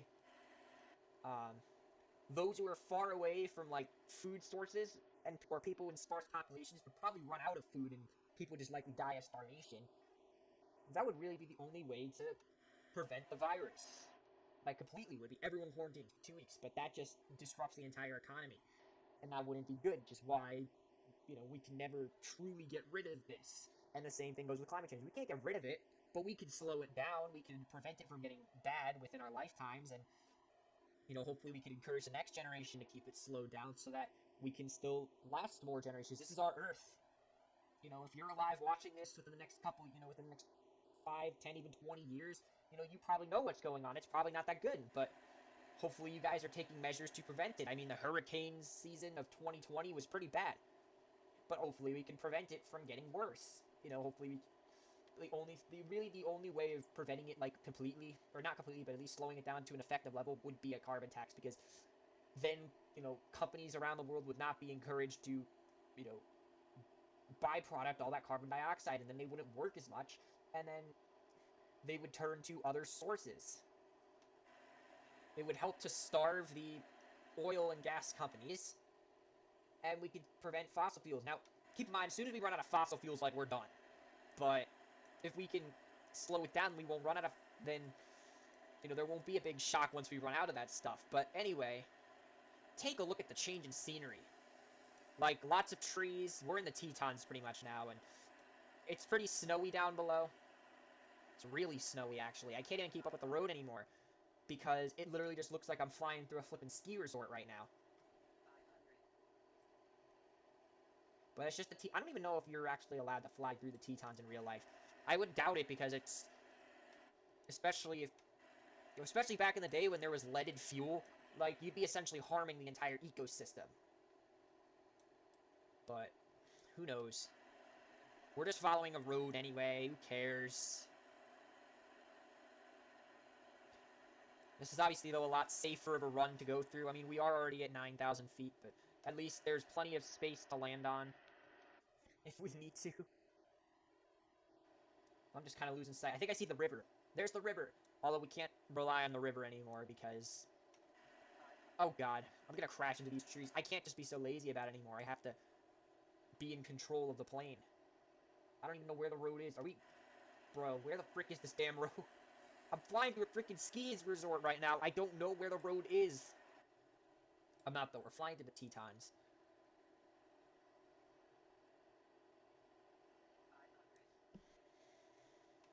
Oh, there's the road. Alright, let's... We're just gonna follow the river. Like, in basically a straight line as much as we can, really.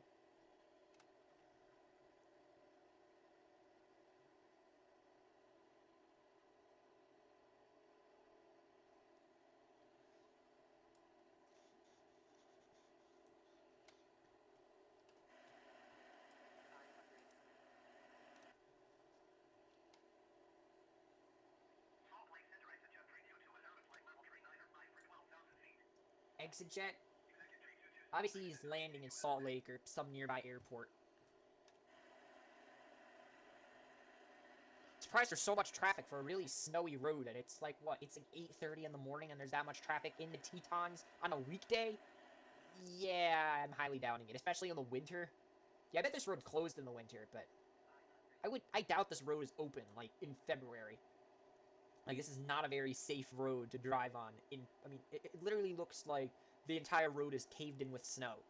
Like, I don't know how this road lasts in the winter, or if it even does. I don't even know where we're going. Like, that's how bad this is. It kind of goes that way. Yeah, I regret saying what I said about how this was going to be the easiest flight of my life, because it's turning out to be not the easiest. Like, the easiest flight was probably that hour-and-a-half flight we did to frickin', through the entire state of Georgia.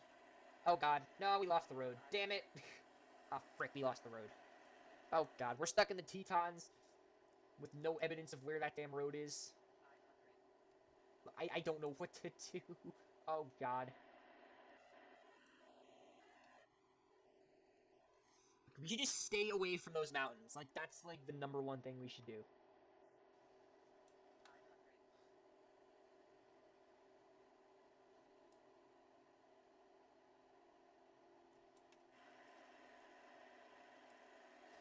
How did we lose the damn road? What the frick?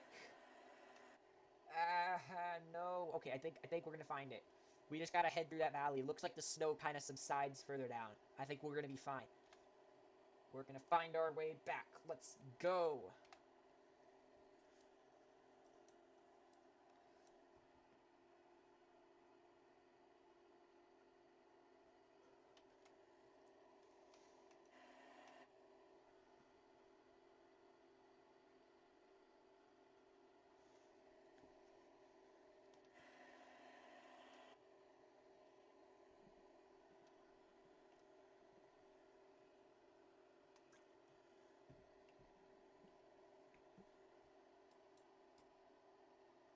I found the road! Let's go! I saw the road, and I'm gonna cringely sing Ace of Base because that song's lit. Da da da da da da da da da. I know the word, I know the words, but now I'm just pretending like I don't because da da da da da da da da da da da da da da da.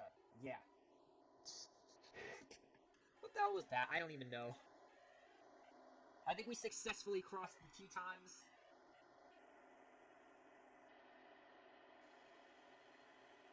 I don't even know because we lost the river, and we don't get to the junction of Moran until we hit that river junction, which is obviously not here or anywhere to be seen, like whatsoever. But I think we successfully made it through the Tetons, or at least most of them. At least, I mean, I see more mountains, which can't be very good news. But I think I see a river in the distance. I think that's the junction that we're gonna hit.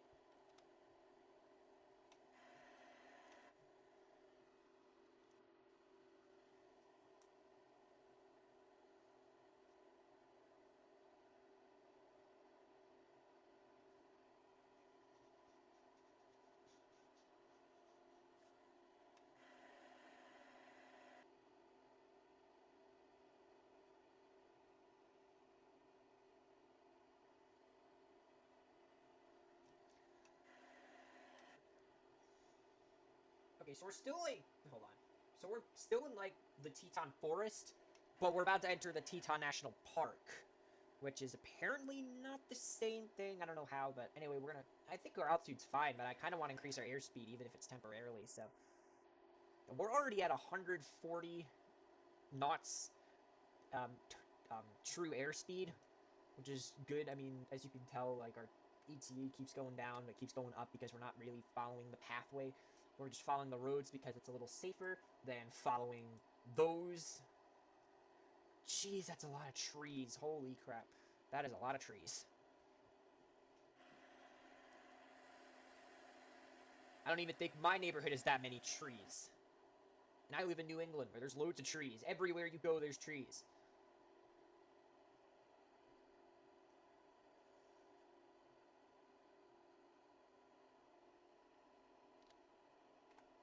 The atmospheric pressure went up to 3027. Which is pretty intense barometric pressure on this plane.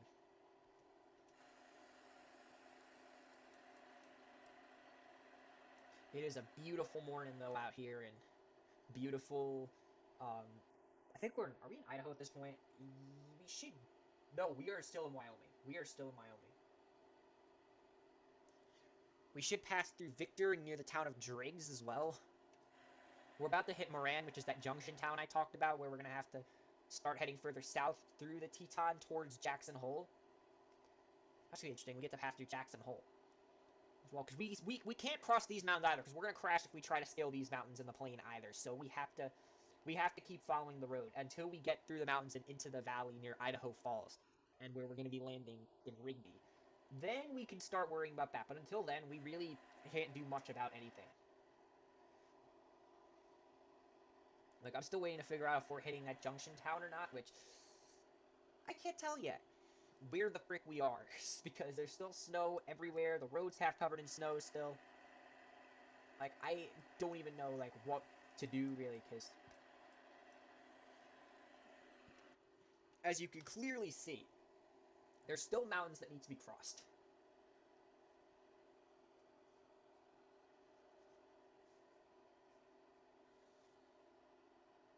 Okay, I think it's the junction town right here. We're gonna already start to turn the plane.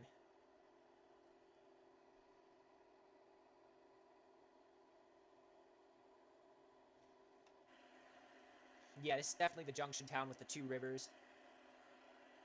We're gonna start going further south towards, actually towards Rigby. But we're actually first heading towards Jackson Hole. Or it's just Jackson, I think the town's just called. I think it is just called Jackson. 100%. Alright, welcome to the Grand Teton National Park. And, I mean, if we were to go further north on 191, so basically we just intersected with 91. Oh, shoot. Holy crap. Okay, yeah, you gotta pay attention.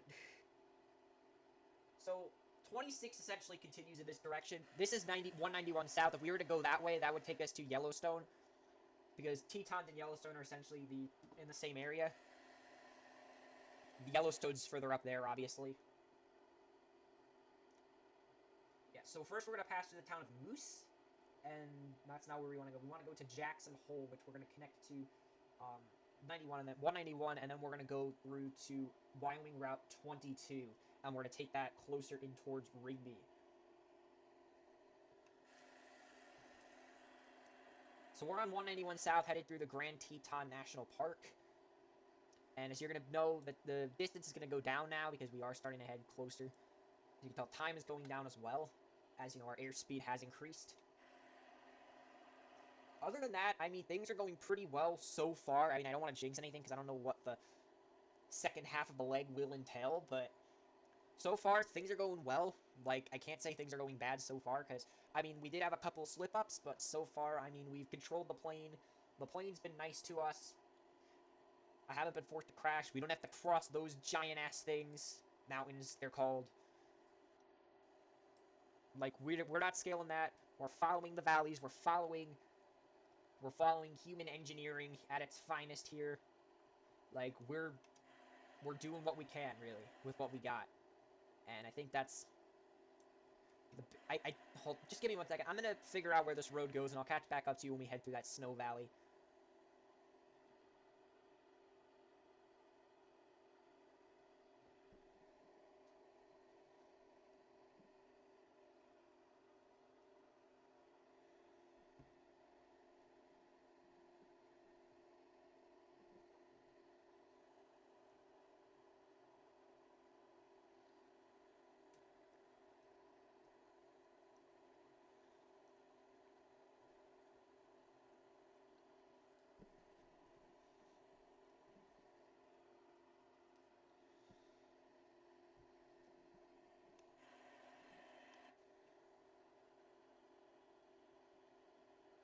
So, another road covered in snow, which is just great. It's just great. I mean, it's easy for us to land. Like, if I really needed to land this thing, I could easily just land on the ground there. Like, there's plenty of room for me to land and not crash into anybody, but... As you can tell, to the right are the Teton Mountains. We're still in Wyoming, obviously, because we still need to get to Jackson Hole. Just further up there. Jackson Hole is very famous because it's basically the gateway to the Tetons and Yellowstone. It's basically, the town's basically built off that tourism. And it's also, you know, it's a big junction, it's because, you know, obviously we have to cross it to get between, you know, Idaho Falls, and obviously any traffic coming from, like, Salt Lake City. Also, you know, he has to head through Jackson Hole if they want to get anywhere in, like, Yellowstone, or if they want to cross the mountains to get to, you know, where we were in Wyoming. Jackson Hole is a pretty important town. You know, besides the whole tourism aspect, it's a crossroads as well.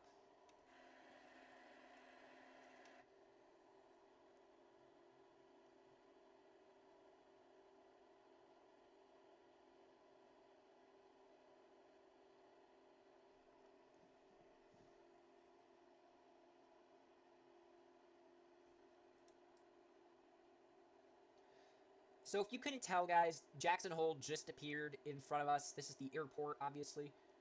I'm not sure if any, like, major flights come through here, because obviously we're kind of putting those flights in danger, because the flight path would literally be, like, parallel to us at this point. So I hope there's no commercial flights headed to that airport. I'm not going to do a flyover of that airport, because I'm not sure if there are any commercial flights. In fact, I'm going to try to stray away from there a little bit, just in case there are. I don't think there are any commercial flights, but if there are, I just want to be careful. There's probably a few, like, charter flights, but or not charter, like, not private flights either, but whatever, like small plane flight, I don't even know.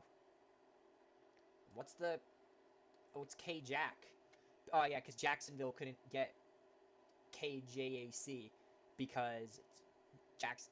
That's weird though. I wonder why it was a Jax. I'm guessing because of K-Jack, they couldn't use K-Jack for Jacksonville as well. So they just used KJAX instead of KJAC. Because Jackson Hole Airport obviously has K-Jack. Obviously, you don't say K-Jack, you say Kilo Juliet Alpha Charlie, obviously.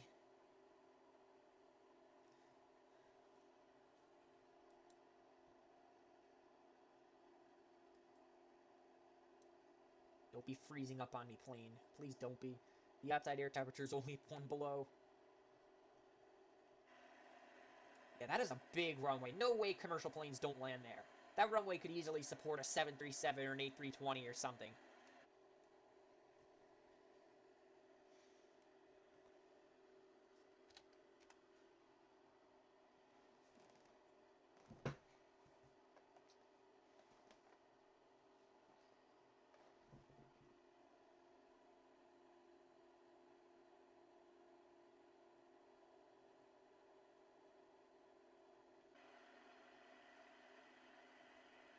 Surprised, because that airport is like really far away from the town of Jackson itself.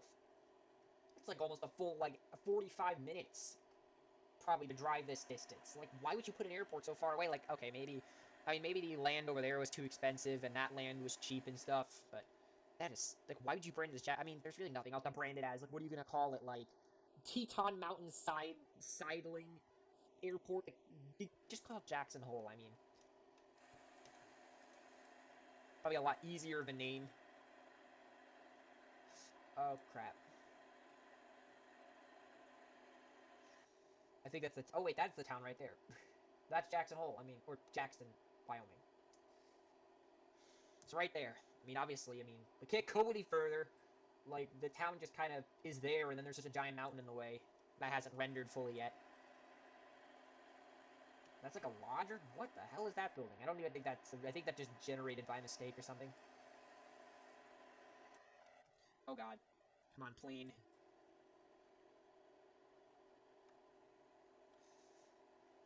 Alright, welcome to Jackson. A gateway to the Teton Yellowstone Park, whatever.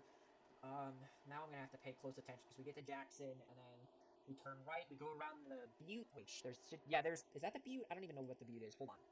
Let's just get through the town first.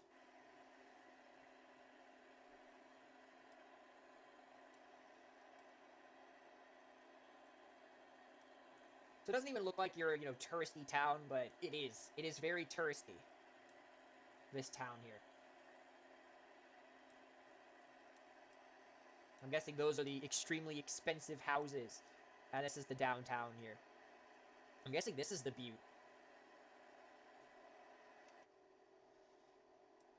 I'm not sure what else it could be, really.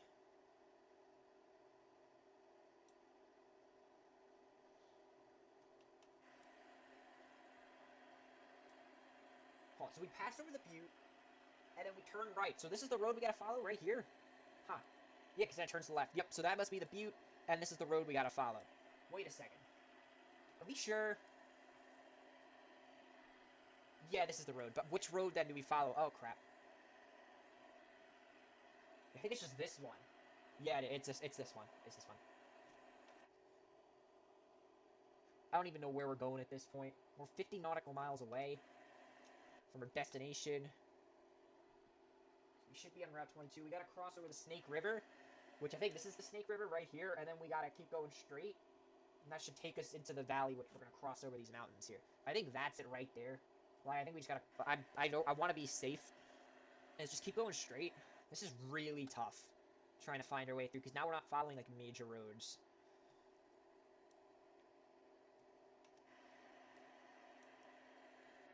So this is the Snake River. Fun facts about Snake River will be shown, I suppose. I don't know yet. Okay.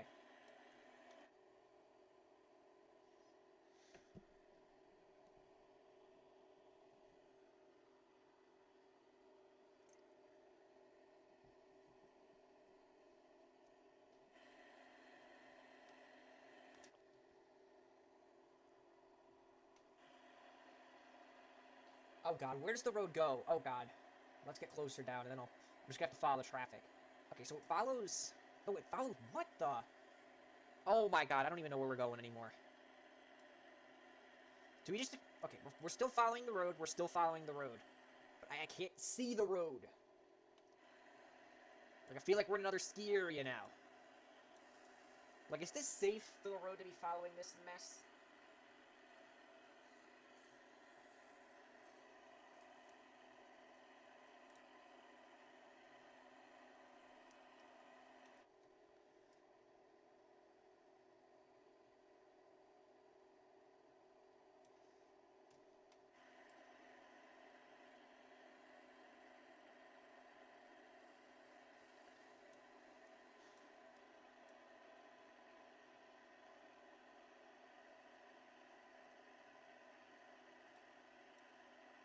So where does the road goes, like, oh my god, I don't even know where the road goes anymore.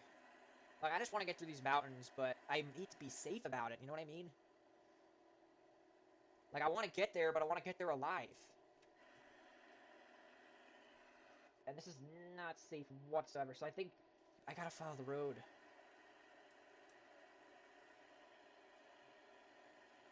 Oh god. This road is too steep. This is too steep. I can't climb this. I can't climb this. I gotta divert. I don't know how to get over these mountains. It's the safest way to get over these mountains.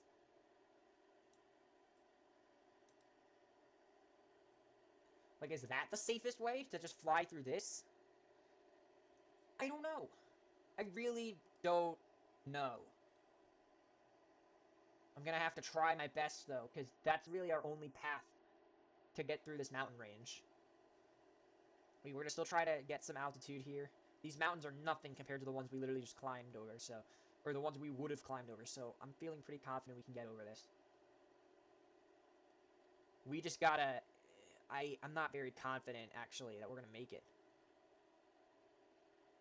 I'm not confident, actually, that we're gonna do this. Like, I think we should have probably taken a breather in Jackson Hole and tried this, but... That probably would have been an easier pathway through the mountains, not would it? This is our best bet. We gotta find a way over this mountain here to the right. And then from there, we can then safely find our way back to this path. Now that, you know, because we see the path, we can get back to the path, and then we can just fly to Rigby. I think we're gonna do it. I think we're gonna finally... No, there's more mountains. Damn it. Oh, come on, that mountain range opened up earlier. Come on, bro. I just want to get through this damn mountain range. Okay, there's a bit of a break in the mountains here. I'm gonna try to... See, because that mountain range is less dense. I should probably head through there.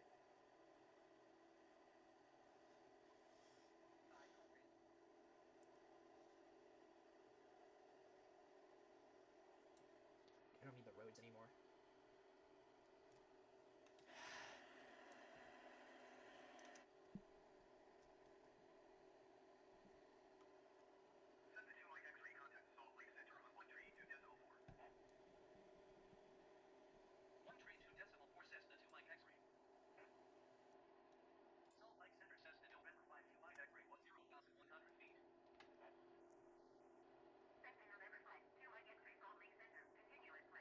I'm just gonna go in a straight line here until we hit that line. That's it. I'll see you, I don't know when. I kind of want to cut this part out, because at this point we're just flying through mountains, and honestly, we've seen plenty of them, and I want to get to the end of this leg, so I'm just gonna cut it out until we get to the line. Let's go. Let's keep flying.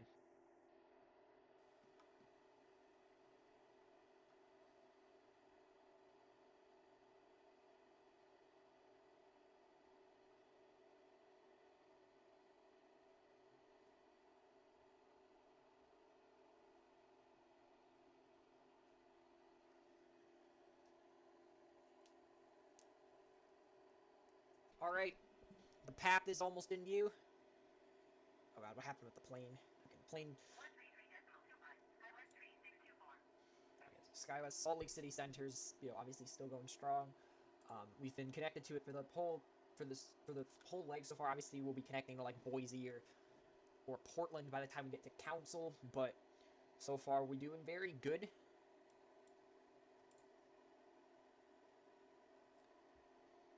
Still 27 nautical miles away, which obviously does not mean, you know, we're there, but it does mean we're close. If we were on you know, an airliner, like a, you know, a 737 or A320, 30 nautical miles means you're there, or you're doing patterns, or you're trying to, you know, you're getting in the approach pattern to land or whatnot. But in a Cessna, it means you're close, but no cigar, basically. I'm trying to increase our speed a little bit because I'm trying to lower altitude because we are going to be getting close, and I don't want to be too high up when we, you know, get close. I mean, we already are close. We're 24 nautical miles away. Pretty much, 25.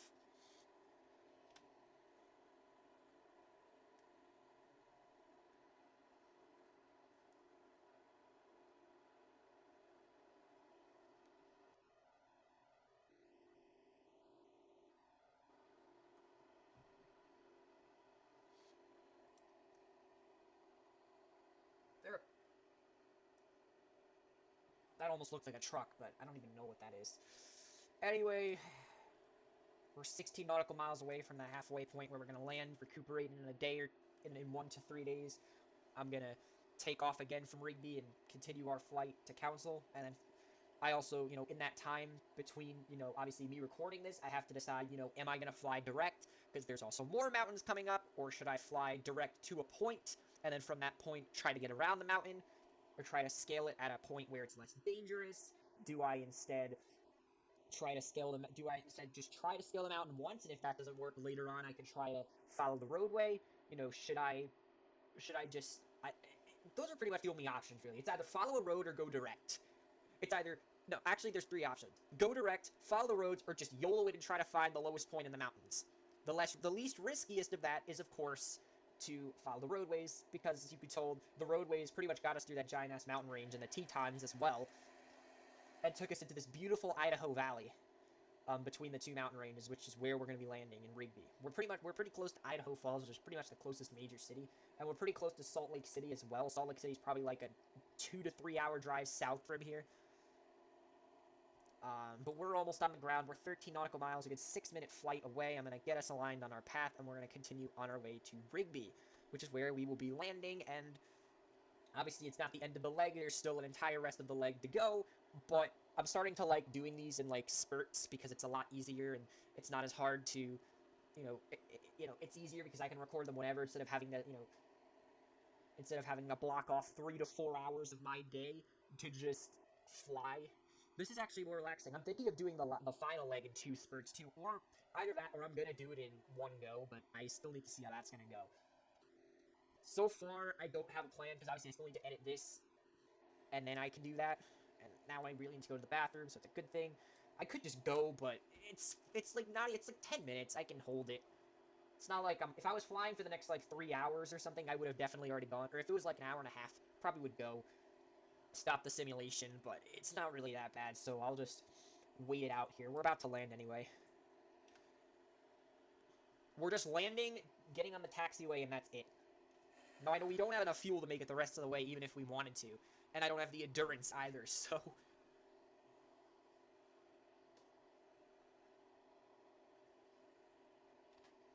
The airport's literally... Oh, no, the airport's so far, and I now suddenly need to go. Oh, I don't know what to do. I gotta go. I'm sorry. I can't wait it out.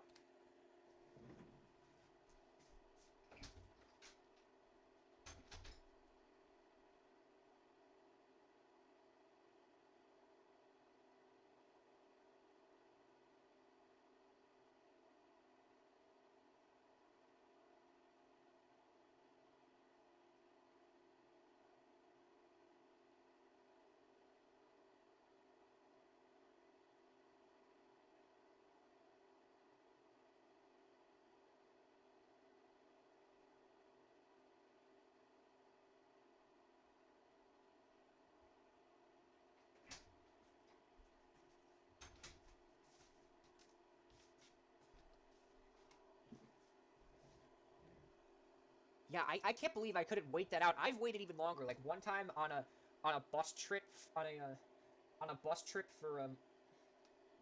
an extracurricular, I really had to go, and it was an hour-long bus ride, and I had to go for the entire hour we were on the bus, and I couldn't believe it when I finally got to the bathroom and I could relieve myself. It was, yeah.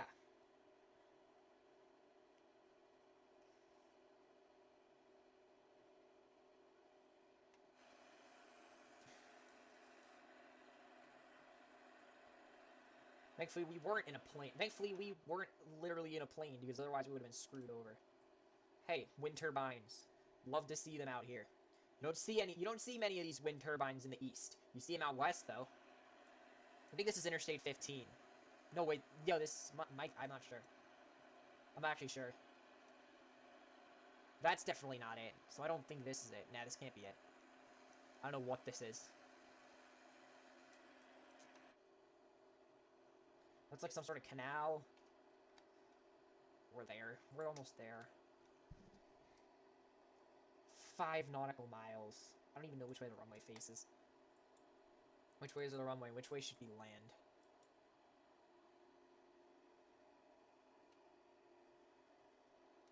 I'm gonna go to the south, so I'm gonna start turning this way. Oh, there's Rigby Jefferson County Airport. All right. I want to get on the ground though, so I'm not gonna put the flaps up yet. I want to head into this kind of a pattern.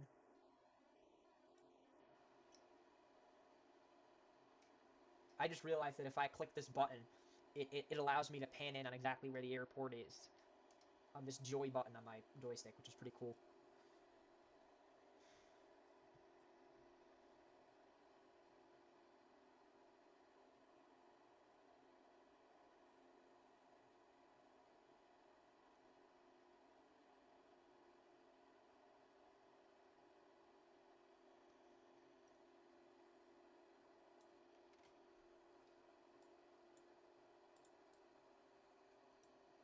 Okay, we are 3 nautical miles. Pretty close to landing. I'm actually going to turn the flaps up now, but I'm still going to keep the throttle as it is. The plane's going to fight, but that's fine. We got to get this thing on the ground. And then we can resume operations as soon as we have a quick refuel. We got trucks waiting on the ground for us to refuel.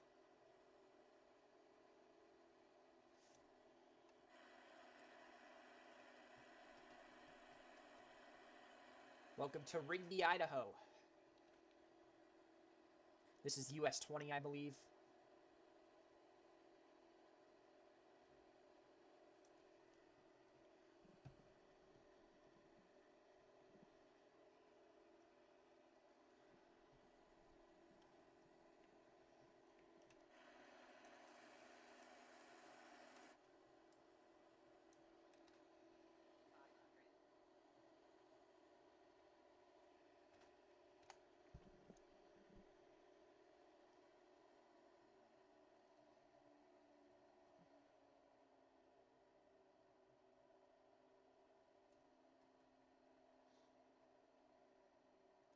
Let's get this thing on the ground. And then we got the fuel truck waiting on the taxiway. We called it in, and they're gonna refuel us, and we'll be immediately back on the road. I mean, on the air, in real time, but not in game time. I mean, in game time, but not in real time.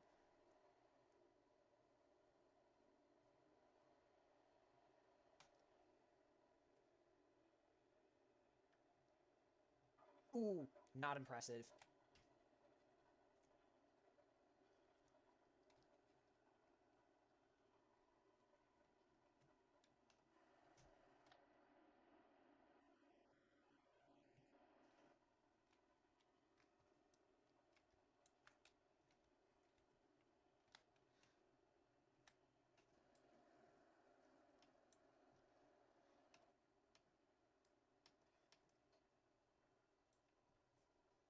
Wait, did it?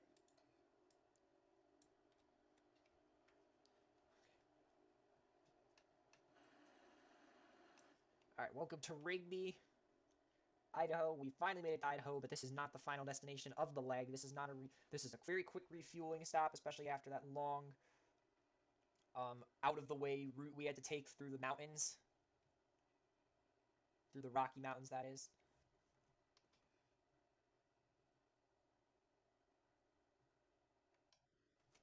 All right, we got the truck. The truck's here. It's gonna refuel us right now.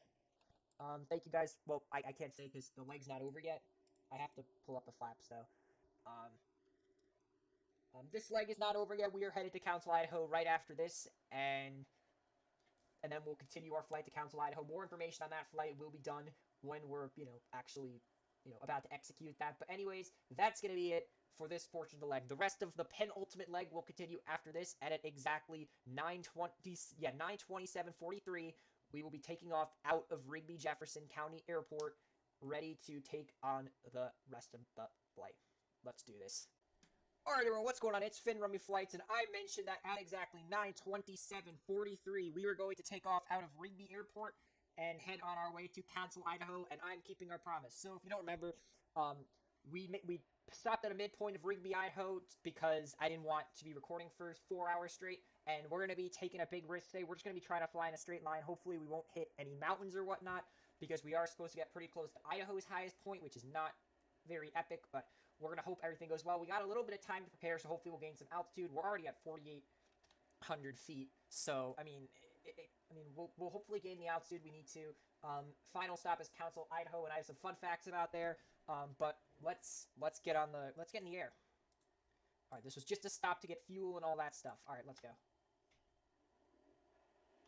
All right, let's go. All right, let's go. But first, we're good. Come on, end the pause break. We're good. All right, we're taking off out of Rigby Jefferson County Airport here in Rigby, Idaho. All right, we can take off. Okay.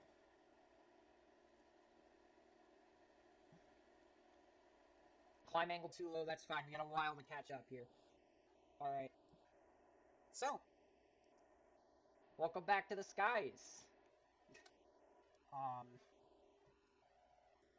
I know we weren't on the ground in Rigby for too long, but I did need a break so that I could, stop recording and come back. I actually took like a week off, not to from recording, but just to catch my breath from all the flying, and I'm prepared to take on the rest of the flight. Why do we have the light on in here? Let me turn that off. Let me turn this one off too. Alright, both the lights are off. That helps. I'm going to keep the altitude a bit low. I know we do have some peaks coming up, but I want to make sure the plane steadily climbs up instead of, having to go really high up like we did. Alright, yeah, we're connecting to Salt Lake Center because we're still pretty close to Salt Lake. Alright. So unlike before, flying, letting the plane handle itself just is not going to work. I mean, it works to an extent.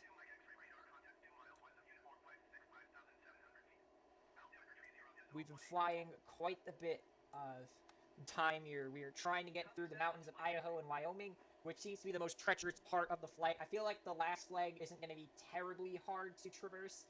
I feel like the main challenge is going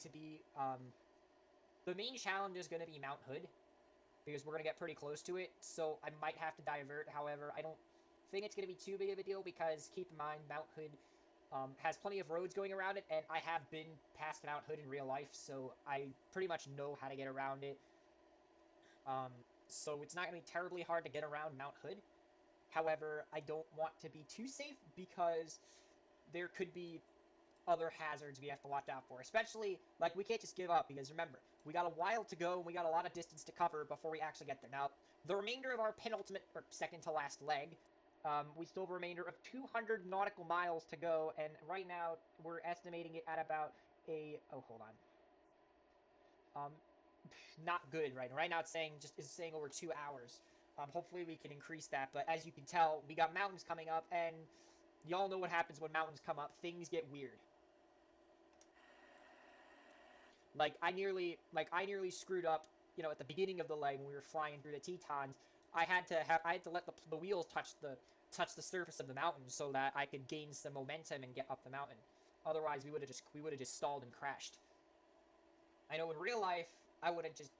Even in real life, though, I'm pretty sure that if I was in that situation in real life, I'd probably still have to watch out and make sure that the plane could, get over the mountain. Because, in a situation like that, I mean, you're going to do whatever you can to survive. Now, obviously, in reality, you probably just would avoid the mountains altogether in real life, or you would take extreme precautions, like spend 30 minutes getting to the correct altitude and then traversing the mountains in whatever plane you got or whatnot. And in real life, you'd probably take a lot safer of a route, not this kind of route that I'm taking, which takes us through 4 mountain ranges. The first one was just a tease. When we went through, the first 2 were just a tease. Like, the ones in Arkansas were a joke. Wyoming, not as big of a joke, but still pretty extreme. And then, I mean, the mountains we just had to traverse back there were insane. And I keep going off course for some reason. I'm, like, holding on to this yoke for dear life, and it's still not enough. Like, I want to, like, look out and see, like, what's down below, and it's kind of hard. Now, we're pretty high up, so it's kind of going to be hard to sightsee, per se, because we are going to get a lot better of a view as we have to traverse these mountains and stuff. I mean, I'm going to try to level out a little at 8,000. And yeah, so if I click this, it focuses on the nearest airport, which is up ahead, apparently. We're going way off course here. Like, we gotta stay on course here, because... No, obviously it looks like we're going a lot slower than normal, which is kind of true, but at the same time we are at a higher altitude, so it feels even slower, even though we're basically going the same speed. And let's focus on the nearest airport with this button here. Alright, enough with that. We're going to try to even it out, gain a little speed, and then once, you know, it gets to the point where you have to start climbing, because we're still pretty far from those mountains. I said this quote last leg, but a theme about the West is, if something looks close, think twice, because it's probably not as close as you think. A specific location, because you can tell that it looks pretty close, but realistically it's not that close, and we still have quite a bit of time before we actually reach it. So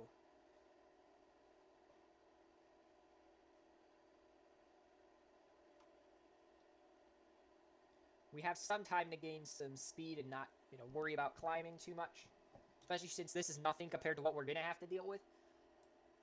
Like, right now, like, we're just kind of enjoying the scenery. It's starting to look like Kansas again, just a little more detailed version of Kansas. I mean, like, you don't see that every time in Kansas. You mostly just see the crop circles. Idaho is a bit of a weird landscape, though. Because Idaho is pretty diverse. Like, it's not as diverse as Oregon, but it's still pretty diverse. I mean, it's got, you know, your mountains, your farmlands, some desert. I mean, Oregon is still a very, very diverse state. It's probably the most diverse. Maybe Washington kind of also... Well, not really. Texas is kind of a little more diverse, although Texas is kind of just... You got forests, you got swamps, and then you got a lot of desert, basically. Like, Texas doesn't really have much of a balance.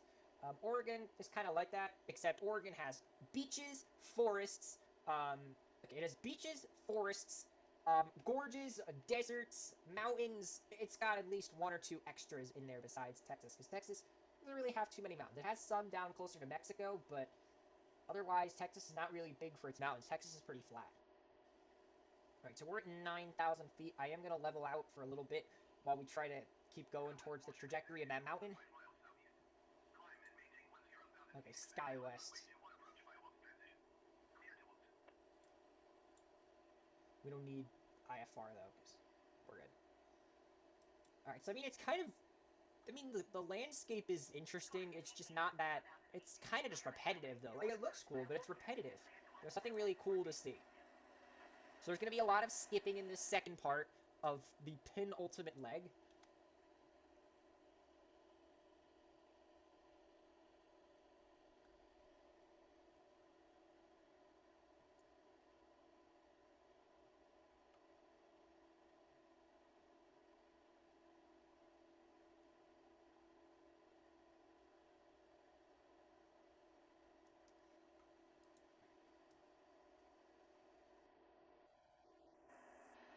And I present to you probably the most bland scenery change in the entire history of cross-country flight.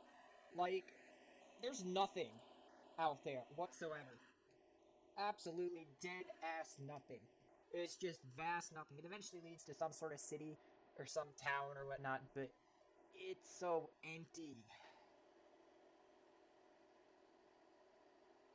It's okay, though. Overpopulation will fix that. Before you know it, millions will be fleeing to this area.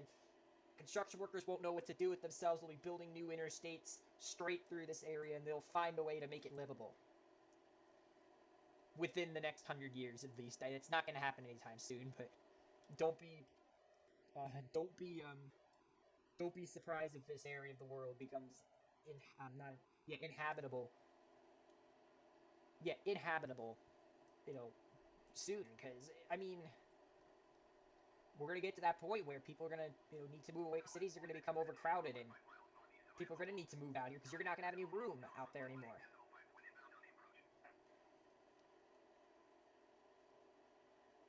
So areas out west are going to become big and important because people are going to move there. Alright, back to the nothingness, because you can tell, I still can't see those mountains are still coming ever so slowly.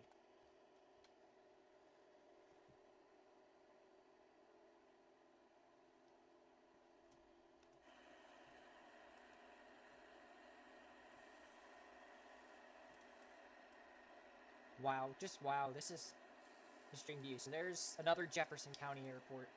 We're still in Jefferson County. I've been flying for so long. Like, how are we still in Jefferson County? We've gone, like, almost 30 IRL miles. Like, well, actual miles, because, like, 30, I think that's about 30 miles we've gone. So, like, what the? Or at least, yeah, it was like 30 nautical miles we went. We're still, this might be a very big county. What the? Oh, okay. Yes, if you could. Okay, yeah, I'm just looking at weird stuff while I'm flying. Alright, as you can tell, like, this mountain peak here is just a tease. There's worse coming up, so... I mean, it's kind of hard to tell where we are because we're so high up, but... It does. It looks really difficult.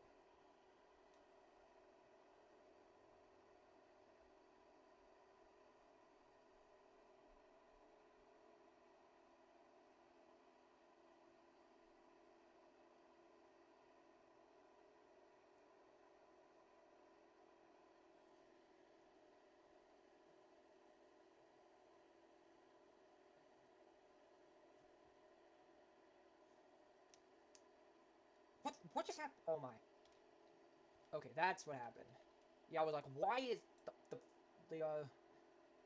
not the altimeter, the altitude gauge just started, like, freaking out. I'm like, what the frick's going on? But no, apparently what happened is the altimeter decreased by, like, 20 points.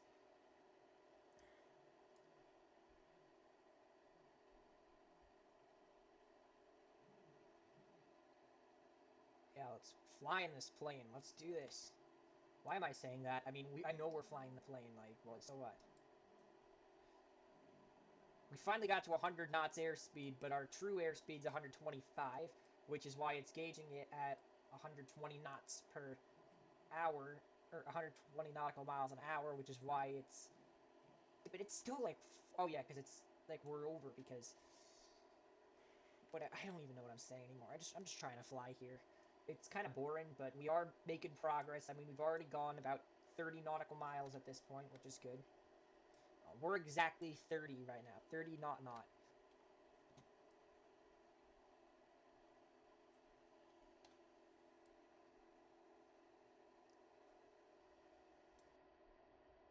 Well, no.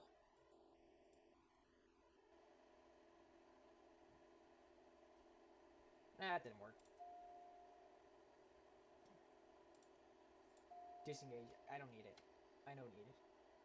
We're fine without it. Not the autopilot. So yeah, scenery changing quite a bit here. We're turning away from that desert, and we're finally headed into some more mountainous regions. We've already gotten to enough altitude, so we really... Because the highest point in Idaho is like 12,000... it's what? Let me look it up. Oh my god. The highest peak is in Idaho is 12,667 feet, and we're currently at 13,000. Meaning as long as we remain in the state of Idaho, we will not crash into anything. So there's no point in really increasing. I think we should stay at about 13,000 until we get within... Until we, you know, get closer to council, and then once we get closer to council, I can start decreasing our altitude a little bit. But keep in mind, council is like... I don't understand what's going on. I thought I had the AP, the autopilot disengaged. Yeah, I have it disengaged, but for some reason it still is like flashing in my face, but I don't need it. It's fine. We're staying at 13,000 feet.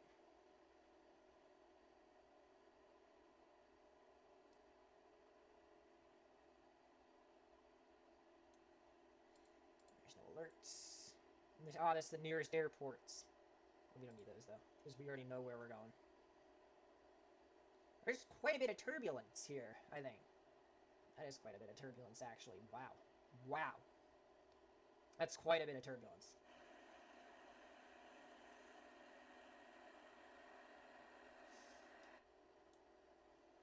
Yeah, that turbulence was way off path. I think that was a turbulence. I don't know what it was, though.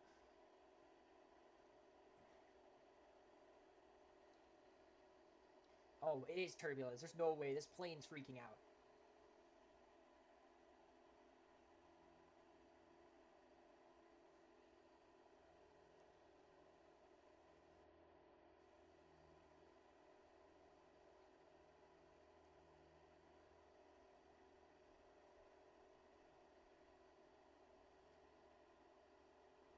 as long as we stay above 12,800 feet, we should be good to go.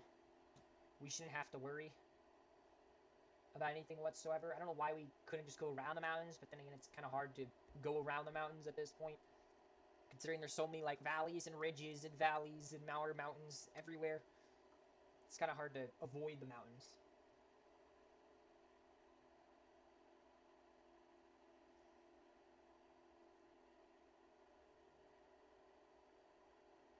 Whoa, okay. Yeah, that's not me. Like, look, I'm pulling it up, and it's pulling to the right, the plane. I could use rudder, too, to pull it, but the rudder's not going to do much. It's just going to... Unless I'm, like, landing, rudder isn't going to really do much. Because the rudder just kind of tilts the plane a certain... You know, it kind of just tilts the plane, but it doesn't stop, like, the actual motion of the plane. I know. Can you not... For, like, the entire leg, that is. Oh, God.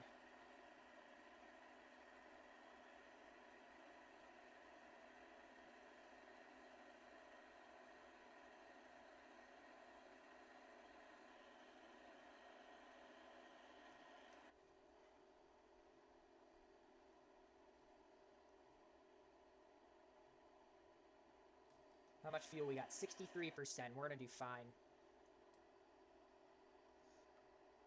It's predicting about an hour and a half longer.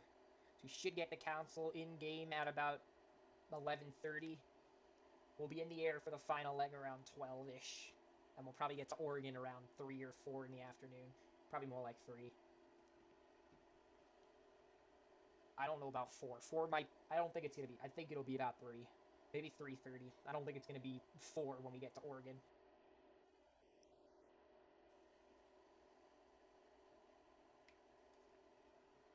So the main question you guys might have is, so you know how Oregon is mostly in Pacific time, except for that very, very eastern portion near near Boise? So the question you might have, if you're familiar with Oregon, is are we going to, like, as soon as we cross Oregon, are we in Pacific time or are we still in Mountain time for a bit? And the answer to that is we're going to be in Pacific time as soon as we cross into Oregon. And the reason for that is because the only part of Oregon that's actually on Mountain time is Malheur County, or however it's pronounced. I think it's Malheur County. And post-production can correct me on that if he's watching. And it's only the northern part, except we're going to be pretty far north of Boise as well as north of Malheur County, and therefore we're going to be crossing the Snake River directly into Pacific time.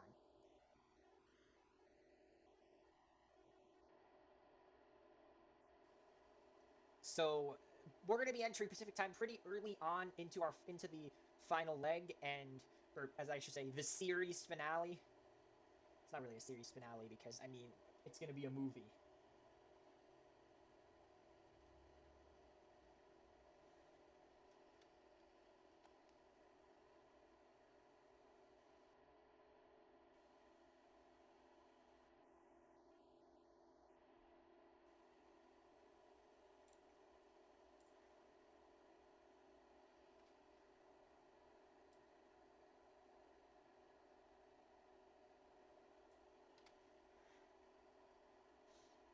However, we are still in Mountain time because we crossed into Central when we entered Alabama.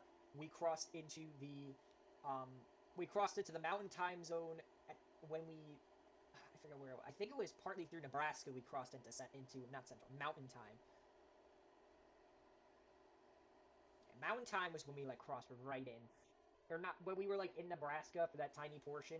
We were near Colorado. Colorado is entirely within the Mountain time zone.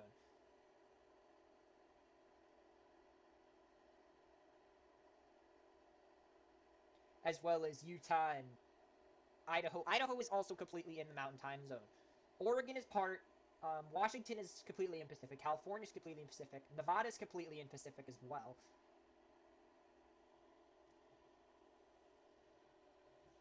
It's okay. We can drop a few hundred feet. No big deal.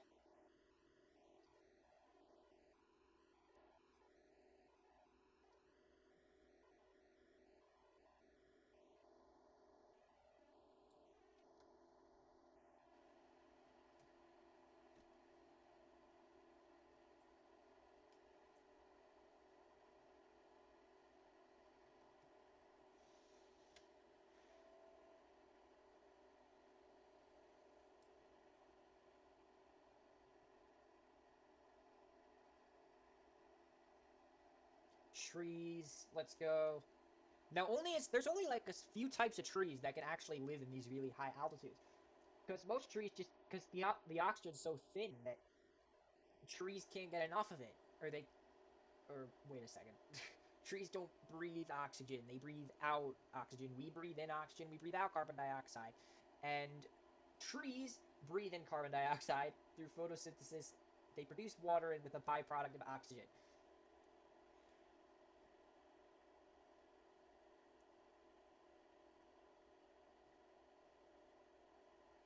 Shoot, we're off course.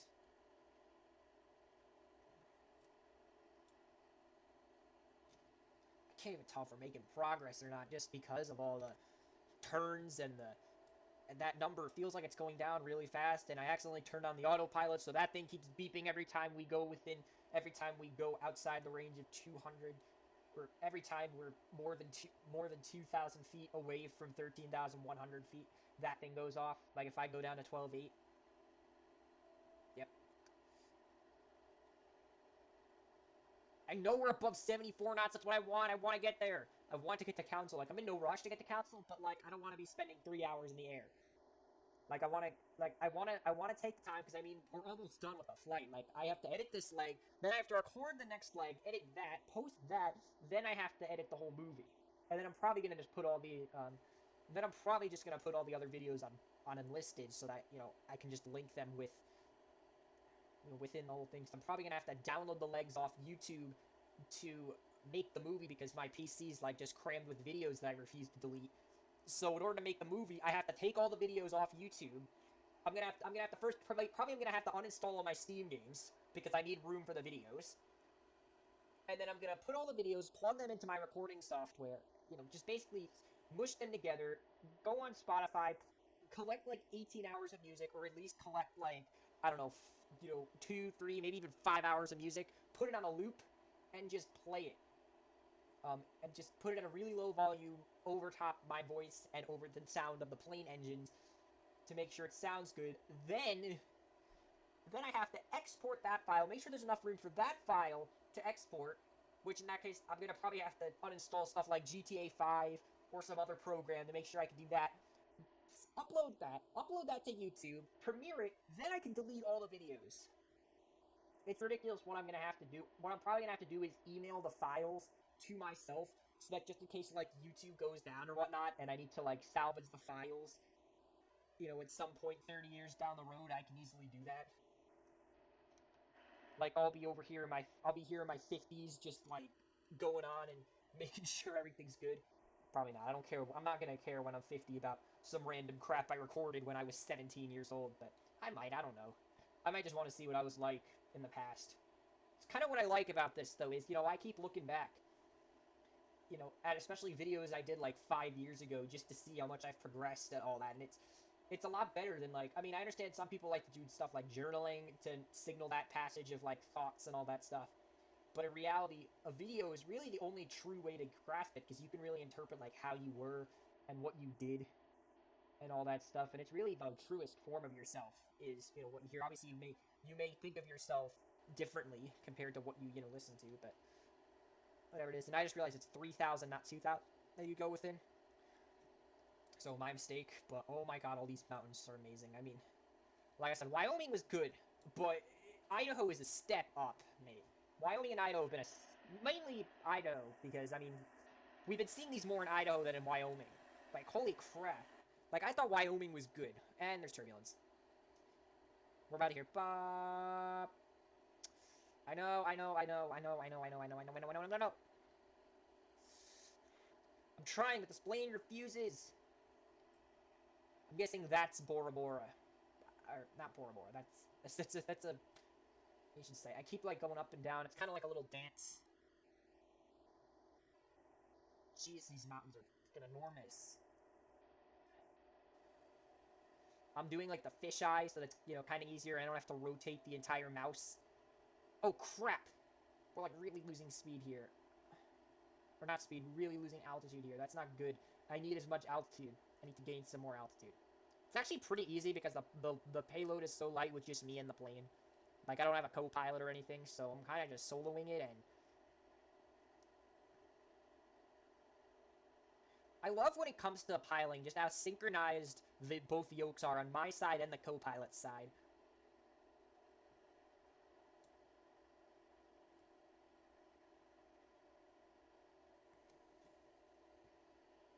And it's basically the same, except obviously the pilot gets a lot more of a detailed view.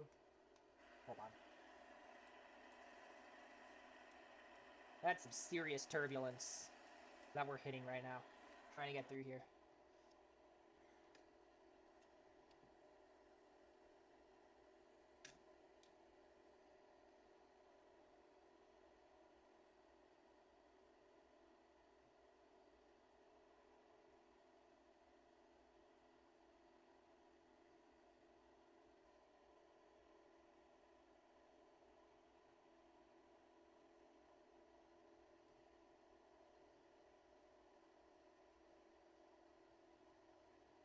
Whoa, did you just see that? The plane, like, literally just pulled on the right side of the wind just pulled on the right side and, like, yanked the plane. Like, this is some serious turbulence we're hitting up here. I mean, the wind speeds, I'm sure, are extreme at such high altitudes with all the wind chills and all that stuff. And, I mean, we're not exactly within the jet streams. I mean, even then, we'd be going against it. But we're not even within the jet stream, so we're not even going against it. We're just kind of below it and all that stuff. And, yeah, I know we're 13-4. We're still in Salt Lake Center. Oh, God.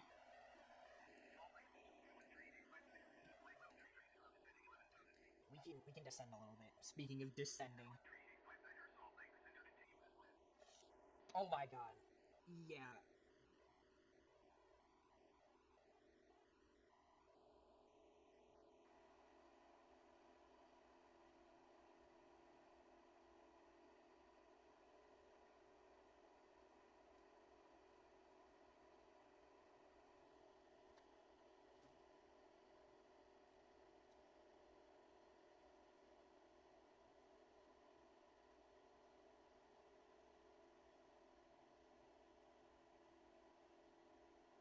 How are we increasing speed? I mean, how are we decreasing altitude and decreasing speed at the same time? It's one or the other. You're either decreasing speed or decreasing altitude. There's really not much of an in-between. There's a little bit, but not much.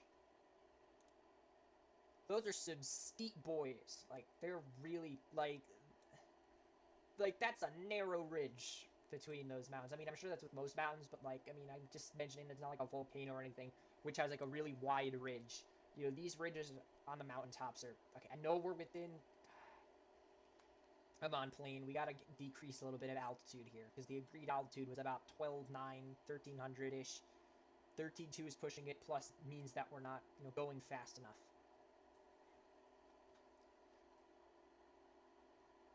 We'll go fisheye for a little bit so it's easier to, like, look around the plane and stuff. Oh my god, the plane is oh my god, no altitude. Come on, keep the altitude steady. Come on, we can do this. How have we only gone 20 nautical miles? We're going pretty fast. Because the plane keeps going back and forth. Yikes.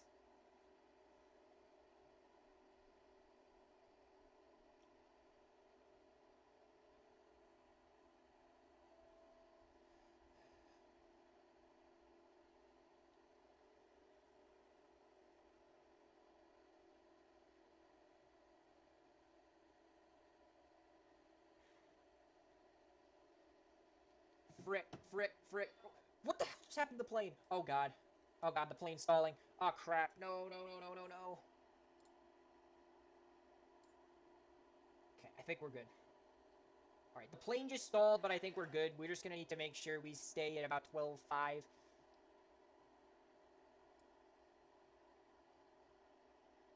Yeah, the plane just stalled. Not a very good sign, especially when I'm trying to just, you know, not crash. There's turbulence. It's a pretty stressful flight, this portion here. It's really stressful. That's why I keep talking, because it kind of relieves the stress. Even though I'm not actually flying this in real life, why am I so stressed? Like, if I was doing this in real life, I'd probably be airsick, but... Where are we going? Salt Lake Center says to November 5 to IDEX 13,500 feet.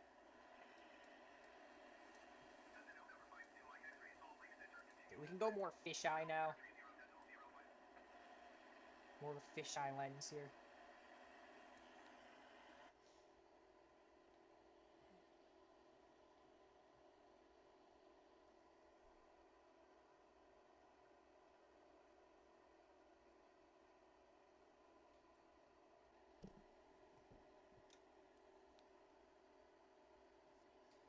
Okay, so I didn't really talk for a while because I mean all it was just flying over mountains and the occasional tug of the turbulence pulling my plane in the wrong direction, or something going wrong, or me accidentally stalling the plane and the plane going up to 14,000 feet and me having to drag it back down to 13,000.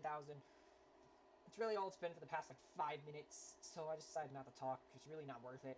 There's really nothing to talk about, nothing to look at. Look, like there's a lot of mountains, and mountains are nice and beautiful and all that stuff, but the mountains just keep going on, it gets boring after a while.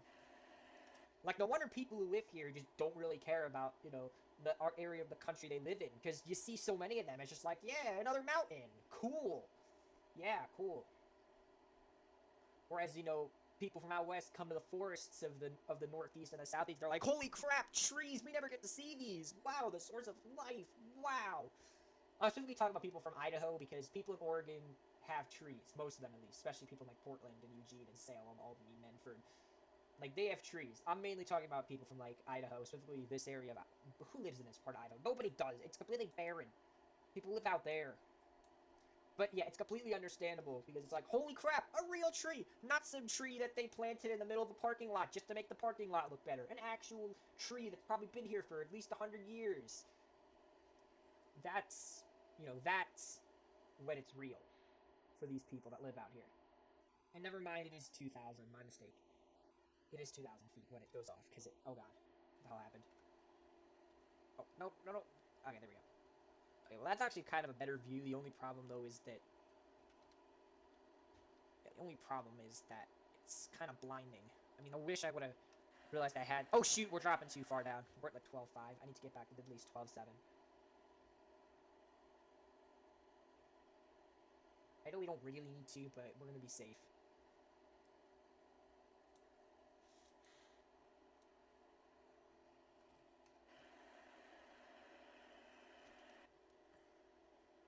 But yeah, that's why I haven't really been talking, because the mountains, like I said, the mountains were good at first, but now they're just kind of repetitive.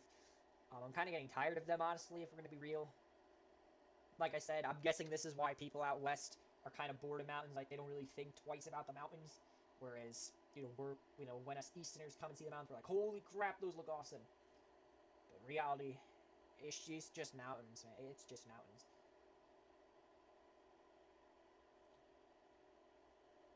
That's all they are. Just mountains.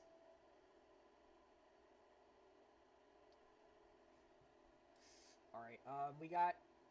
That can't be too accurate. We got under 100 nautical miles. We've gone half the distance.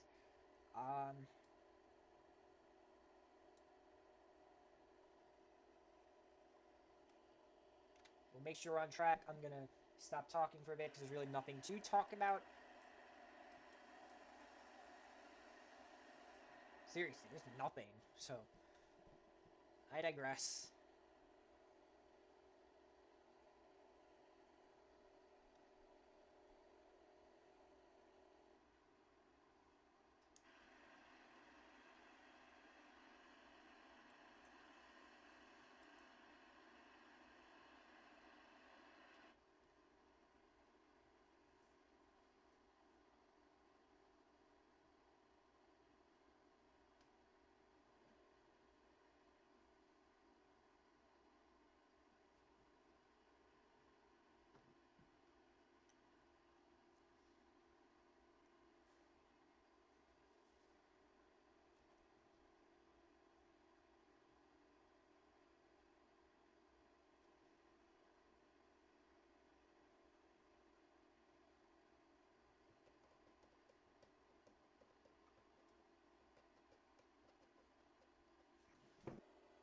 Like, I'm thinking, let's go to 10,800 feet we're going to now.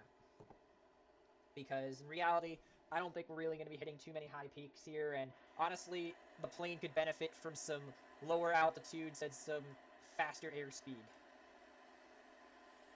Even if it's just temporarily. Let's now make sure the altimeter's up to date, and then we can start, decreasing. We're still in Salt Lake City Center, even though we're pretty far away at this point. Like, we're almost in. We're pretty close to Boise. I'm guessing Boise doesn't have its own air traffic system. And that is whoa, there's a lot of trees. There's plenty of trees down there, too, which is good. Trees are good. I like trees, though.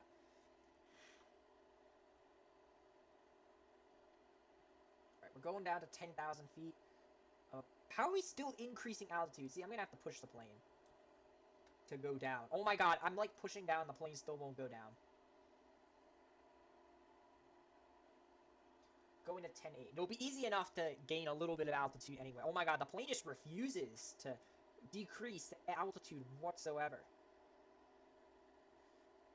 I think 1,200 feet per minute is a good enough goal to... That's pretty good. I think that's good.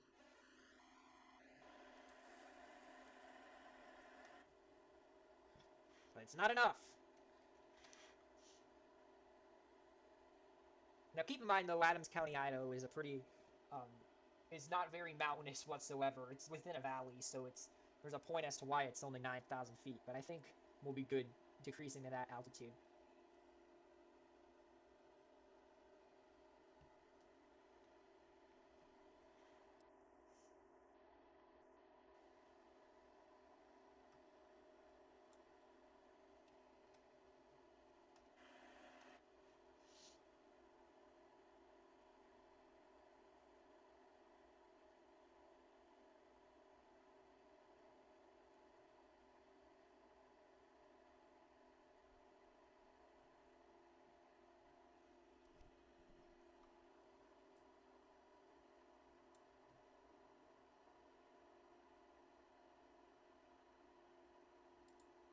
Nope, keep going.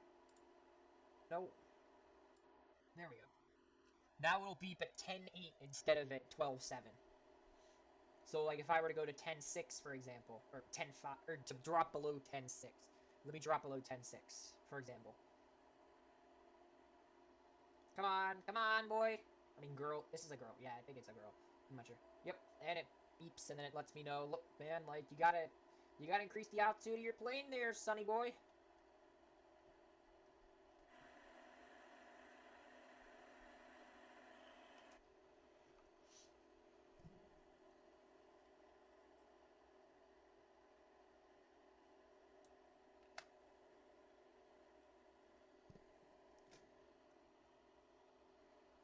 That's good.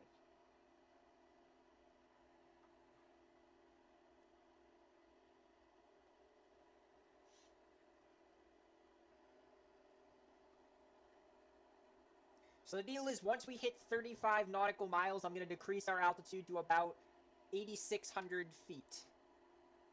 About there. I might keep it a little up if we happen to be at within mountains, but at 35 nautical miles, I'm going to try and get our goal altitude of 8,600.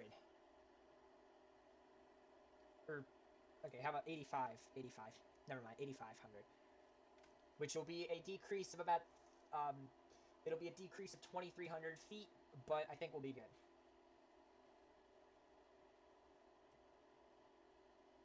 I'm surprised that feet is the default measurement of aviation to determine altitude. Like, why isn't it meters? Who knows?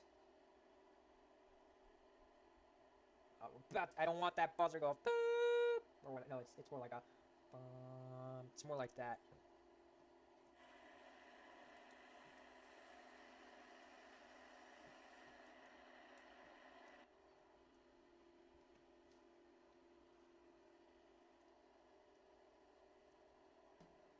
It's about that time of the flight where I start to reflect on everywhere we've been in this flight.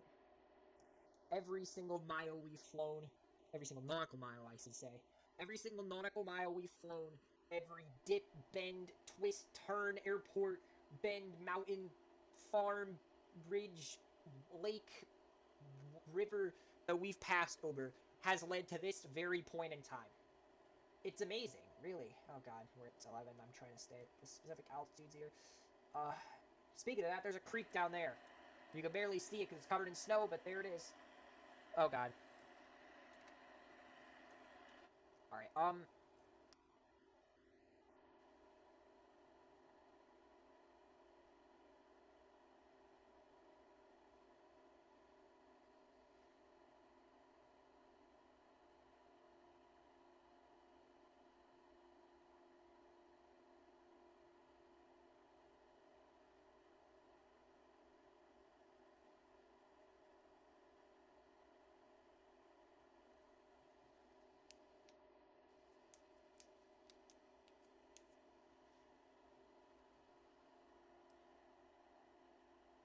seriously though, every single path that's taken me to where we are, and it's all thanks to this flight. This flight has really like helped me grasp the size of the country I live in, and I mean it's one of the most diverse landscaped country.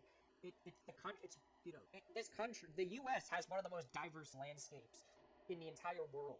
Like Russia's probably top on that list because it's bigger and spans more um, lines of longitude. But then the U.S.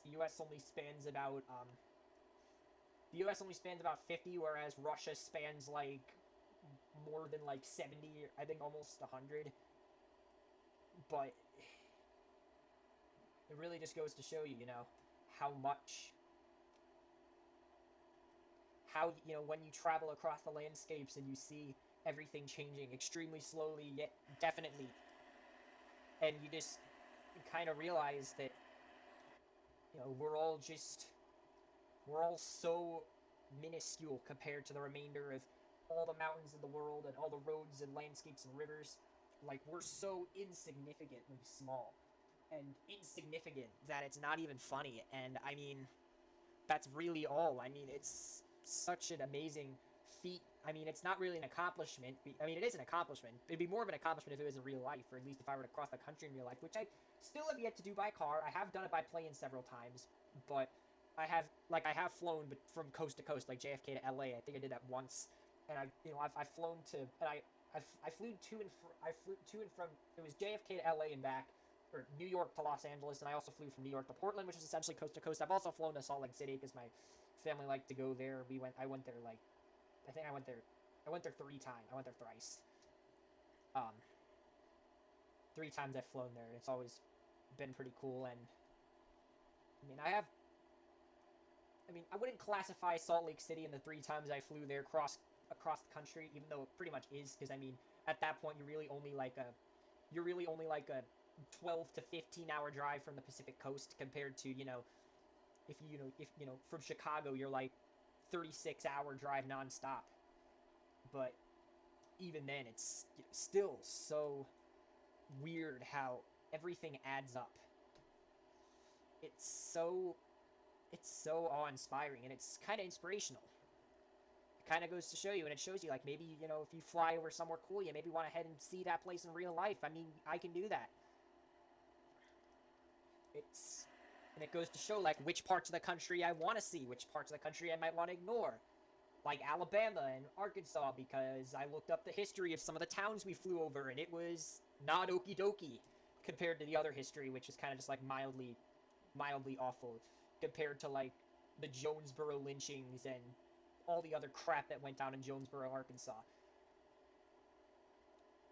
So like I said, Arkansas, I wouldn't be wanting to go to, like, Jonesboro or whatnot, but I would maybe see the mountains. And in Alabama, I mean, not much to see in Alabama or Mississippi either. I mean, there is some Civil War history in Mississippi that I could check out, but in reality, we didn't see much in Alabama that, like, I want to go back. Besides maybe see the highest point in Alabama and maybe check out, the cities with history about the Civil Rights Movement, like Birmingham, Montgomery, and all that stuff. But otherwise, like, there's not much to see in Alabama, really. And Kansas, I mean, Kansas is cool, and there are certain parts that are cool. With Kansas, for example, there is the capital, there's Wichita, the largest city. But otherwise, Kansas, there's not really much to do other than to just say you went to Kansas. Like, there's not much to see in Kansas. Nebraska was pretty cool. I would like to check out Nebraska. I feel like Nebraska is the most... I feel like Nebraska is like that state that, like, has stuff to see, but everyone just kind of looks over it, being like, yeah, Nebraska's boring, but in reality, I would go to Nebraska. Nebraska seems cool, based on what I've flown over in Nebraska. Nebraska is cool in my book. Kansas is just flat.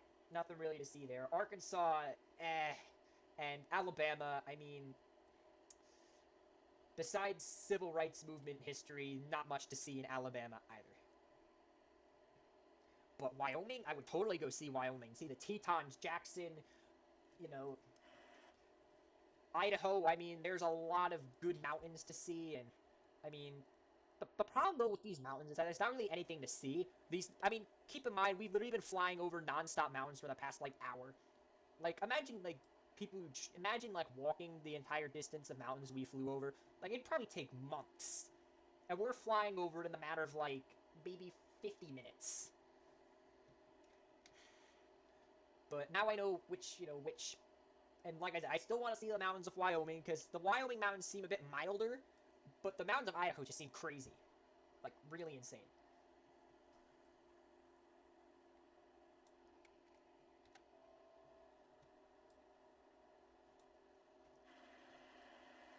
Or although Idaho seems cool too, though. Now, Oregon. Holy crap, Oregon. I have a lot to say about Oregon, and I know we're not in Oregon yet, but I would like to talk about Oregon. Oregon is awesome. Like, you go almost anywhere in Oregon besides maybe Moller County, which is, like, really boring, but... Or at least... or that section of 84, as soon as you cross the border from Idaho into Oregon, that part, you don't want to be there because it's really boring. Anywhere else in Oregon is awesome. There's lakes, forests, beaches. You could go literally anywhere in the state of Oregon besides, like, the places I just mentioned, and you're gonna have a great time. Like, Oregon has it all. Oh, God. Now, we're not in Oregon. We've been in Idaho since, obviously, since we took off in Rigby. Wow. What's that over there? I would love to see Idaho, though. Like, Idaho seems like a cool state, too. Now, Georgia's a bit weird, right? Because Georgia's cool. It's got beaches. It's got... Well, it doesn't got much beach. But Georgia, it's got beaches. It's got some cool cities. Death place of FDR. All that stuff. But a lot of Georgia's kind of boring. The thing, though, is that Walking Dead fans really would like Georgia because there's so many cool Walking Dead sites to see in Georgia. Like, you can even look it up. Like, if you're a Walking Dead fan, I'm not a Walking Dead fan, but if you're a Walking Dead fan, right, and you look up, like, Walking Dead landmarks, you will find, like, a long list of, like, Walking Dead landmarks, where they are in the world, and all that stuff. It's pretty cool, and honestly, even though I'm not a Walking Dead fan, I wouldn't mind seeing some of those landmarks, because honestly, like, it's pretty cool to, see landmarks, especially since I know one of those landmarks is, like, covered in, like, graffiti, and it's all, like, worn off, worn down, and all that stuff, and it'd be interesting to see that. Otherwise, though, Georgia's, like, a mix, though. Georgia's big, though. It took us a while to cross Georgia. I mean, it took us a while to cross Wyoming, too, don't get me wrong, but...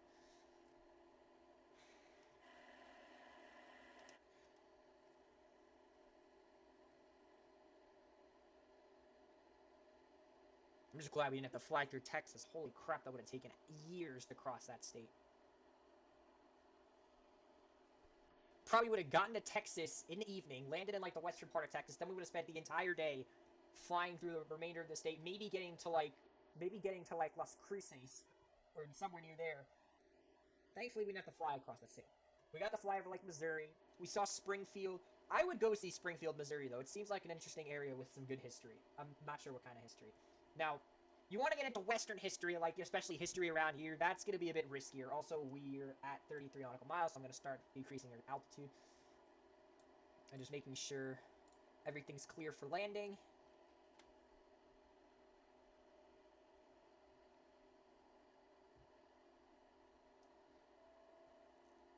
Yeah.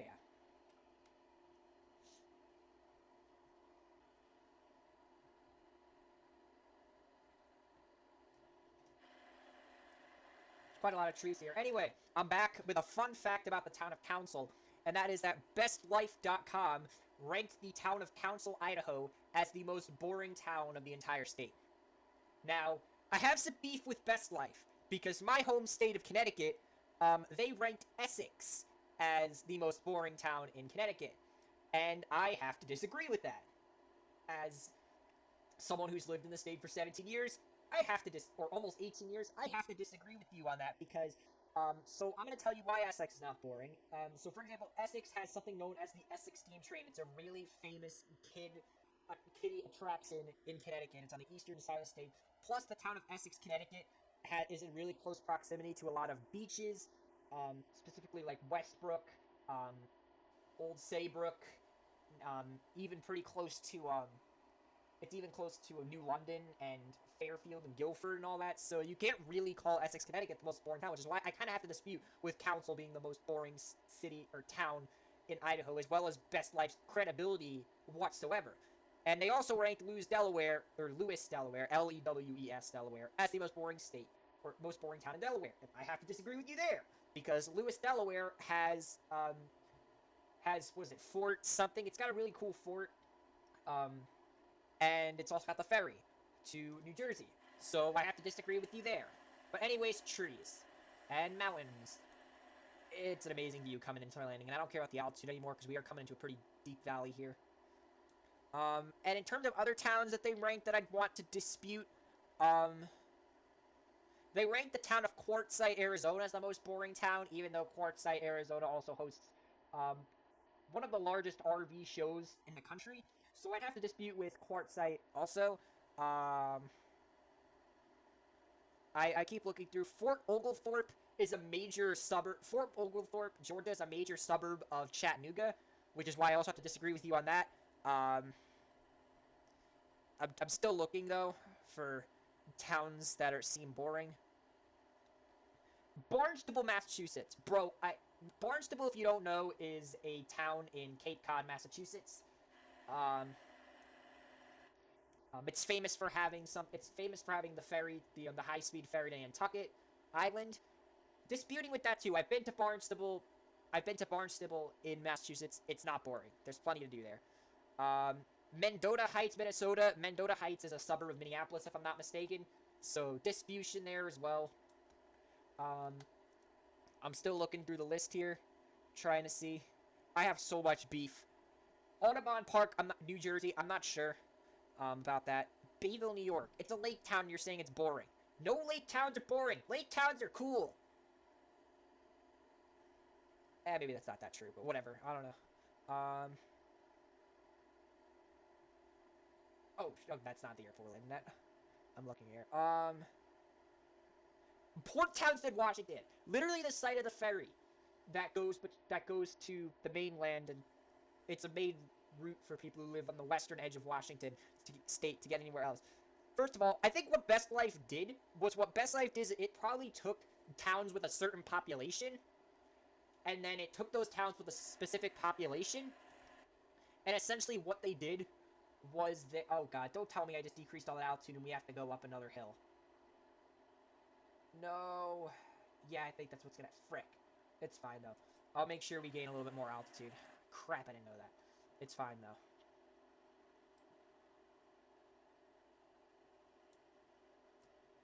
Plus, in emergency, I can always go around and land at the strip there.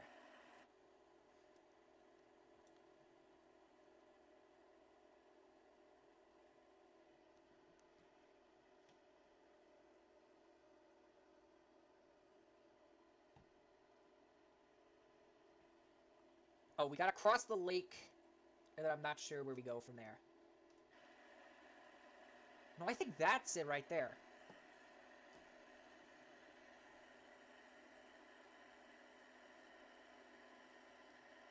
Nope, there's a lake in a big mountain range. Shoot. I gotta lift up as quick as possible. I was so confident we had made it, but nope. So we're gonna climb to 9,000 feet. It's fine, it's fine.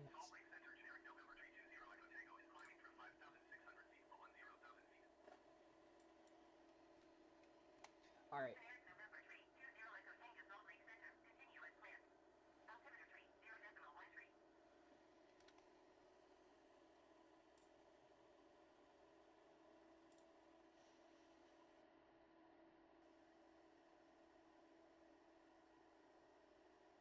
Well, that must be the Cascade Reservoir then.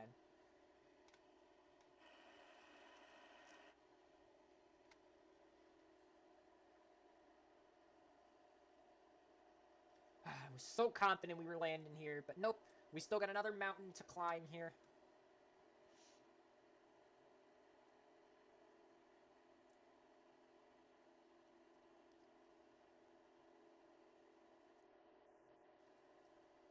So confident. I was like, yeah, we got 15 nautical miles. Let's go. Nope. I'm sure it's behind this mountain, but I'm not going to be too cocky now because God knows what's going to happen.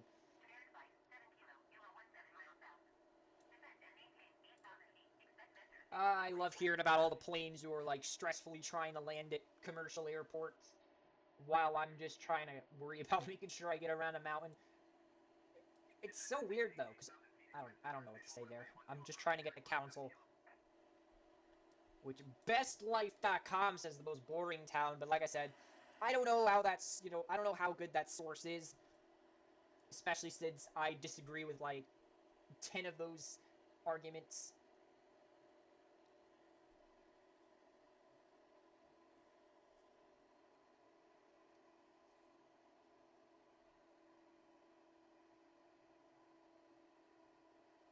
Alright. What the? Oh man. There we go. That'll keep us in sync for a little bit as we finish these last few mountains here. I think this is the last one right here. This one right here. Once we scale this, I'm sure the airport's on the other side. So, oh, I can't wait to land. Oh my, I can't wait to land. Like I know, like we're almost done, and I should be savoring every moment. But honestly, this leg took a lot longer than I wanted to. This leg's like 4 hours long because I did it in 2 parts because of the high altitudes. Because of the high altitudes, I couldn't really predict what was going on, so it's kind of been tough.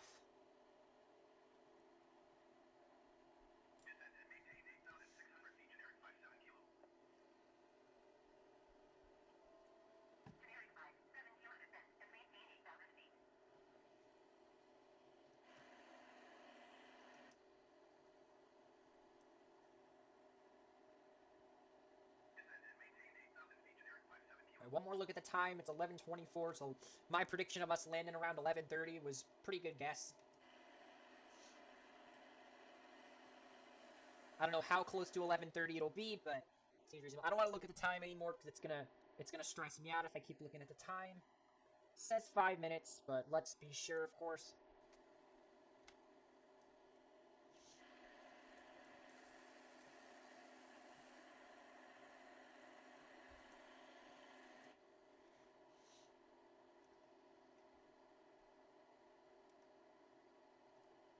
Alright, the airport's gotta be somewhere down there.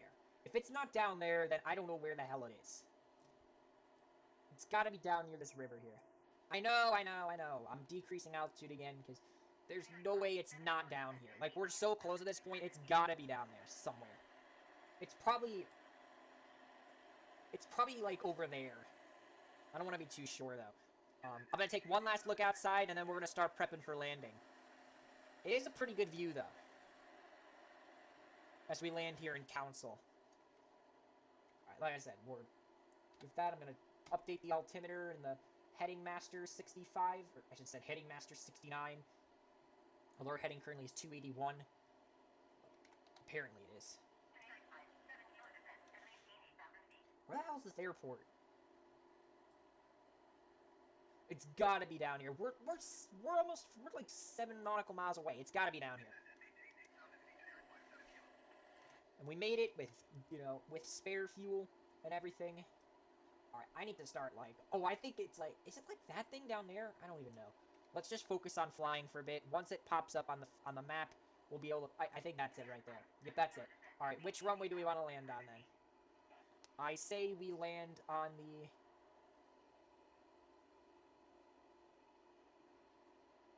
I say we land on this one. So, I'm gonna start putting the flaps down.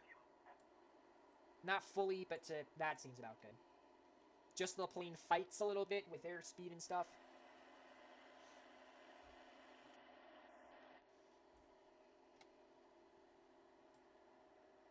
Come on, we gotta wrap this flight up. Let me set the altimeter correctly.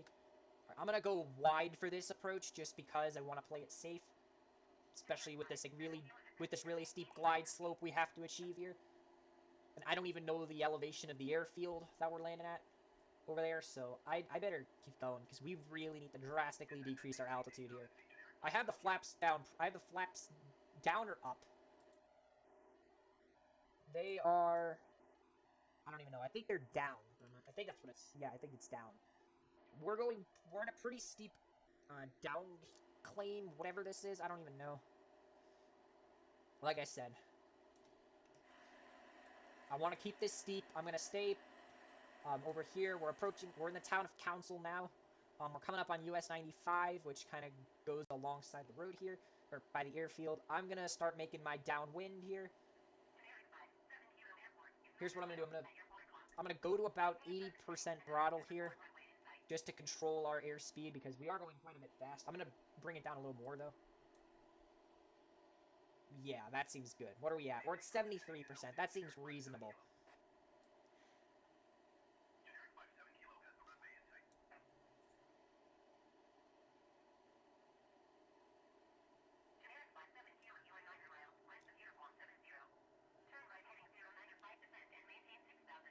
We're gonna put it at 59. I'm gonna put the flaps on full.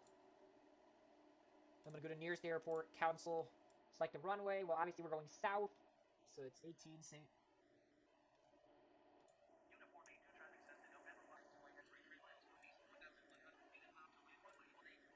All right.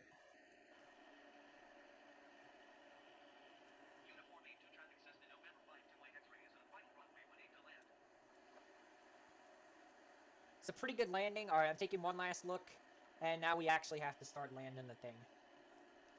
Oh god. Yeah, the climb's too steep now. We gotta lift up a little bit as we come in for a landing here.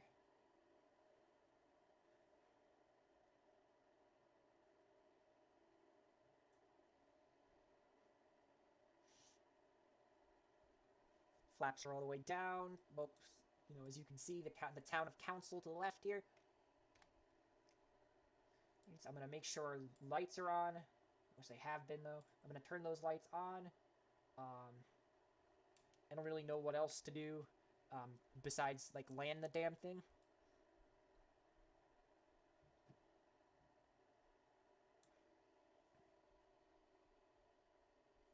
All right, actually,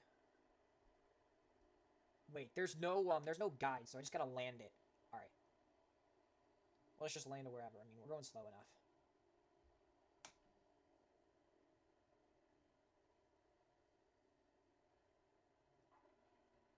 All right, welcome to Council.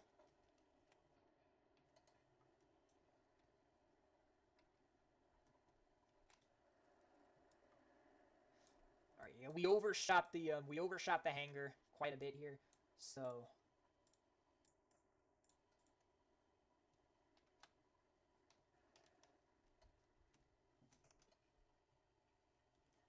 we gotta make the U-turn here and head back towards the runway.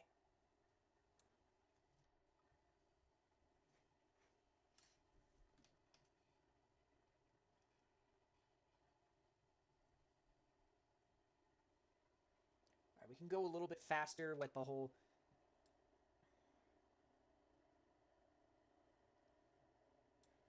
As we go down the runway, we can go a little fast. I'm gonna put up the flaps as we just head into the Council Municipal Airport here.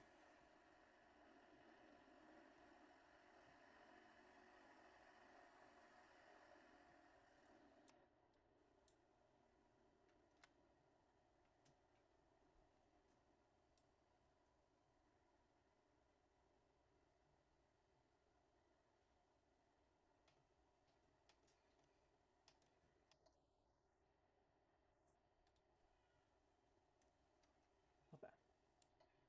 I had the. Oh my. Okay.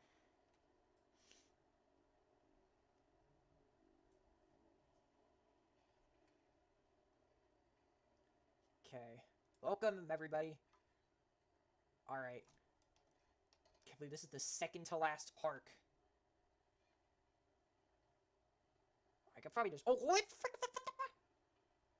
Wow. Come on, bro. I need the fuel box here. Alright, I'll just park to the side here. What the hell? You guys drive here only. What the the frick? Whoa! This is a highway? Okay, you know what? I'm not dealing with you guys. I'm not dealing with you guys. I'm going to park over here.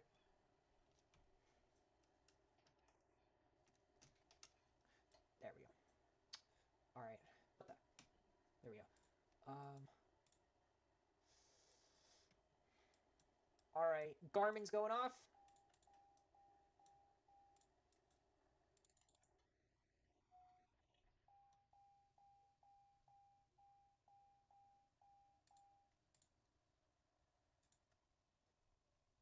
Okay.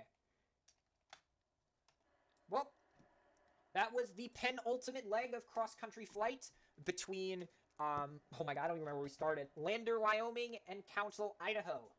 That was pretty cool flight. Um, just to reflect on where we flew the first from Cumberland Island, Georgia to Talbotton, Georgia. Then we flew from Talbotton, Georgia to Brighton, Tennessee. Then from Brighton, Tennessee, we flew to Burlington, Kansas. Then from Burlington, Kansas, we flew to Julesburg, Colorado. From Julesburg, Colorado to Lander, Wyoming. And from Lander, Wyoming to right here, Council Municipal Airport in Council, Idaho.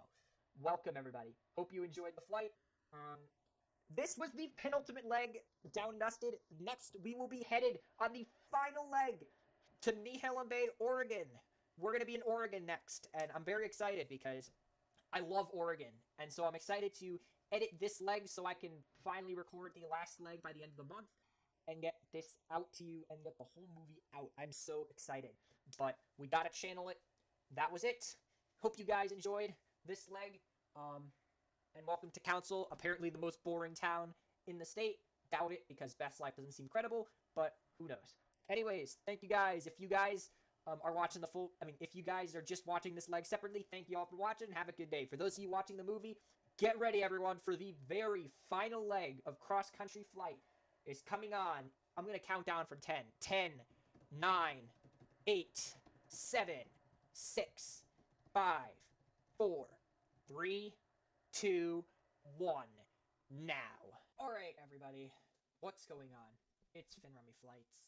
And this is it's not the series finale, but technically it's the final leg of our cross-country flight from the East Coast in Georgia to the West Coast in Oregon.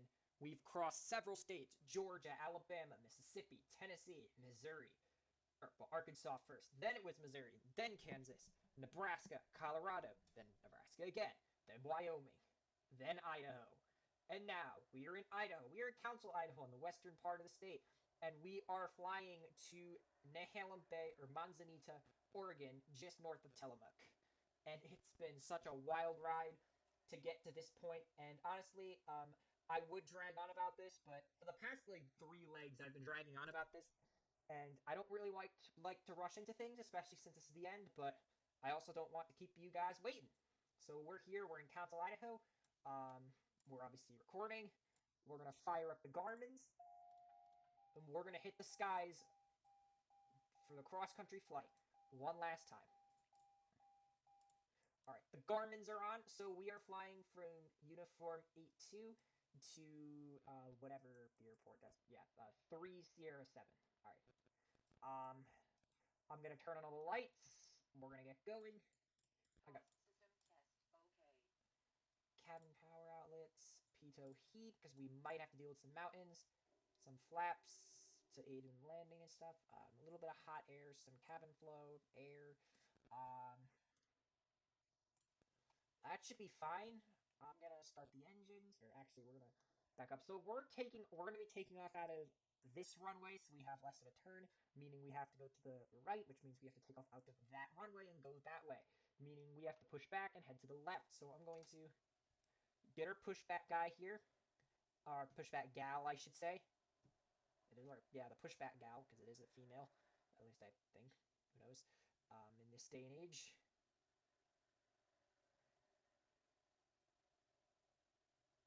Alright, we're not going to turn on the engines just yet. I do want to make sure we actually are able to get to our final destination. I don't want to YOLO it like I have, because we might have to deal with mountains. We're not splitting this trip up. It's going to be about 3 hours, maybe a little under that. And I'm currently recording this at 8:30 at night, meaning I'm going to be recording this till about 11 p.m. It's also Sunday night, if I didn't mention. I forgot to release the brakes. That'll help. Alright, and then... yeah, once I get a little bit closer, I can attach the brakes. Or, keep going a little bit. Here. And then, yeah. Alright, then I can start turning on the... oh, you're going away, right? Okay. I can start turning on the engines then. Alright. Engines on. Pretty much ready to get taxiing. We're just going to let her back up a little bit. I can release the brakes. Alright. I think we're good to go. Well, this is the second to last taxi of our cross-country flight. I never thought this would happen. Wow. So there's we forgot I gotta set the altimeter. I have to set our other stuff as well. Come on. Come on. There we go. Alright. So there's actually a lot of jets here as well. It's not just private. It's not just prop planes. Oh yeah, those are prop planes. I didn't mean that. Well, they're obviously not turbine engines. All right, so we're on the taxiway. We're gonna take. Wait, no, we're actually on the. Oh wait, we're on the runway. I'm like, oh, this doesn't look like a taxiway. No, it's actually the runway. Yeah. So we gotta go all the way down the runway here.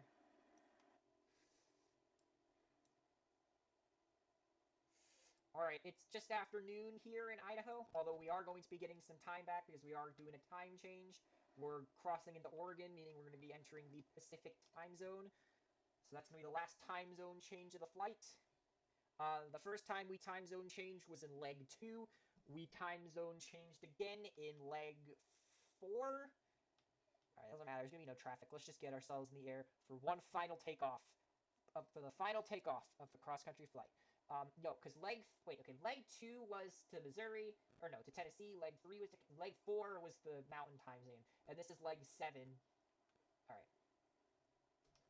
I'd like to feel this takeoff, so I'm gonna put the brakes on. I'm gonna slowly start the engines. When I get to about 3/4, I'm gonna release the brakes. Let's go. Final takeoff. Let's go. Let's go. Final take. It's the final takeoff. Da, da, da, da. We're gonna get copyrighted. Da, da, da, da, da, da, da, da, da, da, da, da, da, da.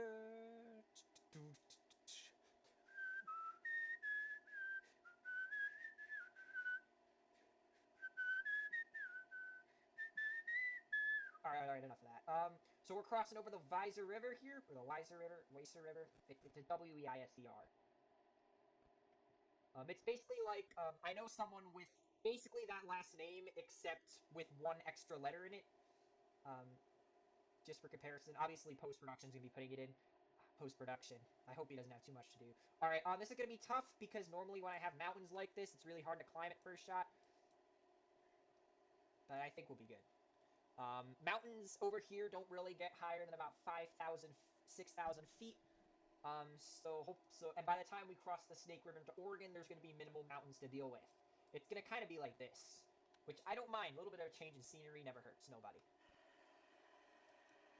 So we're leaving Council, Idaho. Best Life magazine ranked it as the most boring town in Idaho, and I forgot. Alright, yep. So we're going to be connecting to Seattle, Seattle ATC Center, whatever, pretty soon, because Seattle's the next one over. We've crossed through several. We went through, like, Jacksonville, Memphis. We even hit Minneapolis, Minnesota's ETC, which is pretty weird. That was the part where we were in Kansas, I think. We were in, like, the very southern tip of the Minneapolis center. It was pretty cool. But anyways, I reduced the flaps. The flaps are all the way up. Alright. Well, this is the last leg. And we're pretty much starting off strong, which is pretty cool. I'm actually liking the scenery for this last leg. But just some clarification, as soon as we cross the Snake River, we are in Oregon, and we are also on Pacific time, meaning it's going to be 11 a.m. instead of 12 p.m. Because right now it is 12:15. Outside air temperature is freezing, 0 degrees. Freezing point of water. Not freezing point of brine. That's 0 degrees Fahrenheit. Yeah, by the way, fun fact, if any of you didn't know, 0 degrees Fahrenheit is the freezing point of brine solution. Brine was used as, I don't even know, I think it was like a, post-production, I think it was used as some sort of, cleaning solution back in the day, or, it wasn't a cleaning solution, I don't know what it was. It was something, it was obviously used for something, I just don't remember what. But yeah, we got a couple more mountains to climb. In this leg, and then we're off into the high desert. Now, the high desert's pretty interesting. Now, when it comes to high desert, there's a reason it's called the high desert, and that's because, well, it's high in elevation, and it's arid. It's a desert, pretty much. Alright, I'm just hoping we're able to make it up here, because it looks like this is the highest elevation we're going to get here. I might move a little bit this way so we can get a little less of, of a margin of error here. This might be good. Alright, I think this is going to be the best we can. I actually might go that way, if we're going to be honest. I just don't really want to collide into anything. Especially since this is the last leg, and I don't want it to take, a month to record. It literally took me, like, 3 weeks to record. It didn't take me 3. It took me, like, 3 weeks to record the previous leg, the penultimate leg. So I really don't want anything big to happen during this leg.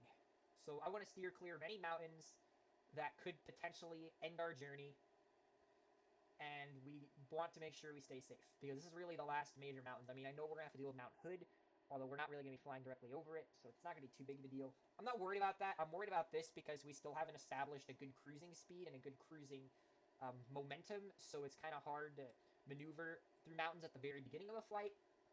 The reason why we weren't able to deal with the mountains just west of Lander, Wyoming, was because of the proximity of the airport. So this is something I didn't really talk about, because I thought that it was just that the mountains were really high, and that's true. Like, it was like 13,000, 14, northward. It was like 13,000 feet in some places, those mountains, which is like crazy. That's like 5,500 meters, which is ridiculous. The main reason I couldn't fly over those mountains just west of Lander was because of the proximity of the mountains to the airport I took out of.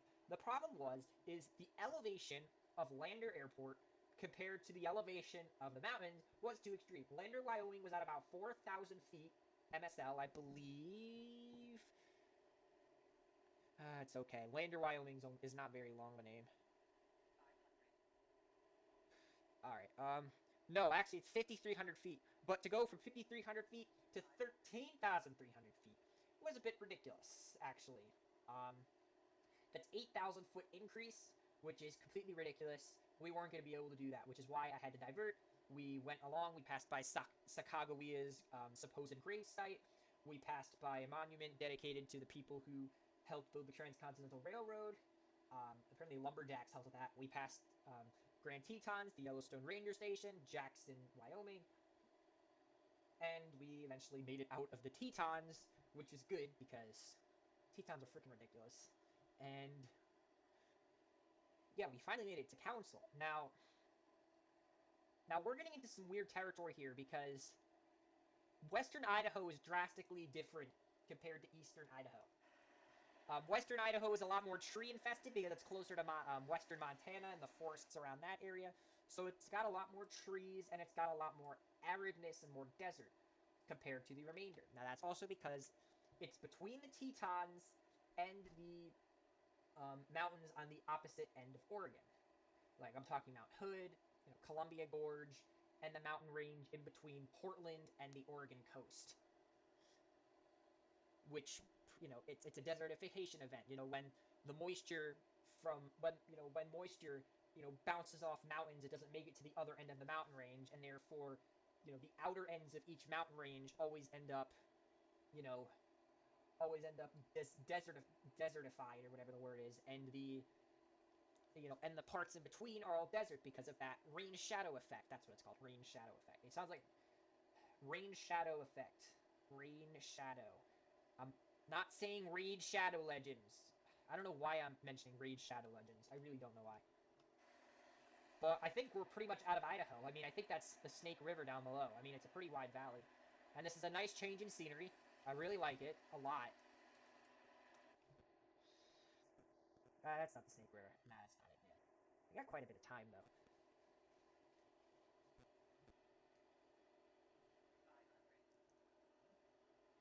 But yeah, transitions between states are always pretty fun to deal with because of that specific reason.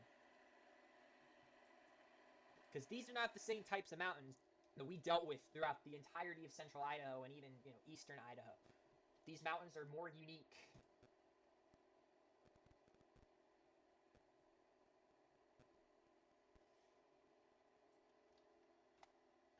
And we're 8,300 feet. Oh, that is the Snake. Wait. That is the Snake River. It's hidden behind those mountains, but I see it. The other side out there, that's Oregon. That's our next state. And apparently if I click this button, which button? This button, it'll show us where the nearest airport is. Somewhere down there, apparently. Oh god, fisheye hype. I love fisheye lens. Fisheye lens is pretty cool. I wish we had eyes like fish. I wish we had better fields of view. I don't know. Then again, there's a lot of biological differences that, make us that we don't need, fish eyes. For example, we don't have a big field of view, but at least we have giant rotating triangular muscles on each side of our neck, so that we can increase our field of view without our eyes, and we also have eyes that can rotate.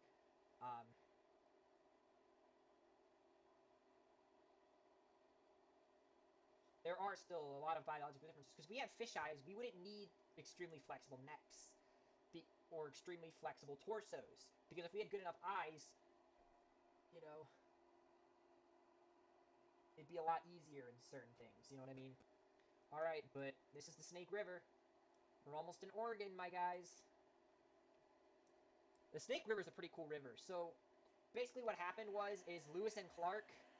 They didn't come down. Yeah, they did. Although no, they came. I don't think Lewis and Clark. Hold on. Lewis and Clark took the Snake River into the Columbia River, and they sailed along by Oregon.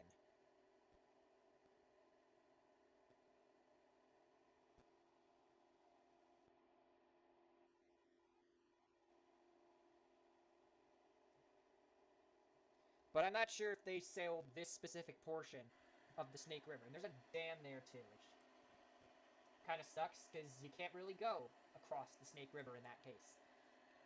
That kind of sucks.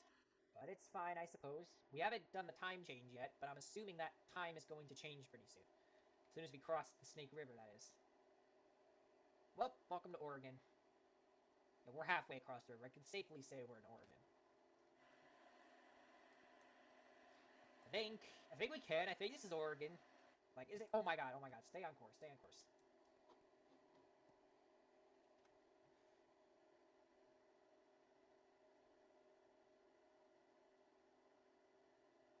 Yeah, that was the snake. We're in Oregon.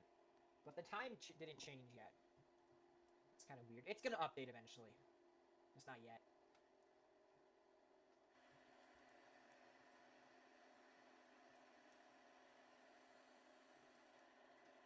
Yeah, the time change just doesn't seem to be, oh god.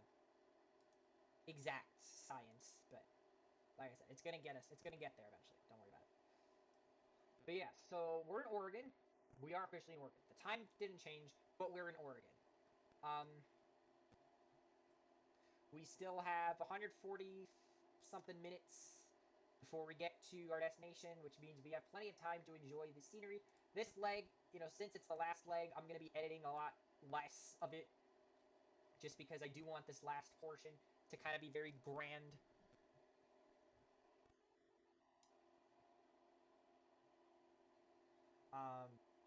And I don't really want to miss out, because we didn't really miss out too much on the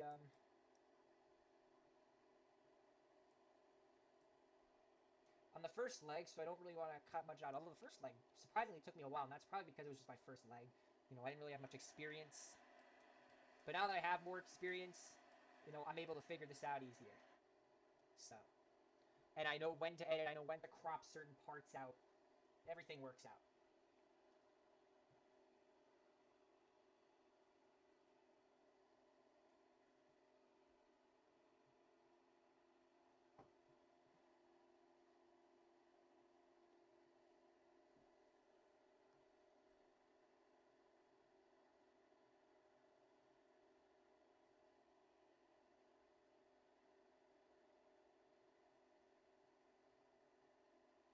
Oh, and I forgot the Oscars were today, I think.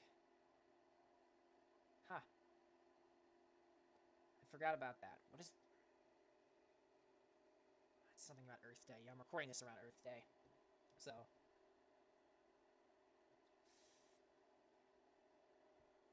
But anyway. Scenery doesn't look like... I mean, the scenery's beautiful. There's Pine Valley. We got some time before we reach that little ledge over there, and then we'll probably be in the high desert and Cabbage Patch. But this looks beautiful. This looks a lot better than what we were crossing through. I mean, although don't get me wrong, we're hitting more mountains up there. But like I said, a very pleasant change in scenery. Small town, football field, just plain goodness, honestly, this flight. Okay, I'm gonna take a little quick break from talking. I mean, the scenery's beautiful, but I gotta cut something out. So I'm gonna take a quick break from talking, and by the time we get to that river, I'll try to get back into my talking again.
So there's a creek down there. I'm not sure which one it is, but I promised I would showcase it, so I did.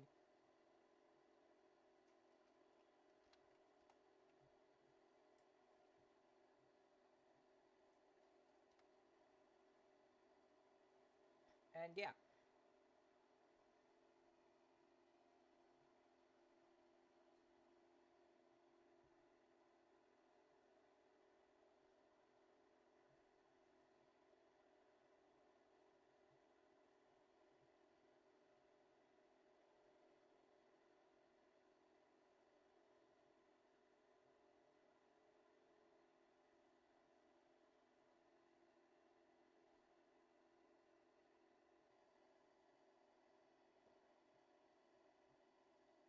And I've gotten more comfortable with flying a little bit higher up than normal, just because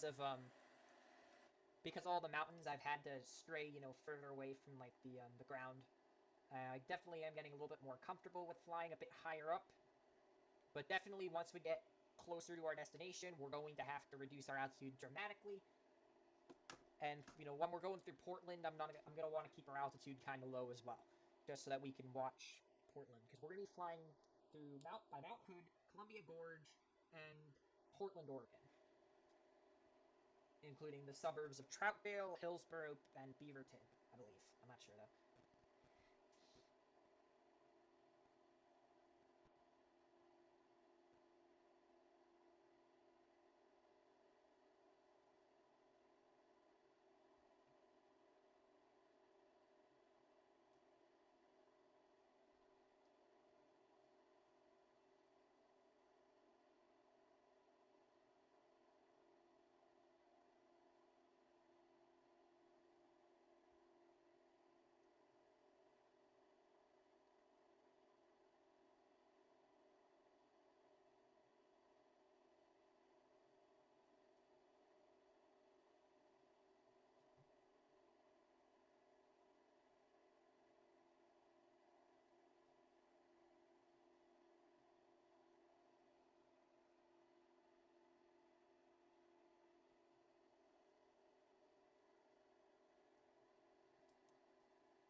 I have a weird feeling that this flight is going to be kind of anticlimactic, though.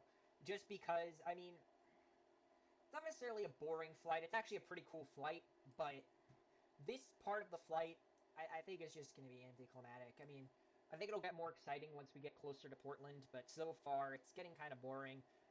Time's going pretty slow. We're still 270 nautical miles from our destination, the final destination of the cross-country flight. I mean, I'm feeling good. I mean, things are going well so far. I mean, we haven't had to deal with any, extremely crazy mountains or anything of that sort.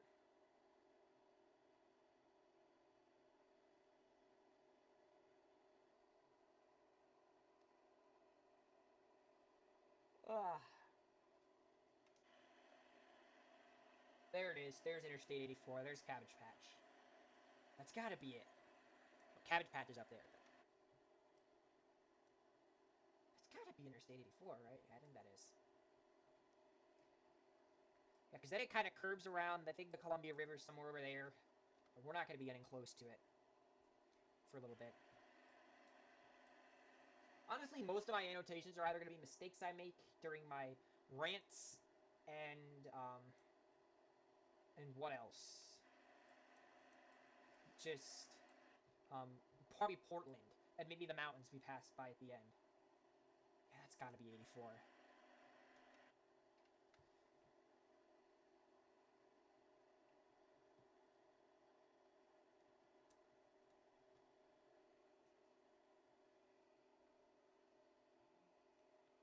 Well, we've been at a decent 9,000 feet. Let me check the altimeter. Altimeter's been good. I'm kind of off course, though.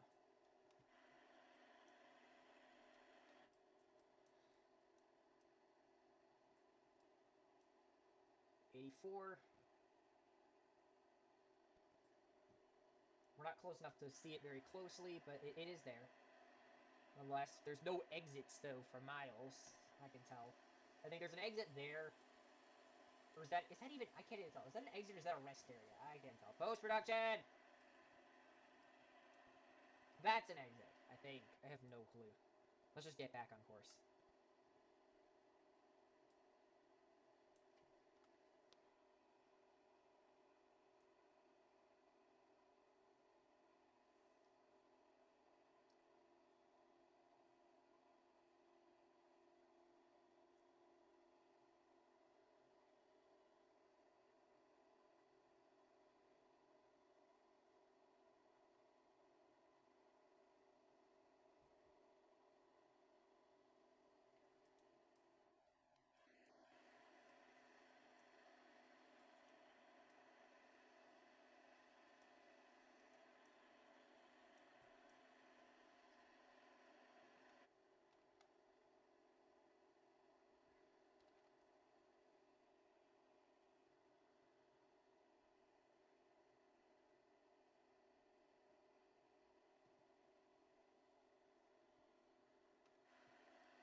So what's pretty cool is that I managed to get the plane in a perfect position where I don't even have to touch the joystick, and the plane's moving just fine.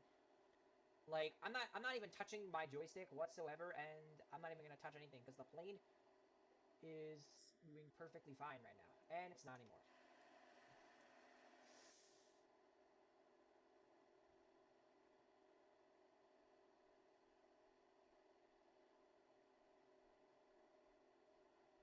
I can't believe I changed that. Frick. I think there was some turbulence or something. Yeah, Oregon is treating us well otherwise, I must say. I mean, look, this is holy crap. This is a lot different than Idaho scenery. There's a lot more trees, and you know how much we love trees on this channel, so. Yeah, for the longest time, I didn't have to touch the joystick at all. It's pretty cool. Like, I don't even have autopilot on. The plane's still basically flying itself. I mean, it was, at least, for the longest time.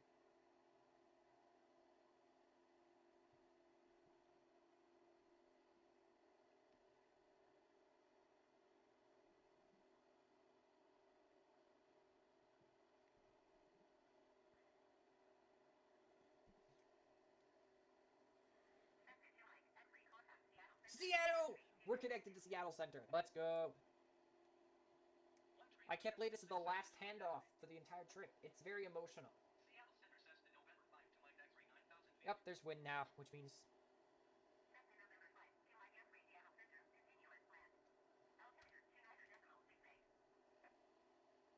Alright. Seattle Center. Wow. There's really not much to see, though. It's beautiful, don't get me wrong, but the real scenery is going to come once we hit Portland. Which is, don't get me wrong, still very, very far flight away.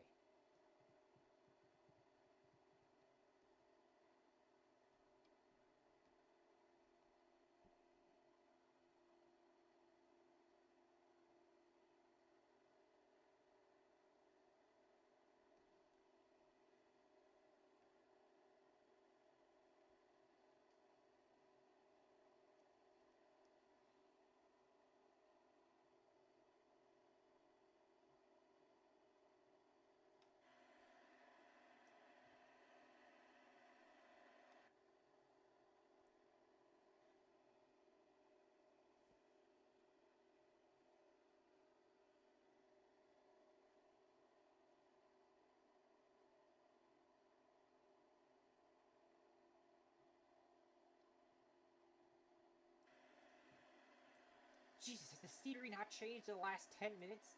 I've literally been, like, doing other stuff for the past 10 minutes besides, like, paying attention like I should be. The altimeter apparently went up by 0.4. By, like, 0.46, I think. Holy... No, 0.44, I think. Yeah. Jeez. The scenery hasn't changed one bit. There's been nothing to point out. No roads, nothing of this, nothing of that. Just the odd airport, the odd river, and the odd, like, random road. Nothing else. I swear, Oregon is turning out to be like Idaho 2.0 in these parts now. Oregon is a very cool state, just not this part. This part of Oregon is not very much doing very well. We've apparently got 17.6 hours of flight for this flight. Was 17 we're at already? We're directly above this airport called Cable Creek Ranch. There's obviously got to be a road that leads to it, because airports always have roads that lead to it. Otherwise, there's, well, no airport.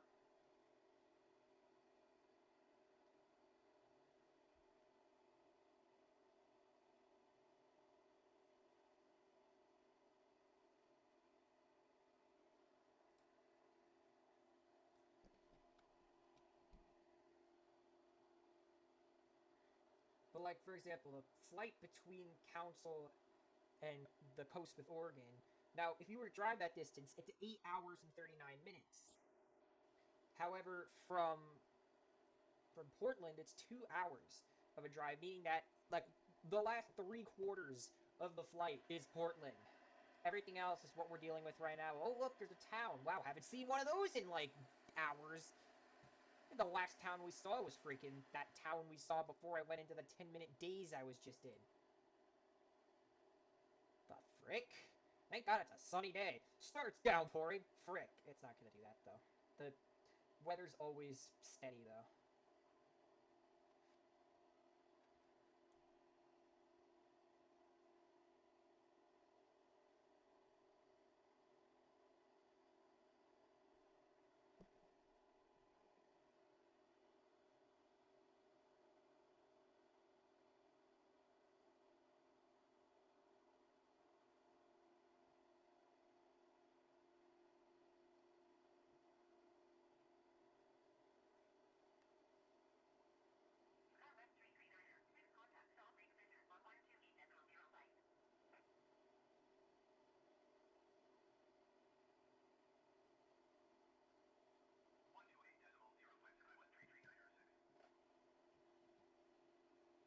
Yeah, not paying attention to where we're going. I mean, we gotta pay attention. Like I said, it's beautiful, but, like, half the leg is literally gonna be us flying over, like, just this. Like, we'll get to the high desert eventually, but not till the very end, unfortunately, and then we'll finally hit Council Gorge.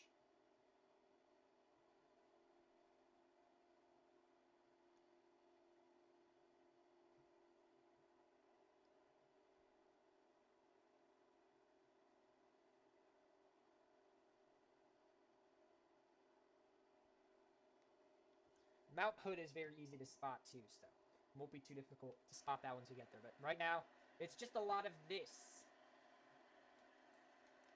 Until, well... Well, I might decrease a little bit of altitude. I'm thinking, like, get to 6... Yeah, about 6,000.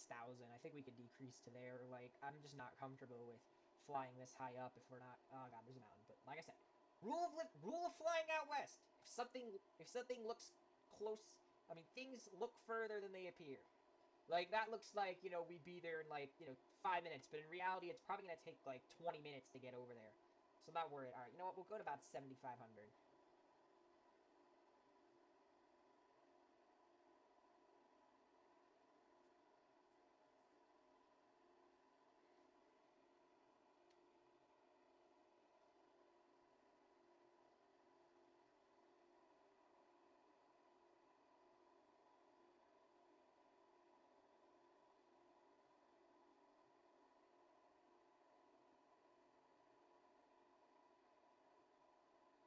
Okay, I just decided to lower our altitude a little bit so we can get some somewhat closer views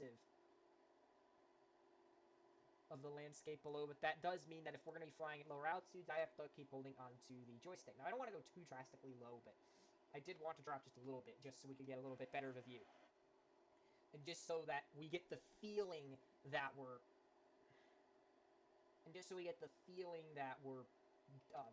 going faster, when in reality, we're going basically the same... Well, we're going a little bit faster, but not really...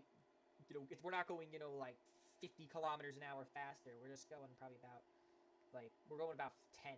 Probably less, honestly.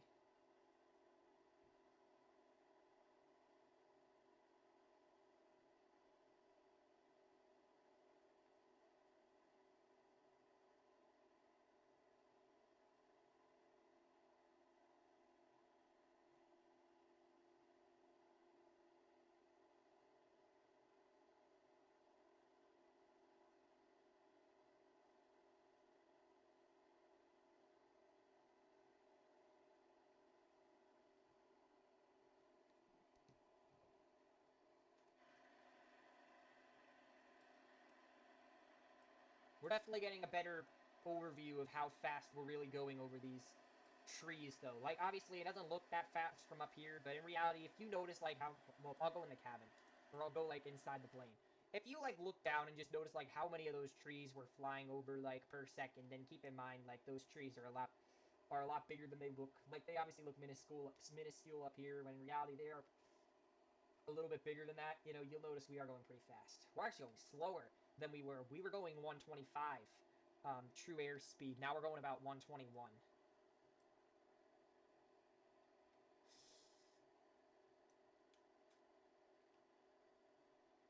Still got plenty. We're on 3/4 of a tank, and we got 200 nautical miles.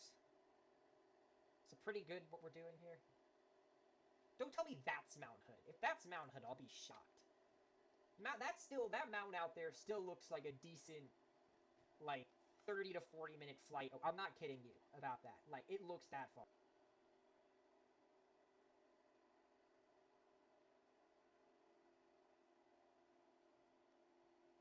It's pretty cool, though, how that's probably, like, another, 30 minutes at least to fly over there, and yet you can... That's definitely Mount Hood.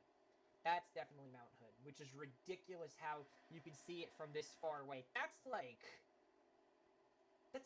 50 miles away, probably, and we're able to see it. Maybe even 70 miles. Like, that's ridiculous.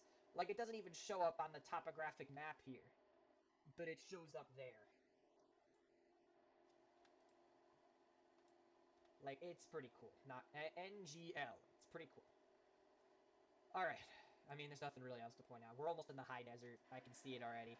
We're pretty much in it already, but I'm taking another talk break because there's really nothing to talk about. If there is, I'll chime back in.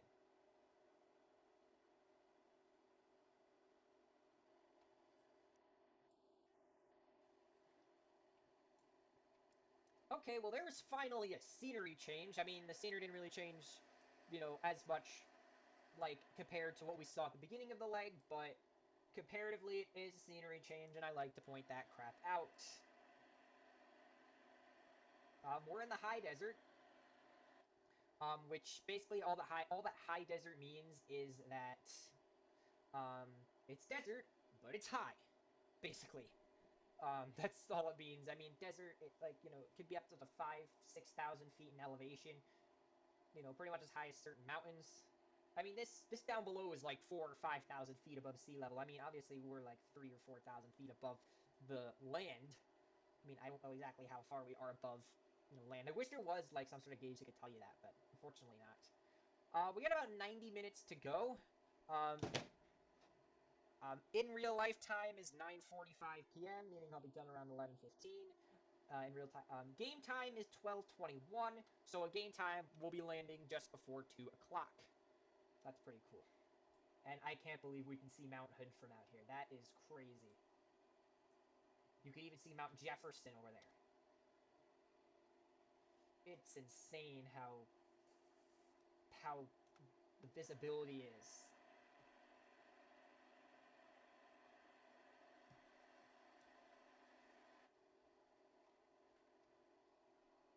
And of course, I have a headache, but it's fine. Like I said, high desert, looks cool. There's roads that head through. It's not really. Is that a road? Yeah, it is actually. Let's see where the nearest airport is. Somewhere out there. Cool.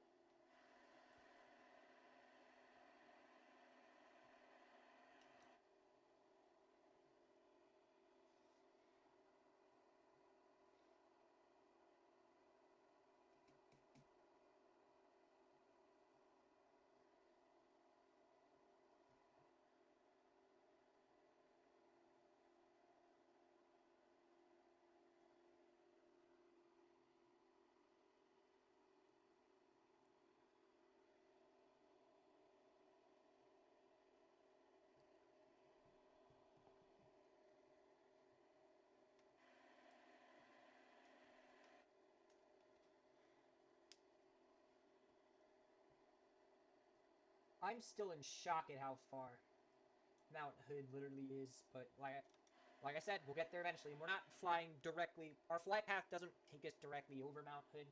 Like, I know it looks like we're going to be passing directly over. Nah, it doesn't actually. But we're not. We're going to be flying kind of to the north of it. Like, obviously, we're flying west. We're flying west. So we're going to be basically flying to the north, or to the right side of Mount Hood. And as you can tell, we're not actually flying directly over Mount Hood, which is good. That's gotta be it, because unless that's it, but like, is that it? I doubt it, because we're on the wrong side of it then. Unless neither of these are Mount Hood. I don't even know. Actually, now that looks far enough for it to be Mount Hood. Like, we still got 173 nautical miles. Like, we still got loads of distance to cover. We still have 79 minutes to fly.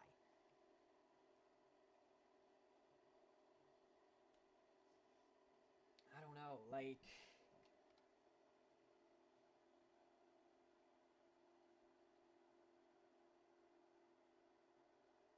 Yeah, because once you cross over from Council, you hit the high desert, and then you're directly into Mount Hood.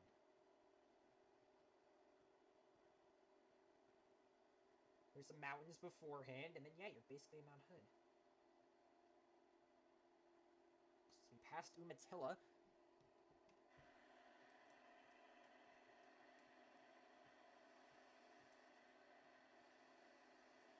This is a very confusing leg. I'm just gonna point it out there. Yeah, because if you'll notice, like, you can't even, like, see the other end of the mountain, which means that there's a heavy drop. And let's see. Elevation of Portland, Oregon is 500 feet mean sea level. So you can tell, like, it just, you get past by Mount Hood, it just drops. Like, it goes from 5,000 feet, boom! Drops freaking 6,000 feet in sea level. Not the sea level doesn't drop the... I don't know what I'm saying anymore. And there's an airport right there. I still can't believe this is the last leg. It is extremely bittersweet. I'm gonna miss, all the hard work I put into this project of mine. And honestly, it was a lot of work. Hours of, pretty much a day's worth of editing. I'd sometimes be spending like, almost a month editing videos. And not necessarily because it took a month to edit them. It was because I was lazy. Or some days I just wouldn't want to do any editing. Stuff, petty stuff like that. But, once I get this edited, it'll be over. And wow, scenery has definitely changed quite a bit. There's a road down there. Don't know which road. Don't really care either. Not, well, I kind of care. I wish I knew. But I'm more interested in getting towards Mount Hood. Mount Hood, if you don't know, highest point in Oregon. At, like, I think it's even higher than pretty much every highest point. Yeah, it's at, I think it's the second high. No, oh, it's even lower than, it's lower than Wyoming. Wyoming's was 13,000. This is only 11,000 feet. It's a potentially active stratovolcano, the Cascade Volcanic Arc. Yeah.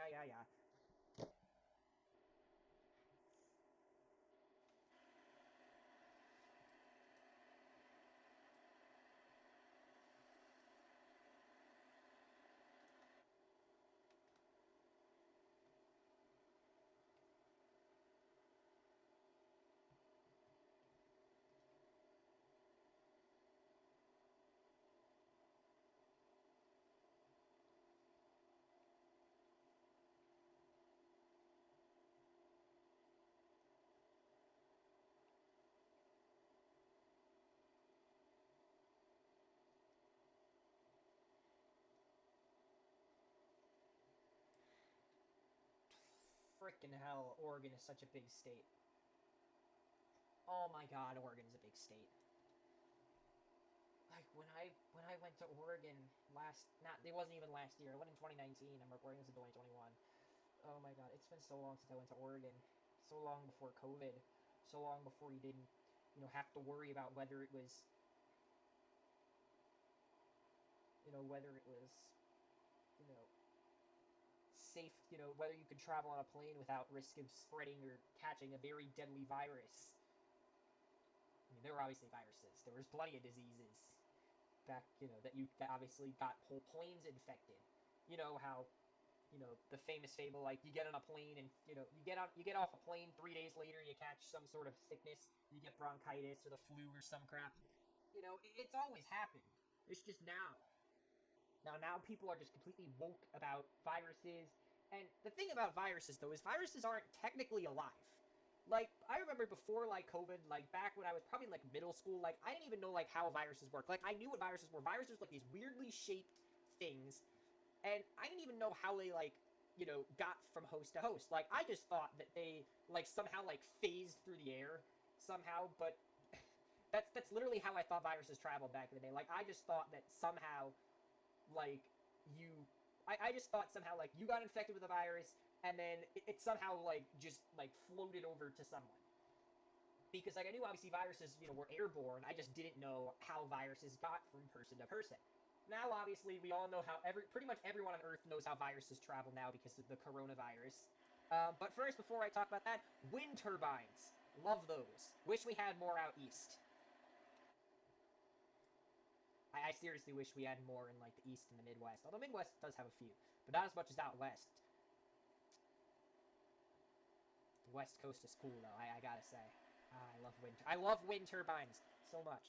Now, there are wind turbines, like Maryland, Pennsylvania's got some.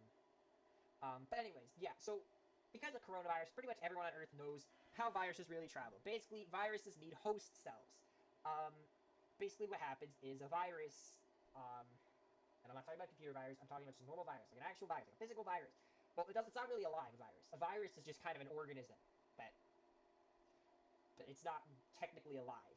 And the only way that it's functional, though, is if it's attached to a host cell. It's basically a parasite. And the way it gets there is it's got to travel by some airborne cell. Now, viral particles. Now, my perception about viruses was not completely false because viruses can technically latch onto, you know, air molecules and float through the air. That's not completely unheard of.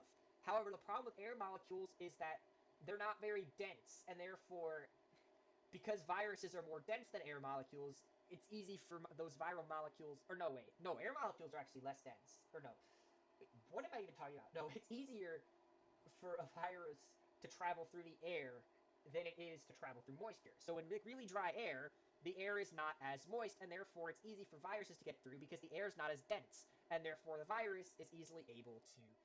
Whereas when the air is more moist, the air is more dense, and viruses will tend to, get to the ground. That's why in the summer it's less likely you are able to, catch a viral infection. However, the problem with that is that viruses can actually last is that there are certain diseases that can actually last longer in warmer temperatures, specifically 50, 60 degrees. Viruses last better, whereas, if it's like, I'm talking Fahrenheit, so that's about like 10 to 15 Celsius. But if you're getting into like the 5-degree Fahrenheit or the negative 15 Celsius range, it's not as easy for viruses to travel. Now, but the more likely way a virus travels is through moisture. And, what's a very good example of moisture? Well, saliva. Saliva is a great method of moisture. And generally, saliva comes out when we sneeze, when we cough, there are tiny droplets. Or when we talk, or when we burp. Droplets of moisture, of saliva, come out your mouth.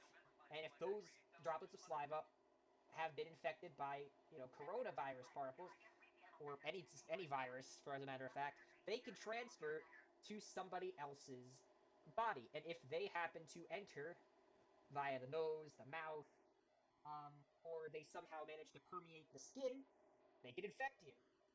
Although then again, viruses are not. It's not very easy for a virus to get through the pores of your skin, especially if you know, especially if you have a lot of hair on your arms, like me. Sorry, women. Actually, I'm not actually sure if there's any scientific evidence that proves that. There's not, I don't think. But anyway, high desert looks beautiful. Actually, this is a lot more beautiful. I don't know why I've been talking about viruses the whole time. Probably because, oh yeah, that's right. Because I was talking about planes and no, I was talking about viruses and how they travel. And how I thought viruses really acted, which I thought that they just somehow phase through the air. I was not completely wrong though. They do travel through the air. But I always knew that viruses, they're not technically alive. Like, they're not, they're not like cats or dogs or humans or hummingbirds. They don't have a heart. They don't have, you know, they don't have mitochondrias or anything. They're not really, live beings. But viruses are able to survive. We can't really call it survive. They're able to replicate and duplicate if they have the right nutrients.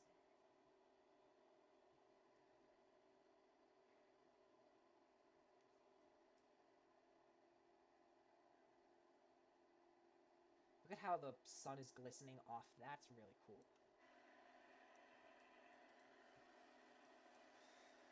That is actually really cool. The sun's kind of glistening off the river there.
Hey, it's another town. Nice. It's pretty. That's actually really small. That's really small. That is actually really small.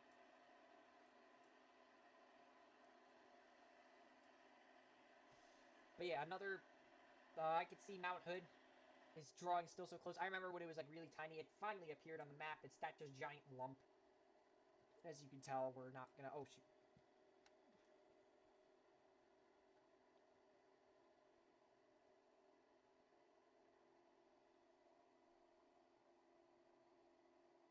All right. Yeah, we're getting a lot closer to Mount Hood. We're over halfway done with the final leg. Just an hour to go. In-game time is 12:45. Like I said, we'll be there probably before 2, maybe, 2:52, after just past 2, the latest, definitely. Um, like I said, don't worry. Once we get to our destination, there's going to be a lot of kind of recollection, because we obviously have to reflect, and reflection, I forgot. Reflection, too, because we got to reflect on our leg, on all of our legs, every single step that led us to this moment when we are here on our way to Nehalem Bay, Oregon, as we continue our flight. It's just been an amazing time, and I really appreciate just the experience. Like, I know I made myself do this, but I still had so much fun recording this, editing all the legs, learning more about the country. It's a big fucking country. It's so big. Holy crap.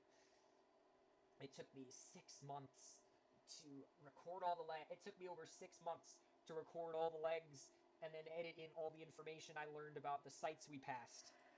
Like, it's a big freaking country. There's a lot to see. Like, if this was cross-France flight, well, I would still say cross-country.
Yeah, so once we get to Portland proper, it's gonna probably get a little bit foggy, because Portland's kind of has that Seattle um, effect to it, where it does get kind of rainy a lot. Don't get me wrong, we have sunny days, but it might get a bit. It might not be as sunny, so I'm just warning us. I mean, it might be, it might not be. I don't know, because I'm noticing down there that there's some cloud cover, which means, like, once we get down that altitude, we might have to lower altitude so we're just able to see. Really, the only reason why I was able to fly this far, this far up, is because it's been really sunny out here. Like, if it wasn't this sunny, I wouldn't have been able to pull half this crap off. Like, I'm serious.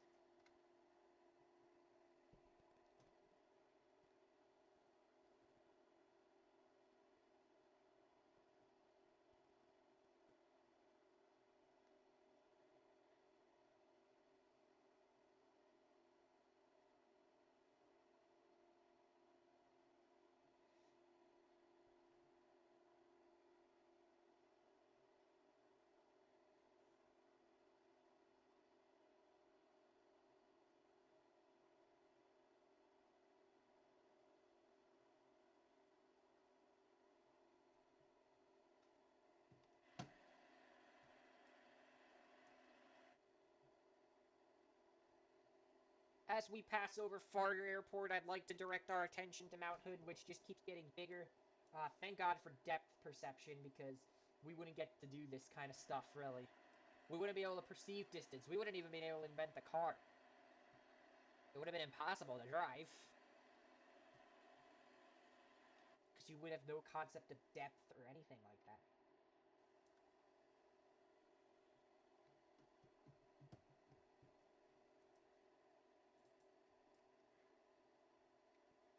definitely have under an hour now, thankfully. And also sadly, because that means this flight's almost over, and it's really sad. But holy crap, Oregon is big. Oregon is really big. Like, if it takes this long to fly over this state, like, it takes probably a lot longer to just drive through it.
So we're seeing those mountains over there. Those are, I think that's either the second or third tallest in the state. I'm not sure, though, in terms of Oregon mountains. That is obviously Mount Hood. There's no other explanation as to what mountain that is. That mountain is obviously Mount Hood. Columbia Gorge is just up ahead. And we're leaving the high desert, which is sad because the high desert is very cool. And hey, look, there's a plane. There's a plane.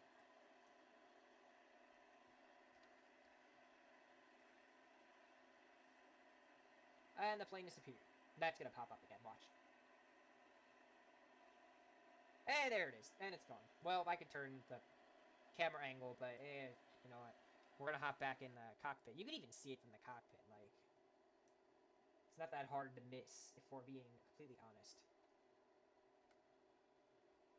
Yeah, there it is on the map right there. It's about to disappear.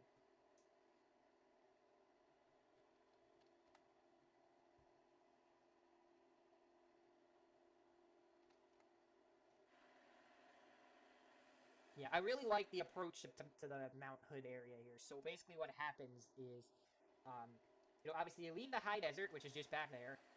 You start to, you start to ascend, but it's not like a completely, like, dramatic ascent. Like, it's a very slow. It's like when we flew through Wyoming back there. And we were climbing up, whatever that pass was. It was like Tagawatzi Pass. Tagawatzi. I'm not sure. Whatever it is. We were headed towards Yellowstone, or towards Jackson. That portion. It kind of reminds me of that, because obviously, the rain shadow effect with this kind of terrain kind of still applies, because there's still plenty of, terrain here, and obviously that mountain is... I don't know.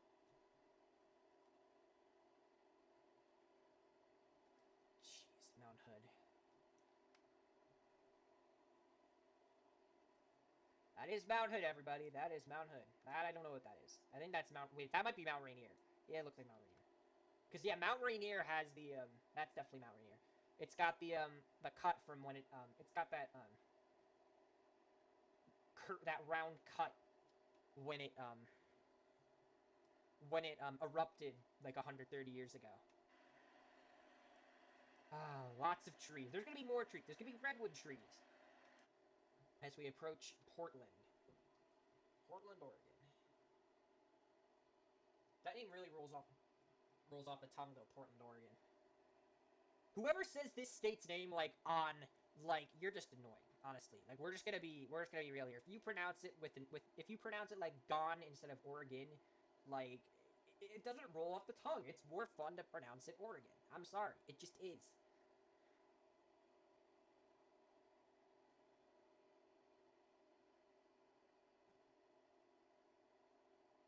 If something's bad, there's the plane that we just passed. They're probably going to Seattle or Portland. I doubt it's good. It looks too high to be going into Portland. But it's possible.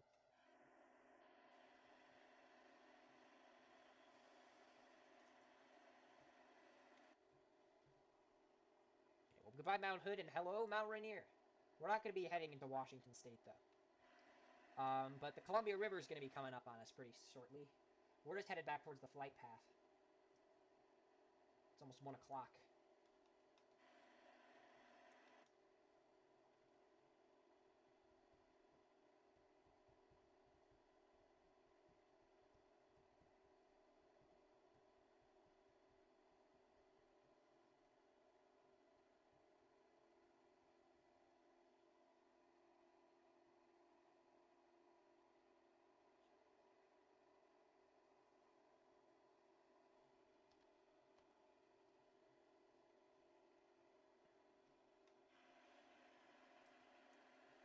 I love we just get to fly directly between Mount Hood, one volcano, and Mount Rainier, another volcano. It's pretty cool. Very cool, actually. We get to fly between both. Correct me if I'm wrong, that Mount Rainier is the highest point in Washington. Yeah, I know, we're going to be on Seattle Center for the remainder of the cross-country flight, and I'm trying to reduce our altitude so we can get good views of Portland, because the mountains, you know, just west of Portland are nothing compared to the ones we've had to cross for the past 2 legs. So I'm not super worried about us, you know, colliding, because I've done an Oregon flight before, and it wasn't very difficult to go through those mountains, so I'm not super worried about crossing those mountains.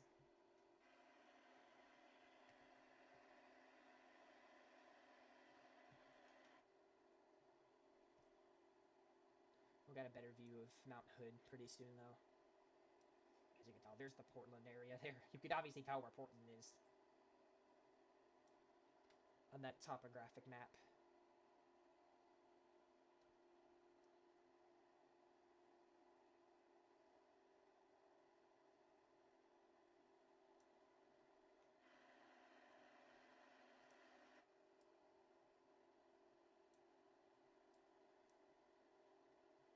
See, I keep dragging myself closer to Mount Hood because, like, it's a really cool mountain. I like to fly close to it, but we gotta stick to the line, like, because otherwise I'm not gonna know when because otherwise, you know, post-production's not gonna know where the frick we're flying over.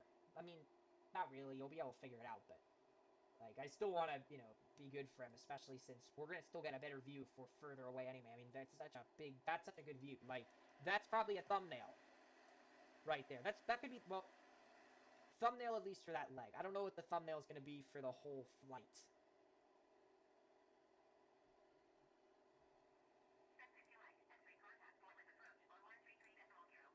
Portland approach? What the? We're not going to Portland. I'm not sure.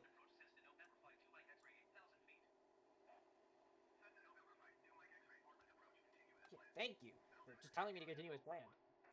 Bro, this part of the flight's already stressful as it is. Already losing sight of Mount Hood. That is so cool, though. And we're flying that close. As we head through towards Columbia Gorge.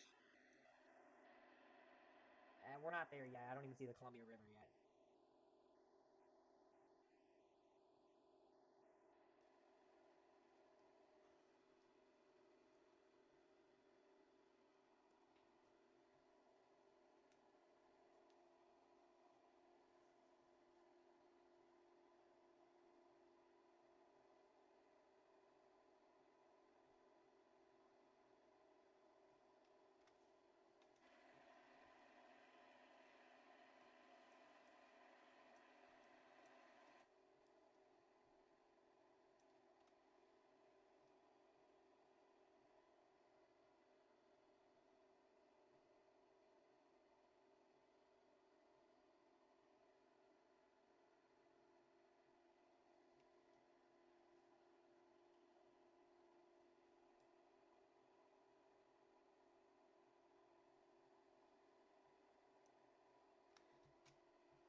as we're descending into Portland, we're passing by some of these kind of smaller mountains here. I mean, obviously it doesn't compare to Mount Hood, but because Mount Hood's a freaking beast. So is Mount Rainier, which is out there. Although we can see both. Both are very iconic mountains. Mount Rainier is a bit more popular than Mount Hood, just because Mount Rainier has a little bit more public attention because it's more likely to erupt. Or is it? I'm not sure. I think Mount Rainier is because Mount Rainier exploded. I don't remember the last. I don't think I know when Mount Hood erupted last.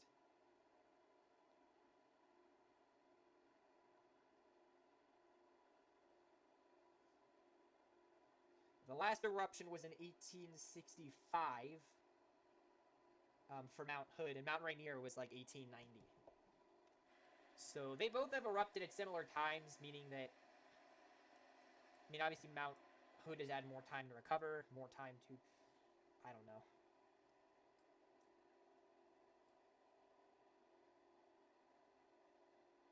This is not the Columbia River, though. I have to point this out very carefully, because this is not the Columbia River. The Columbia River is that river out there. This is, however, Columbia Gorge, and we're passing very close to the Columbia Gorge Scenic Highway, which kind of travels through here. I don't know what this is. This is some random creek. If you want to know what the Columbia River is, that's the Columbia River. We are not flying over it. We're going to remain in the state of Oregon for the entirety of this. For the rest of the leg, we're going to be remaining in Oregon. I want to get a bit closer to that line, though. We still have about 30 minutes, which is weird because, I don't know, we flew a lot through, you know, yeah, you can tell there's some cloud cover over there further into Washington State. The barometric pressure is changing quite a bit. That's not the Columbia. It can't be the. How is that not the Columbia River? That has to be the. I don't know, but we gotta.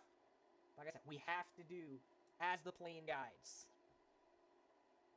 Well, this isn't the Columbia River. What we're flying over now. That's not it. But yeah, for anyone's information, that's yeah. What we just flew over is not the Columbia River. This is getting very confusing. I may not even cut anything out past here, because really there's nothing to cut out. There's new scenery. Scenery's changing left and right. I can see why we're not crossing over the Columbia. Yeah, we're at Columbia River Gorge. We're at the gorge. I think that's the highway that kind of cuts through. Now, in real life, I've been on that road. It's a very good drive. You see a lot of sights. Multnomah Falls is there. We are not going to be able to see it, though. At least I don't think so. Unless I can see it from here, but I doubt it. Now, this is the first major city we're passing since flipping Springfield, Missouri. So, this is really the only major city that we're flying over. So, yeah, that's the Columbia River. Is that even marked on my map? It is here, but I don't see it here.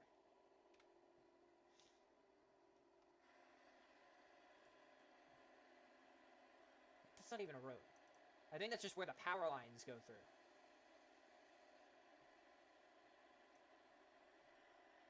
I'm not even sure now. Alright, yeah, we're coming up on Portland. That's not Portland Airport. Portland Airport is that one over there.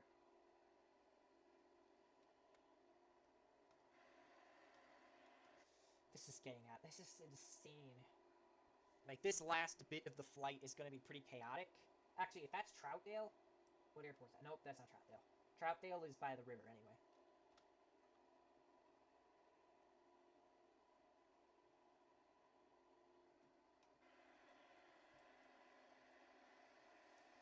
Alright, there's Mount Hood in the distance. Mount Rainier is over there. There's Mount Rainier. Now we're going to be passing several neighborhoods in Portland, like there's Troutdale, and I forgot the rest of them, but I'll let you know.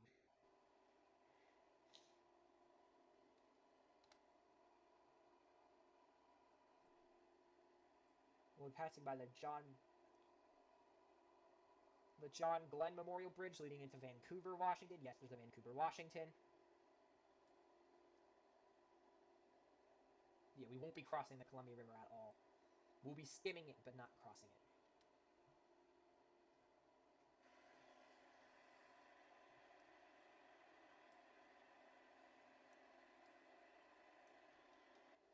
But yes, so... But yeah, directly across the river is Vancouver, Washington. John Glenn Memorial Bridge is... I can't see it yet, but it's coming up. Yeah, and I think that's definitely 84. I think that's the Roosters whatever exit.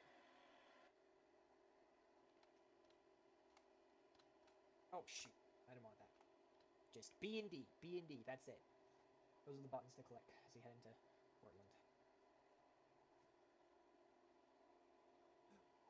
Oh my god, that game freeze just scared the crap out of me. Okay, yeah, we're staying. We're staying at this altitude. We're not dropping anymore.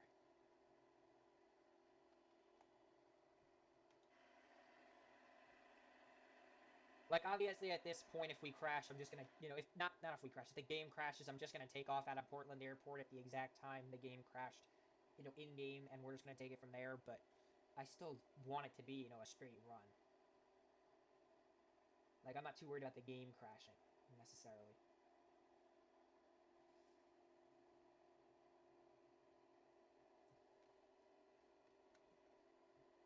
Yep, there's Troutdale Airport. As we lead out, Interstate 84, cutting through the gorge. It's a very scenic drive headed through there. I've been there in real life. It's a very good drive.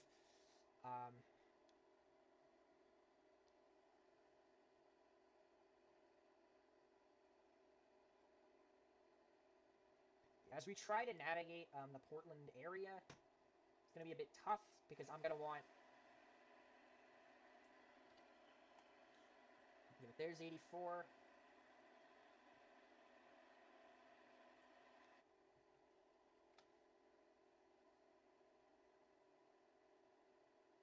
Yeah, the Columbia River is an iconic... Lewis and Clark went down here. Obviously, it looked nothing like this back in the day. It looked more like... Okay, we're just transitioning to the Charlie airspace. Okay, thank God. Thank God. It looked more like it did on, like, this topographic map just without the airports. And, obviously a little bit different because of the way that rivers flow and stuff. But... yeah, obviously that, this mall here, the airport, all these houses didn't exist back when Lewis and Clark flew, came through here 215 years ago.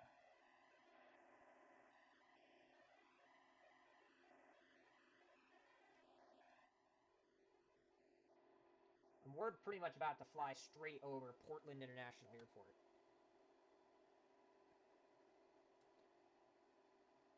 And it is so weird to think that I generated this entire flight path like 6 months ago, and we're still following it. Well, there seems to be definitely some sort of park or a school, and then there's obviously some commercial areas out here. This is most likely either Troutdale or Gresham neighborhoods. Once we get further west, I'm not really going to be able to determine that too well, but I'll do my best. Obviously, that's Portland Airport. I've flown there. It's a very easy airport. That plane can't be landing there. It's too high up. I don't know where he's going. He might be going to Seattle, probably. If he's that low, he's either going to Seattle or, I don't know, he might be... I don't know where the hell he's going. If he's that low to the ground, he might either... I mean, he might be going to one of the regional airports in Washington, like, I'm not sure. I don't know where he's going. I'm sorry, guys.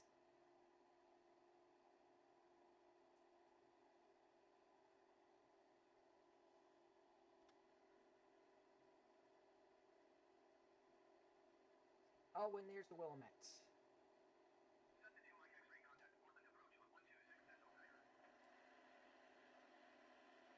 So, fun fact, that's the John Glenn Memorial Bridge. There's two bridges. There's two main bridges in Portland that cross the Columbia River. They're pretty much the only bridges. There's the John Glenn, which carries Interstate 205 across, which is basically a spur road, and it kind of helps, carry a lot of the eastern traffic across the river with, like, 4 or 5 lanes. And then there's the Interstate 5 bridge, which is further up. I think it's, like, up there or something. I don't know. We're actually not going to be flying directly over the airport like we did with Springfield in Missouri, but we're getting pretty close. I mean, we're obviously flying pretty much directly over a lot of the industrial areas, and we're even flying, like, directly over the interchange where 84 kind of intersects with 205 and then heads, into its, with its, terminus at Interstate 5, which we're going to be passing over to along with downtown Portland, which you can see is out there. There are a lot of bridges leading over the Willamette River. I'm pretty much an expert at this city because I've been here, so I'm going to be talking a lot about stuff. Oh my god, it's lagging a lot through here. Oh my god. Yeah, I've been over that bridge. I've been obviously through here because how else do you get to Portland Airport unless you take the light rail? There's a lot of flights here, even flights to Canada, which is why it's Portland International. Although, what I've learned is that not all airports that are named international in the U.S. are actually international airports. There are airports that are just labeled international because they used to have international flights, but don't anymore. Or airports that just want the prefix can have it. Like, you don't have to fly internationally to have an international airport. Now, then again, Portland flies to airports in Asia, not Europe, I don't think. I don't think they have too many or if any flights to Europe, but they have several flights to like Asia, and I think it's just Asia. I don't think they have any flights to like South America or anything. I think for that you have to go to like Los Angeles or Miami. So post-production can tell you about exactly which bridges or which neighborhoods we're flying over or whatnot.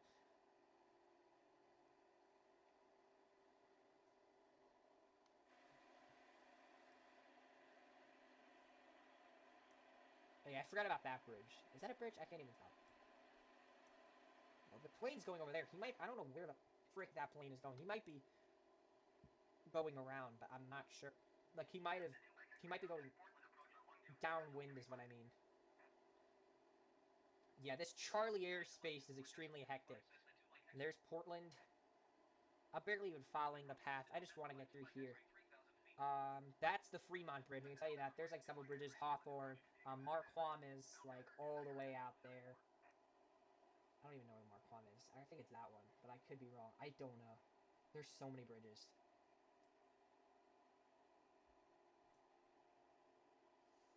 For the Willamette River here. US 30. And there's obviously a rail yard here too, and all these buildings. Like, this city's... Like, there's the football... There's a football? That is a football field. But how? Portland doesn't even have a football team. They don't even have a baseball team. Oh, shoot. Okay, we're way off course. But that was... I did enjoy that flyover. We're still pretty much flying over Portland in certain neighborhoods of it, but... That was pretty much the overview of Portland. We still have 25 minutes to go. Which is actually a lot less than I would have figured. Because I figured it was going to be a lot more than we had to go. But 25 minutes, like, that's pretty good. So now, we're past Portland. Now we just have to get through regional Oregon. Instead of, because there's not really that much traffic that heads out here. Most, if you're past Portland, like, because, if you're going through Portland, you're going to Seattle, you're going to, California or Southern Oregon, but really, if you're going any further east, you're going to the coast, or you're going to, like, certain cities outside the Portland metro area, or in the metro area, but just not, I don't know. We're still passing by plenty of the Columbia River, which, that's Washington State, but we're obviously not going there. And I have a massive headache.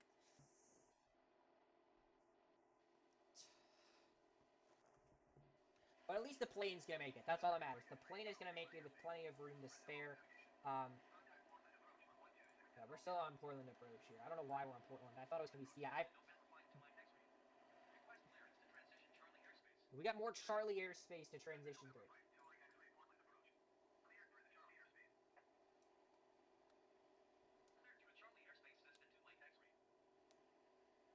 Ugh. I'm tired. I'm exhausted. I have a headache. And we got about 20 to 30 minutes left to go. Push it through. We're going strong. We're going to end this leg off with a bang, a very loud bang. In fact, a bang so loud that the neighbors check in with you even though it's 3 a.m. kind of bang. Even though I'm not recording this at 3 a.m.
So there's US 26, I think. Don't quote me on it. I'm getting really overconfident because we're in Oregon, and Oregon is like my favorite Western state, besides maybe like, well, Wyoming's pretty cool too, and Idaho. I'd probably, I mean, if I ever went to Wyoming, or I mean, I've been to Wyoming, but not, I mean, I didn't really get a good overview of Wyoming like I have with states like Utah, Oregon, and that's pretty much it. I mean, I know, like, I've been to plenty of places in Utah and Oregon, but I've not really with many other Western states. I really need to go explore more in the West. Like, I haven't been to California in like 12 years. Like, I don't even remember my first, experience in California. It was like 6 or 7. I don't even remember. I think it was 6. Yeah, it was 6.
Oh god, Apple Valley. That's definitely somewhere doctors, Android users, and physics students alike all hate.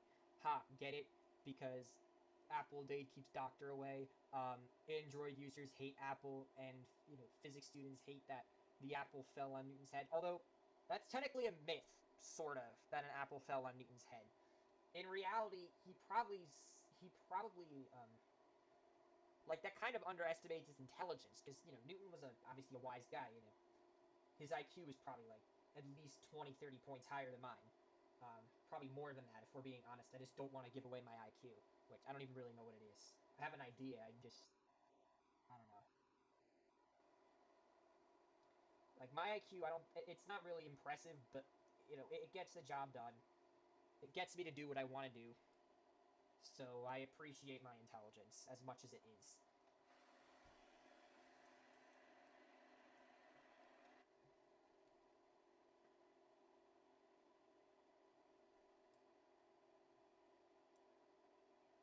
So we're hitting up. This is the last mountain ridge of the entire flight. I never thought I'd say that. But yeah, Newton, with the apple falling on his head, that's a myth. Like, they all try to glorify it like everyone's seen an apple fall. But Newton asked, why did it fall? But in reality, that's not what happened, really. Like, it's not that. Like, we get that, like, things, that are really crazy happen. Like, people, like when that person accidentally, um, when someone accidentally put food coloring in like water, out in the snowy weather for 20, overnight, and it turned into a popsicle, and that's how popsicles were invented. Like, yeah, that was, accidental inventions like that are different. But when we're talking about like an apple falling and Newton being like, why, because Newton was already really a scientist, like throughout his whole life, he always loved science. Like he wouldn't have come up with physics just from an apple falling on his goddamn head. And I don't say that word very often, but I swear to God, it's not a very it's not a very plausible story if we're being honest here. Like no apple fell on Newton's head. Okay, he probably saw apples fall, but even if an apple fell on his head, like it doesn't like hatch the idea of like relativity and oh wait, that was Einstein. I'm getting confused now based on scientists. How much time we got? We got 27 nautical miles. I already see the Atlantic Ocean. We're nearing the end of this amazing trip. This amazing flight meant to explore the U.S., break stereotypes. Especially since that's something everyone needs to do nowadays. Break stereotypes. Like, if we could just learn to break stereotypes, this world would be a lot more successful. But I've always been about breaking stereotypes, though. I'm not like one of those people who's like completely like woke like now all of a sudden because media's like, even though now I talk more about this kind of stuff, stereotypes, racial stereotypes. I don't make fun of it necessarily, but I talk about it more often because of this. But generally, I was always about breaking the stereotypes and not assuming things about other countries, other nations, other peoples, and all that stuff. Like, I always figured that people are always just generally nice, and it's always how the media portrays it, really. And it really sucks because there are some amazing places that people would probably love to visit but won't, because the news portrays it as a terrible place. And yeah, obviously the politics of an area can dissuade people from going, especially politics in like Russia, Iran, and several other places. Certain African countries like the DROC, the CAR. There are obviously politics that could really ruin that. Where Nigeria, although Nigeria is unfairly treated in the media, because really Nigeria is like one of the richest countries in Africa, and it's always portrayed as like this really like poor area of the continent.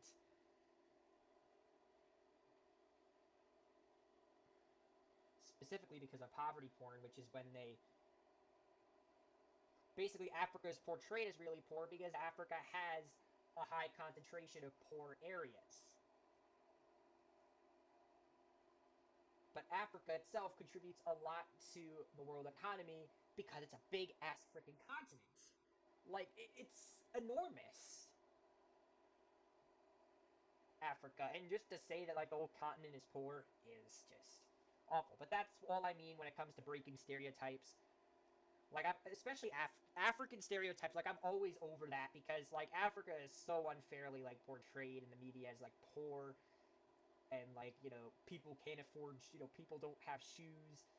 People don't have clothing. They walk like barefoot with their bits hanging out and shit like that.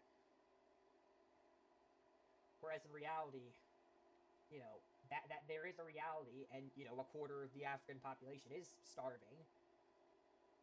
But to say that's the entire country is poor is just a complete lie. Like, yeah, there's poverty, of course there's a lot of poverty in Africa, but to say the whole continent is poor, everyone there is poor, they can't afford anything, is very narrow of a conclusion, a very shallow conclusion, to say the least. It is very, very shallow to say that. And in reality, African stereotypes are really the main thing I've always broken, just because of all the shit people say about that continent, especially about Ethiopia. Like, I don't understand what's wrong. Ethiopia is like one of the most wealthiest countries in the continent. Like, Ethiopia's got a good economy. Addis Ababa is like the fifth largest city, with like, I think it's got like 6 or 7. I think it's got like almost 10 million people. Like, it's got a lot of people. Um, And another interesting thing about Ethiopia is it's at a very high point, because the thing about Ethiopian history is that Ethiopia was never conquered by Europe during the scramble for Africa, because it had so many mountains. And Addis Ababa is located on a mountain, and I don't even know why I'm talking about Addis Ababa. And that's how it's pronounced, Addis Ababa. It's actually a pretty cool name. When I was a kid, I pronounced it Addis Ababa. Or Addis Ababa. I think that's how I pronounce it, but no, it's Addis Ababa. Yeah, we're coming in for a landing. We still got 14 nautical miles. I'm just trying to not overexert the plane. It's the Pacific Ocean. Did I say Atlantic? I meant Pacific. The Pacific Ocean. I can't believe it. This is really... Oh, shh! Oh my god, oh my god, oh my god, the turbulence is not good. Oh god. Oh my god, there was that ridge there, and the plane just started hugging the left. I'm like, frick!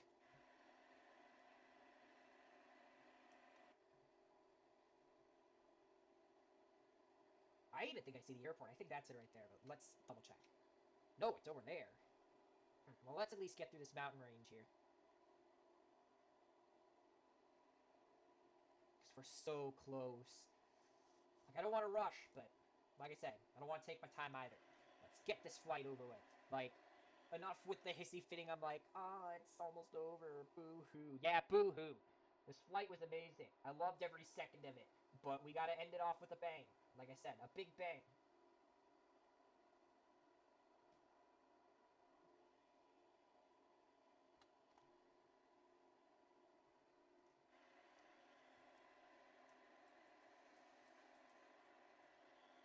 And this flight is about to be in the history books. Obviously, it won't have been fully uploaded to YouTube, but, and obviously personally for me, it's not over yet, but for you guys watching it, it's over. And, I don't have to do any of the legwork to go anywhere. There's a lot of trees, though. I had a really big lunch, and I've been stuffed since, like, 2 p.m. I haven't been able to eat anything.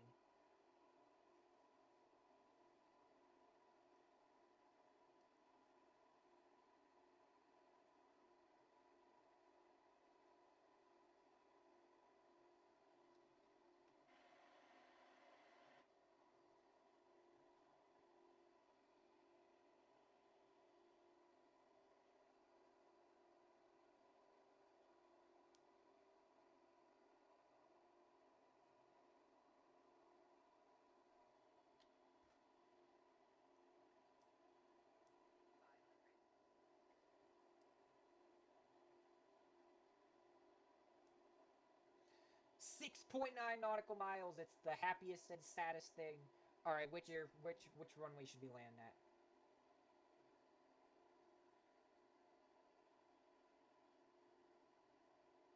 I don't know. Let's see. I don't actually even know like which way the runway's face yet. Doesn't show on my map yet.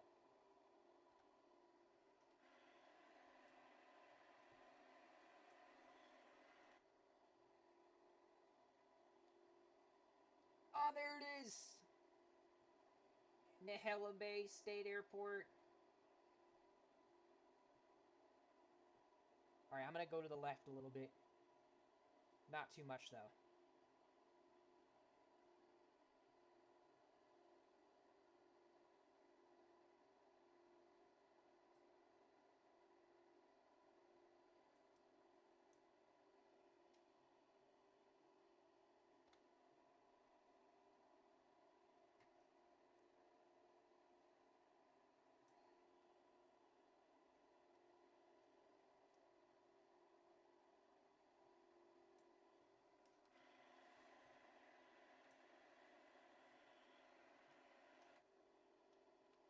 Ooh, let me see. Okay, we're getting really close. I'm throwing on the flaps. Let's go.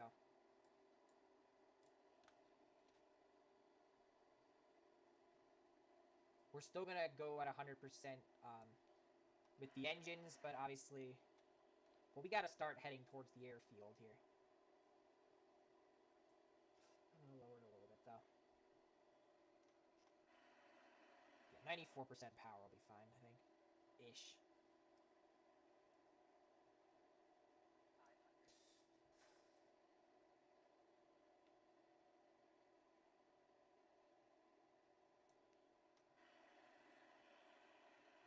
Yeah, we can lower the speed a little bit. Honestly, let's savor this landing. Let's not rush it. Let's savor every single second of it. Because, like, we're almost on the ground here. And even then, like, I still need to, like, lower it a lot, actually. I need to lower it quite a bit. Actually, now that I think about it. Like, we're actually coming in a lot faster than I wanted to. And there's US 101, I think.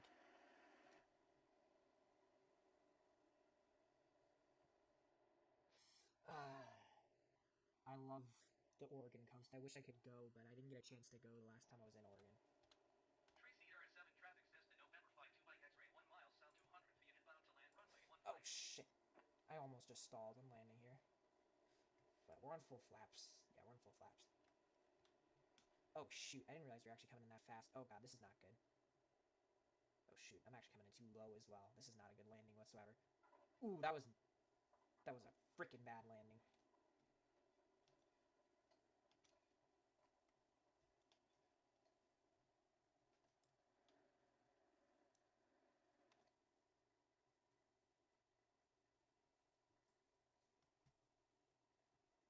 That was a really bad final landing, but we made it.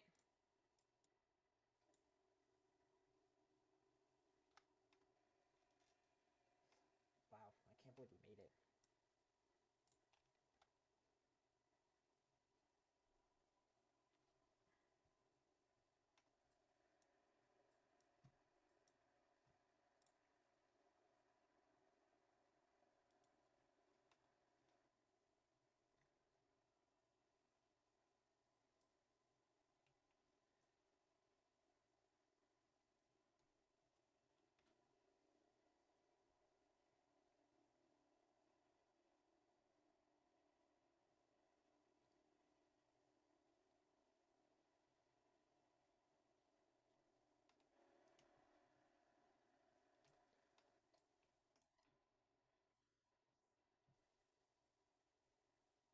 Alright, there's an empty spot right there. We're gonna park.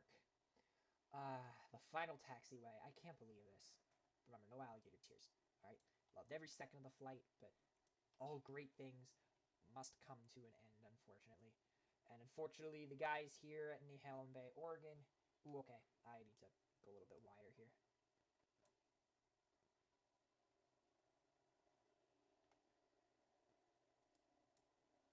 Come on. Just follow the lady in. Yeah, to the left. I get you. Okay.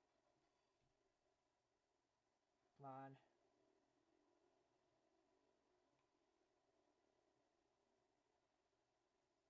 No, we can keep going here. Her arms are going to keep moving, right?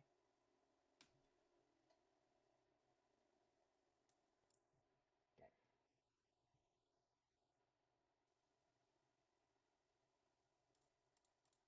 Let's turn. We're going to turn the whole thing off. We're turning everything off for the final leg.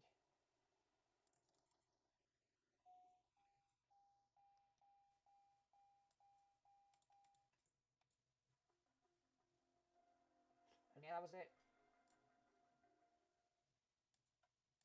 Turn off the backup batteries. Brakes are on.